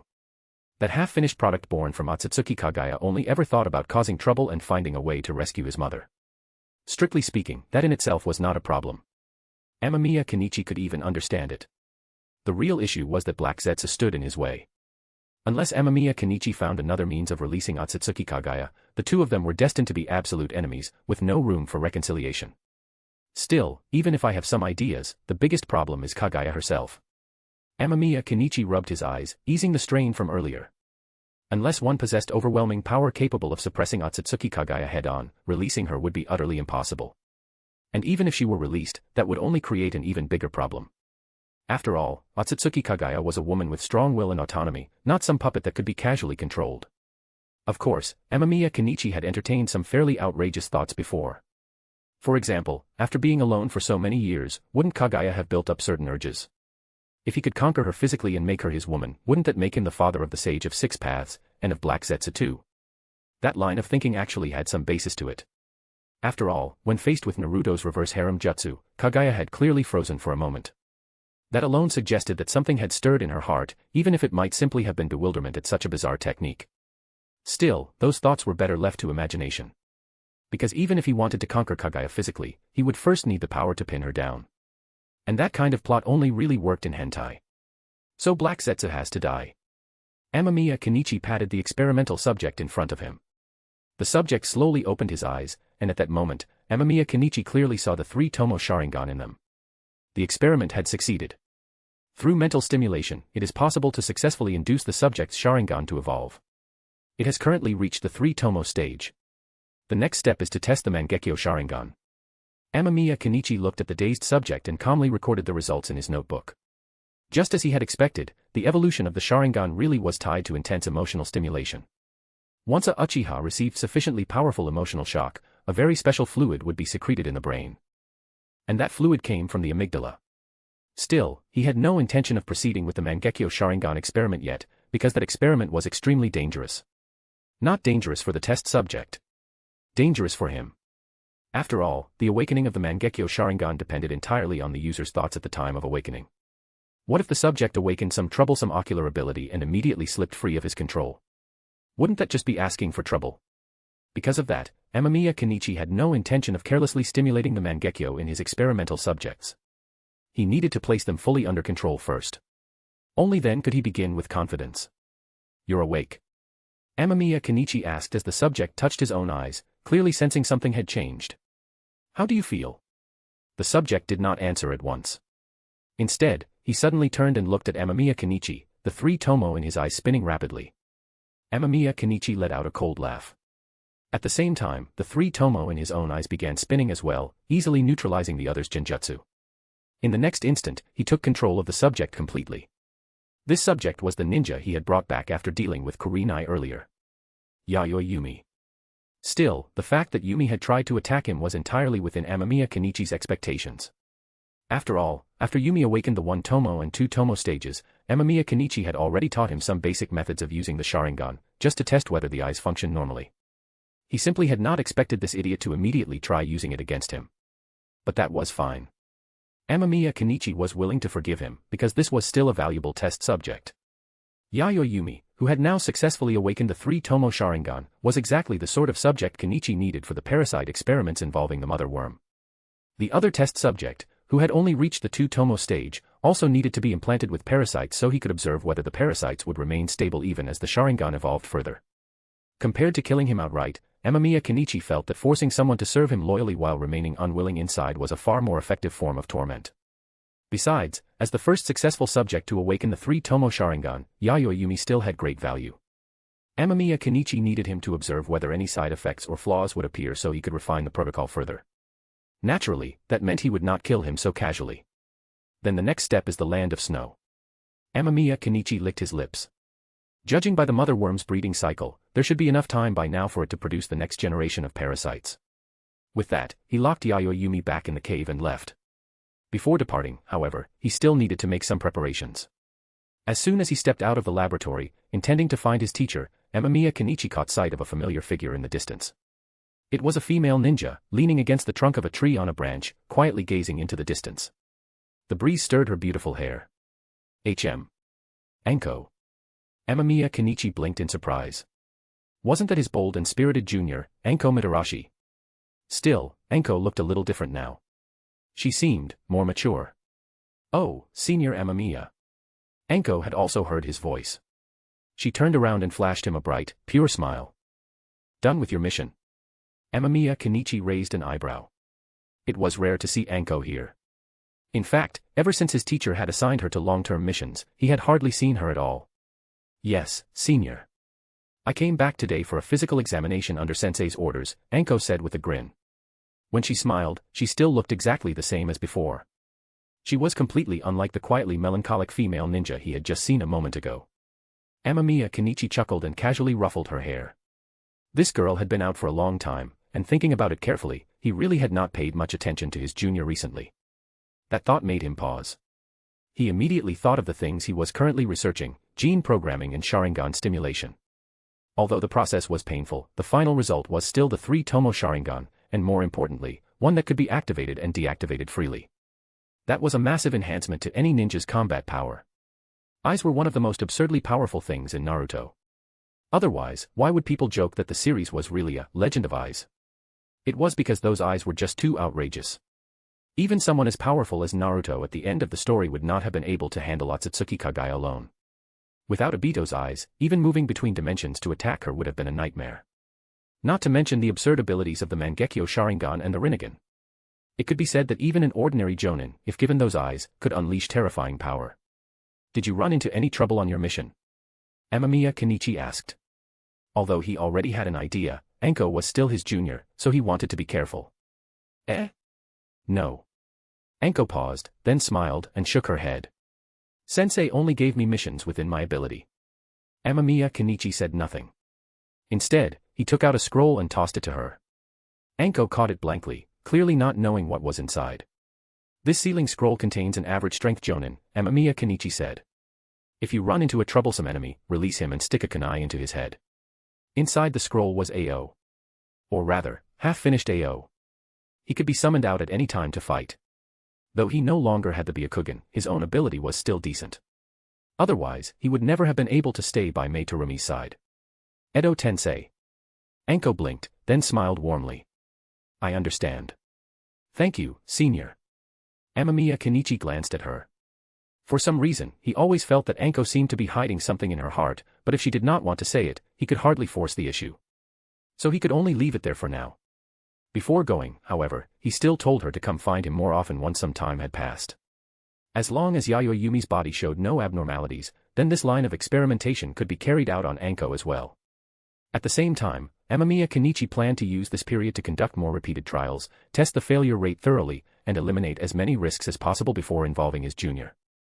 Anko silently watched his retreating figure, then looked down at the scroll in her hand. Her slender fingers tightened around it, then slowly loosened again, leaving only a heavy silence. Meanwhile, when Amamiya Kenichi stepped naturally into his teacher's laboratory, he immediately sensed that something was off. Teacher, you seem to be in a bad mood. He blinked, then smiled when he saw Orochimaru sweeping the floor with a broom while wearing a cold expression. You two have grown up and no longer listen to your teacher. Orochimaru's voice was icy, like a cutting wind that made one shiver. Amamiya Kenichi raised an eyebrow. He had been in the lab the whole time and definitely had not offended his teacher. If that was the case, then this had to be about Anko. That immediately reminded him of Anko's strange mood earlier. No wonder. His teacher and junior had actually fallen out. What happened with Anko? Amamiya Kenichi asked curiously. He understood his teacher very well. Although Orochimaru was clearly furious right now, this was still a state where conversation was possible. The truly dangerous time was when Orochimaru smiled while speaking in an emotionless voice. She wants to return to Konoha. Orochimaru's expression darkened further as he swept up the scattered glass shards on the floor. Amamiya Kenichi froze. Honestly, he had considered many possibilities, but he never imagined it would be this. Anko Mitarashi wanted to go back to Konoha. She had already defected and left the village with them, and now she was one of Konoha's rogue ninja. Why would she suddenly want to return? This. Amamiya Kenichi suddenly did not know what to say. No wonder his teacher and Anko were both in this state. Frankly speaking, he really did admire Anko. For her to survive such a thing at all was already a miracle. It seemed his teacher's temper had genuinely improved a great deal lately. Your junior said she wants to return to Konoha and contribute to peace in the ninja world. I have no idea what she's been taking. Orochimaru spoke with a dark expression, still sweeping the floor. Amamiya Kenichi looked more closely. His teacher was clearly venting anger through cleaning. Otherwise, how could ordinary glass shards have already been ground into powder just from being swept by a broom? To achieve something like that with nothing but a broom showed just how furious Orochimaru really was. You're right, teacher, Amamiya Kenichi said with a nod. Anko's thinking is definitely strange. Could this be Obito's doing? That possibility suddenly rose in his mind.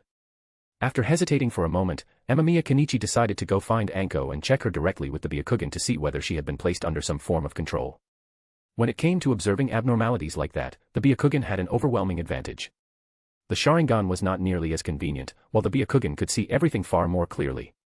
If you don't want to wait for the next update, read 10 to 50 chapters ahead on Patreon.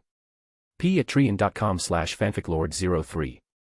One Piece, Naruto, Bleach, Soul Land, NBA, and more, all in one place. Chapter 302, Chapter 302, Parasitism. Chapter 302, Parasitism. How is your experiment progressing? Orochimaru seemed to want to change the subject. He poured the powdered glass into the trash can, then looked at Amamiya Kenichi and asked. It's going smoothly. The initial phase is complete, and now I need a large number of repeated trials to get a relatively accurate result. Amamiya Kenichi chose his words carefully. He did not claim the experiment could guarantee success with absolute certainty. In science, especially with something still in the experimental stage like his current research, a great deal of data was needed to support and verify the results before one could arrive at something relatively stable, something close to a formula or theorem. And even the most advanced scientists would never dare say their theories were completely flawless, because different conditions could always produce different results. Besides, the correctness of today's scientific theories might also be limited by humanity's current understanding. With greater knowledge in the future, today's conclusions could very well be overturned. Oh. You've made progress. Orochimaru glanced at him with interest. That's good news. When your experiment reaches a conclusion, remember to show it to me. He genuinely had not expected his disciple to make real headway in this field. Even if Orochimaru himself wanted to research it, he had no idea how long it would take. Yet it was clear that Amamiya Kenichi had a natural talent in this area, which improved Orochimaru's previously sour mood by a small degree. As expected of his own disciple. Strong, talented in science, and respectful to his teacher. Nothing like that disobedient disciple Anko Mitarashi, who only knew how to make trouble for him all day long. The moment Orochimaru thought of Anko, his expression darkened again. Amamiya Kenichi naturally noticed. He felt a little helpless, though he still didn't know what to say. If Anko was being controlled by Genjutsu, then it would be easy to explain. But if this really was Anko's own decision, then things would become troublesome. Still, Orochimaru's anger was not outside his expectations. In fact, Kenichi had already guessed part of the reason for it. "Teacher, I'll take my leave, then. I still need to oversee the experiment," Amamiya Kenichi said. Orochimaru said nothing and merely nodded. Only then did Amamiya Kenichi quietly breathe a sigh of relief before leaving the laboratory. The teacher is really angry, isn't he? As soon as he stepped outside, he saw his junior standing near the entrance to the lab, looking at him expectantly. "You already know that, yet you're still asking," Amamiya Kenichi said helplessly as he looked at his troublesome junior. Even so, he still flicked Anko on the forehead. He really felt she was hopeless. This little brat caused trouble for herself all day long. She finally came back, only to immediately clash with the teacher. She was exactly like one of those daughters who had always seemed obedient, only to come home from school one day shouting about rights and arguing with her old father about everything. As far as Orochimaru was concerned, he actually cared quite a bit about Anko. He just never showed it on the surface. "Senior brother Amamiya, I really want to go back." Anko was silent for a moment before she looked at him with determined eyes and said it outright. Amamiya Kenichi's mouth twitched. If the person standing in front of him had not been his junior sister, he would have exploded already. What kind of answer was, "I really want to go back"? Had he not gone through all that effort and risk to bring her out of Konoha? Had the teacher not accepted her and taken her in? And now this. What reason? Amamiya Kenichi's expression turned unpleasant, though he still forced himself to listen. "You can't even tell me." "I have my reasons," Anko said, lowering her head. "But I can't tell you." Amamiya Kenichi scratched his head. To be honest, if anyone else had spoken to him like this, he would have lost his temper already. What kind of reason was that supposed to be? But Anko was his junior sister, so he restrained himself.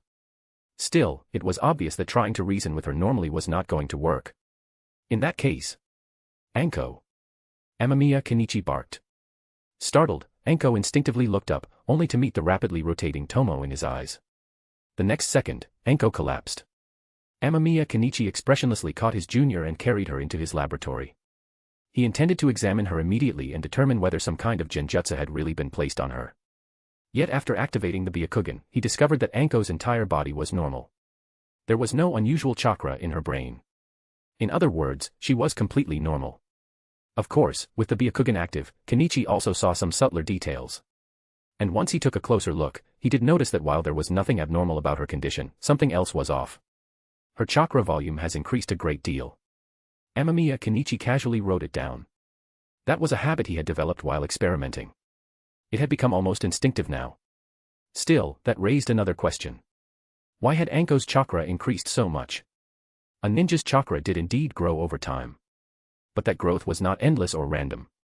It would generally stop once it reached a certain upper limit. Otherwise, wouldn't all ninja become monsters the older they got? And Amamiya Kenichi knew Anko Mitarashi fairly well. In his view, while she was still in the stage where her strength could continue growing, the increase in her chakra was simply too much. It was like a child who used to be only 1.4 meters tall. Growing taller was normal. But if that same child suddenly shot up from 1.4 to 2.4 meters within a year, then obviously something was wrong. "Still, she isn't being controlled," Amamiya Kenichi muttered, licking his lips. "There's no abnormal chakra in her brain." If nothing was wrong with her in that sense, then returning to Konoha was truly Anko's own decision. So why? What had happened that made his junior sister suddenly want to go back?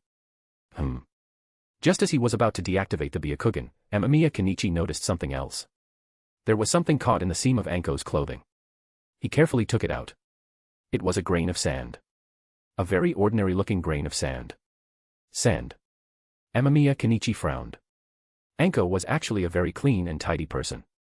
In his view, she even had a bit of a clean freak tendency. So having sand stuck to her clothes was a little strange. The land of rice fields didn't have deserts. So had she picked it up while on a mission in the land of wind? Amamiya Kenichi did not dwell on it too much. He simply placed the grain of sand into a test tube and made a note to run a simple analysis on it later. After that, he carried Anko back outside. But even then, he had not yet decided where to put her. After hesitating for a moment, he chose to leave Anko in Sasori's care for the time being. He still had things to handle, and right now, the most important were the two experimental subjects. It was time to go to the land of snow. After asking Sasori to keep an eye on Anko, Amamiya Kenichi piloted the airship away from the experimental base. 3 people were with him this time. The 2 unlucky experimental subjects, and Uchiha Shirori. Lord Amamiya, those 2 have been settled. Uchiha Shirori approached respectfully. Amamiya Kenichi glanced at her and nodded. The reason he had brought Uchiha Shirori was simple. The 2 experimental subjects had been implanted only with ordinary 3 tomoe Sharingan gene sequences, but Uchiha Shirori possessed the Mangeko Sharingan. He also needed to implant a parasite into her. Only then would he truly be at ease. Do you know anything about the Uchiha clan? Amamiya Kenichi asked casually as he controlled the direction of the airship with wind release. They've already left Konoha and settled in the land of rice fields. No, Uchiha Shirori replied without hesitation. I don't care. Amamiya Kenichi looked at her with interest. He had always found this woman fascinating. She understood things too clearly. Or rather, her personality was perfectly suited for survival. Uchiha Shirori had never once tried to escape. She carried out his and Orochimaru's orders perfectly. She was truly an excellent personal secretary. Amamiya Kenichi had tested her before. She never made any attempt to flee and only focused on properly completing her tasks. If she encountered something she was unsure about, she would first come ask for his instructions. Sometimes, Kenichi even suspected that if he gave the order, Uchiha Shirori might simply lie down on a bed and wait for him without a word. Don't you want to go back to the Uchiha? Amamiya Kenichi asked with deliberate intent. I remember you still have relatives. No. Uchiha Shirori still shook her head. Then she came over and poured him a cup of tea, brewed with water she had just heated using fire release. I only obey Lord Amamiya and Lord Orochimaru. And my current life is quite good. It had to be said that Uchiha Shirori really was a very qualified secretary. She had even learned to use fire release to boil water for tea, constantly indulging Amamiya Kenichi's tea-drinking habit. Kenichi was not worried about her poisoning him. The water and tea leaves were his own. Uchiha Shirori merely performed the act of pouring. Then later, you'll also carry out my orders without hesitation, right? Amamiya Kenichi asked, smiling faintly. Shirori might understand things clearly, but only when life and death were placed completely under his control could there be even the tiniest bit of trust. Unconditionally, Uchiha Shirori replied at once. I will execute Lord Amamiya's orders. Amamiya Kenichi nodded, then continued piloting the airship toward the land of snow, a place he knew very well by now. Still the same as ever. Looking down at the capital of the land of snow below, Amamiya Kenichi scratched his head. He maneuvered the airship to land some distance away, then brought Uchiha Shirori and the 2 experimental subjects into Koyuki's room. The moment he entered, he saw Koyuki extracting chakra. As soon as she noticed him, she immediately jumped to her feet, beaming as she rushed over and wrapped herself around his leg. Amamiya Kenichi's mouth twitched. He really did not know where to look. Koyuki's current clothing could only be described as extremely revealing. Master, did Koyuki do something wrong? Koyuki asked adoringly, then cast a hostile glance toward Uchiha Shirori beside him. How's the cultivation going? Amamiya Kenichi asked calmly, tossing the 2 shivering experimental subjects onto the ground. 2 lowest-grade worker worms have been cultivated, 2 mid-grade ones, and 1 with the highest autonomous authority, Koyuki answered honestly. Her eyes were still full of worship, though at least her tone was somewhat normal. Then Amamiya Kenichi felt something wet beneath his foot. He glanced down. His shoe was standing in a strange liquid. Well. Maybe not normal at all. Can they be implanted already? Amamiya Kenichi asked. This was what he cared about most. He planned to implant the parasite with the highest autonomous authority into Uchiha Shirori. As for the lowest grade one, he would first use it on the unfortunate subject who had only awakened 2 tomoe, allowing him to complete that side of the experiment as well. At any time, Koyuki said at once with a nod. Amamiya Kenichi then beckoned Uchiha Shirori forward. The highest authority one, he said. Implant it into her. The moment Koyuki heard that, the look she gave Uchiha Shirori changed subtly.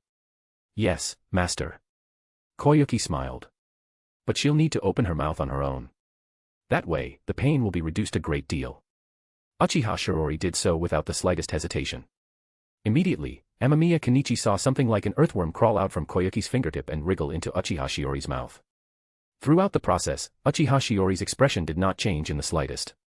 But not long after the worm entered, her body suddenly trembled, and then she began convulsing violently.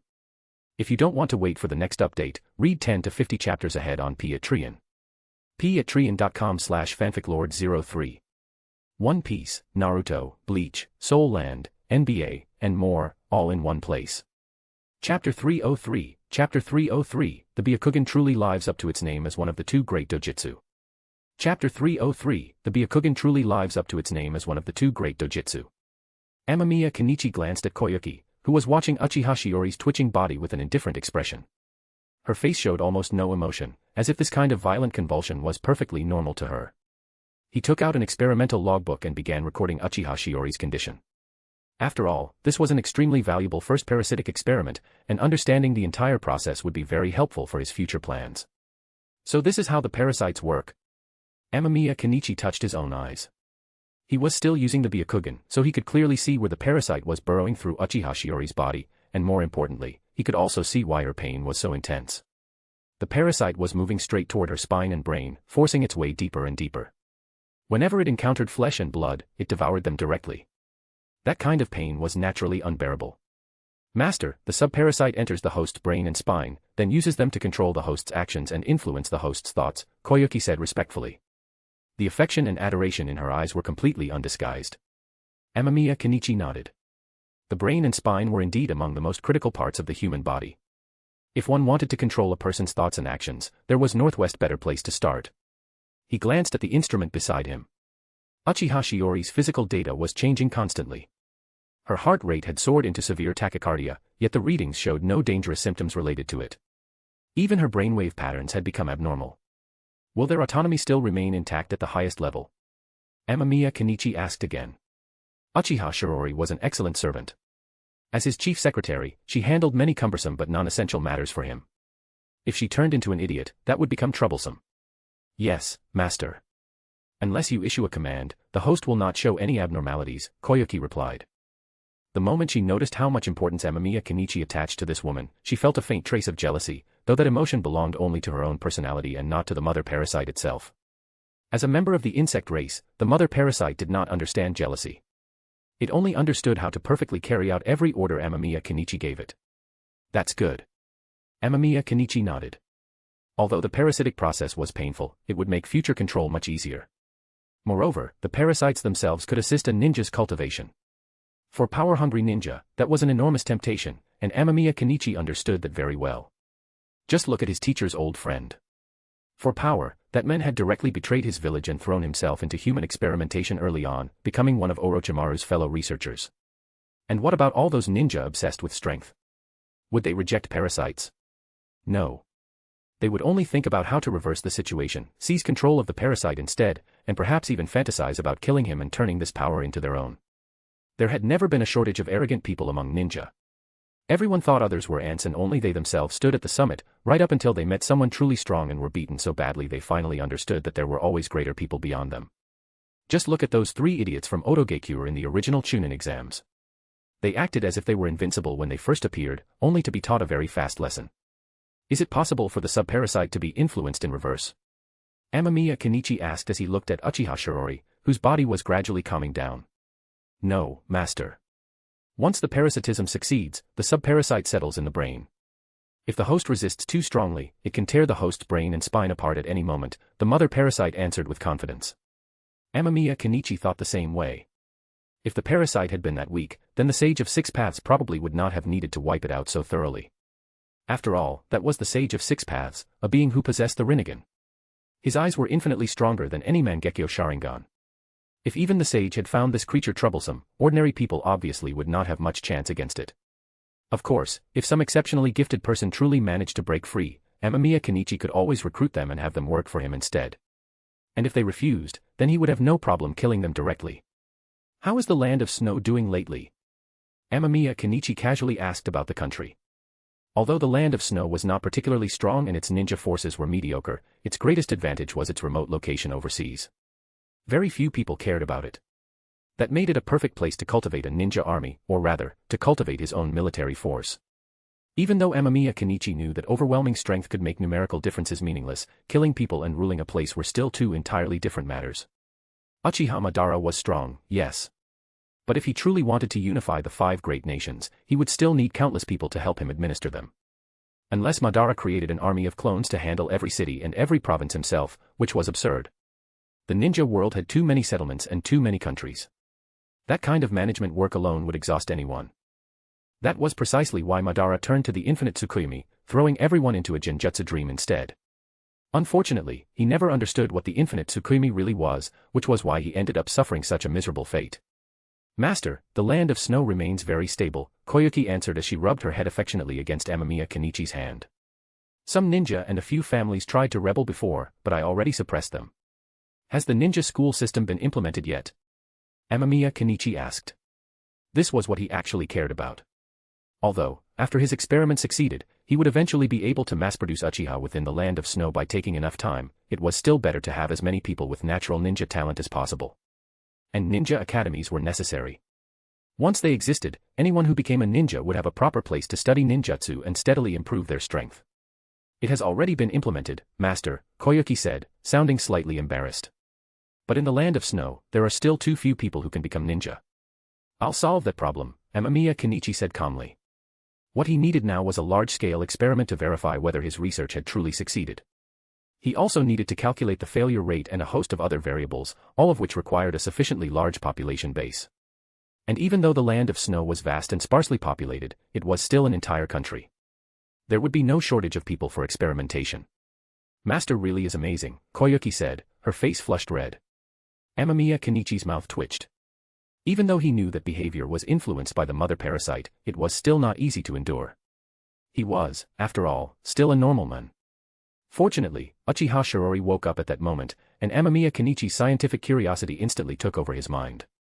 How do you feel? He asked as he stepped forward. At the same time, he felt a strange connection between himself and Uchiha Shirori. It was a very peculiar sensation. Through the parasite inside her, he could vaguely sense a stream of admiration flowing toward him. Lord Amamiya. Uchiha Shirori looked at him blankly. Then, almost immediately, the feeling inside her became stronger and stronger. The man before her was her master, her lord, the person whose every order she must obey without question. Amamiya Kenichi quietly nodded as he watched her. It seemed his assumption had been correct. The parasite's ability was indeed extremely powerful. And from the current situation, it had not damaged Uchiha Shiori's independent thinking ability. Still, to confirm that point, he deliberately issued several needlessly complicated commands. After recovering, Uchiha Shirori carried them out exactly as she always had. Even without any direct order, she trained on her own and read books just as before. For an entire week, Uchiha Shirori remained exactly the same as always. There were no visible signs that she had been controlled. The only issue was that with the Byakugan activated, one could clearly see the parasite resting in her brain and upper spinal cord. The thing was basically motionless, only wriggling occasionally, like a dead object. It seems the Byakugan is a natural counter to parasites, Amamiya Kenichi said as he licked his lips. The Byakugan could directly see parasites. That meant if anyone with the Byakugan activated it, they could instantly identify a ninja under his control. That was very troublesome. The good news, however, was that the Byakugan was effectively monopolized by Konoha. It had never truly spread outside, apart from the Byakugan Amamiya Kenichi currently possessed. No other village had such a convenient detection ability. That meant his plan could still proceed. He could advance it step by step, exactly as he intended.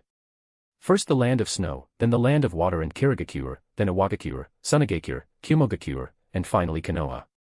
By then, even if Konoha discovered the truth, it would already be too late.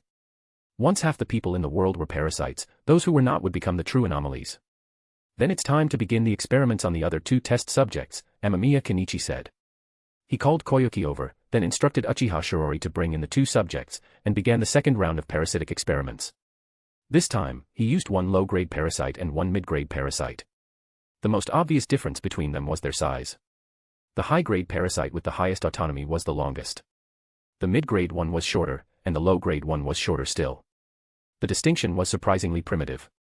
The second experiment has begun. After the mid-grade parasite was introduced, the subject's reaction became extremely violent.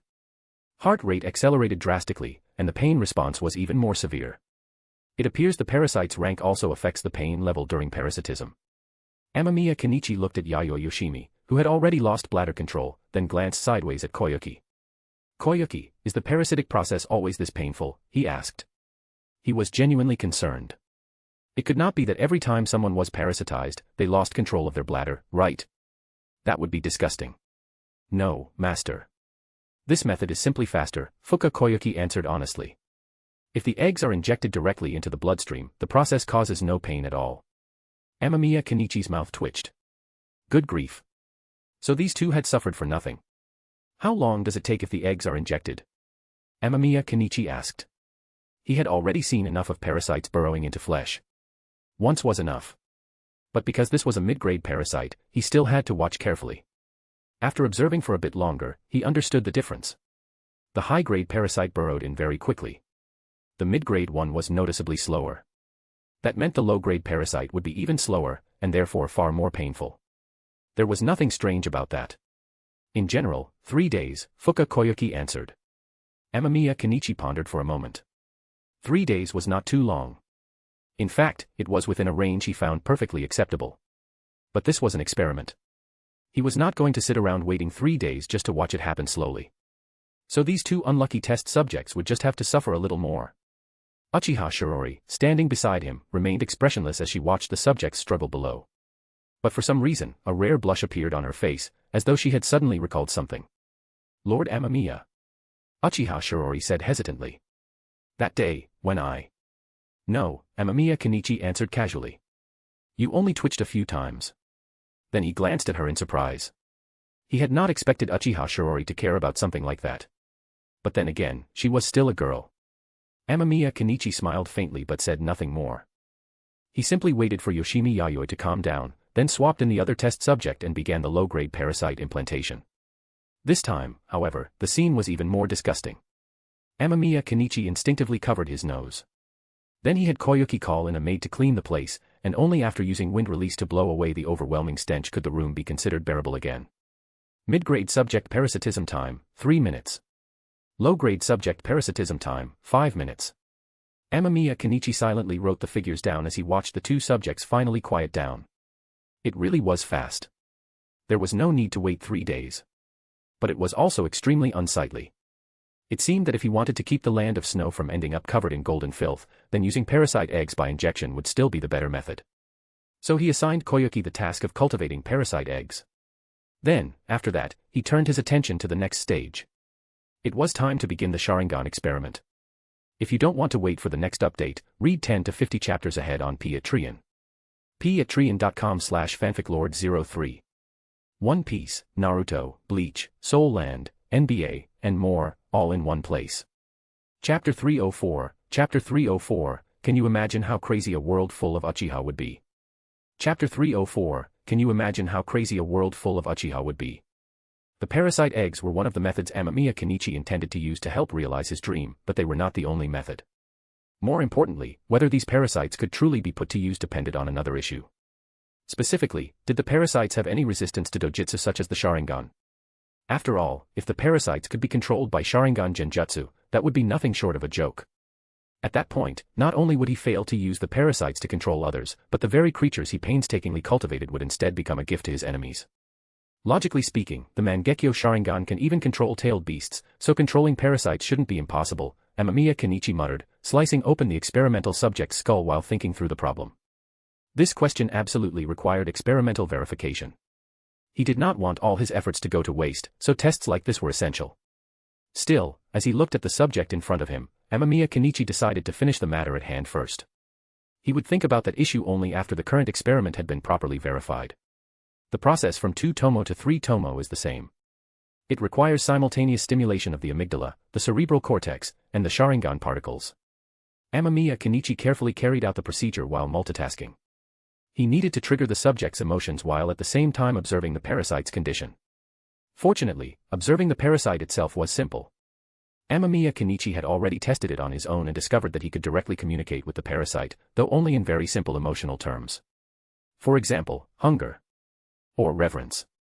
Anything more complex than that was impossible. According to Koyuki, the larvae needed some time to grow and learn before they could truly communicate with him. Amamiya Kenichi was already very clear on the process from 2 tomoe to 3 tomoe, so he quickly completed the necessary steps while diligently monitoring the larva's physical state. During the subject's advancement from 2 tomoe to 3 tomoe, the parasite conveyed feelings of heat and discomfort, but no other abnormalities.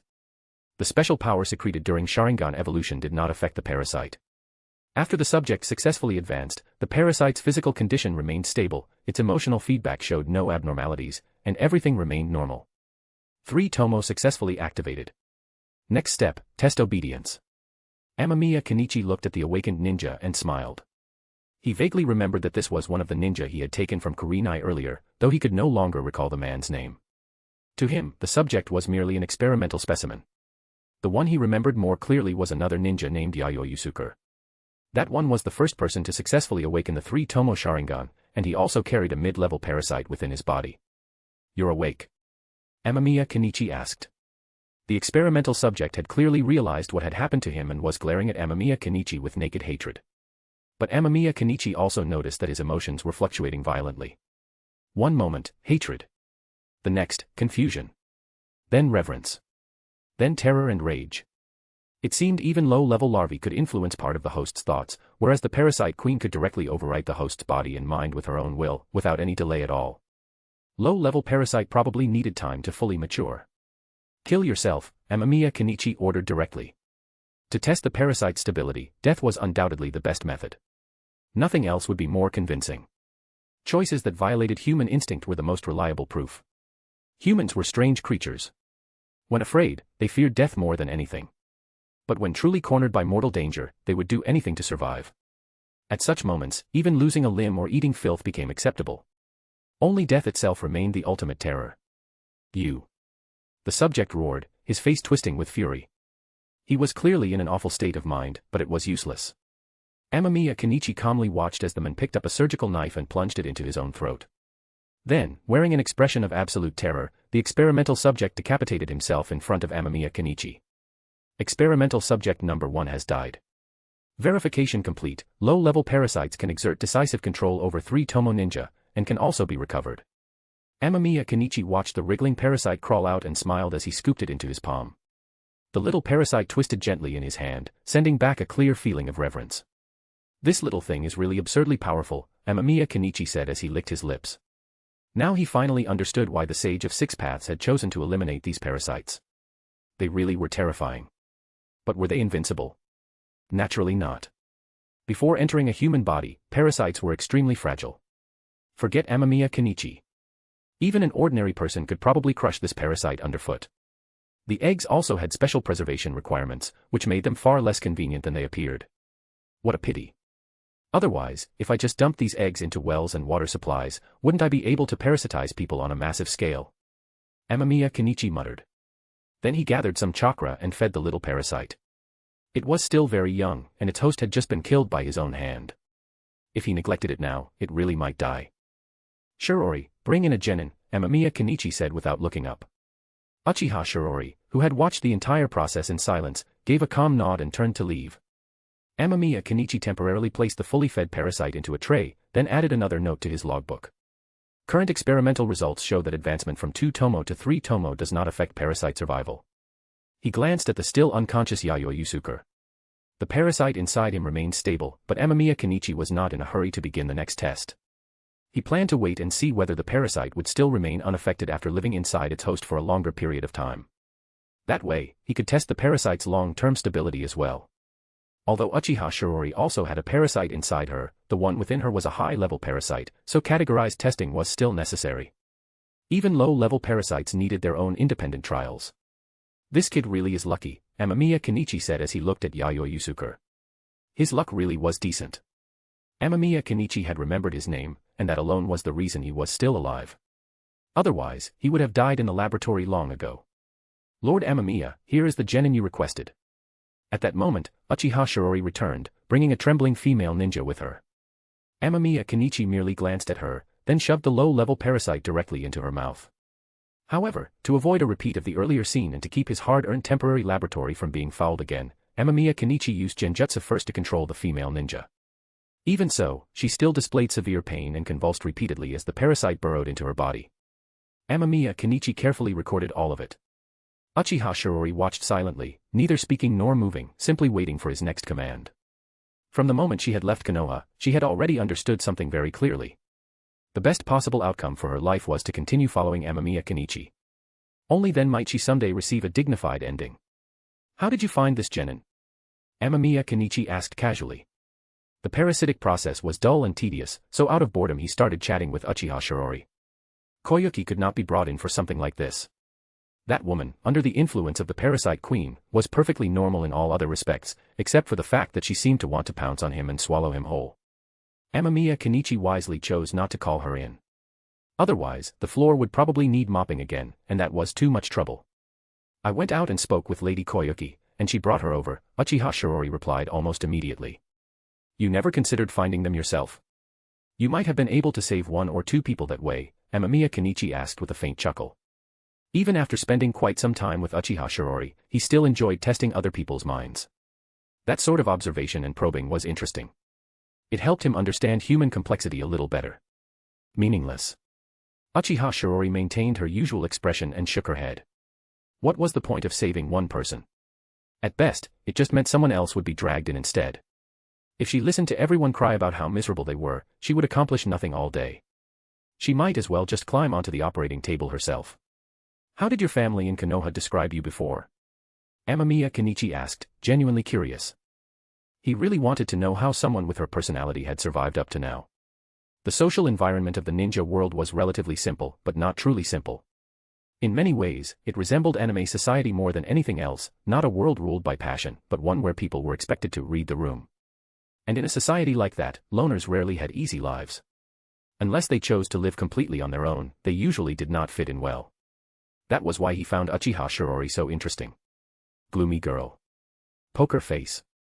Idiot. A faint smile appeared on Uchiha Shiori's face, though the meaning of it was impossible to read. Amamiya Kenichi scratched his head. Uchiha Shirori really was a bit of a poker face. That much was true. Her personality had always been like this, with barely any expression on her face, so the nickname made sense. "Doesn't sound like you were very popular," Amamiya Kenichi sighed. He himself was not exactly popular either. In his previous life, if he had ever gotten married, he would probably have invited only 3 or 4 close friends at most. And in this world, he had no friends at all. After all, orphanages, especially those that housed war orphans, were cruel places. He had never met someone like Yakushi Nono. Back when he was living in the orphanage, he had to work hard every day just to fill his stomach. Even with a cheat, children were not allowed to leave the orphanage freely, and it was difficult to come into contact with actual ninja. Everything only changed when Orochimaru appeared. Uchiha Shirori did not respond. She knew perfectly well that she had never been popular. Otherwise, when she was captured, she would not have been the first person everyone was ready to sacrifice. Her former companions had even discussed pushing her out first if things got worse.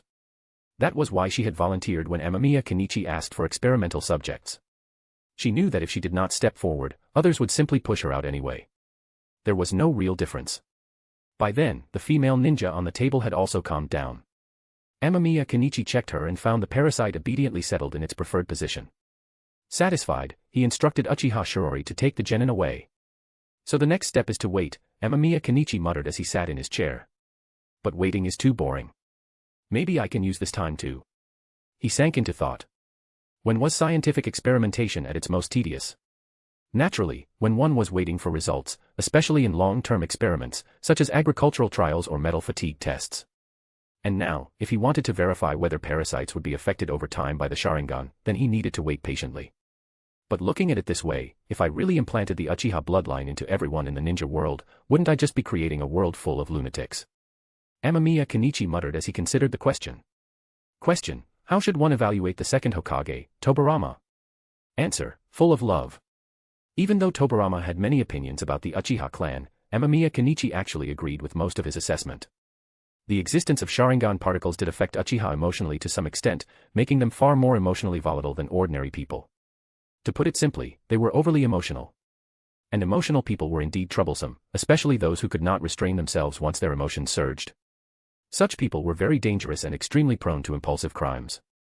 There had been a female colleague in Amamiya Kenichi's old company who was exactly like that. Whenever she got emotional, she would scream and shriek endlessly, incapable of reason, unwilling to listen to anyone, just howling until everyone around her suffocated. And the Uchiha clan just happened to be a group famous for their excessive emotional intensity. The idea of implanting Uchiha genes into everyone in the ninja world and filling the entire world with people like that, perhaps even some even more extreme than the Uchiha themselves, made Amamiya Kenichi feel uncomfortable all over. No, the crime rate in a world like that would probably be absurdly high. Amamiya Kenichi muttered. Then he suddenly thought of one person. What about Naruto? If you don't want to wait for the next update, read 10 to 50 chapters ahead on Patreon. patreon.com/fanficlord03. One Piece, Naruto, Bleach, Soul Land, NBA, and more, all in one place. Chapter 305, Chapter 305, since it's all about making money, why shouldn't I be the one to earn it?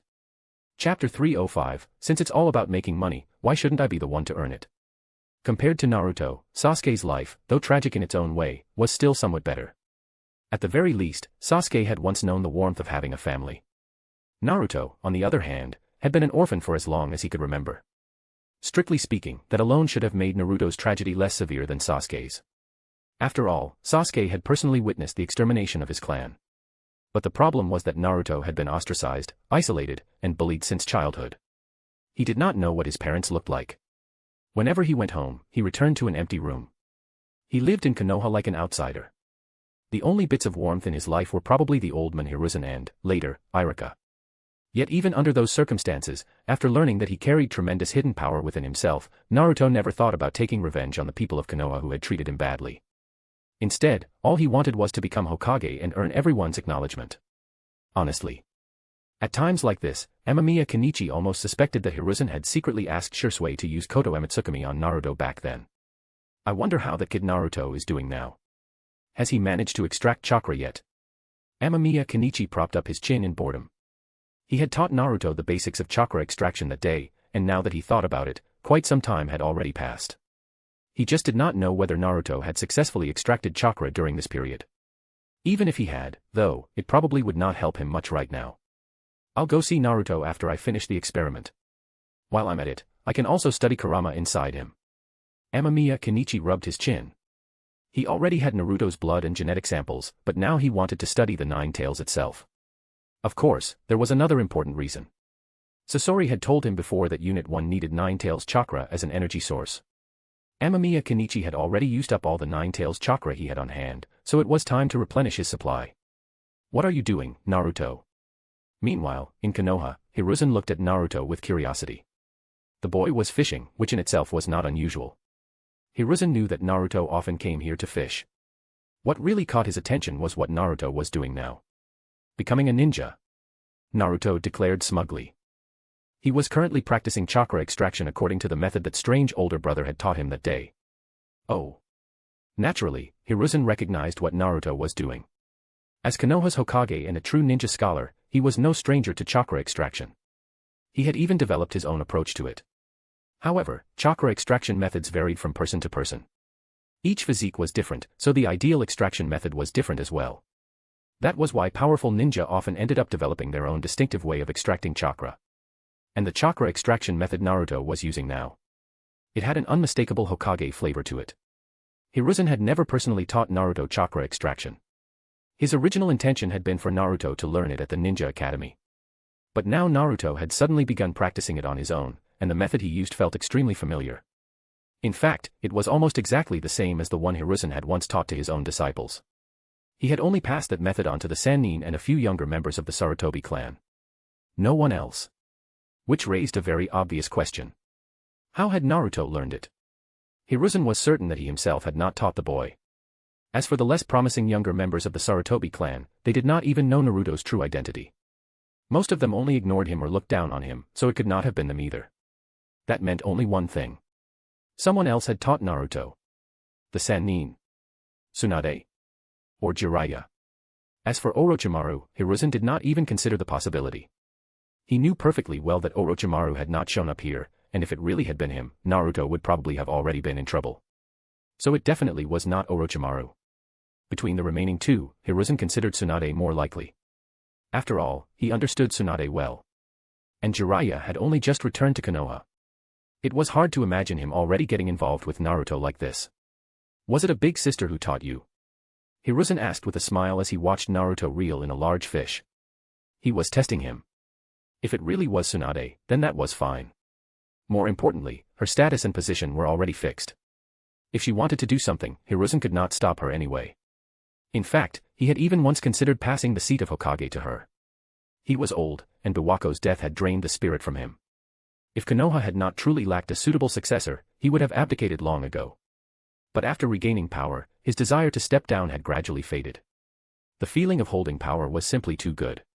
When he walked through the village, everyone respectfully called him Hokage-sama. When he returned home, he found gifts sent by his clansmen. His household wealth continued to grow, and the younger members of his clan praised him to the heavens. So for now, he had no real intention of relinquishing power. At most, he could use this time to train Tsunade gradually in handling Konoha's affairs. "No, I can't say," Naruto replied instinctively. Then he immediately shook his head. He remembered that older brother had specifically told him not to reveal his identity casually. Hiruzen's brows furrowed. Of course he understood what Naruto's first reaction meant. So it was not a big sister. Could it be Jiraiya? Given Jiraiya's personality, something like that was entirely possible. Then was it a white-haired old man? Hiruzen asked again. This time, Naruto said nothing at all. He was a man who kept his promises. Since he had said he would not tell, then he would not tell. Seeing that, Hiruzen chose not to push further. Still, he remembered clearly that the ANBU teams monitoring and protecting Naruto had never reported anyone suspicious approaching him, nor had they reported Jiraiya's presence. So what exactly had happened?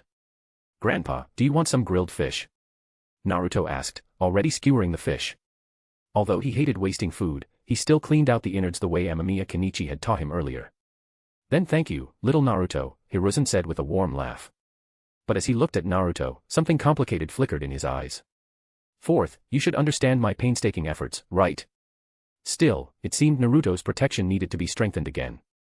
Hiruzen wanted to see exactly who had contacted Naruto and taught him the chakra extraction method. If it was Jiraiya, then there was no issue. But if it was someone else? He hoped his guess was wrong. I wonder how Konoha is doing right now. Sitting aboard his airship, Amamiya Kenichi looked ahead thoughtfully.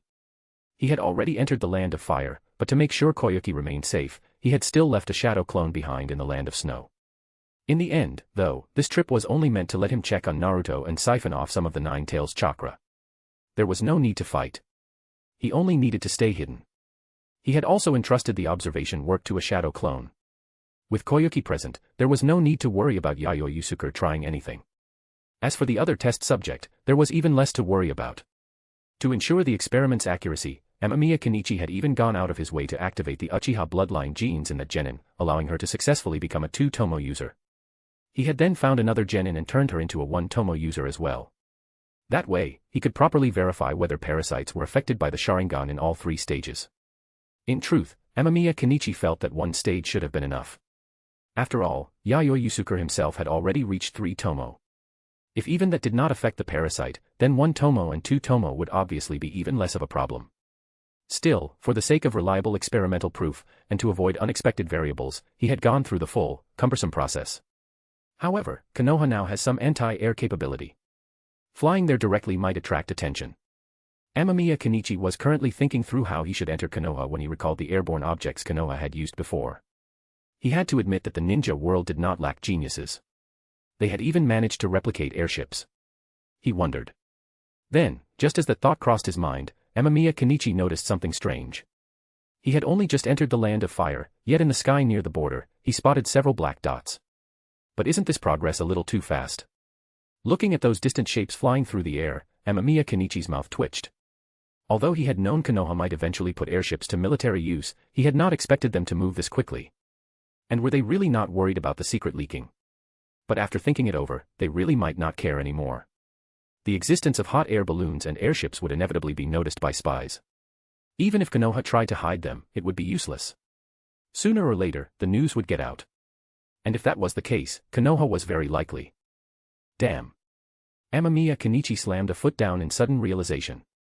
How had he missed something so obvious?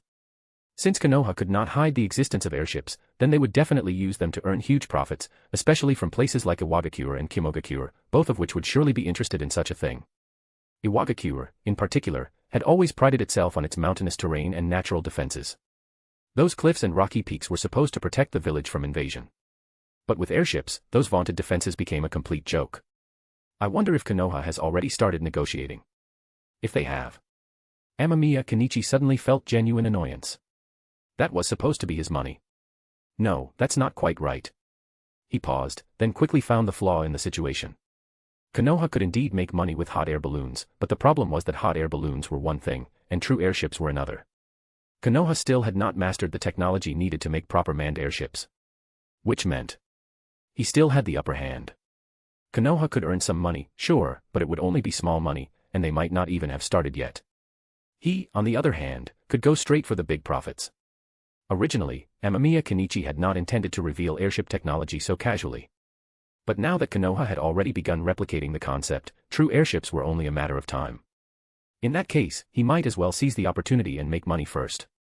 He could extort a massive sum from all the great ninja villages. As for whether they would pay, unless they were complete idiots, they absolutely would. After all, if other villages obtained airships while they did not, how exactly were they supposed to deal with enemies from the sky? His nickname, Heavenly Demon, proved the point clearly enough. Before he appeared, the ninja world had never seriously considered aerial enemies at all. The one exception had been Konoha, which had sealed away the relevant technology and let the old sky ninja village vanish into history. That's true, but if I go alone, there may be problems. So, Amamiya Kenichi rubbed his chin. He needed outside help, an ally strong enough to help pressure the others. He did not know whether all the ninja villages would be willing to cooperate with him. Kumogakure, in particular, had a huge grudge against him. Given the personalities of A and B, they might very well rush out singing and rapping before trying to beat him to death. So it was necessary to bring along someone truly dangerous. Which meant, "So you came to me?" Orochimaru looked at his disciple with a faintly amused expression. Amamiya Kenichi had stated his little scheme outright, which amused Orochimaru. Still, he also felt that what he said made sense. Since there was money to be made, there was no reason to let Konoha be the only one profiting from it. Experiments were extremely expensive. Nothing could be done without money, and Orochimaru himself was not exactly flush with funds. That won't be a problem. Oh, and by the way, I already handed over the Sharingan transplant matter to Konoha. I'll give you 500 million. Orochimaru tossed over a scroll. Amamiya Kenichi immediately caught it and stored it away. 500 million. That was not a small amount. He could make several thermobaric bombs with that alone. It would make later negotiations much easier. Let's go. Since we're dealing in information, the sooner the better. Orochimaru stood up. He understood the value of time-sensitive intelligence. The ninja world had no laws protecting intellectual property. Everyone copied whatever they could. No one needed permission. Only books had something close to intellectual property, and even that was flimsy.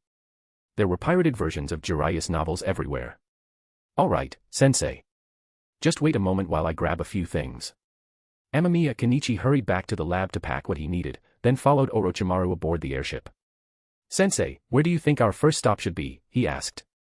Tsunade first. Then Iwagakure, Kumogakure, and finally Hidden Mist. Orochimaru made the decision almost immediately. Amamiya Kenichi had no objection. He did not particularly care about the order, and if Orochimaru had chosen it, then there was probably a reason for it.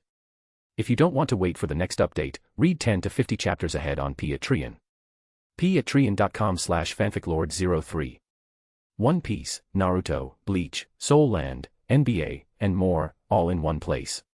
Chapter 306, 4th Kazekage Raza, Am I Not a Temporary Worker? Chapter 306, 4th Kazekage Raza, Am I Not a Temporary Worker? By the way, teacher, have you made any progress with the cursed seal research you were doing before? Amamiya Kenichi asked curiously as he piloted the airship. He knew a little about the cursed seal. It was somewhat like a simplified version of Sage Mode, but because it was a simplified version, it naturally came with flaws, such as its extremely high mortality rate. It is progressing well enough. Do you want to try it? His teacher asked. Orochimaru was sitting on the sofa, sipping tea while working on a laptop. Amamiya Kenichi glanced at it and found himself momentarily speechless. A laptop. And not just any laptop, but the newest model. No, I was just curious. Amamiya Kenichi shook his head. He had no interest in trying the cursed seal. After all, he already knew Sage Mode, so the cursed seal was of little use to him. Orochimaru looked up at his disciple, then reached into his clothes and tossed something over. Amamiya Kenichi caught it smoothly and examined it in his hand. It looked like a mobile phone. However, this phone only had a single simple button, and it was huge, about the size of an old brick phone. It was also very heavy. Even with Kenichi's current physical strength, he could still feel its weight clearly. "Teacher, is this the thing you researched?" Amamiya Kenichi asked, excitement flashing in his eyes even though he already knew what it was. With a phone, missions in the future would become much more convenient. The existence of a phone could also, to some extent, reduce the communication gap in this world. The invention of the telephone had turned the world into a city. The advent of the internet had turned it into a village. Amamiya Kenichi naturally understood that principle, but this world was a strange one. It had computers, yet no telephones, no mobile phones, and no internet. Its technological development was badly lopsided. I combined it with the ideas you mentioned. But for now, it can only support one-to-one communication. In other words, if you press it now, it can only connect to me. It also has a limit on distance. Orochimaru pulled out another phone from his clothes. It was the same model. "Teacher, what is the range limit?" Amamiya Kenichi asked curiously. If the range was too short, then the phone would not be especially useful. Of course, for the first mobile phone in this world, even this was already incredible. Not too far. Roughly enough to connect Konoha to the laboratory, Orochimaru replied with a faint smile.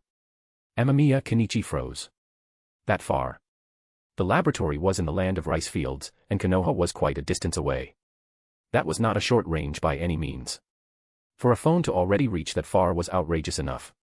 As expected of his teacher. He could even create things on the level of black tech.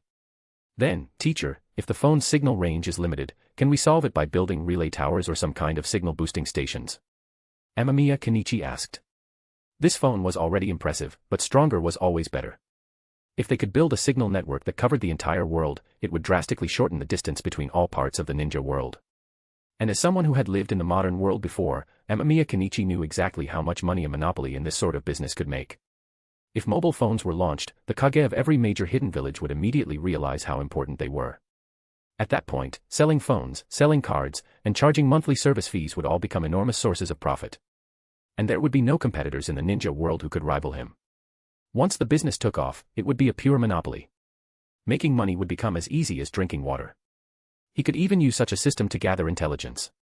Of course, ninja would still keep some vigilance, but if everyone else had such a convenient tool, how could you afford not to use it? In the past, communication between Konoha and Hidden Cloud had to pass through repeated relays.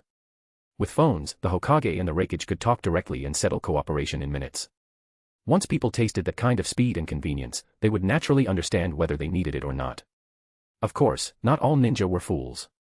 They would certainly try to reverse engineer it and build phones for their own villages. But with proper anti-theft measures, that could be delayed.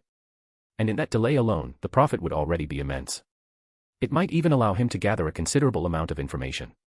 At the same time, though, it would also mean that he would have to step forward and push the spread of telephones himself.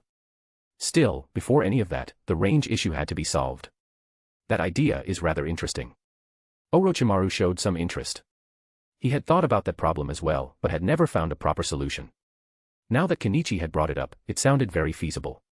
"You seem to know quite a lot about these things," Orochimaru said as he narrowed his eyes at his disciple. He had always been curious about Kenichi's talent in science. The concept of the mobile phone had been his. So had the hot air balloon. So had the airship. It could be said that Amamiya Kenichi was the most talented student Orochimaru had ever seen. He had also grown quickly along the path of a ninja, and by now he was already approaching Orochimaru's own level, perhaps even surpassing it in some areas. That gave Orochimaru a rather complicated feeling. "Teacher, I just want to solve these problems as quickly as possible too, but I have other work at hand, so..." Amamiya Kenichi laughed awkwardly. He had long expected that his teacher would ask something like this, so he had already prepared an answer. "You have excellent talent, but do not forget to keep training your ninjutsu. In this world..." Orochimaru began, intending to warn him. Then he thought of a motto. That scientific ninjutsu reflection device of Amato's was quite interesting. It could significantly increase a ninja's combat power. And the weapon Kenichi had invented possessed destructive power comparable to large-scale ninjutsu. For a moment, Orochimaru did not know what to say. "Teacher, I understand. I'll keep hold of both ninjutsu and science," Amamiya Kenichi said with a smile. Scientific creations were powerful, but also very time-consuming. Although he had already succeeded in making a thermobaric bomb infused with 4 chakra natures, dealing with truly powerful opponents was still difficult.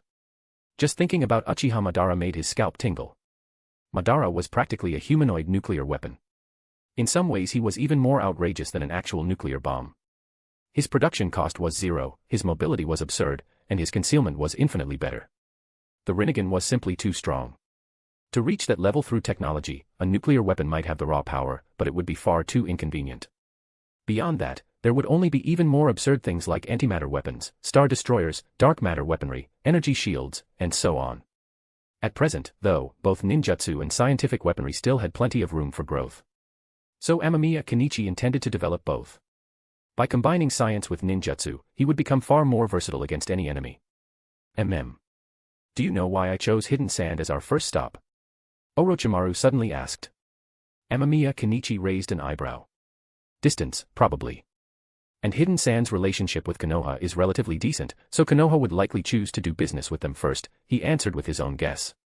Before this, he had already suspected that distance had been one of his teacher's considerations. Although the ninja world itself was not that large, from Konoha's perspective, Hidden Sand was indeed relatively close. There is another reason. Hidden Sand is weak. Orochimaru gave a slight smile. He had not only considered distance. Since Konoha wanted to sell this thing, they would definitely start with the weakest target. That way, they could force Hidden Sand to avoid making deals with other villages. Orochimaru even suspected that Konoha had already dispatched 5 teams of ninja at once to do business simultaneously, just to maximize their profits. Amamiya Kenichi nodded. That made sense too. Konoha most likely had done exactly that. Hidden Sand. Amamiya Kenichi looked out the window of the airship. Below them stretched an endless desert. They had already entered the Land of Wind, one of the 5 great nations of the ninja world. It was relatively weak compared to the others, and it was also a rather unique place. Amamiya Kenichi glanced at his teacher, who was still calmly drinking tea. Speaking of Hidden Sand, the first figure that came to Kenichi's mind was naturally the 4th Kazekage, Raza. He was a fairly powerful ninja, possessing a very distinctive bloodline limit. His strength was also considerable. He could repeatedly suppress the rampaging one-tail, Shikaku. Even if Shikaku was the weakest of the tailed beasts, managing to suppress it in a desert environment was already extremely impressive. And yet such a ninja had ultimately died at Orochimaru's hands. Although Orochimaru had used Kimimaro and Yakushi Kabuto for assistance, that still said enough about the level of power possessed by one of the Sannin. Soon, the airship was approaching Hidden Sand Village. Amamiya Kenichi stood by the window and looked below. There was nothing flying above Hidden Sand. No sign of hot air balloons, no sign of anything similar. His mood improved quite a bit at once. That meant either Konoha had not started doing business yet, or Konoha's people had not reached Hidden Sand yet. So it had not been a waste for him to rush here with wind-release chakra driving the airship at full speed. After all, in business, speed was everything. Amamiya Kenichi boldly lowered the airship so it would be visible from the village below. At the same time, he prepared a letter of introduction, tied it to a stone, and threw it directly toward the Kazekage's building. My Lord Kazekage, according to what Konoha told us, Konoha's envoys should arrive in our village in 2 days. What do you think? At that moment, inside the Kazekage's office, Raza was seated at his desk handling documents. Did Konoha's people say what they were coming for? Raza asked as he pinched the bridge of his nose. He frowned as he looked at the ANBU in front of him. Raza was not at all comfortable with the giant power that was Konoha. To him, the only good Konoha was a dead Konoha. But Konoha was still very much alive. It had survived the Ninja World War, and it had even endured its conflict with Hidden Cloud. That made it dangerous. No, but... The ANBU replied respectfully. Then he suddenly looked up in alarm, staring at the ceiling. The next second, something crashed straight through the roof. The ANBU moved quickly and caught it, only to discover that it was a stone wrapped in an envelope. My Lord Kazekage. Something has appeared in the sky above Hidden Sand. At that moment, the ANBU in charge of aerial surveillance also rushed into the office. Raza silently took the stone and looked at the words written on it. Product Introduction Letter. Interesting. Raza gave a cold snort. With such a style of action, combined with the strange dark object hovering above the village, he immediately realized who had arrived. The war mercenary who had shaken the entire ninja world, attacked Konoha, and bombed Hidden Cloud. Heavenly Demon. Although Hidden Sand was poor and infamously stingy when hiring people, and although they had never hired Heavenly Demon, the man's reputation had already reached the ears of the higher-ups. Because of that, Raza had already increased investment into protective barrier research. But Hidden Sand was not Konoha. Unlike Konoha's nearly extravagant budget, Hidden Sand truly had to stretch every coin. Many times, Raza himself, the Kazekage, had to go panning for gold to make money for the village. He lived more like a laborer than a ruler. Still, Heavenly Demon's arrival now gave him a distinct sense of urgency. What if the next thing that dropped from the sky was not a stone, but something else? Dear Kazekage, please allow me to briefly introduce the war and defensive tool that I am about to launch. Airship X-237, developed by yours truly. Raza carefully read through the letter in his hand. Very quickly, he understood what Heavenly Demon's purpose was. That lunatic actually wanted to sell him an aerial vehicle. An airship. And it had to be said, the offer was tempting. Especially because the letter also said, I am currently touring the 5 great nations to promote my airships one by one. These are vastly superior to those crude imitation products. Besides defense, they can also be used for commercial transportation. The only problem was, it was expensive. If you don't want to wait for the next update, read 10 to 50 chapters ahead on P@Trian. P@Trian.com/fanficlord03. One Piece, Naruto, Bleach, Soul Land, NBA, and more, all in one place. Chapter 307, Raza attempts to haggle. Chapter 307, Raza attempts to haggle. In this world, what people feared was not something being expensive, but other people possessing what they did not. Raza naturally understood that. He knew exactly what kind of situation Hidden Sand Village would face if it did not buy this airship. If other villages had them, then they could develop tactics and ninjutsu around them. Hidden Sand Village would be forced to face threats from those hidden villages, and that was something Raza could not accept. Moreover, for a poor village like Hidden Sand, airships were strategic assets. They could be used to airdrop ninja, making many objectives far easier to accomplish. If they had possessed airships during the Third Great Ninja War, and Hidden Cloud had as well, then the outcome of that war might have turned out completely differently. Konoha might have been torn apart under a joint assault from the other great villages, and its wealth could have been divided among them. After all, in every ninja world war so far, the flames of battle had never truly reached Konoha's doorstep. That was one of the main reasons it had always managed to endure. If war had actually reached Konoha itself, it likely would not have withstood many such invasions. But if every village had airships except Hidden Sand, then the one being carved up might be Hidden Sand instead. And that could not be allowed to happen. Do you think Hidden Sand will agree? Orochimaru asked as he stood on the airship, looking down at the village below. They definitely will. As long as they're not idiots, they'll agree, Amamiya Kenichi said with complete confidence. As long as Raza, the Kazekage of Hidden Sand, was not an idiot, there was no way he could fail to understand what this meant. If the other villages acquired airships, then this would become an arms race. An arms race started by Amamiya Kenichi himself. And the basic rule of an arms race was simple. If you had it, then I had to have it too. Otherwise, I would just sit there and wait to be beaten. Amamiya Kenichi understood that principle very well. In his previous life, nuclear weapons had first been developed by one nation. Then its greatest rival developed them too. Soon after, other countries followed as well, some with outside help and some only able to shout about past glory. Why? Because if you did not possess such a thing, then you had no real voice. The same principle applied here. If other hidden villages had airships and only Hidden Sand did not, then Hidden Sand would simply be waiting to be crushed. Their enemies could cross borders from the sky, launch surprise attacks, and even drop ninja directly above the village itself. Who could endure that? Even Konoha would not be able to tolerate flames of war burning over its own home every single day. That kind of thing would be a fatal blow to any village's economy and morale. That was why the 5 great nations had always tacitly kept buffer states between themselves. Those small countries bore the brunt of great power conflict and, at the same time, helped shield the great nation's core interests. Even in the ninja world, politicians cared about interests, not morality. In the face of absolute power, morality was worthless. So how do you plan to do business? Go down there, or make him come up? Orochimaru asked as he looked down at the small village of Hidden Sand below. The black dots on the ground were Hidden Sand ninja. The airship hovered high above them all. This was not Orochimaru's first time riding in one, but he still had to admit that the feeling was excellent. Its convenience and speed were obvious. It did not need to care about mountains, terrain, or obstacles. It simply flew through the air in a straight line. As long as the ninja piloting it had enough chakra, it was a remarkable machine. Of course we'll talk up here. Going down would be more troublesome. Amamiya Kenichi's shadow clone took a sealing scroll and jumped off the airship. Meanwhile, the real Amamiya Kenichi stayed on board and watched from the side. He had no intention of going down in person. Raza was ambitious. Bold, too. Otherwise, he would never have dared to conspire with Orochimaru in the Konoha crush plan. If Orochimaru had not betrayed him and killed him midway through, and if the two of them had truly worked together from beginning to end, then Konoha might really have suffered a great deal more. After all, Raza was still a Kazekage, and a powerful one at that. If he and Orochimaru had joined forces, killing Hiruzen Sarutobi would probably not have been a problem. Hiruzen had already been under tremendous pressure just from dealing with Orochimaru alone. If not for the Reaper Death Seal, a technique Orochimaru had not anticipated, it would have been impossible for Hiruzen to seal Orochimaru's arms. At the time, Orochimaru had simply been too confident. He had believed Hiruzen was guaranteed to die, only to be taught a hard lesson by the Reaper Death Seal instead. His hands were sealed, and Sasuke ended up surviving because of it. And if Hiruzen had died while Raza was still present, then only Jiraiya would have remained to hold the line.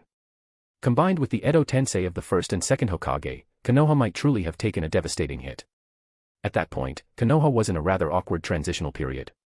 Of course, if Raza had truly been there, Jiraiya might not have stayed idle either. Still, none of that had actually happened. So everything beyond that was only speculation.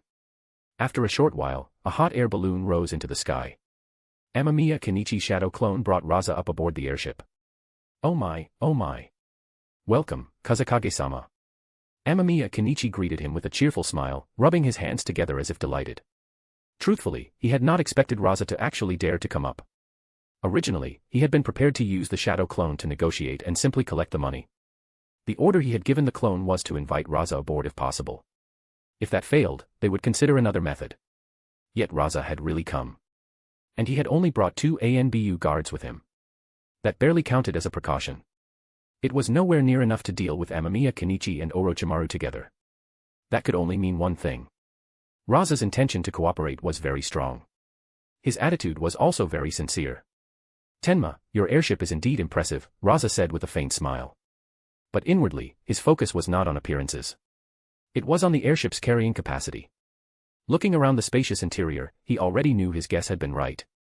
This airship truly was an important military technology, one that could even alter the future direction of warfare. If a machine of this size flew over another village and then deployed ninja from the sky, would that not threaten the very core of that village? At that moment, Raza glanced to the side again. Orochimaru was seated there, but in his eyes, that was merely a graceful masked female ninja. He did not know who this person was, likely just one of Heavenly Demon's companions. Of course. Otherwise, how would I dare come all the way here to do business with Kazekage-sama? Amamiya Kenichi replied with a grin. Since Raza had already come aboard, the deal was nearly done.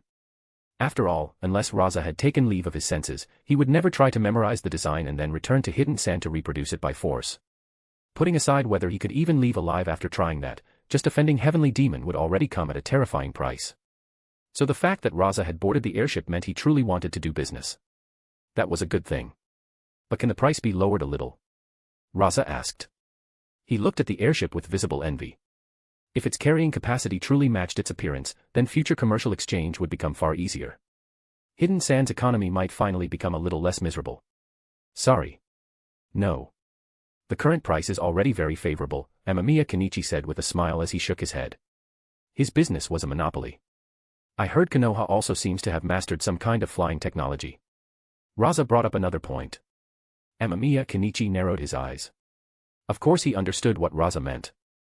Raza was saying that Heavenly Demon was not the only option. Hidden Sand could also choose Konoha. Konoha's technology is trash. It's only a crude imitation. Their flying machines don't have the carrying capacity mine does. This is one of a kind, Amamiya Kenichi said with a chuckle. He had long expected Raza to bring up Konoha. And he had already prepared his answer. But what if their price is very cheap? Then there would still be room to consider it, right? Raza clearly had no intention of giving up on bargaining. As long as he could save some money for the village, he did not care about his own pride. If that happens, then I'm sure Hidden Cloud and Iwagakure won't mind buying my airships instead. Amamiya Kenichi smiled. He was not going to lower the price. Nor did he need to. The technological superiority of the airship was obvious. In the current ninja world, it stood alone. Konoha's so-called imitation was just that, an imitation. He could already imagine the direction future aerial research in the ninja world would take. Bigger airships. Higher flying airships. Faster airships. But in the end, they would still only be airships. Without his guidance, people in this world would probably never understand what helicopters or fighter jets even were. And he had already seen Konoha's aerial machine with his own eyes. Reaching his current level without blueprints was impossible. Not even a little. Raza frowned faintly. He had expected Heavenly Demon to lower the price at least somewhat. He had not anticipated such firm confidence. Could Konoha's flying machines really be that inferior? You get what you pay for. Kazekage-sama should understand that better than I do. Amamiya Kenichi gave a casual shrug. Then silence fell. Conflict flickered in Raza's eyes. He was clearly in pain. But after struggling inwardly for a long while, he finally let out a sigh. Then he paid. Just as Amamiya Kenichi had said, Hidden Sand could not afford to let the other great villages possess more advanced airships while theirs remained inadequate. That kind of gap could be fatal. Raza did not dare gamble. Nor could he. To do so would be irresponsible to the village. Heavenly Demon, you really are good at business. But if you're willing to sell this airship now, does that mean? Raza looked at Amamiya Kenichi with a probing gaze. In his view, there was only one reason Heavenly Demon would start selling this technology now. He had something even better. No. I just want to make money. Amamiya Kenichi waved a hand dismissively. And he was not lying. For now, the airship was still the most advanced flying machine in existence. More advanced aircraft were still only ideas in his head. Building an airplane was not that easy. Moreover, once something needed to fly at high altitude, its energy requirements became absurd. In his previous life, a normal passenger aircraft consumed tons of fuel in a single flight, with usage depending on distance.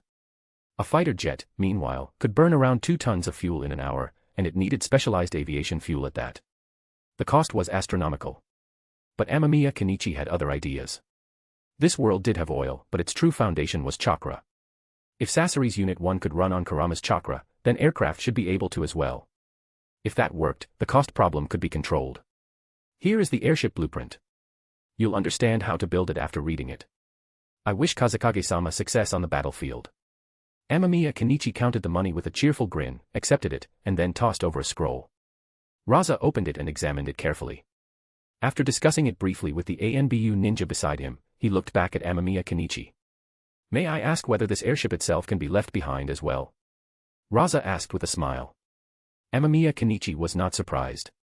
He had already assumed someone would ask that. Yes. But the airship itself is a separate purchase. The price is not high. 20 million ryo, Amamiya Kenichi replied directly. He already had several spare airships prepared. He could simply replace this one later. 10 million. I've already seen the blueprint. The production cost isn't that high, Raza countered immediately. Amamiya Kenichi nodded inwardly. That was true. The asking price had not been especially high to begin with, and 10 million was still acceptable. Still, seeing him agree so quickly made Raza instantly regret his own number. He was tempted to haggle it even lower. Kazekage-sama, this is the lowest price. Otherwise, you may go back down and build it yourself, Amamiya Kenichi said as he narrowed his eyes, seeing straight through Raza's thoughts. Seeing that, Raza gave up and paid. He needed a finished product in hand. Even though he did not think Heavenly Demon would deceive him, having the real thing was still safer. After taking the money, Amamiya Kenichi explained the airship's controls to Raza. Then he and Orochimaru packed up their belongings, stepped off the airship, and left it behind. First, verify the airship's construction. Keep this one well preserved. At the same time, have the craftsman copy this blueprint several times at once. We will go to Iwagakure immediately, Raza ordered the moment they were gone. He needed time to use the blueprint to make some of the money back and ease Hidden Sand's financial strain. Whether it would truly work was hard to say, but it had to be tried. Heavenly Demon. Raza gazed at the dark figure growing smaller in the distance and fell silent. Teacher, we need to move faster. Hidden Sand might go sell this to the other villages, Amamiya Kenichi said. The moment they landed, he summoned another airship. Orochimaru cast his disciple a glance. He himself had thought of another solution. They could have added a timed mechanism, making it so the seal could only be opened after a certain period, with the blueprint self-destructing if tampered with early. But Raza would definitely have been wary of something like that. In the end, this had been the cleanest option. And so, the airship rose into the sky once again and headed toward Iwagakure. They needed to move quickly. The profit from selling the airship blueprint and the finished airship had made even Orochimaru feel a little envious. At least now, there would be money for experiments again. As for Amamiya Kenichi, he did not have much reaction. Although the amount was considerable, it was still not quite enough. If you don't want to wait for the next update, read 10 to 50 chapters ahead on Patreon. patreon.com/fanficlord03. One Piece, Naruto, Bleach, Soul Land, NBA, and more, all in one place. Chapter 308, How Vengeful the Rakeage of Hidden Cloud Village Is. Chapter 308, How Vengeful the Rakeage of Hidden Cloud Village Is. Business is often like this. If you do not do it, someone else will. It is like the fields at home. If you do not plow them, another ox will come and do it. Amamiya Kenichi let out a sigh as he held the storybook in his hand. He truly had not expected Jiraiya to have such a philosophical side. He had originally assumed Jiraiya was just a writer of adult novels, but he never expected him to come out with something like that. But wait. Jiraiya definitely did not have a wife, so how had he come to understand such a principle? That was a question worth pondering. Teacher, what kind of person do you think Jiraiya is? Amamiya Kenichi asked curiously as he looked at Orochimaru, who was fiddling with his oversized mobile phone. Ever since Amamiya Kenichi had mentioned commercial monopolies, Orochimaru had suddenly become highly motivated. One could even say excited. He had immediately started researching anti-theft functions for phones. Jiraiya. Orochimaru frowned slightly. He knew Jiraiya well enough, though not down to every detail. But in Orochimaru's eyes, Jiraiya was not exactly a proper person. After all, what kind of proper man peeked into women's bathhouses every day? If Jiraiya had not been so strong, he would have been beaten to death countless times already. Even Hiruzen had repeatedly warned Jiraiya not to do such things, saying it would damage the reputation of the Sannin. But Jiraiya would agree in one moment, then drag Hiruzen along to peek the next, until Tsunade had to beat both of them into silence. Although that guy is somewhat unreliable, he is a very strong ninja, and compared to most people, he is relatively straightforward, Orochimaru said after some thought. Amamiya Kenichi understood. He felt the same way. Jiraiya might be indecent, but there was nothing to criticize when it came to his strength. Teacher, we are heading to Hidden Cloud now, right? Why do I keep feeling like the Raikage will just rush over and throw a punch at my face the moment he sees me? Amamiya Kenichi rubbed his hands together. He and Orochimaru had just left Iwagakure. Naturally, the business there had been completed, and the price had been the same as in Hidden Sand. However, the Tsuchikage had proposed a condition that had surprised him a little. He had wanted Amamiya Kenichi to keep the matter confidential and not sell the airships to the other villages. He had even offered to pay all the fees other villages would have paid, in exchange for a one-time monopoly. Amamiya Kenichi had refused. At first, he had not actually intended to reject it. After all, the Tsuchikage did not know whether he planned to sell to the others or not. And even without Hidden Sand, selling to 3 great villages would still bring in an enormous amount of money. But after considering the consequences, he gave up on the idea. If he had agreed, the Tsuchikage would have learned the truth as soon as he met Konoha's envoys. At that point, the old man would likely march straight to the Akatsuki to cause trouble, and then the Akatsuki would come looking for him. That would be a headache. After all, the Akatsuki was the talent pool Amamiya Kenichi intended to use in the future. Nagato was already beginning to waver. Once Obito and Black Zetsu were dealt with, it would only be a matter of time before the Akatsuki leaned toward him. Moreover, Amamiya Kenichi had great confidence in his peace plan. It was a plan tested by history. There was no problem with it. So we are not doing business with Hidden Cloud? Orochimaru glanced at his disciple with a half-smile. Missing out on Hidden Cloud was not a major loss, but Orochimaru knew Amamiya Kenichi too well. He was not the kind of person who would sit back and let someone else earn money that could have been his. Amamiya Kenichi's mouth twitched. He really wanted to say no. But the thought of Konoha making a fortune in his place made his stomach ache. After hesitating for a moment, he decided to go anyway. It was only a meeting with the Raikage. Amamiya Kenichi was not too worried. With him and Orochimaru together, facing one Raikage would not be a problem. Besides, Amamiya Kenichi patted his pocket. The things inside were exactly what he had prepared to deal with sudden trouble, enough to make sure he had the power to fight back if anything happened. Speaking of which, Kenichi, what do you think the limit of the human body is? Orochimaru suddenly asked. Amamiya Kenichi froze for a moment when he heard that. He glanced out the window. Outside was a sea of clouds. Hidden Cloud Village lay ahead, though there was still some distance to go. I do not think the human body has a limit, Amamiya Kenichi replied after a moment of thought. Oh. Why? Orochimaru became interested. He continued fiddling with the phone in his hand. A thought had occurred to him earlier. Could human beings possess some special technique that allowed a phone to be directly embedded into the brain? If that worked, communication would become much more convenient. Because of genes, teacher, Amamiya Kenichi answered directly. Although genes were essentially a maddening string of codes, once those codes were deciphered and genetic programming became possible, then human beings, to a certain extent, truly possessed limitless potential. You have made breakthrough progress in modifying the Uchiha bloodline. Orochimaru heard the confidence in Amamiya Kenichi's tone and immediately caught the meaning. Yes. I have made some progress. Now I just need a large number of repeated experiments to stabilize the data. Amamiya Kenichi nodded. He had already made progress with the 3 tomoe Sharingan, but as for the Mangeko Sharingan, that was still in the theoretical stage.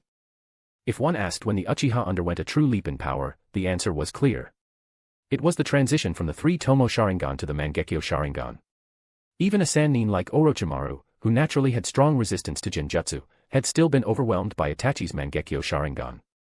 That was probably one of the biggest reasons Orochimaru remained so obsessed with it. After all, Mangekyo abilities were simply too powerful. Combined with the fact that Orochimaru's soul had likely already gone through several reincarnations by that point, leaving it damaged to some extent and weakening his resistance to illusion techniques, it was not strange that he had suffered. Ordinary Genjutsu, however, would never be enough to ambush Orochimaru. When the time comes, do it for me as well, Orochimaru said bluntly. Amamiya Kenichi did not overthink it. He simply nodded. Even if Orochimaru had not asked, he would have done it anyway. Orochimaru had helped him a great deal. Amamiya Kenichi considered himself someone who remembered favors. But I will not let you suffer for it. I can teach you a secret technique, Orochimaru said after a brief pause, his expression serious. Amamiya Kenichi looked at his teacher's solemn face, and the corner of his mouth twitched. Then he instinctively turned his head away. Something felt very wrong. He always had the feeling that his teacher was becoming more and more integrated with this body. And he had also noticed that Orochimaru seemed to rarely use his original appearance anymore. Thinking of that, Amamiya Kenichi suddenly recalled a scene from one of Jiraiya's books. It was from this month's newest release, The Story of Me and Princess Orochi, The Unveiling. In it, Jiraiya had solemnly sworn that Princess Orochi always bathed alone and never with him or Tsunade. Because of that, Jiraiya had boldly concluded that Princess Orochi had either concealed his true identity since childhood or had simply never revealed it at all. When Amamiya Kenichi had read that line, he had nearly shouted in shock. Jiraiya truly was bold beyond belief. If Orochimaru ever found out, Jiraiya's grave would probably be overgrown by the next day. Teacher, what secret technique are you planning to teach me? Amamiya Kenichi rubbed his nose, then looked at Orochimaru and asked. You will know when the time comes, Orochimaru said with a faint smile, offering no further explanation. Still, Amamiya Kenichi already had some guesses. The secret technique Orochimaru meant was most likely one of the techniques unique to him. Like the cursed seal. Or perhaps living corpse reincarnation.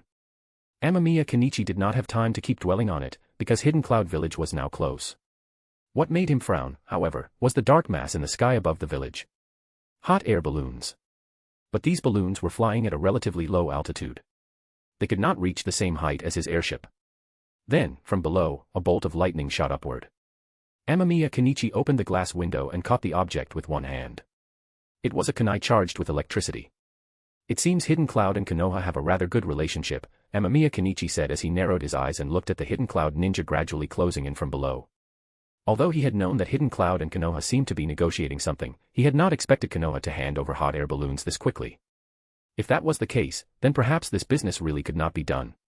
For a moment, Amamiya Kenichi hesitated. After all, the Reikichi's personality was. Someone is coming up, Orochimaru said as he stood beside Amamiya Kenichi and looked at the dark shapes below. Amamiya Kenichi leaned out and looked down. He saw a hot air balloon ascending rapidly, and on it stood 2 dark figures. With the help of his Sharingan, Amamiya Kenichi quickly made out their faces. A and B. What the hell? Amamiya Kenichi was speechless. He had known that his hatred level in Hidden Cloud Village was high, but he had not expected the A and B duo to come charging straight at him the instant they saw him. How much hatred was that? They cannot reach this height, can they? Amamiya Kenichi had no intention of letting the duo force his airship down. If they rose any higher, they would be close to seeing it clearly. So he immediately maneuvered the airship upward, pushing it once again toward its maximum tested ceiling. 20,000 meters. That was the highest value Amamiya Kenichi had personally tested for the airship. Although hot air balloons could theoretically rise higher, that assumption was based on the manufacturing standards of his previous life. In the ninja world, the ceiling would likely be much lower. He had already tested it himself. The hot air balloons he made could rise to roughly 11,000 meters before becoming unstable. If they went higher, they would probably crash. But just by glancing downward, Amamiya Kenichi realized something was wrong. Although the 2 dark figures below had stopped moving upward, chakra was now gathering subtly around them. This was. In the very next second, those 2 distant black dots suddenly enlarged. Then a destructive and ominous pressure began to condense. Amamiya Kenichi's pupils contracted. He had encountered enough Jinchuriki by now to recognize it instantly. A tailed beast ball. Killer Bee had directly entered partial tailed beast form on the hot air balloon, and then. There was no time to think any further. Amamiya Kenichi immediately used wind release to force the airship to swerve. Just as it left its previous position, the shockwave smashed into it, sending the entire airship lurching violently off course. The violent turbulence made Amamiya Kenichi dizzy and nauseous. It is quite obvious that the wreckage really wants to kill you, Orochimaru remarked as he looked at the tailed beast ball exploding behind the airship. It looks like this business really cannot be done, Amamiya Kenichi said as he struggled to regain control. Yet at that very moment, his instinct screamed a warning. Before he could even react, a bolt of lightning pierced straight up through the underside of the airship, ripping through the balloon envelope. The airship instantly lost buoyancy, and a huge amount of gas began leaking out. Amamiya Kenichi's mouth twitched. The wreckage really did want him dead. Next time he saw Uncle Jiraiya, maybe he really should tell Jiraiya to write a few extra books where the wreckage got humiliated. Amamiya Kenichi clenched his fists in indignation. Defeating someone was troublesome. Slandering someone was troublesome too. But now he had a brand new idea. Let the wreckage be humiliated inside an adult novel. Then he could. No, maybe not. What if that awakened some strange tastes in certain readers instead? But most people with a pure love mindset would definitely hate the wreckage after reading something like that, right? Then I could print them all out and spread them throughout Hidden Cloud Village until everyone there hated him. Amamiya Kenichi felt the idea had real potential. Still, that was for later. What he had to solve right now was the situation in front of him. Looking at the destructive energy fluctuations rising from below, Amamiya Kenichi let out a sigh. The wreckage really did care for him deeply. How long had he been preparing for this? The next moment, a black sphere shot upward at terrifying speed. Amamiya Kenichi instantly used wind release, great breakthrough to fling himself away from the ship. A dark figure flashed past him at the same time. His teacher's dress rippled violently in the wind, and Amamiya Kenichi only caught a quick glimpse before looking away. Watch out. Orochimaru's indifferent warning rang out. In the very next second, a violent shockwave crashed into him and sent him flying, while the airship itself was completely obliterated by the tailed beast ball. Damn you, Killer Bee, one day I'm going to beat you so badly you won't even be able to rap anymore, Amamiya Kenichi cursed as he felt the intense pain spreading through his body. That damned Killer Bee. He really went for the kill. If you don't want to wait for the next update, read 10 to 50 chapters ahead on Patreon. patreon.com/fanficlord03. One Piece, Naruto, Bleach, Soul Land, NBA, and more, all in one place. Chapter 309, Chapter 309, an old relic from the Sengoku period still alive today. Chapter 309, an old relic from the Sengoku period still alive today. Amamiya Kenichi really wanted to rush down and have a proper ninja battle with those two freaks from Hidden Cloud Village, but after considering that it was their home turf, and given how much Hidden Cloud hated him, he felt that if he went down there, he would be greeted by a tailed beast ball and the 8 tails Jinchuriki. Killer Bee, that perfect Jinchuriki, was a real nuisance. So, Amamiya Kenichi decisively used wind release, great breakthrough to fling himself out of Killer Bee's attack range as quickly as possible. Even so, several tailed beast balls still exploded in midair. Still, those blasts also sent him flying even farther, completely beyond Killer Bee's range.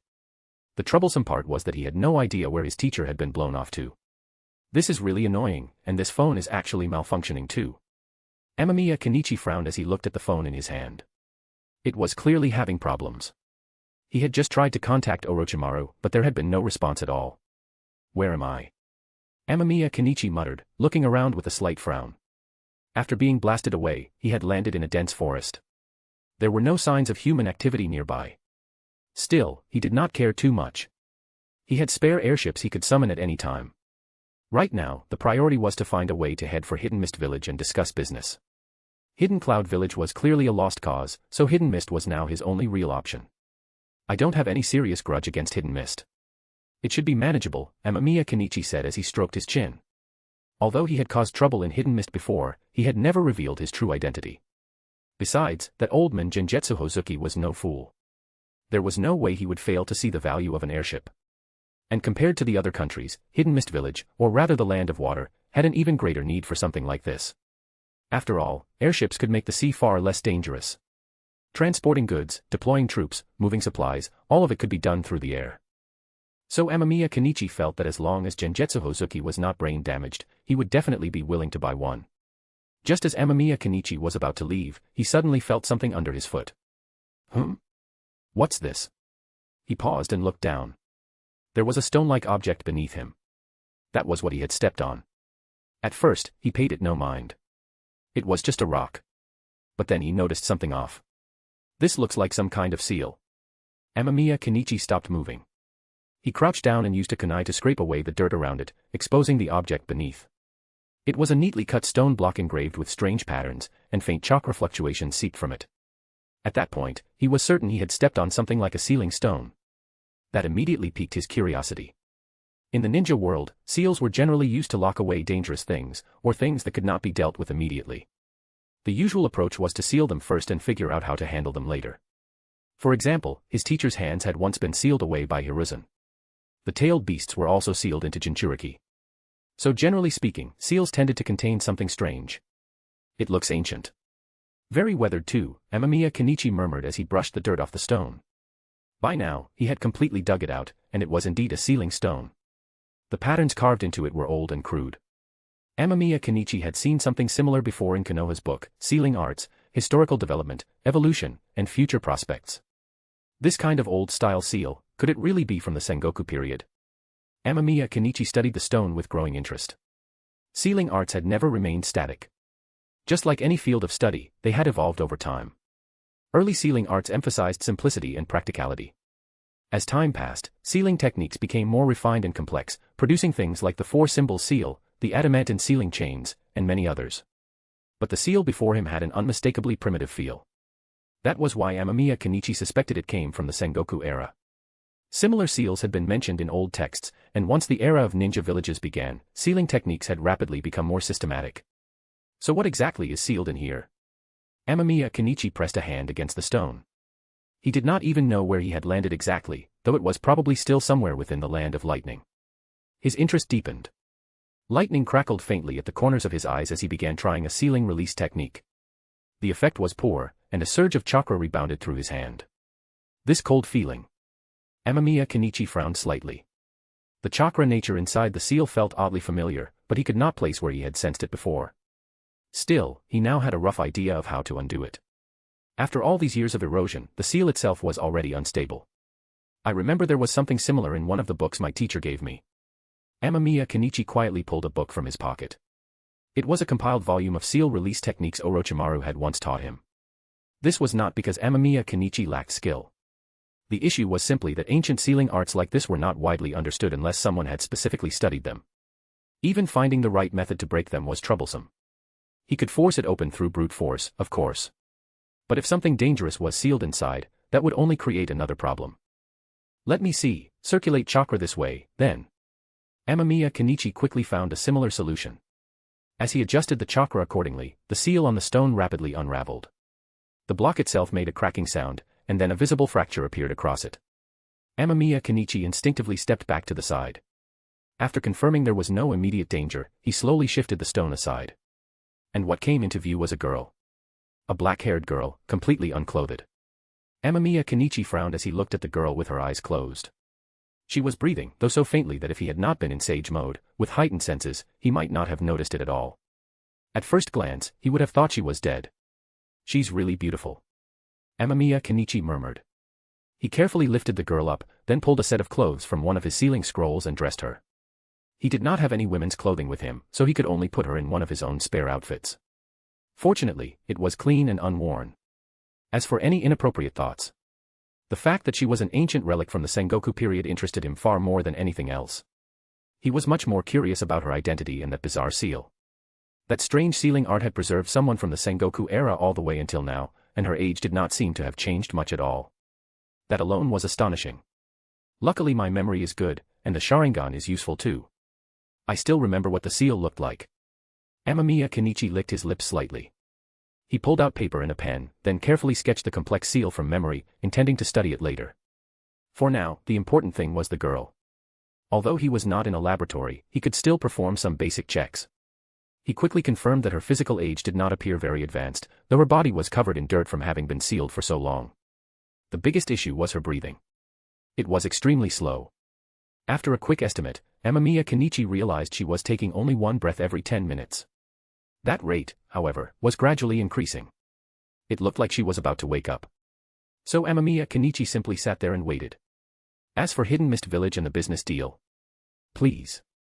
Was business really more interesting than studying a precious experimental subject from the Sengoku period? Absolutely not. After a while, her breathing gradually returned to normal. Her eyelids twitched, and then she slowly opened her eyes, looking around in confusion. You're awake? Amamiya Kenichi asked softly. I. The girl suddenly recoiled to the side in terror, staring at him, then down at the clothes on her body with fear in her eyes. Sharingan. Uchiha.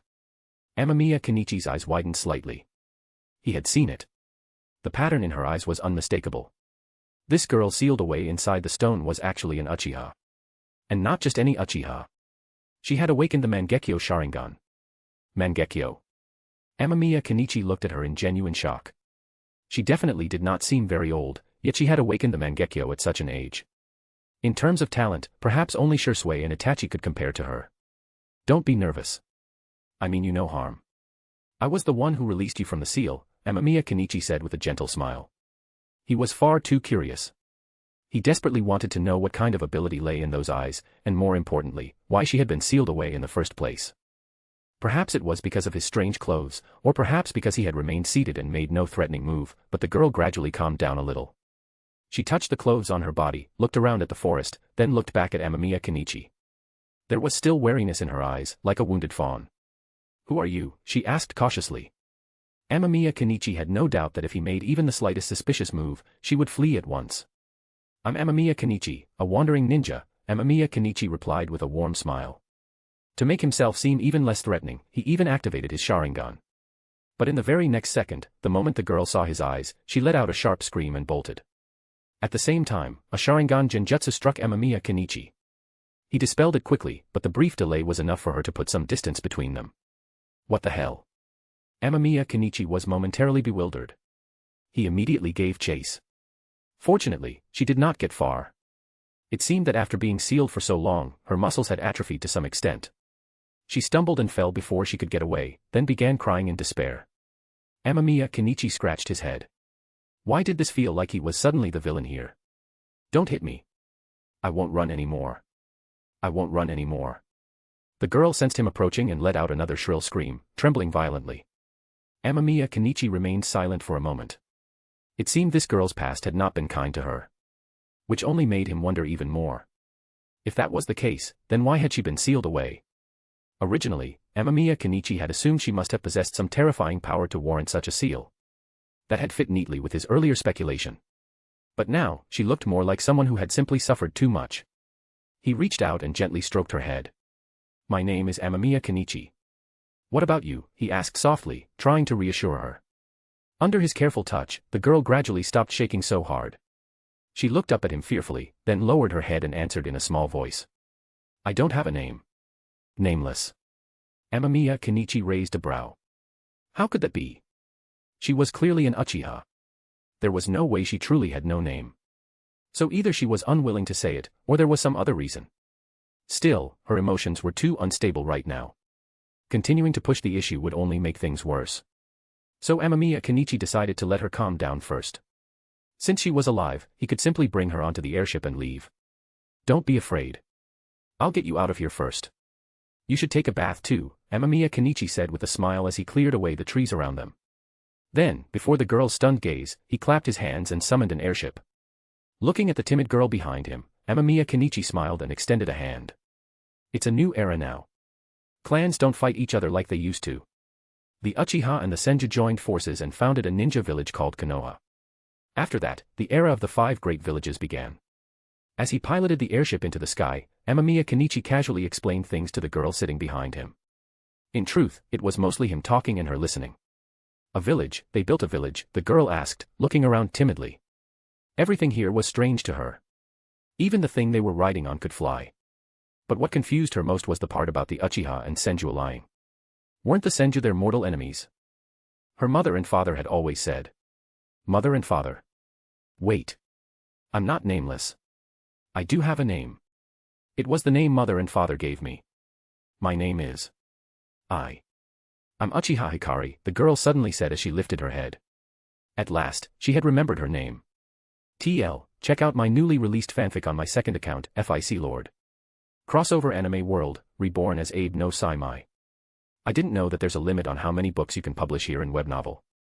If you don't want to wait for the next update, read 10 to 50 chapters ahead on Patreon. patreon.com/fanficlord03. One Piece, Naruto, Bleach, Soul Land, NBA, and more, all in one place. Chapter 310, Uchiha Hikari. Chapter 310, Uchiha Hikari. Uchiha Hikari. That's a good name. Your parents must have hoped you would have a bright future. Amamiya Kenichi smiled. For some reason, he felt like he had heard that name before. He just couldn't remember where. Still, the fact that her surname was Uchiha was not surprising. The moment he saw her Sharingan, he had already known she was from the Uchiha clan. And for someone so young to possess the Mangeko Sharingan, that was genuinely astonishing. Or perhaps it was easier for the Uchiha of the chaotic Sengoku period to awaken their Sharingan. Back then, the clan's bloodline had probably been purer, and their inherited genetic information was likely closer to that of their ancestors. If that were true, it would make awakening the Mangeko much easier. I don't know. Hikari lowered her head and curled up in the corner, wrapping her arms around her legs as she cautiously looked around. She had no idea what kind of world this had become, but from what the kind men in front of her had said, a very long time had passed since her era. Did that mean she was truly alone now? Hikari felt a little lost. What do you plan to do next? Amamiya Kenichi asked. He could certainly arrange this girl's future. After all, he was the first person she had met after being freed from the seal. If he handled it properly, planting some suggestions in her mind would not be difficult. But as he looked at her, his expression turned slightly strange. He had always felt there was something oddly familiar about her, but he had never been able to put his finger on it. Now, looking at those confused eyes, he suddenly understood. Isn't this just a female version of Sasuke? The Uchiha clan rarely produced anyone unattractive to begin with, and with her long black hair and delicate features, calling her a female Sasuke really was not much of a stretch. The only question was whether her personality was similar too. That instantly reminded Amamiya Kenichi of a gender-bent Sasuke fanfic he had once read. He had to admit, it had been bizarre. I don't know. Hikari shook her head. She truly had no idea what she was supposed to do. From birth, she had only enjoyed a brief period of peace before being taken away and turned into an experiment. Every day afterward had been filled with inhuman torment. Strange patterns were carved onto her body. Her parents died. In the end, she was even sealed inside that stone. She had known nothing but endless darkness. No sound. No light. She had almost gone mad. And now, after finally being saved, she had learned that the era she knew was gone, and everything in the world had changed. My relationship with the current head of the Uchiha clan is pretty good. Do you want to go back and take a look? Amamiya Kenichi asked carefully. He wanted to test her current state of mind. That would make certain things easier later. H-head. What's that? Hikari looked at him in confusion. The clan head, Amamiya Kenichi corrected, the corner of his mouth twitching. He had been thinking about things from his previous life again, and some weird slang had slipped out without him noticing. Well. He had definitely watched too many films. Uchiha. Hikari's eyes became a little vacant.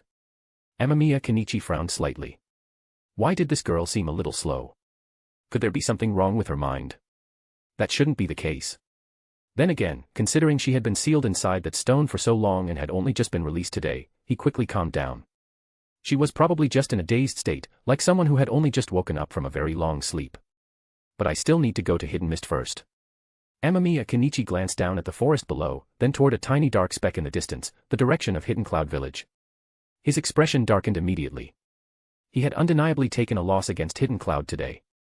He truly had not expected those maniacs from Hidden Cloud to be that extreme, especially A. Just to kill him, the men had directly had Killer Bee fire off a tailed beast ball. However, for Killer Bee, that was basically a free attack. Gyuki's strength was immense, and the Eight Tails chakra reserves were absurd.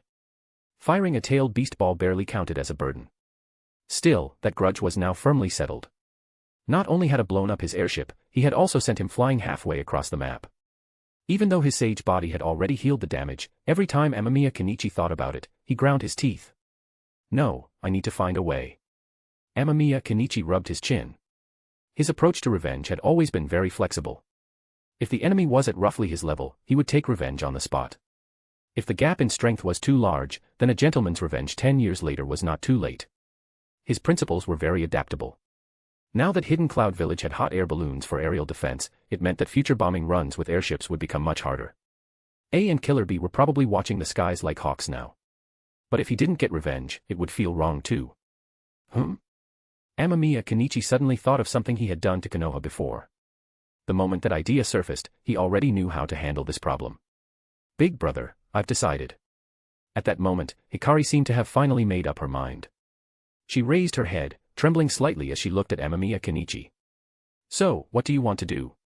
Amamiya Kenichi put on a warm and professional smile as he looked at her. According to psychological research, when someone is saved at the edge of death, their mental state is at its most unstable. It is also the easiest moment to plant a deep impression in their heart. Amamiya Kenichi intended to implant the image of a warm and reliable big brother into Hikari's mind. That way, once her abilities were fully assessed later, it would be easier to make use of her talent. Still, her name kept sounding familiar to him, as though he had encountered it somewhere before. My parents are dead. I don't have any family anymore. I don't have any friends either. I want to stay with you. Is that okay? Hikari started loudly enough, but the further she went, the softer her voice became, until the final words were almost inaudible. Amamiya Kenichi raised a brow. Hikari had lowered her head again, nervously twisting the hem of her clothes. It was obvious that she was extremely anxious. So she was insecure. He instantly recognized it. Sure enough, things would not be that simple. After a long silence, the light in Hikari's eyes dimmed even further. She already knew the answer. She was nothing but a burden. She had no way to help anyone. The only thing of value she possessed was the cursed power that had brought her endless disaster. Even though Big Brother had saved her, even though he had kindly given her clothes, worthless people like her were only ever thrown away like trash. My heart feels so tired. Maybe I really should just die.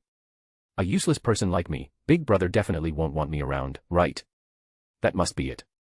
My life has always been like this. As Hikari spiraled deeper into those thoughts, a hand suddenly rested on her head and ruffled her hair into a mess.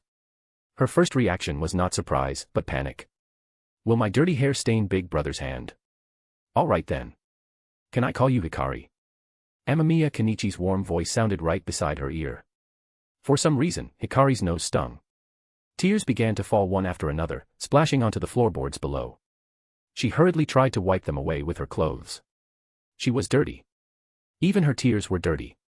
But when she looked at the clean clothes on her body, clothes that still carried the scent of sunshine, she hesitated again. Why are you crying?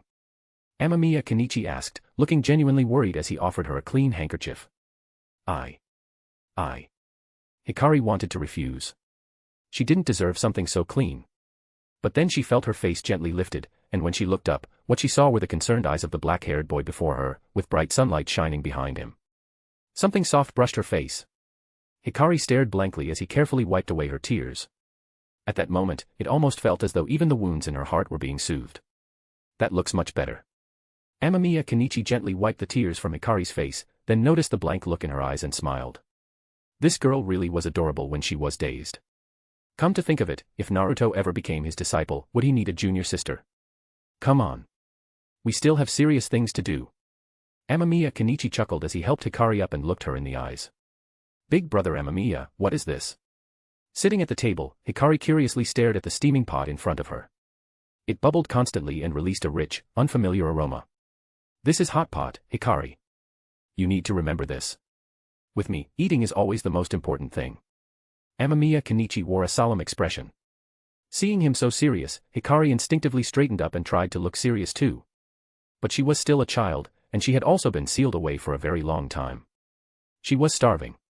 At that moment, her eyes kept drifting helplessly toward the slices of meat nearby. Amamiya Kenichi nearly laughed. The way she tried to act solemn while obviously drooling inside was just too funny. Come on, I'll teach you. This is how you eat hot pot. Amamiya Kenichi demonstrated with a slice of beef.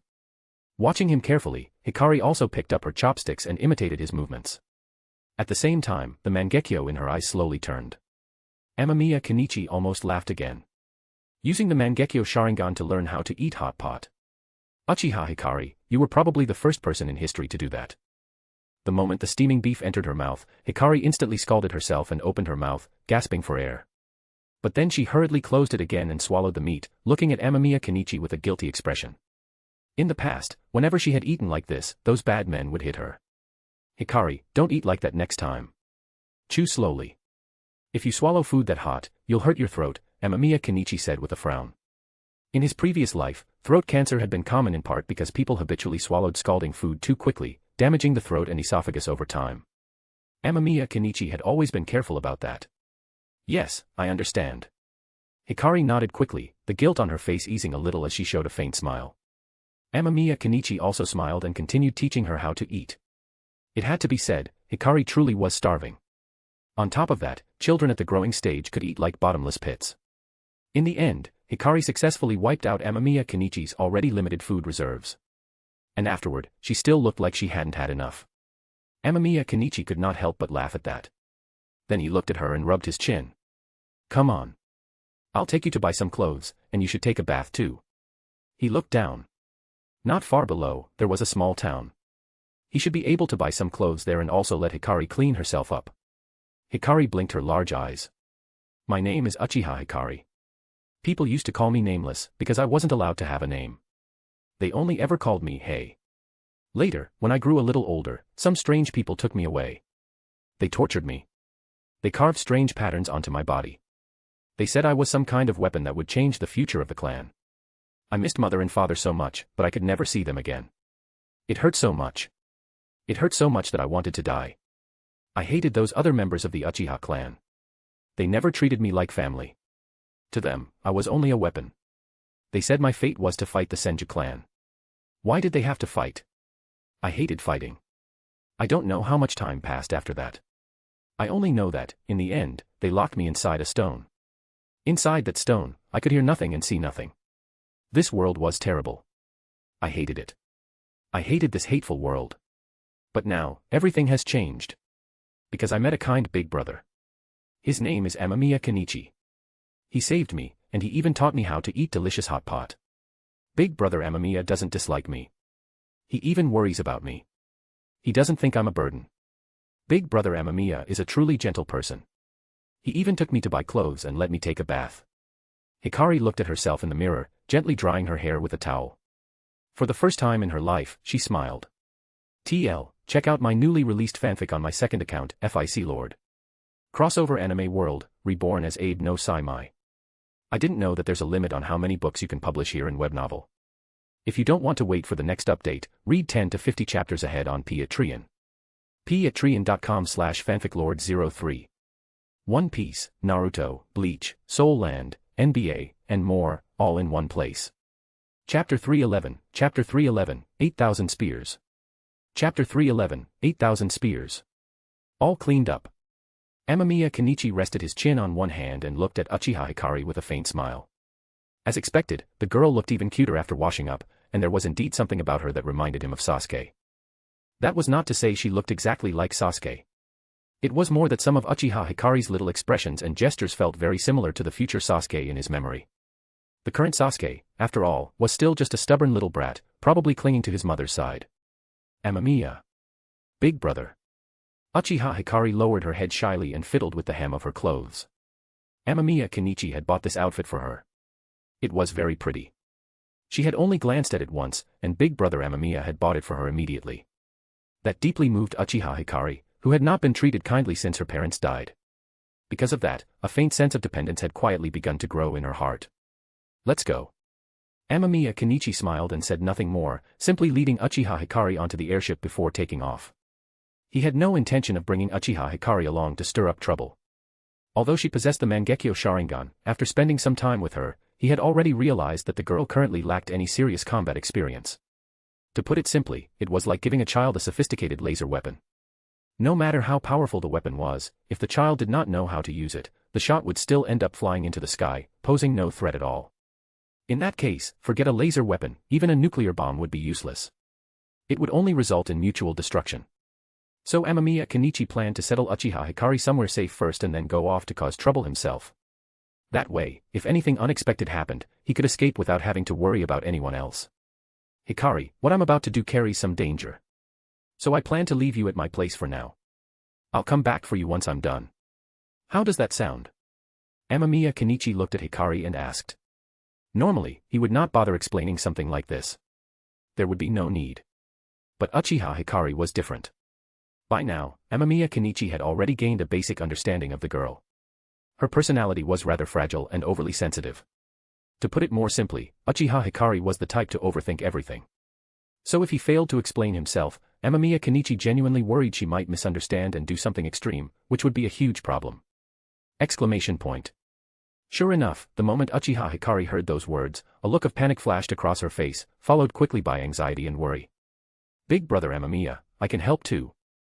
I can share my chakra with other people. I can even do it from far away. And I can use many powerful jutsu. Uchiha Hikari looked at Amamiya Kenichi with tears in her eyes. Amamiya Kenichi was stunned for a moment. This girl's ability was actually that strange. She could transfer chakra to others. Uchiha Hikari was also very nervous. Her abilities had been the reason she suffered so much at the hands of her own clan in the first place, so even speaking about them made her uneasy. But since big brother Amamiya was so kind, he surely would not. No need, Hikari. At your age, all you need to do is focus on training. Amamiya Kenichi smiled. Although the girl had the Mangeko Sharingan, asking her to help deal with A and Killer B right now was still unrealistic. However, if what she said was true, then Uchiha Hikari's ability was absurdly useful. She was basically a mobile chakra battery, and one with wireless transmission at that. As everyone knew, chakra was the core of every ninja battle. Even Gai's 8-gate style, although it appeared to rely purely on taijutsu, was still ultimately tied to chakra. A ninja's vital signs themselves also relied on chakra to continue functioning. That alone was enough to prove how important chakra was to ninja. If a ninja failed to leave enough chakra to sustain their body, they could die on the spot. In other words, if a ninja released all their chakra in battle, that basically meant they were prepared to die. But not every ninja in the world was a monster with infinite chakra reserves. Take the Shadow Clone Jutsu, for example. Why did fewer people use it if it was so useful? Because most people simply did not have enough chakra. A genius like Kakashi, for all his talent and strength, had such poor chakra reserves that people joked about him having none at all. Naruto, on the other hand, was practically a chakra monster. But what if Kakashi had Hikari backing him? What if Hikari could channel her chakra into Kakashi? And what if Hikari's own chakra reserves were enormous, perhaps even nearly bottomless? Would that not give Kakashi the ability to fully display his talent? Amamiya. Big brother, I don't want to leave you. Uchiha Hikari looked at him pleadingly. Just as she had hoped, big brother Amamiya truly had no intention of exploiting her abilities. He was still just as kind to her as before. But precisely because of that, Uchiha Hikari did not want to be separated from him. I'm going to do something important, Hikari. You need to behave, and use this time to get stronger. That way, you can help me later. Amamiya Kenichi smiled. Her chakra transfer ability was certainly useful, but it was not something he urgently needed at the moment.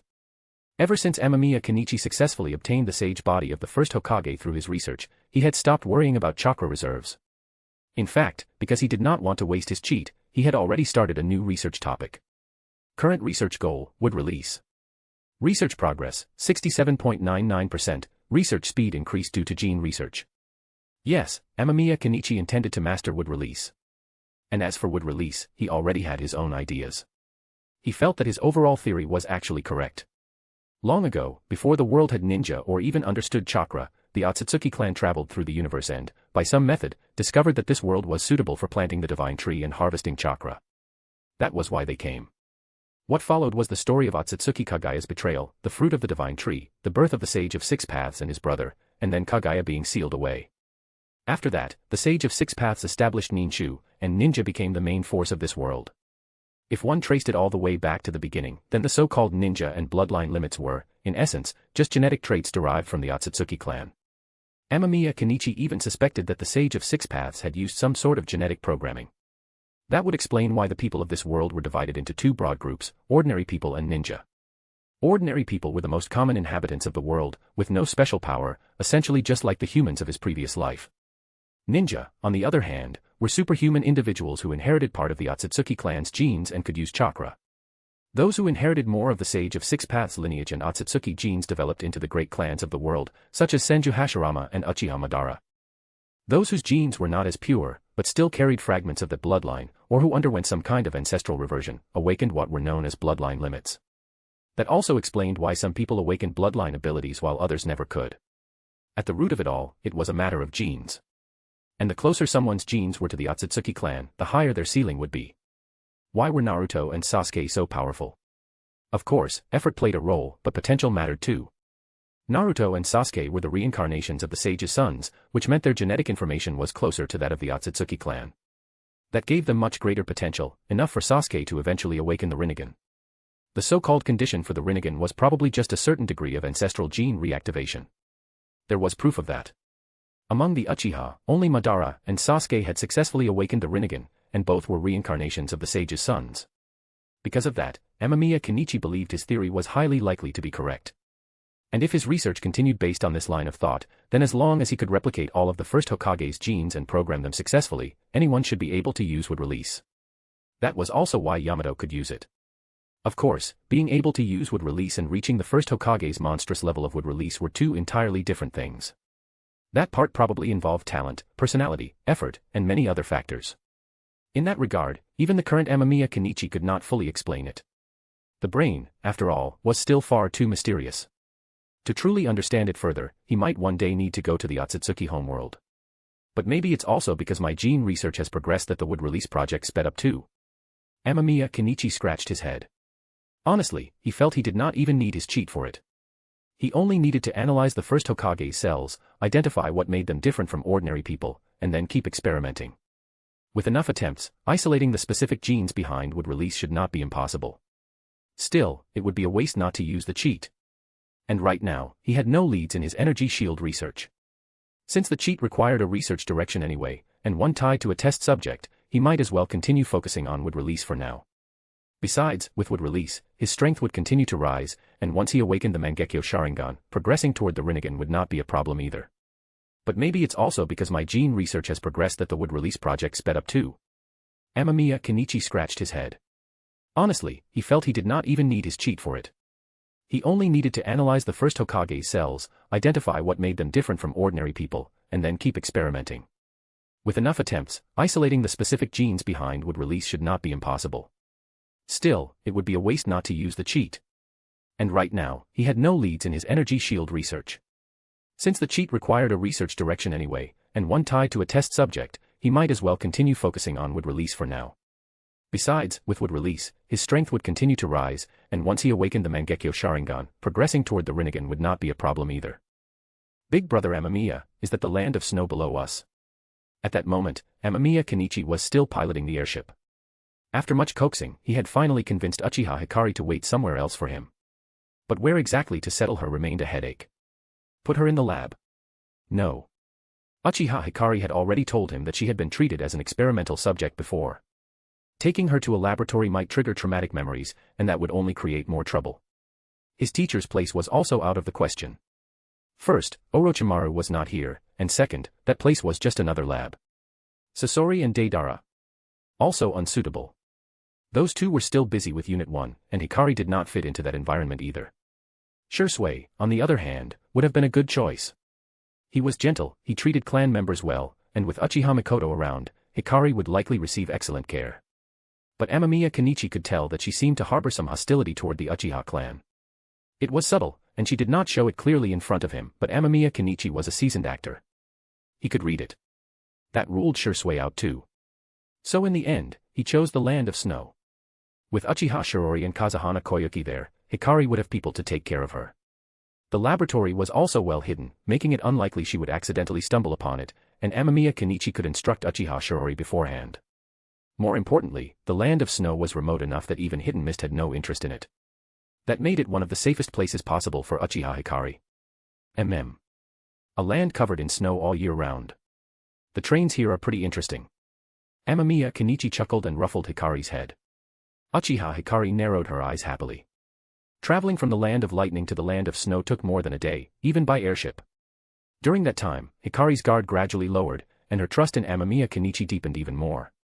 It was also during that time that he learned about her special ability. A miraculous power called 8,000 spears. As long as a mark was placed on a target, she could connect to that person's mind and chakra, control them, and even transfer chakra to herself or to others across great distances. It was absurdly powerful. Snow. Uchiha Hikari stared blankly outside. It had been such a long time since she had seen snow. Amamiya Kenichi said nothing more. After ruffling her hair one last time, he led her down. In the capital of the land of snow, he met up with Uchiha Shirori and Kazuhana Koyuki. After briefly introducing them to Hikari, he prepared to leave. Although Kazuhana Koyuki was clearly a little jealous of how warmly Amamiya Kenichi treated Uchiha Hikari, because of Amamiya Kenichi's status, she would still carry out his orders properly. As for Uchiha Shirori, there was even less reason to worry. That woman had always been extremely sensible, and now that she had been implanted with parasites, Amamiya Kenichi trusted her much more than before. There was no need to worry about any sudden betrayal. Although Uchiha Hikari was somewhat reluctant to see him go, she remained obedient and well-behaved. There was no tearful clinging or dramatic scene of separation, which made leaving much easier for him. This little girl is pretty interesting. And her talent is high too. Amamiya Kenichi scratched his head. What everyone said was true.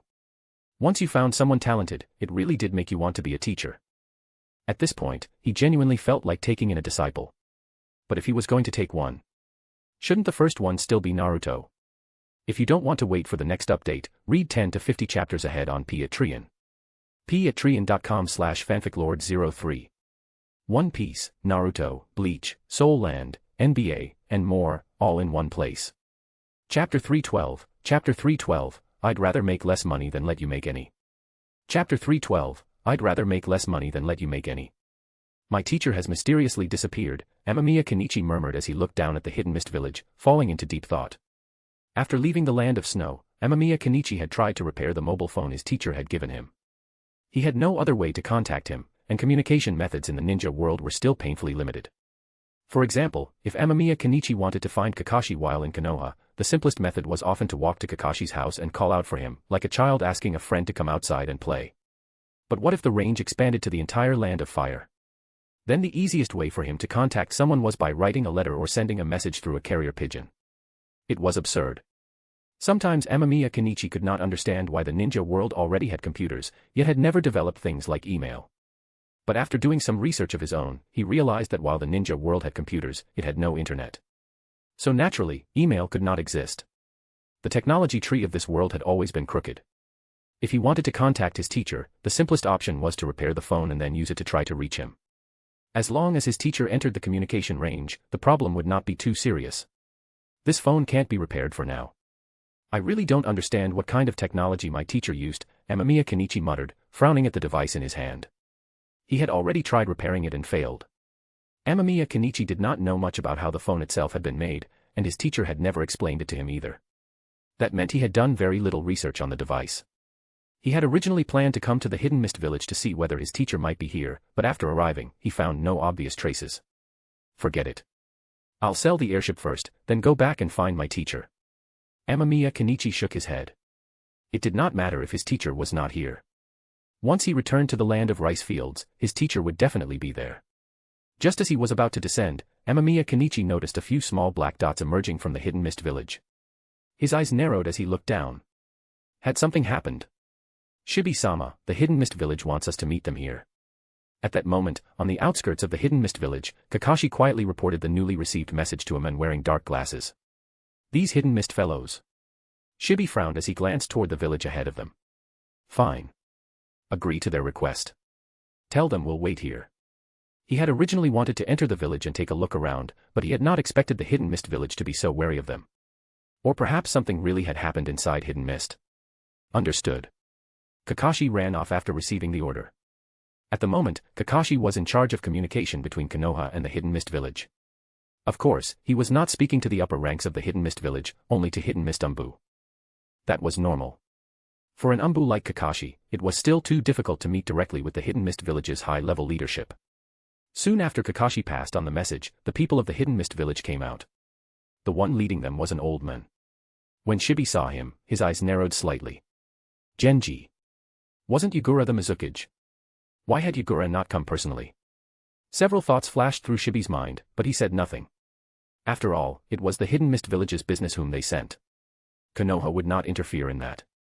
The task given to him by the third Hokage was to promote Konoha's somewhat outdated flying devices, and among all the potential customers, the Hidden Mist Village was the one Konoha valued the most.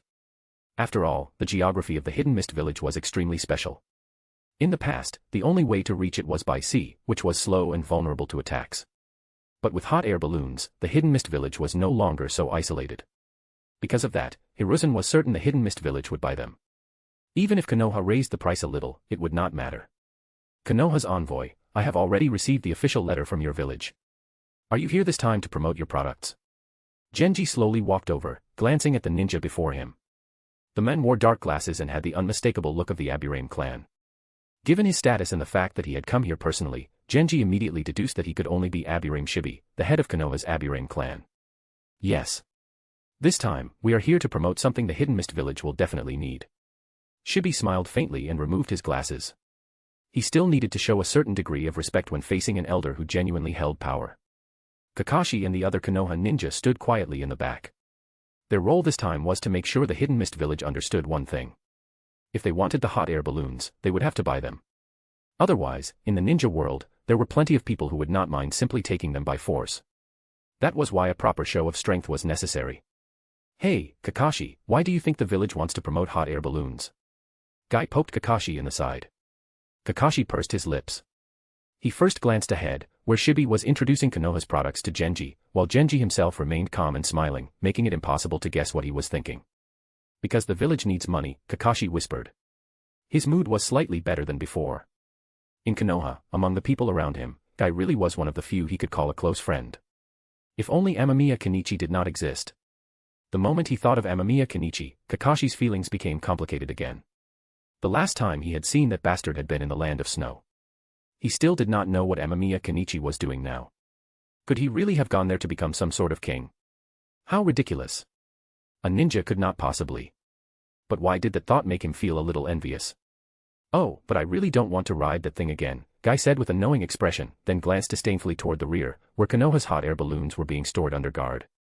They had arrived here earlier by hot air balloon. It had been fast and convenient, but the ride itself had been awful. Guy had vomited non-stop, to the point that he had almost spat out bile. I don't want to ride one with you again either, Kakashi said without hesitation. After all, he had nearly been vomited on by Guy during the trip. Then let's have a contest later, Kakashi. Guy suddenly became excited. Kakashi took a deep breath. He really could not understand why his friend's youth always erupted so suddenly. Sometimes they would be speaking normally, and the next moment Guy would suddenly demand a competition and begin shouting about passion. It was exhausting. It looks like Kakashi and Guy get along pretty well. Hidden in the nearby woods, Amamiya Kenichi narrowed his eyes as he looked ahead and muttered to himself. He had only just come down to scout the situation, yet the moment he landed, he saw Kakashi and Guy. At once, he understood what was happening here. Kakashi was probably representing Konoha in a business negotiation with the Hidden Mist Village. At first, he had wondered how Kakashi had suddenly become so capable. But then he realized Kakashi was just acting as one of the escorts this time. Still, Amamiya Kenichi had no interest in stepping out and having some touching reunion with his old friend. His attention was on Guy. Guy was definitely one of Konoha's most deeply hidden monsters. Strictly speaking, it was not Guy himself who was hiding. With his personality and brain, there was no way he would deliberately conceal his true strength or intentions. The reason Guy counted as so deeply hidden was because, despite his overenthusiastic and somewhat simple-minded personality, he had mastered the unique forbidden technique of the 8 gates. The 8 gates, a taijutsu art that burned away the body in exchange for immense power, was one of the strongest techniques in the entire ninja world. When fully opened, it was powerful enough to clash head-on with 6 Paths Madara. Amamiya Kenichi had been coveting it for a long time. I need to think of a way. Amamiya Kenichi rubbed his chin. But with Guy's personality, if he directly tried to force the answer out of him, the most likely outcome was Guy opening the 8 gates and fighting him to the death. If he did not get it now, then the next time he wanted it, he would have to infiltrate Konoha, find the forbidden scroll, and then search through it to see whether the 8 gates was even recorded there. The price you're offering is too low, Genji. Just as Amamiya Kenichi was still thinking, a voice pulled his attention back. He looked over. It was Shibi. At the moment, Shibi and Genji were negotiating, and it seemed they had hit a disagreement over price. Amamiya Kenichi raised an eyebrow when he heard that. This was exactly the problem caused by weak communication technology. If Shibi had better communication methods and already knew that Amamiya Kenichi had sabotaged several of Konoha's deals, he would probably have started considering a price cut already. Amamiya Kenichi did not know whether the Hidden Sand Village and Iwagakure had eventually signed contracts with Konoha after he left, but he felt that as long as those people were not complete fools, the answer was probably no. It's about time for my grand entrance. Amamiya Kenichi smiled faintly, put on his mask, and calmly stepped out of the woods. His appearance immediately drew the attention of both Konoha and the Hidden Mist Village. The ninja from both sides exchanged glances and simultaneously fell into confusion. Who was this person walking out of the forest? He was wearing a mask. Was he from Konoha? Or from the Hidden Mist Village? Greetings, Genji of the Hidden Mist Village, and Konoha's envoy. However, Amamiya Kenichi's casual greeting instantly made both Genji and Shibi understand that he had nothing to do with either side. Allow me to introduce myself. I am the Heavenly Demon, the victim of Konoha's plagiarism this time. Amamiya Kenichi smiled faintly and gave a slight bow. And the moment the words, Heavenly Demon, left his mouth, countless insects crawled out from Shibi's body. The dense rustling made everyone nearby uncomfortable. Amamiya Kenichi glanced at him and sneered inwardly. The Aburain clan really was one of the most disgusting and vicious clans in Konoha. Once, he had personally seen a root member from the Aburain clan interrogating a captured spy. The man had simply been forced to watch as insects burrowed into his flesh and slowly gnawed him from the inside out. Against that sort of torture, most ninja either confessed or died. Back then, Danzo had even shown off one of Root's so-called hard bones. The man was a spy carrying confidential Konoha information. No one knew which village he came from, only that he had been caught by Root. When Amamiya Kenichi went to observe, one of the man's hands was already gone. Gone in the literal sense. From the elbow down, it was nothing but skin and bone. The sight had been ghastly. And even then, the man had still refused to talk. His teacher had also been very interested in the Aburain clan's insects, so Amamiya Kenichi had been forced to watch as the man's other hand and both legs were slowly eaten away. Impatient. Amamiya Kenichi sneered. Because of Danzo's influence, his impression of the Aburain clan had never been good. Ahem. Both of you are guests of the Hidden Mist Village, Genji coughed lightly. At the same time, one of the Hidden Mist ninja nearby vanished from sight. Naturally. This is the Hidden Mist Village. I only came to discuss business, Amamiya Kenichi said with a faint smile. He was here to do business, not to fight to the death. Even if the Hidden Mist Village only offered him 100 million, he would still sell them the airship. Otherwise, would he not just be handing Konoha money for free? Clearly, Shibi also understood Amamiya Kenichi's purpose. His expression darkened at once, and the Konoha ninja behind him all began breathing a little heavier. Kakashi clenched his fist. He did not know why, but from the moment the Heavenly Demon had walked out, Kakashi had felt that the man's posture was strangely familiar, as if he had seen it somewhere before. Heavenly Demon. Shibi's face turned grim. Of course he knew the Heavenly Demon. This was the bastard who had attacked Konoha and caused heavy casualties. Why was Konoha now going around selling hot air balloons and similar devices? Because after the Heavenly Demon's last attack, Konoha had suffered badly. Too many ninja needed compensation, treatment, and support. All of that required money. And Konoha no longer had enough of it. That was why the village had begun selling some of its technological assets, hot air balloons among them, to other countries and villages. But Shibi had never expected this man to dare appear here himself. Heavenly Demon, what are you doing here? A questioning voice suddenly rang out, and a faint smile appeared under Amamiya Kenichi's mask. He had already sensed that massive chakra earlier. He did not even need to turn around to know who had arrived. Yagura. The fourth Mizukage of the Hidden Mist Village. And with Yagura's arrival, the Konoha ninja, who had just been poised to attack Amamiya Kenichi, could only forcibly restrain their anger. If you don't want to wait for the next update, read 10 to 50 chapters ahead on Patreon. patreon.com/fanficlord03. One Piece, Naruto, Bleach, Soul Land, NBA, and more, all in one place. Chapter 313, Buyer's Market and Seller's Market. Chapter 313, Buyer's Market and Seller's Market. So now both you, Heavenly Demon, and Konoha want to sell airship technology to our Hidden Mist Village. Is that correct? Yagura clasped his hands beneath his chin, a faint smile resting on his face. He looked very young. With that baby face, few would guess he was already a grandfather. Still, appearances were deceptive. Yes. That crude imitation Konoha is offering is nothing more than a plagiarized copy of my great art, Amamiya Kenichi said with a chuckle, taking a sip of the tea he had brought himself rather than the tea served by the Hidden Mist Village. In truth, ninja rarely drank anything offered by the other side during negotiations. No one could know whether something had been mixed into it. Poisoning had happened before. And in the ninja world, there were more poison users than one might imagine. Amamiya Kenichi had once seen a toxin that was harmless on its own, yet became lethally poisonous the moment it was combined with another colorless, odorless substance. Because of that, he never drank anything offered by others while outside. It was simply safer that way. Shibi clenched his fists in anger, but he genuinely had no rebuttal. Konoha's hot air balloon was usable, yes, but compared to Heavenly Demons. Our price is very fair, and Konoha can also establish further forms of cooperation with the Hidden Mist Village, Shibi said in a low voice. He could not possibly watch Heavenly Demon steal this business without saying anything. Even if they had to show Yagura, the Mizukage, some respect, Konoha was not the type to sit quietly and accept losses. Yagura's eyes narrowed slightly before a faint smile returned to his face. Then why not have the two of you demonstrate your products first? Yagura asked with a smile, looking at the two men before him, though his brows faintly furrowed. Pain was rising from his abdomen again. No. Amamiya Kenichi shook his head. The airship absolutely could not be shown off so casually. He was not worried about Konoha seeing it, since they had already done so before, but there was no way he would let the hidden mist village observe it too closely. Otherwise, these shameless people would very likely choose the copy and paste route without hesitation. One should never overestimate a ninja's moral bottom line. To survive in the cruel ninja world, most had long since mastered the art of shamelessness. Expecting them to preserve any sense of dignity at a time like this was about as absurd as buying a lottery ticket and winning the grand prize on the spot. Shibi also shook his head. He agreed that showing the product openly was unwise. After all, they were all ninja, who did not understand how these things worked. If the other side saw too much, trouble would follow. Then how am I supposed to choose? Yagura had never actually expected the two of them to agree. He had only wanted to use the request to drive down the price. On the way here, he had already heard from his umbu that this technology, this so-called hot air balloon, was indeed extremely valuable. Especially for the current hidden mist village. If they did not have such a thing, then compared to the other great villages, the hidden mist village would be at a disadvantage. The proud defenses of the village would turn into empty words, and that was not something Yagura wanted to see. He had already brought too much harm to this village. Too many had died because of him. If he could not even find a suitable Jinchuriki now, Yagura truly felt he would rather die.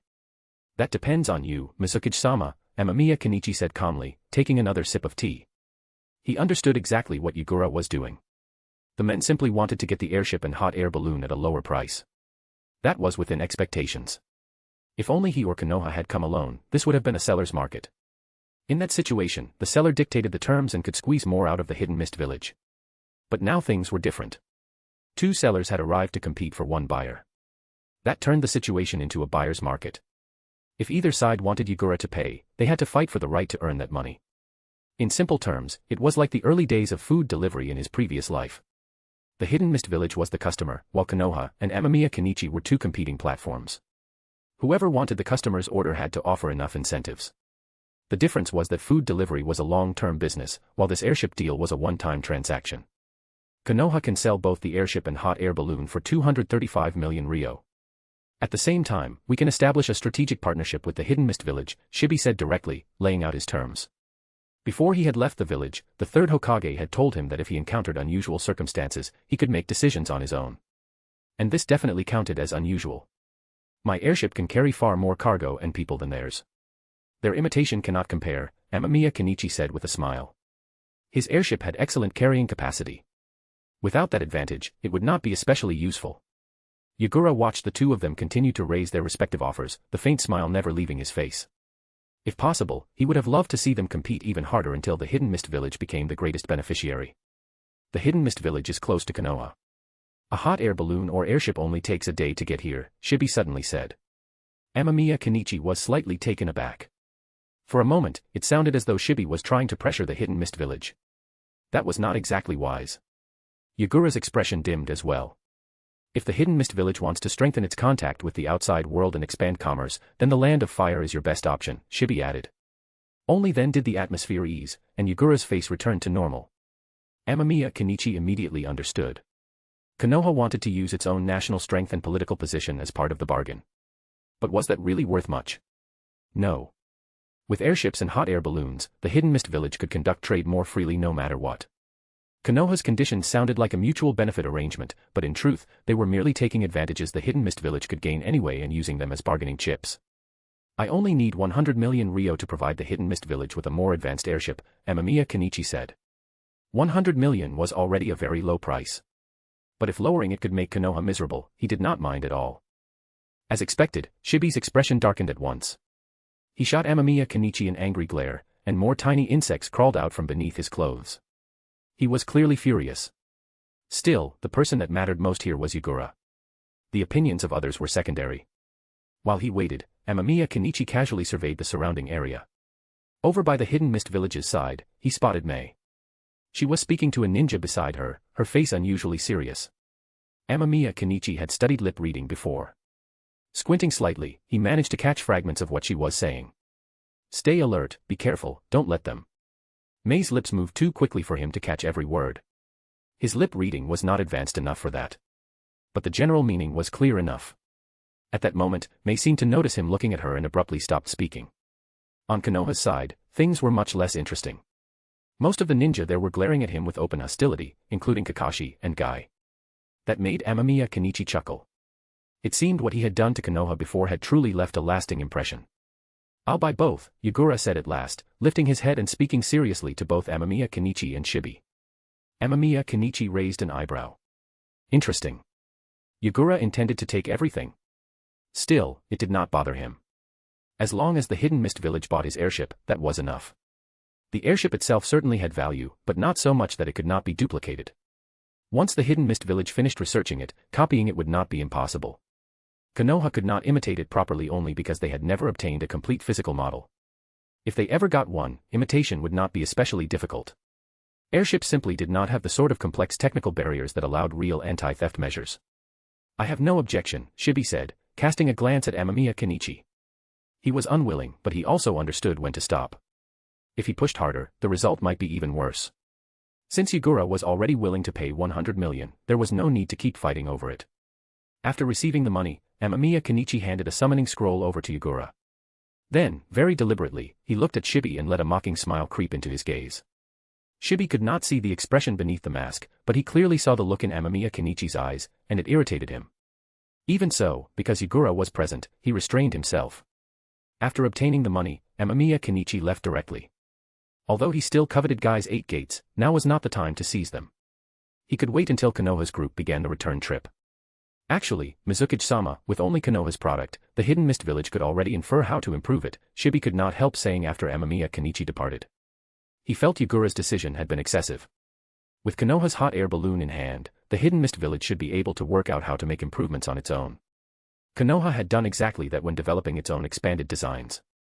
This way is simpler, Yagura said with a faint smile. The money he used to buy Amamiya Kenichi's airship came from his own private reserves. He had not wanted to touch the village's funds. Those village funds would be used for Konoha's products instead.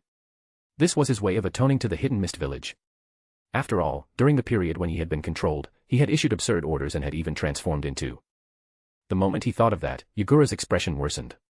The wound from that day still had not healed, and the lingering pain in his body continued to trouble him. It had already become a chronic problem, and Yagura did not know how much longer he had left.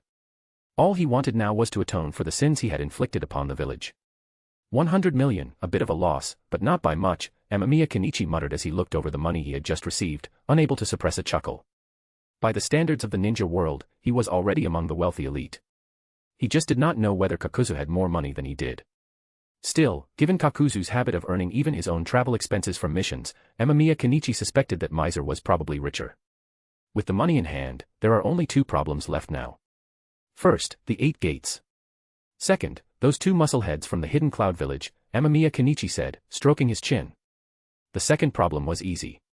He had already thought of a way to handle it. The real trouble was the first one. The 8 gates was an incredibly strong taijutsu technique. Its drawbacks were severe, yes, but not impossible to overcome. Amamiya Kenichi's research cheat was a perfect answer.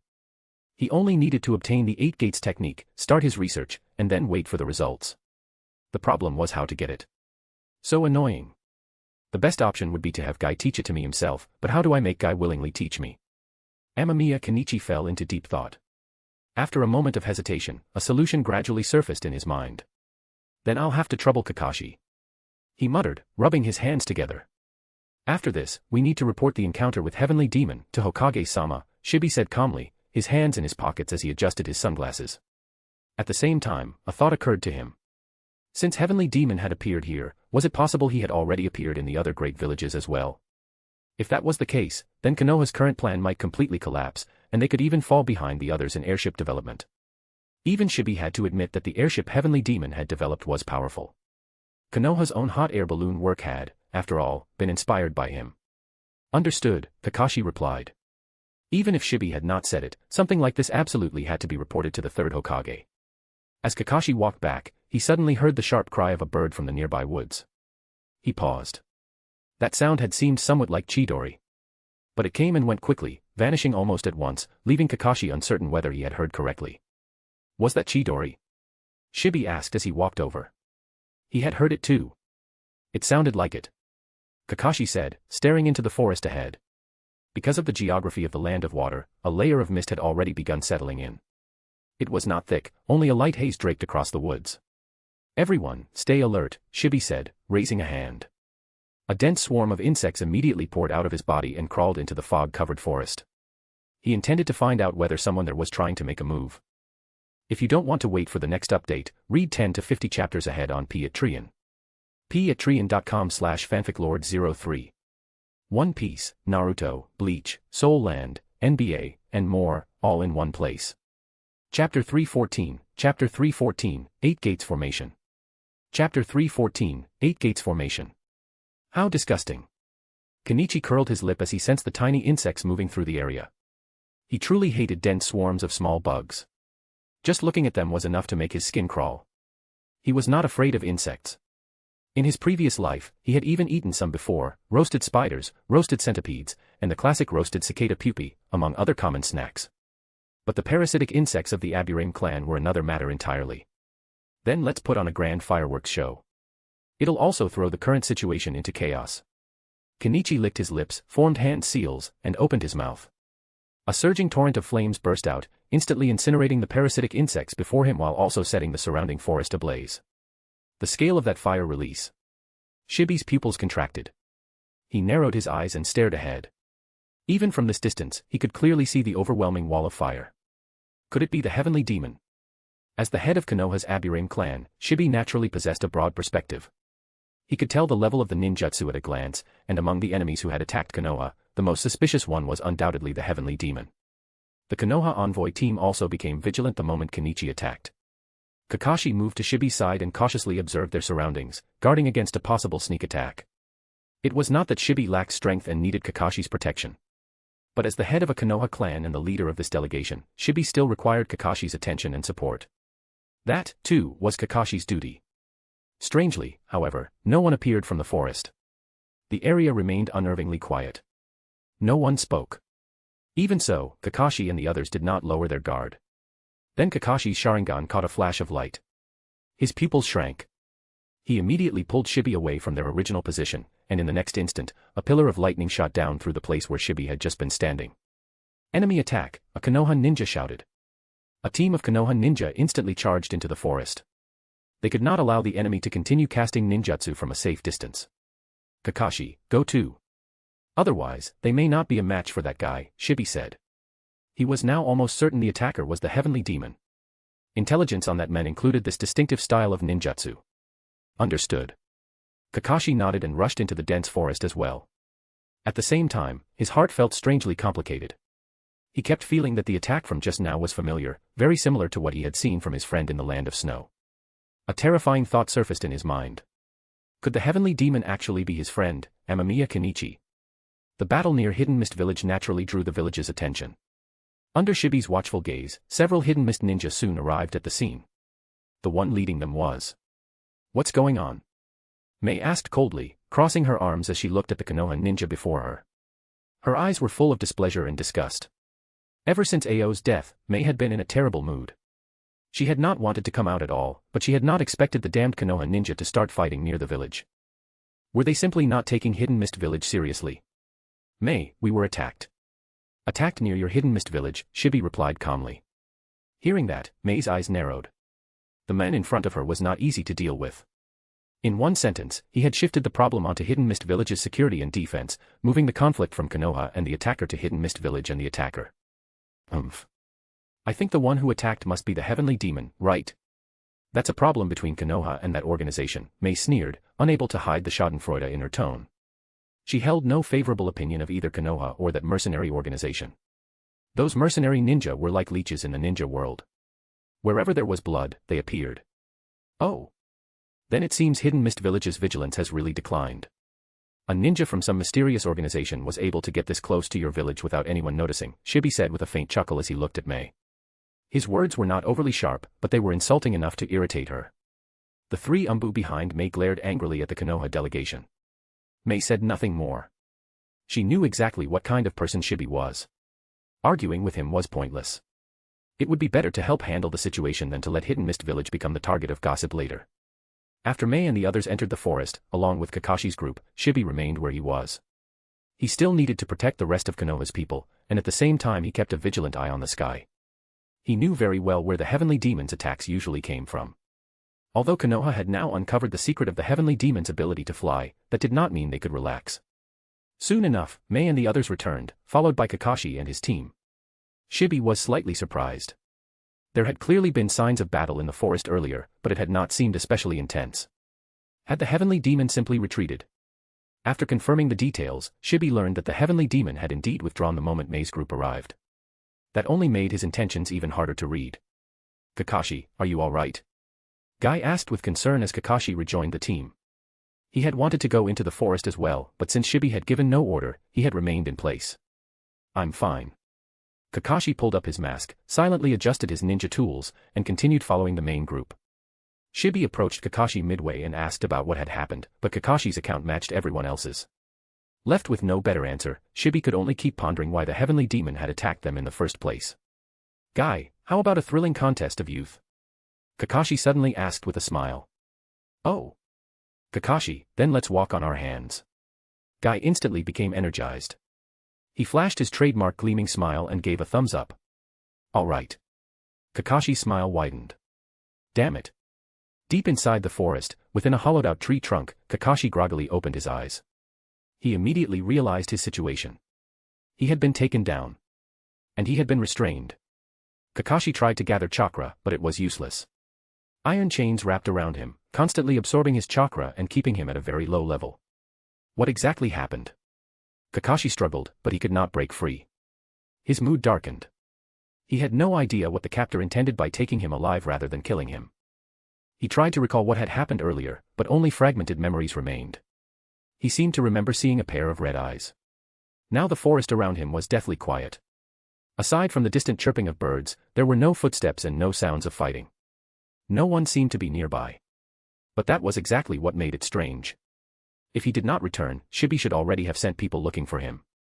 Yet there had been no sign of anyone. What in the world was going on? No, I need to find a way out. Kakashi forced himself to calm down and began thinking of ways to escape. Whatever the enemy wanted, it could not be anything good. Only by getting free would he be able to understand the situation. Meanwhile, within the Konoha envoy team, Shibi watched Kakashi and Guy competing. He frowned slightly.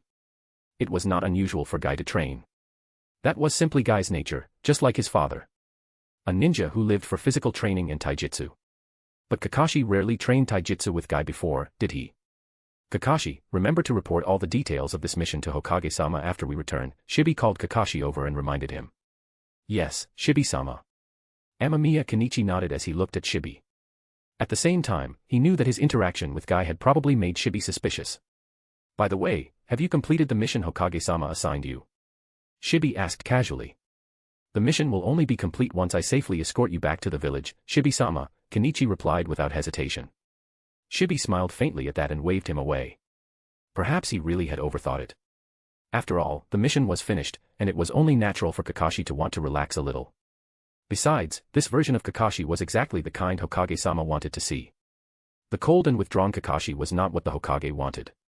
Even so, as he watched Kakashi's back, Shibi still stroked his chin. He had secretly planted a parasitic insect on Kakashi earlier. Although he did not feel there was a major problem, caution was still necessary. By the time they reached the boarding area for the hot air balloons, Kenichi had deliberately lost the competition. He had done it on purpose, and to make the act convincing, he had even made himself look thoroughly exhausted. "Kakashi, your physique still isn't enough. Let's continue embracing our youth." Guy laughed loudly and flashed another thumbs up. "You're right, Guy. I think I also need to strengthen my taijutsu training," Kenichi said, breathing heavily as he twisted his wrists. With his sage body, his physical condition was actually excellent. This level of exertion meant nothing to him. But if he wanted to get the 8 gates, then putting on a convincing performance was worth it. As for whether the act would succeed, Kenichi did not think the problem was too big. Guy had once taught the 8 gates to Lee, which already proved that this forbidden technique did not necessarily require Hokage approval. And in truth, that made sense. Jiraiya had taught Naruto the Rasengan without any formal approval at all. He had just taught it. Only some especially dangerous forms of training required official permission. More importantly, Kenichi knew Guy's personality very well. To put it simply, Guy was not the scheming type. Otherwise, he would never have become Konoha's so-called noble blue beast. Oh. Kakashi, you want to learn taijutsu? Guy instantly lit up. He had long wanted Kakashi to study taijutsu and had even wanted to teach him the 8 gates before, but Kakashi had never shown any interest. He had not expected Kakashi to be willing now. Yes. After I return to the village, I plan to focus more on taijutsu, Kenichi said. At the same time, the hot air balloon beneath them began to rise. Only he and Guy were aboard this one. Subtly, Kenichi wrapped a small object at his back with chakra. He then used wind release to slightly increase the balloon's ascent speed. Silent chakra spread across the basket, while rapidly rotating wind release chakra isolated the balloon from the surrounding area. At the same time, the shadow clone he had left behind rushed into action, obstructing the other balloons and preventing them from taking off properly. Then you might as well learn from me. The 8 gates formation is an incredibly powerful taijutsu. Guy said with a grin, his teeth flashing brilliantly. 8 gates formation. Is that really something you can casually teach? Kenichi asked, feigning hesitation. At the same time, the balloon continued rising. Of course it is. Come here, I'll explain it to you. Guy said naturally, beginning to explain the 8 gates technique in detail. Kenichi's memory was excellent. After listening to Guy's explanation once, he had already memorized the entire 8 gates formation. Kakashi. Guy. What are the two of you doing? A hot air balloon flew over with Shibi standing inside it. He had just noticed that the parasitic insect he placed on Kakashi had lost contact entirely. He could no longer hear anything through it, and Kakashi's actions had also become strange. On top of that, someone had attacked the other balloons while carefully ignoring one specific balloon. Shibi immediately understood what had happened. I'm learning, Shibi-sama, Kenichi said with a smile as he looked at him. This old fox really was troublesome, but the delay had already bought him enough time. He had memorized everything. Thank you, Guy. Kenichi smiled, punctured the hot air balloon beneath him, then kicked off the basket and flew out directly. The 8 gates formation had been obtained with ease. If you don't want to wait for the next update, read 10 to 50 chapters ahead on Patreon. patreon.com/fanficlord03. One Piece, Naruto, Bleach, Soul Land, NBA, and more, all in one place. Chapter 315, Gene Lock. No, these are acupoints. Chapter 315, Gene Lock. No, these are acupoints. That damned guy. Shibi looked at the scene before him, and he instantly understood why he had felt that something was wrong with Kakashi earlier. Looking at it now, it was not just something wrong. Someone had clearly been impersonating him. Even so, Shibi still had his doubts, because the heavenly demon seemed to know Konoha's situation far too well. He even knew that Guy had mastered the 8 inner gates formation. His objective had been extremely clear from the start. He even knew details about Guy's personality, along with things like the fact that Guy and Kakashi were friends. For a ninja from outside Konoha, knowing that would be very difficult. Even inside Konoha, not many people knew those things. After all, Kakashi was Konoha's genius ninja and also an Umbu member. Very few people knew much about him. As for Guy, there was even less to say. Aside from a few former classmates who recognized him, most people treated him like an idiot. Even back at the Ninja Academy, many people had called Might Guy a lunatic. What was the point of training in taijutsu every single day? Could taijutsu withstand a ninjutsu on the level of fire release, fire dragon flame bullet? Yet the heavenly demon had approached Guy perfectly. So it is very likely that the heavenly demon knows Kakashi and Guy. Shibi's thoughts raced, and he immediately arrived at that possibility. Still, he was not that familiar with Kakashi and Guy's personal affairs, so for now he could only make a note of it. Once he returned to Konoha, he would report it to the Hokage and see who matched those conditions. Perhaps then they could uncover the heavenly demon's true identity. Where is Kakashi? An angry voice roared. Shibi turned his head and saw a man beside him wrapped in a green aura. Guy had actually opened the gate of view. At the same time, Kenichi, high in the air, also heard Guy's furious shout and felt the surging chakra behind him. Out of the corner of his eye, he saw the green aura rising from the hot air balloon. The 8 inner gates. Is that the 6th gate? Kenichi raised an eyebrow. It seemed Guy was truly enraged, though that was only natural. Guy might be straightforward and direct by nature, but he was also a man with strong principles and his own very distinct brand of youthful logic. It was understandable that he would be this furious when Kakashi's life and death were unknown. Even so, Kenichi still had a headache. To be honest, he really did not want to fight Guy. One guy was not a problem, unless Guy opened the gate of death right here and now. But Kenichi felt that Guy probably could not open the final gate yet. Otherwise, if he had to witness Night Guy right now. The moment that thought crossed his mind, Kenichi shivered. It was far too terrifying. Reverse Lotus. Guy threw a punch. Kenichi frowned slightly. He was getting a headache. Only when facing Guy directly did one truly understand the pressure. With that furious punch, even the surrounding air seemed to compress and distort. That made dodging far more difficult than it looked. Kakashi is still in the forest. If nobody goes, he'll die, you know, Kenichi said with a chuckle. He was not in a hurry. He used wind release to shift his position, then looked at Guy, whose hair had already begun to stand on end. Sure enough, the moment Guy heard that, he froze for an instant. Then he glared furiously at Kenichi before shooting straight toward the forest where Kakashi had been hidden before. Kenichi did not dare to waste any time. He immediately used wind release and fled at top speed. If he did not leave now, escaping later after Shibi caught up would be much more troublesome. Shibi, however, had no intention of chasing him. He was well aware of the heavenly demon's strength. With their current lineup, keeping him here would be far too difficult, so he did not bother. The priority now was finding Kakashi. I need to recover the metal on Kakashi too. Kenichi landed in another forest, clapped his hands, then used a fire release ninjutsu to remotely signal his shadow clone. The metal binding Kakashi was one of Amato's research products. Kenichi had no intention of handing something like that over to Konoha, but it was not easy to restrain Kakashi with ordinary methods, so he had only used it temporarily. Now that he had obtained the 8 inner gates, it was time to take it back. After reaching the agreed meeting point, Kenichi immediately began trying to practice the 8 inner gates, this unique taijutsu art, while waiting for the shadow clone to return with the chains. Releasing the body's internal restrictions and drawing out power beyond one's normal limits. A gene lock. Kenichi stroked his chin. Understanding the 8 inner gates was not actually difficult. The true difficulty lay in training and in getting started. Lee had suffered quite a bit while learning the 8 inner gates. The essence of this taijutsu was also tied to the user's physical strength.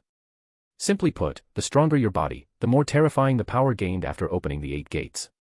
If some shut-in who never exercised learned the 8 inner gates and opened the gate of death, he would probably just punch through a load-bearing wall, then die on the spot. Was it strong? Naturally. But the cost was too great. On the other hand, if someone with Guy's physical foundation opened the 8 inner gates, it would become something like Night Guy, a kick so absurd it nearly brought about an ending all by itself. The gap in power was enormous. But it is not exactly a gene lock. It's more like acupoints. Kenichi muttered to himself. It was not completely unrelated to genes, but it was not primarily about genes either. After all, genes and bodily constitution did influence the existence of the 8 gates. So that led to another question. What would happen if a person did not have the restrictions of the 8 gates at all? There would be no limiter on chakra usage, but someone like that would probably not live very long. In the history of human evolution, certain functions exist precisely to protect the human body, such as the sensation of pain. Pain is unpleasant, yes, but it is also a means of self-preservation. Feeling pain means something is harming the body, which makes people instinctively want to avoid it. The existence of the 8 gates was similar. Their role was to prevent ninja from using several powerful techniques recklessly and then killing themselves in the process. This really does touch on some old theories about acupoints. Kenichi grew even more curious. He wondered just how much power he could unleash if he mastered the 8 inner gates and then opened the gate of death, given that his current physique was already that of a sage body. A sage body combined with the 8 inner gates, just imagining it was exhilarating. You have received a new side quest. A prompt suddenly appeared. Kenichi was stunned. Good heavens, had side quests only just unlocked now? After finishing his previous research, there had been no new research options, but now they had finally appeared. 1. Complete research on acupoints and gain sufficient understanding. 2. Perfect the research on the gate of death and master a method of opening the gate of death without dying. Kenichi's mouth twitched. Clearly, both of these research paths were directly related to the 8 inner gates, which was probably why they had only appeared now. But was this even serious? The first one was still understandable. Research acupoints, understand their functions in the human body, and then deepen his knowledge from there. If he had studied traditional medicine in his previous life, it might have been easier. But he had not, so he could only research it himself. As for the second one, it was practically suicidal. That was the gate of death in the 8 inner gates. Open it, and you die. Guy had nearly died from opening it, and although he had been saved by yin-yang release, his legs had still been crippled. Still, it isn't like there is no solution. If I can master yin-yang release, then this problem can be solved. In that case, opening the gate of death wouldn't mean death anymore, right? Kenichi quickly thought of a solution. The problem was that it was not remotely practical. It was like a penniless man wondering how to find a girlfriend, only to realize that if he had a car and a house, he could find one. The problem had technically been solved, but the real issue was that he still did not have the money. Kenichi was the same. He had found a possible answer, but he had not mastered yin-yang release. Yin-yang release. Kenichi sighed. That was not something easy to master. It seemed he would need to find another way. At that moment, his shadow clone returned and handed him the metal chains. After dismissing the clone, Kenichi also received the information about Kakashi's condition. Kakashi was fine. Most of his chakra had just been drained away, leaving him weak. The shadow clone had also crossed paths with Guy while leaving, but Guy had been in too much of a hurry to find Kakashi to pay close attention. Once everything here was settled, Kenichi boarded his airship and left the land of water. He now needed to return to the land of snow as quickly as possible and begin his research on the Mangeko Sharingan. You mean the heavenly demon knows Kakashi and Might Guy very well? In the Hokage's office, Hiruzen sat in his chair, smoking his pipe as he read the mission report in his hand. Yes, Hiruzen-sama. The heavenly demon clearly knows about the relationship between Kakashi and Might Guy, and he also knew that Guy had mastered the 8 inner gates, Shibi reported without the slightest hesitation. Hiruzen frowned slightly. This information was very important. He had been paying close attention to the heavenly demon's identity for some time now, yet had found nothing. So he had gradually begun turning his attention to the mysterious organization behind the heavenly demon instead. They might be a group of mercenaries, but if they could produce a strong figure like the heavenly demon, then what about the strength of their other members? What was their real objective? Those were all matters Hiruzen cared deeply about. The heavenly demon must be a ninja who left Konoha, Tsunade said directly from beside him. She had also been in the office the entire time, listening to the whole discussion. At this moment, she was absolutely certain that the heavenly demon had to be someone from Konoha.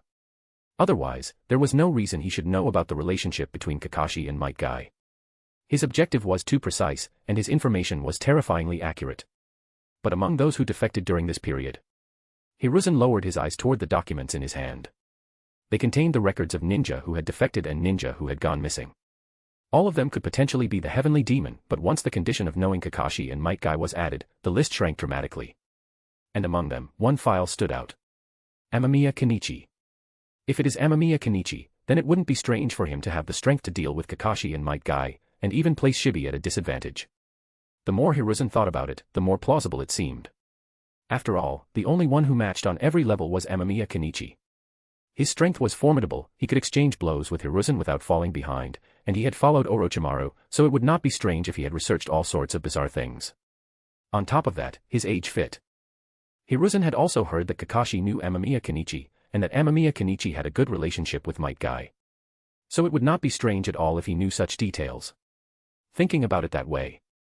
Is it really that little bastard Amamiya Kenichi? Tsunade narrowed her eyes as she spoke. Her body radiated fury, and her fists clenched so tightly that her knuckles cracked. Shibi remained silent and still, pretending he had heard nothing. Most likely, Hiruzen sighed. If it truly was Amamiya Kenichi, then that was indeed unsettling. After all, that child and his teacher had once been part of Konoha, yet now. If Amamiya Kenichi and Orochimaru were still here, Konoha would not have to worry about so many problems, and it could even. Bang. The table Tsunade had been leaning against shattered into pieces. It really was that bastard. When she had fought the heavenly demon before, Tsunade had already felt that something was wrong.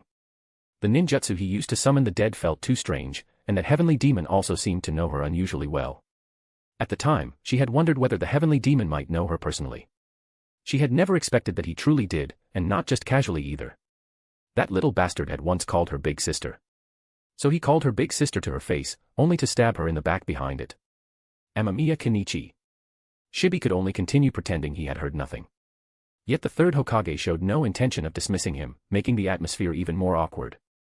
Truly Orochimaru's disciple. Big brother Amamiya. Just after getting off the airship, Kenichi saw Hikari running toward him. Her cheeks were flushed red by the cold of the land of snow.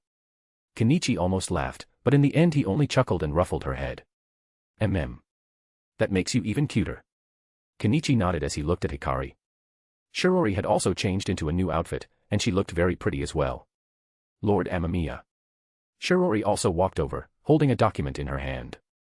Kenichi raised an eyebrow, took it from her, and glanced through it. The raw materials had nearly all been gathered. That meant the experiment could finally begin. If you don't want to wait for the next update, read 10 to 50 chapters ahead on Patreon.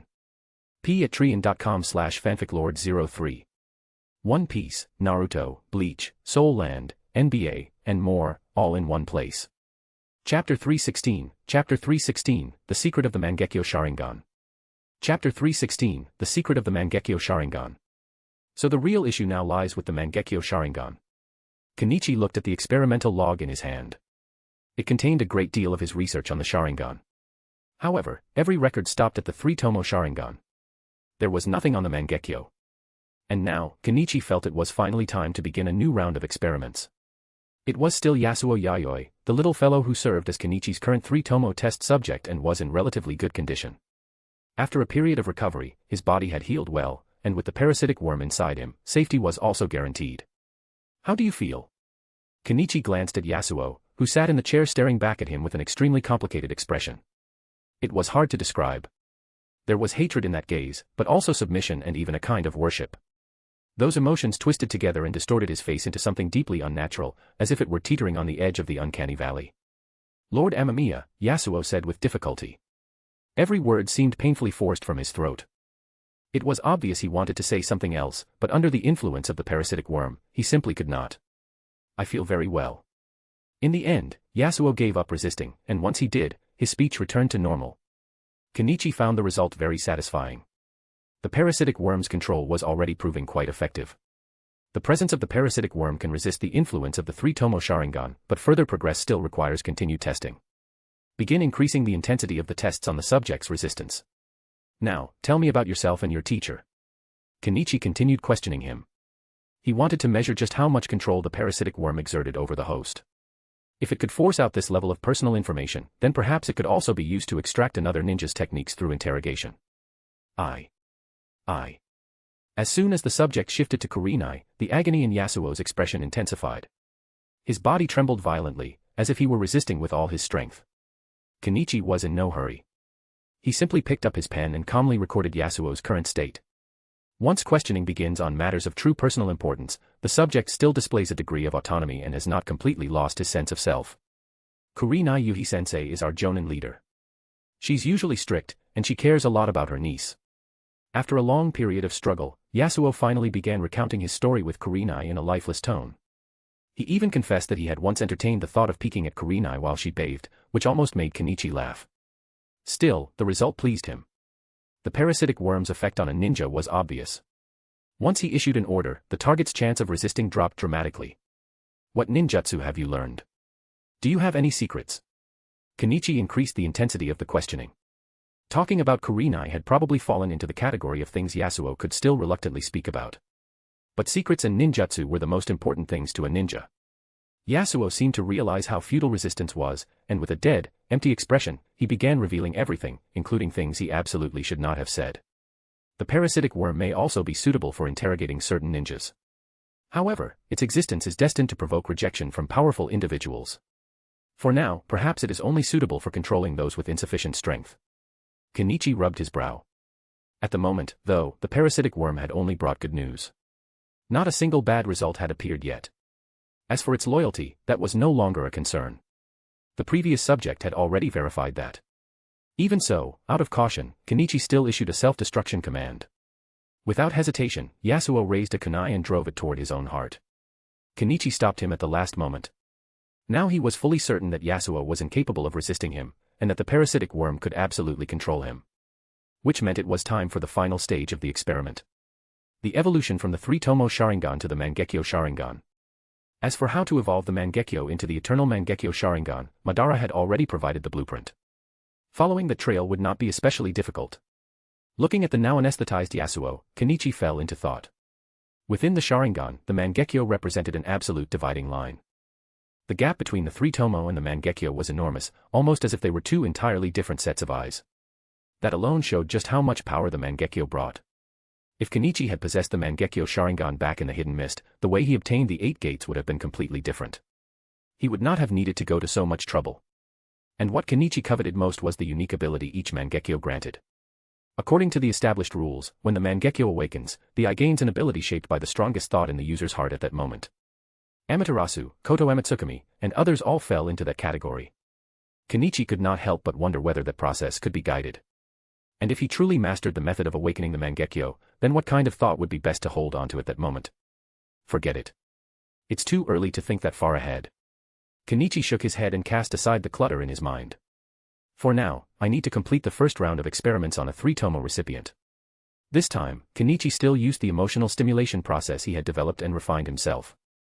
After all, according to everything the anime had shown, the transition from the 3-tomo to the Mangekyo also required an extremely intense emotional shock.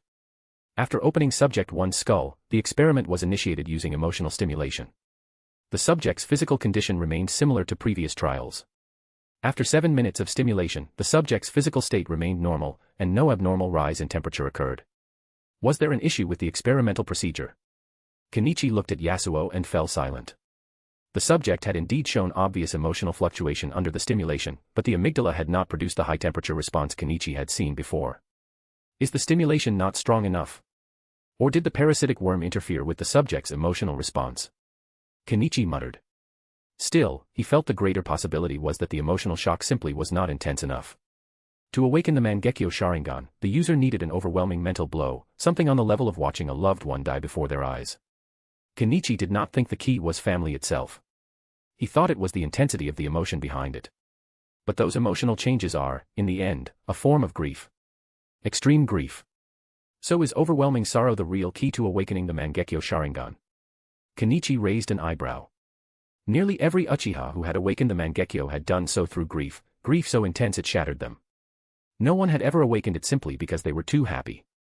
If I use genjutsu to make him watch the death of the person he cares about most right in front of him, no, that probably won't work either. Kenichi rubbed his forehead. The idea he had just come up with was likely useless. After all, Itachi had already done something similar to Sasuke. He had forced Sasuke to repeatedly witness the Uchiha massacre through genjutsu, yet Sasuke had not awakened the Mangekyo on the spot. Of course, it was also possible that even that level of stimulation had not been enough. It seems I still need to increase the intensity. Kenichi shook his head. For now, that was the only way forward. But just as he was about to act, he noticed the thin tendrils on Yasuo's brain. Those were the limbs of the parasitic worm. Kenichi narrowed his eyes thoughtfully. Koyuki, can the offspring of the parasitic worm influence the host's emotions? Kenichi found Koyuki, who was in the middle of handling government affairs. Piles of documents still waited for her signature and review. Kenichi found the whole thing exhausting. As expected, he was not suited to being a ruler. Once his dream was realized, he intended to throw the position to someone else and focus entirely on research and development, then eventually figure out how to build a planetary cannon and fire it straight at the Otsutsuki homeworld. Yes, master. We naturally possess the ability to influence the emotions and thoughts of others. Koyuki answered proudly, then stamped another document without even looking up. Kenichi nodded. Now he had an idea. If he used the parasitic worm as an auxiliary, could he force Yasuo's emotions to cross the required threshold and awaken the Mangekyo Sharingan? As for whether Yasuo would cause trouble after awakening the Mangekyo, Kenichi was not especially worried. With his current strength, thinking that a newly awakened Mangekyo user could deal with him was pure fantasy. Even Obito had been played by him. Back in the laboratory, Kenichi issued his command to the parasitic worm, and it executed his instructions perfectly. Now, let's begin the emotional stimulation. Kenichi took a slow breath. If this still did not work, then he would have to start looking for a completely different path. Second experiment begins. This time, the parasitic worm is being used to assist emotional stimulation. As the procedure continued, the subject's reaction grew extremely violent, and the intensity of the struggle increased without interruption. The temperature in the amygdala has begun to rise gradually, but the rate remains too slow. The hypothesis may be correct. This level of stimulation is still insufficient. Adjust the intensity to double the previous output. As the chakra in Kenichi's hand increased, Yasuo's entire body began to convulse violently, and the temperature around the amygdala rose rapidly, soon producing that all-too-familiar smell. Seriously, I'm never eating brain again. Kenichi took a slow breath. The smell was unbearable. Still, this was the temperature response he had wanted to see. After all, this was double the chakra-based emotional stimulation. If this still could not force the Mangekyo to evolve, then he would truly have to find another method. Beep. Beep beep. The life monitor alarm began screaming. Tachycardia. Falling blood oxygen. Chaotic brain waves. Kenichi frowned. Was it about to fail? No. If it was going to fail, then. This time, raise the stimulation to 5 times the original level. If that still doesn't work, I'll bury him. Kenichi gritted his teeth. If twice the stimulation was not enough, then what about 5 times? As a massive amount of chakra gathered, Yasuo's body arched violently into opposite tonos. He writhed so hard it looked as though he might launch the operating table into the air. Beep. Then, Yasuo collapsed weakly onto the table. Kenichi glanced at the monitor. The heartbeat was flat. The brain waves were flat. That continuous tone was often the last sound many people heard before death, the sound of life itself cutting off. Kenichi sighed. It still had not worked. Even under 5 times the emotional stimulation, Yasuo had failed to awaken the Mangekyo. Could it be that the Mangekyo can only awaken when the subject consciously witnesses a sufficiently shocking event? But that doesn't make sense. Kenichi felt a headache beginning to form. Then he heard another sound from the monitor. He turned his head. Yasuo's heartbeat had returned. Kenichi froze. Had he come back to life? Or had he only entered a state of suspended animation? Suspended animation was not uncommon. Even now, in both past and present eras, when someone died, if it was not due to catastrophic injuries, families often chose to keep the body for some time. That was precisely to prevent cases of mistaken death caused by suspended animation. Kenichi stared at the monitor as the reading slowly climbed back toward normal. He licked his lips. He really had not died. Could it be that the 5-fold emotional stimulation had forced his brain into some kind of emergency shutdown, pushing the body into suspended animation to protect itself? Countless ideas flooded Kenichi's mind, but right now, the one thing that mattered most was whether the experiment had succeeded. The parasitic worm offspring is also still alive. Kenichi checked the worm. It was fine. No damage, no abnormalities, just slightly sluggish. Next, he used chakra to inspect Yasuo's physical condition. Everything was fine. His bodily functions had recovered. Which left only the most crucial question. His eyes. What is this? Yasuo slowly opened his eyes. Kenichi glanced at them. They were still 3 tomoe. Kenichi frowned. Had the experiment failed? Was this really not the correct path? Or perhaps a possibility entered his mind. A cruel one. If you don't want to wait for the next update, read 10 to 50 chapters ahead on Patreon. patreon.com/fanficlord03. One Piece, Naruto, Bleach, Soul Land, NBA, and more, all in one place. Chapter 317, Chapter 317, at this moment, the Mangekyo is no longer a mystery. Chapter 317, at this moment, the Mangekyo is no longer a mystery. Whether it was Itachi, Shisui, Sasuke, or the Uchiha of the past, they usually awakened their Sharingan while fully conscious. Even if they collapsed afterward, it was only after the Mangekyo had already awakened. When humans are asleep, they don't have much subjective awareness. That means they lack a clear enough sense of self and a strong enough will. That might be why they can't awaken the Mangekyo, Amamiya Kenichi said as he looked at Yasuo Yayoi, feeling that this possibility was highly likely. Even for ninja in the ninja world, maintaining conscious awareness while asleep was extremely difficult, and almost no one would even attempt it. After all, sleep existed to let the brain relax. While humans sleep, the brain secretes fluid to wash the cerebral cortex and remove metabolic waste, ensuring normal brain function. That fluid is not secreted while awake. Even the heart slows down during sleep, allowing it to rest. That was why staying up too late could cause sudden death. The brain and heart simply did not get enough recovery time, and once the burden accumulated to a certain point, something would go wrong. If that's the case, then Yayoi's experiment was performed under anesthesia.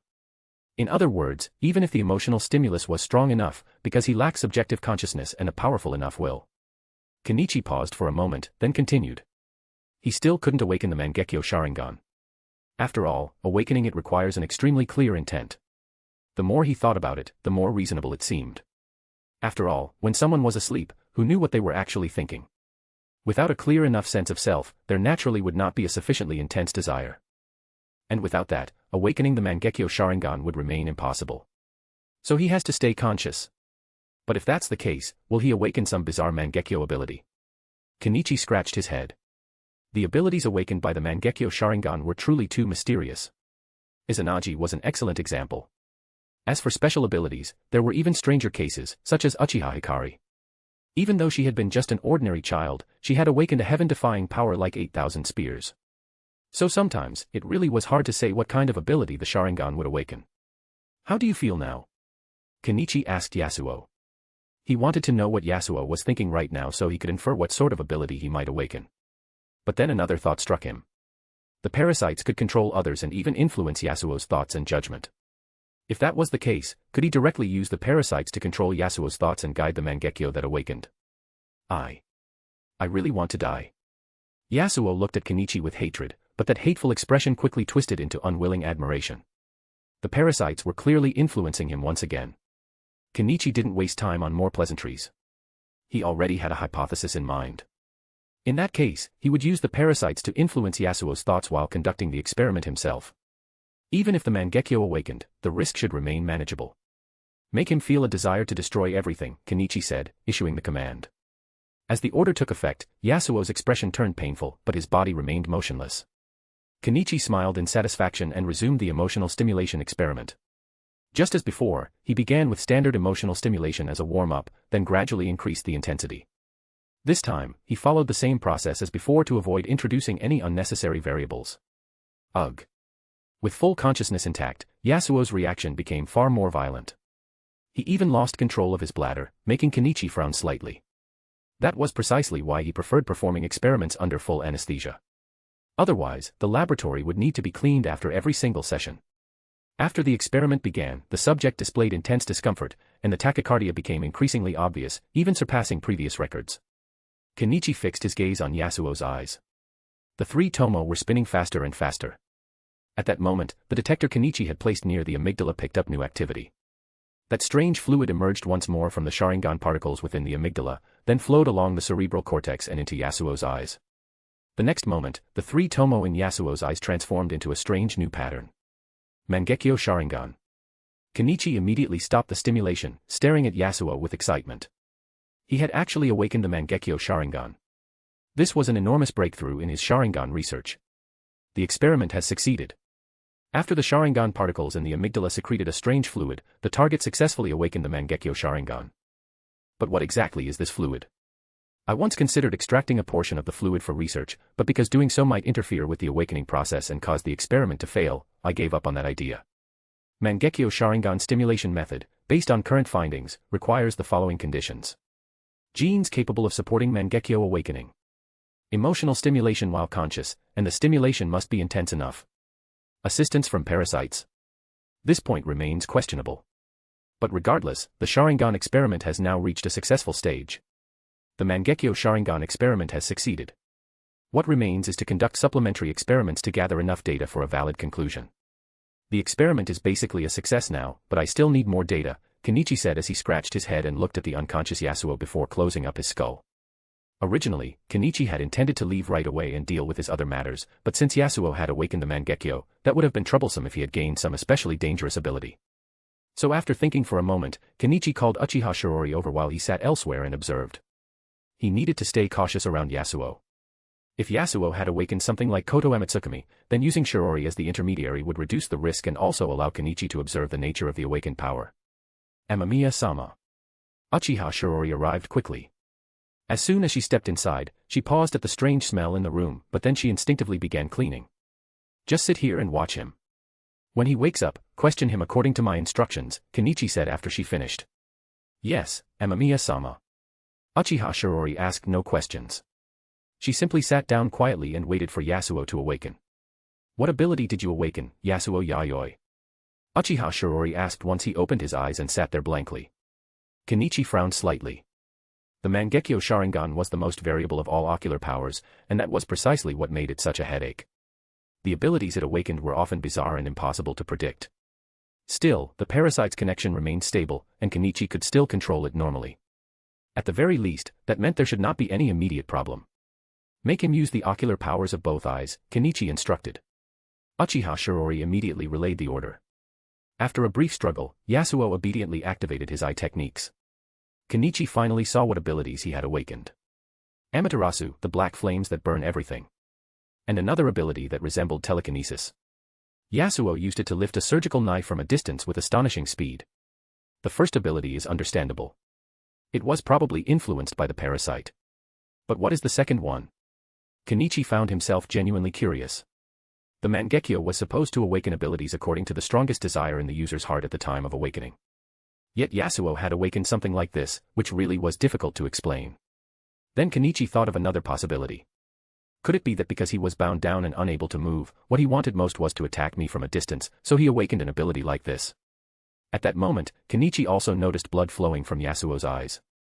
He looked to be in considerable pain, and his aura had become significantly weaker.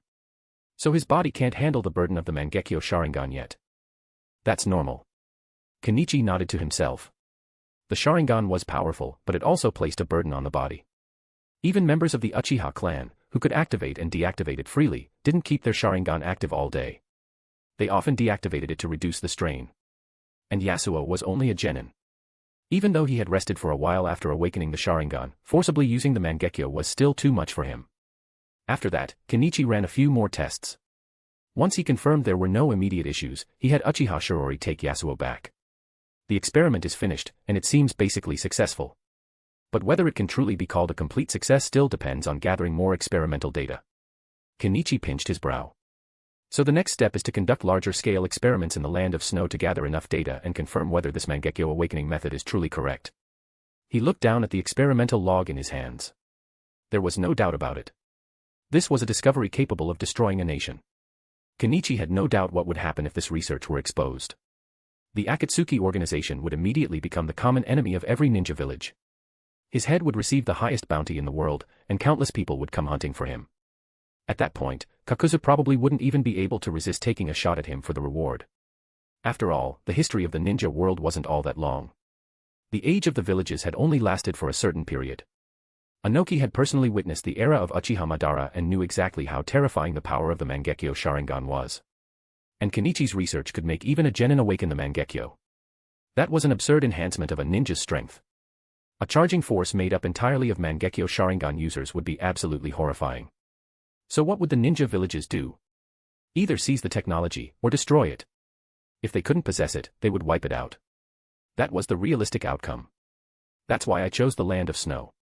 A faint, almost crazed smile appeared on Kenichi's lips. The Land of Snow was simply too suitable. Its distance, its terrible climate, and its isolated geography placed it far away from the rest of the ninja world, far away from the core of every conflict.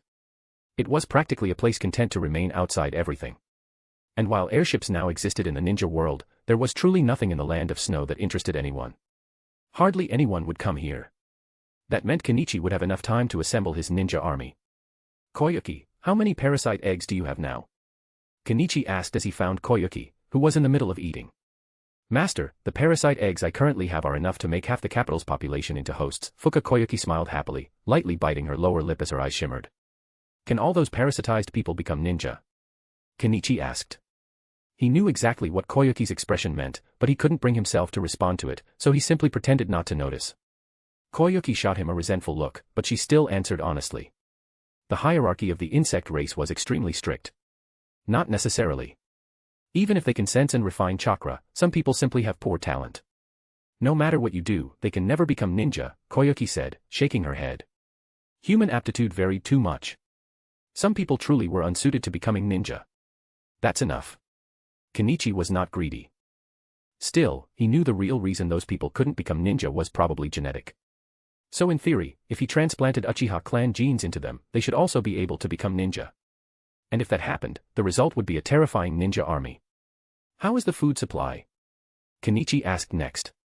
That was the crucial question. If that issue couldn't be solved, then everything else would be nothing more than a fantasy. If you don't want to wait for the next update, read 10 to 50 chapters ahead on Patreon. patreon.com/fanficlord03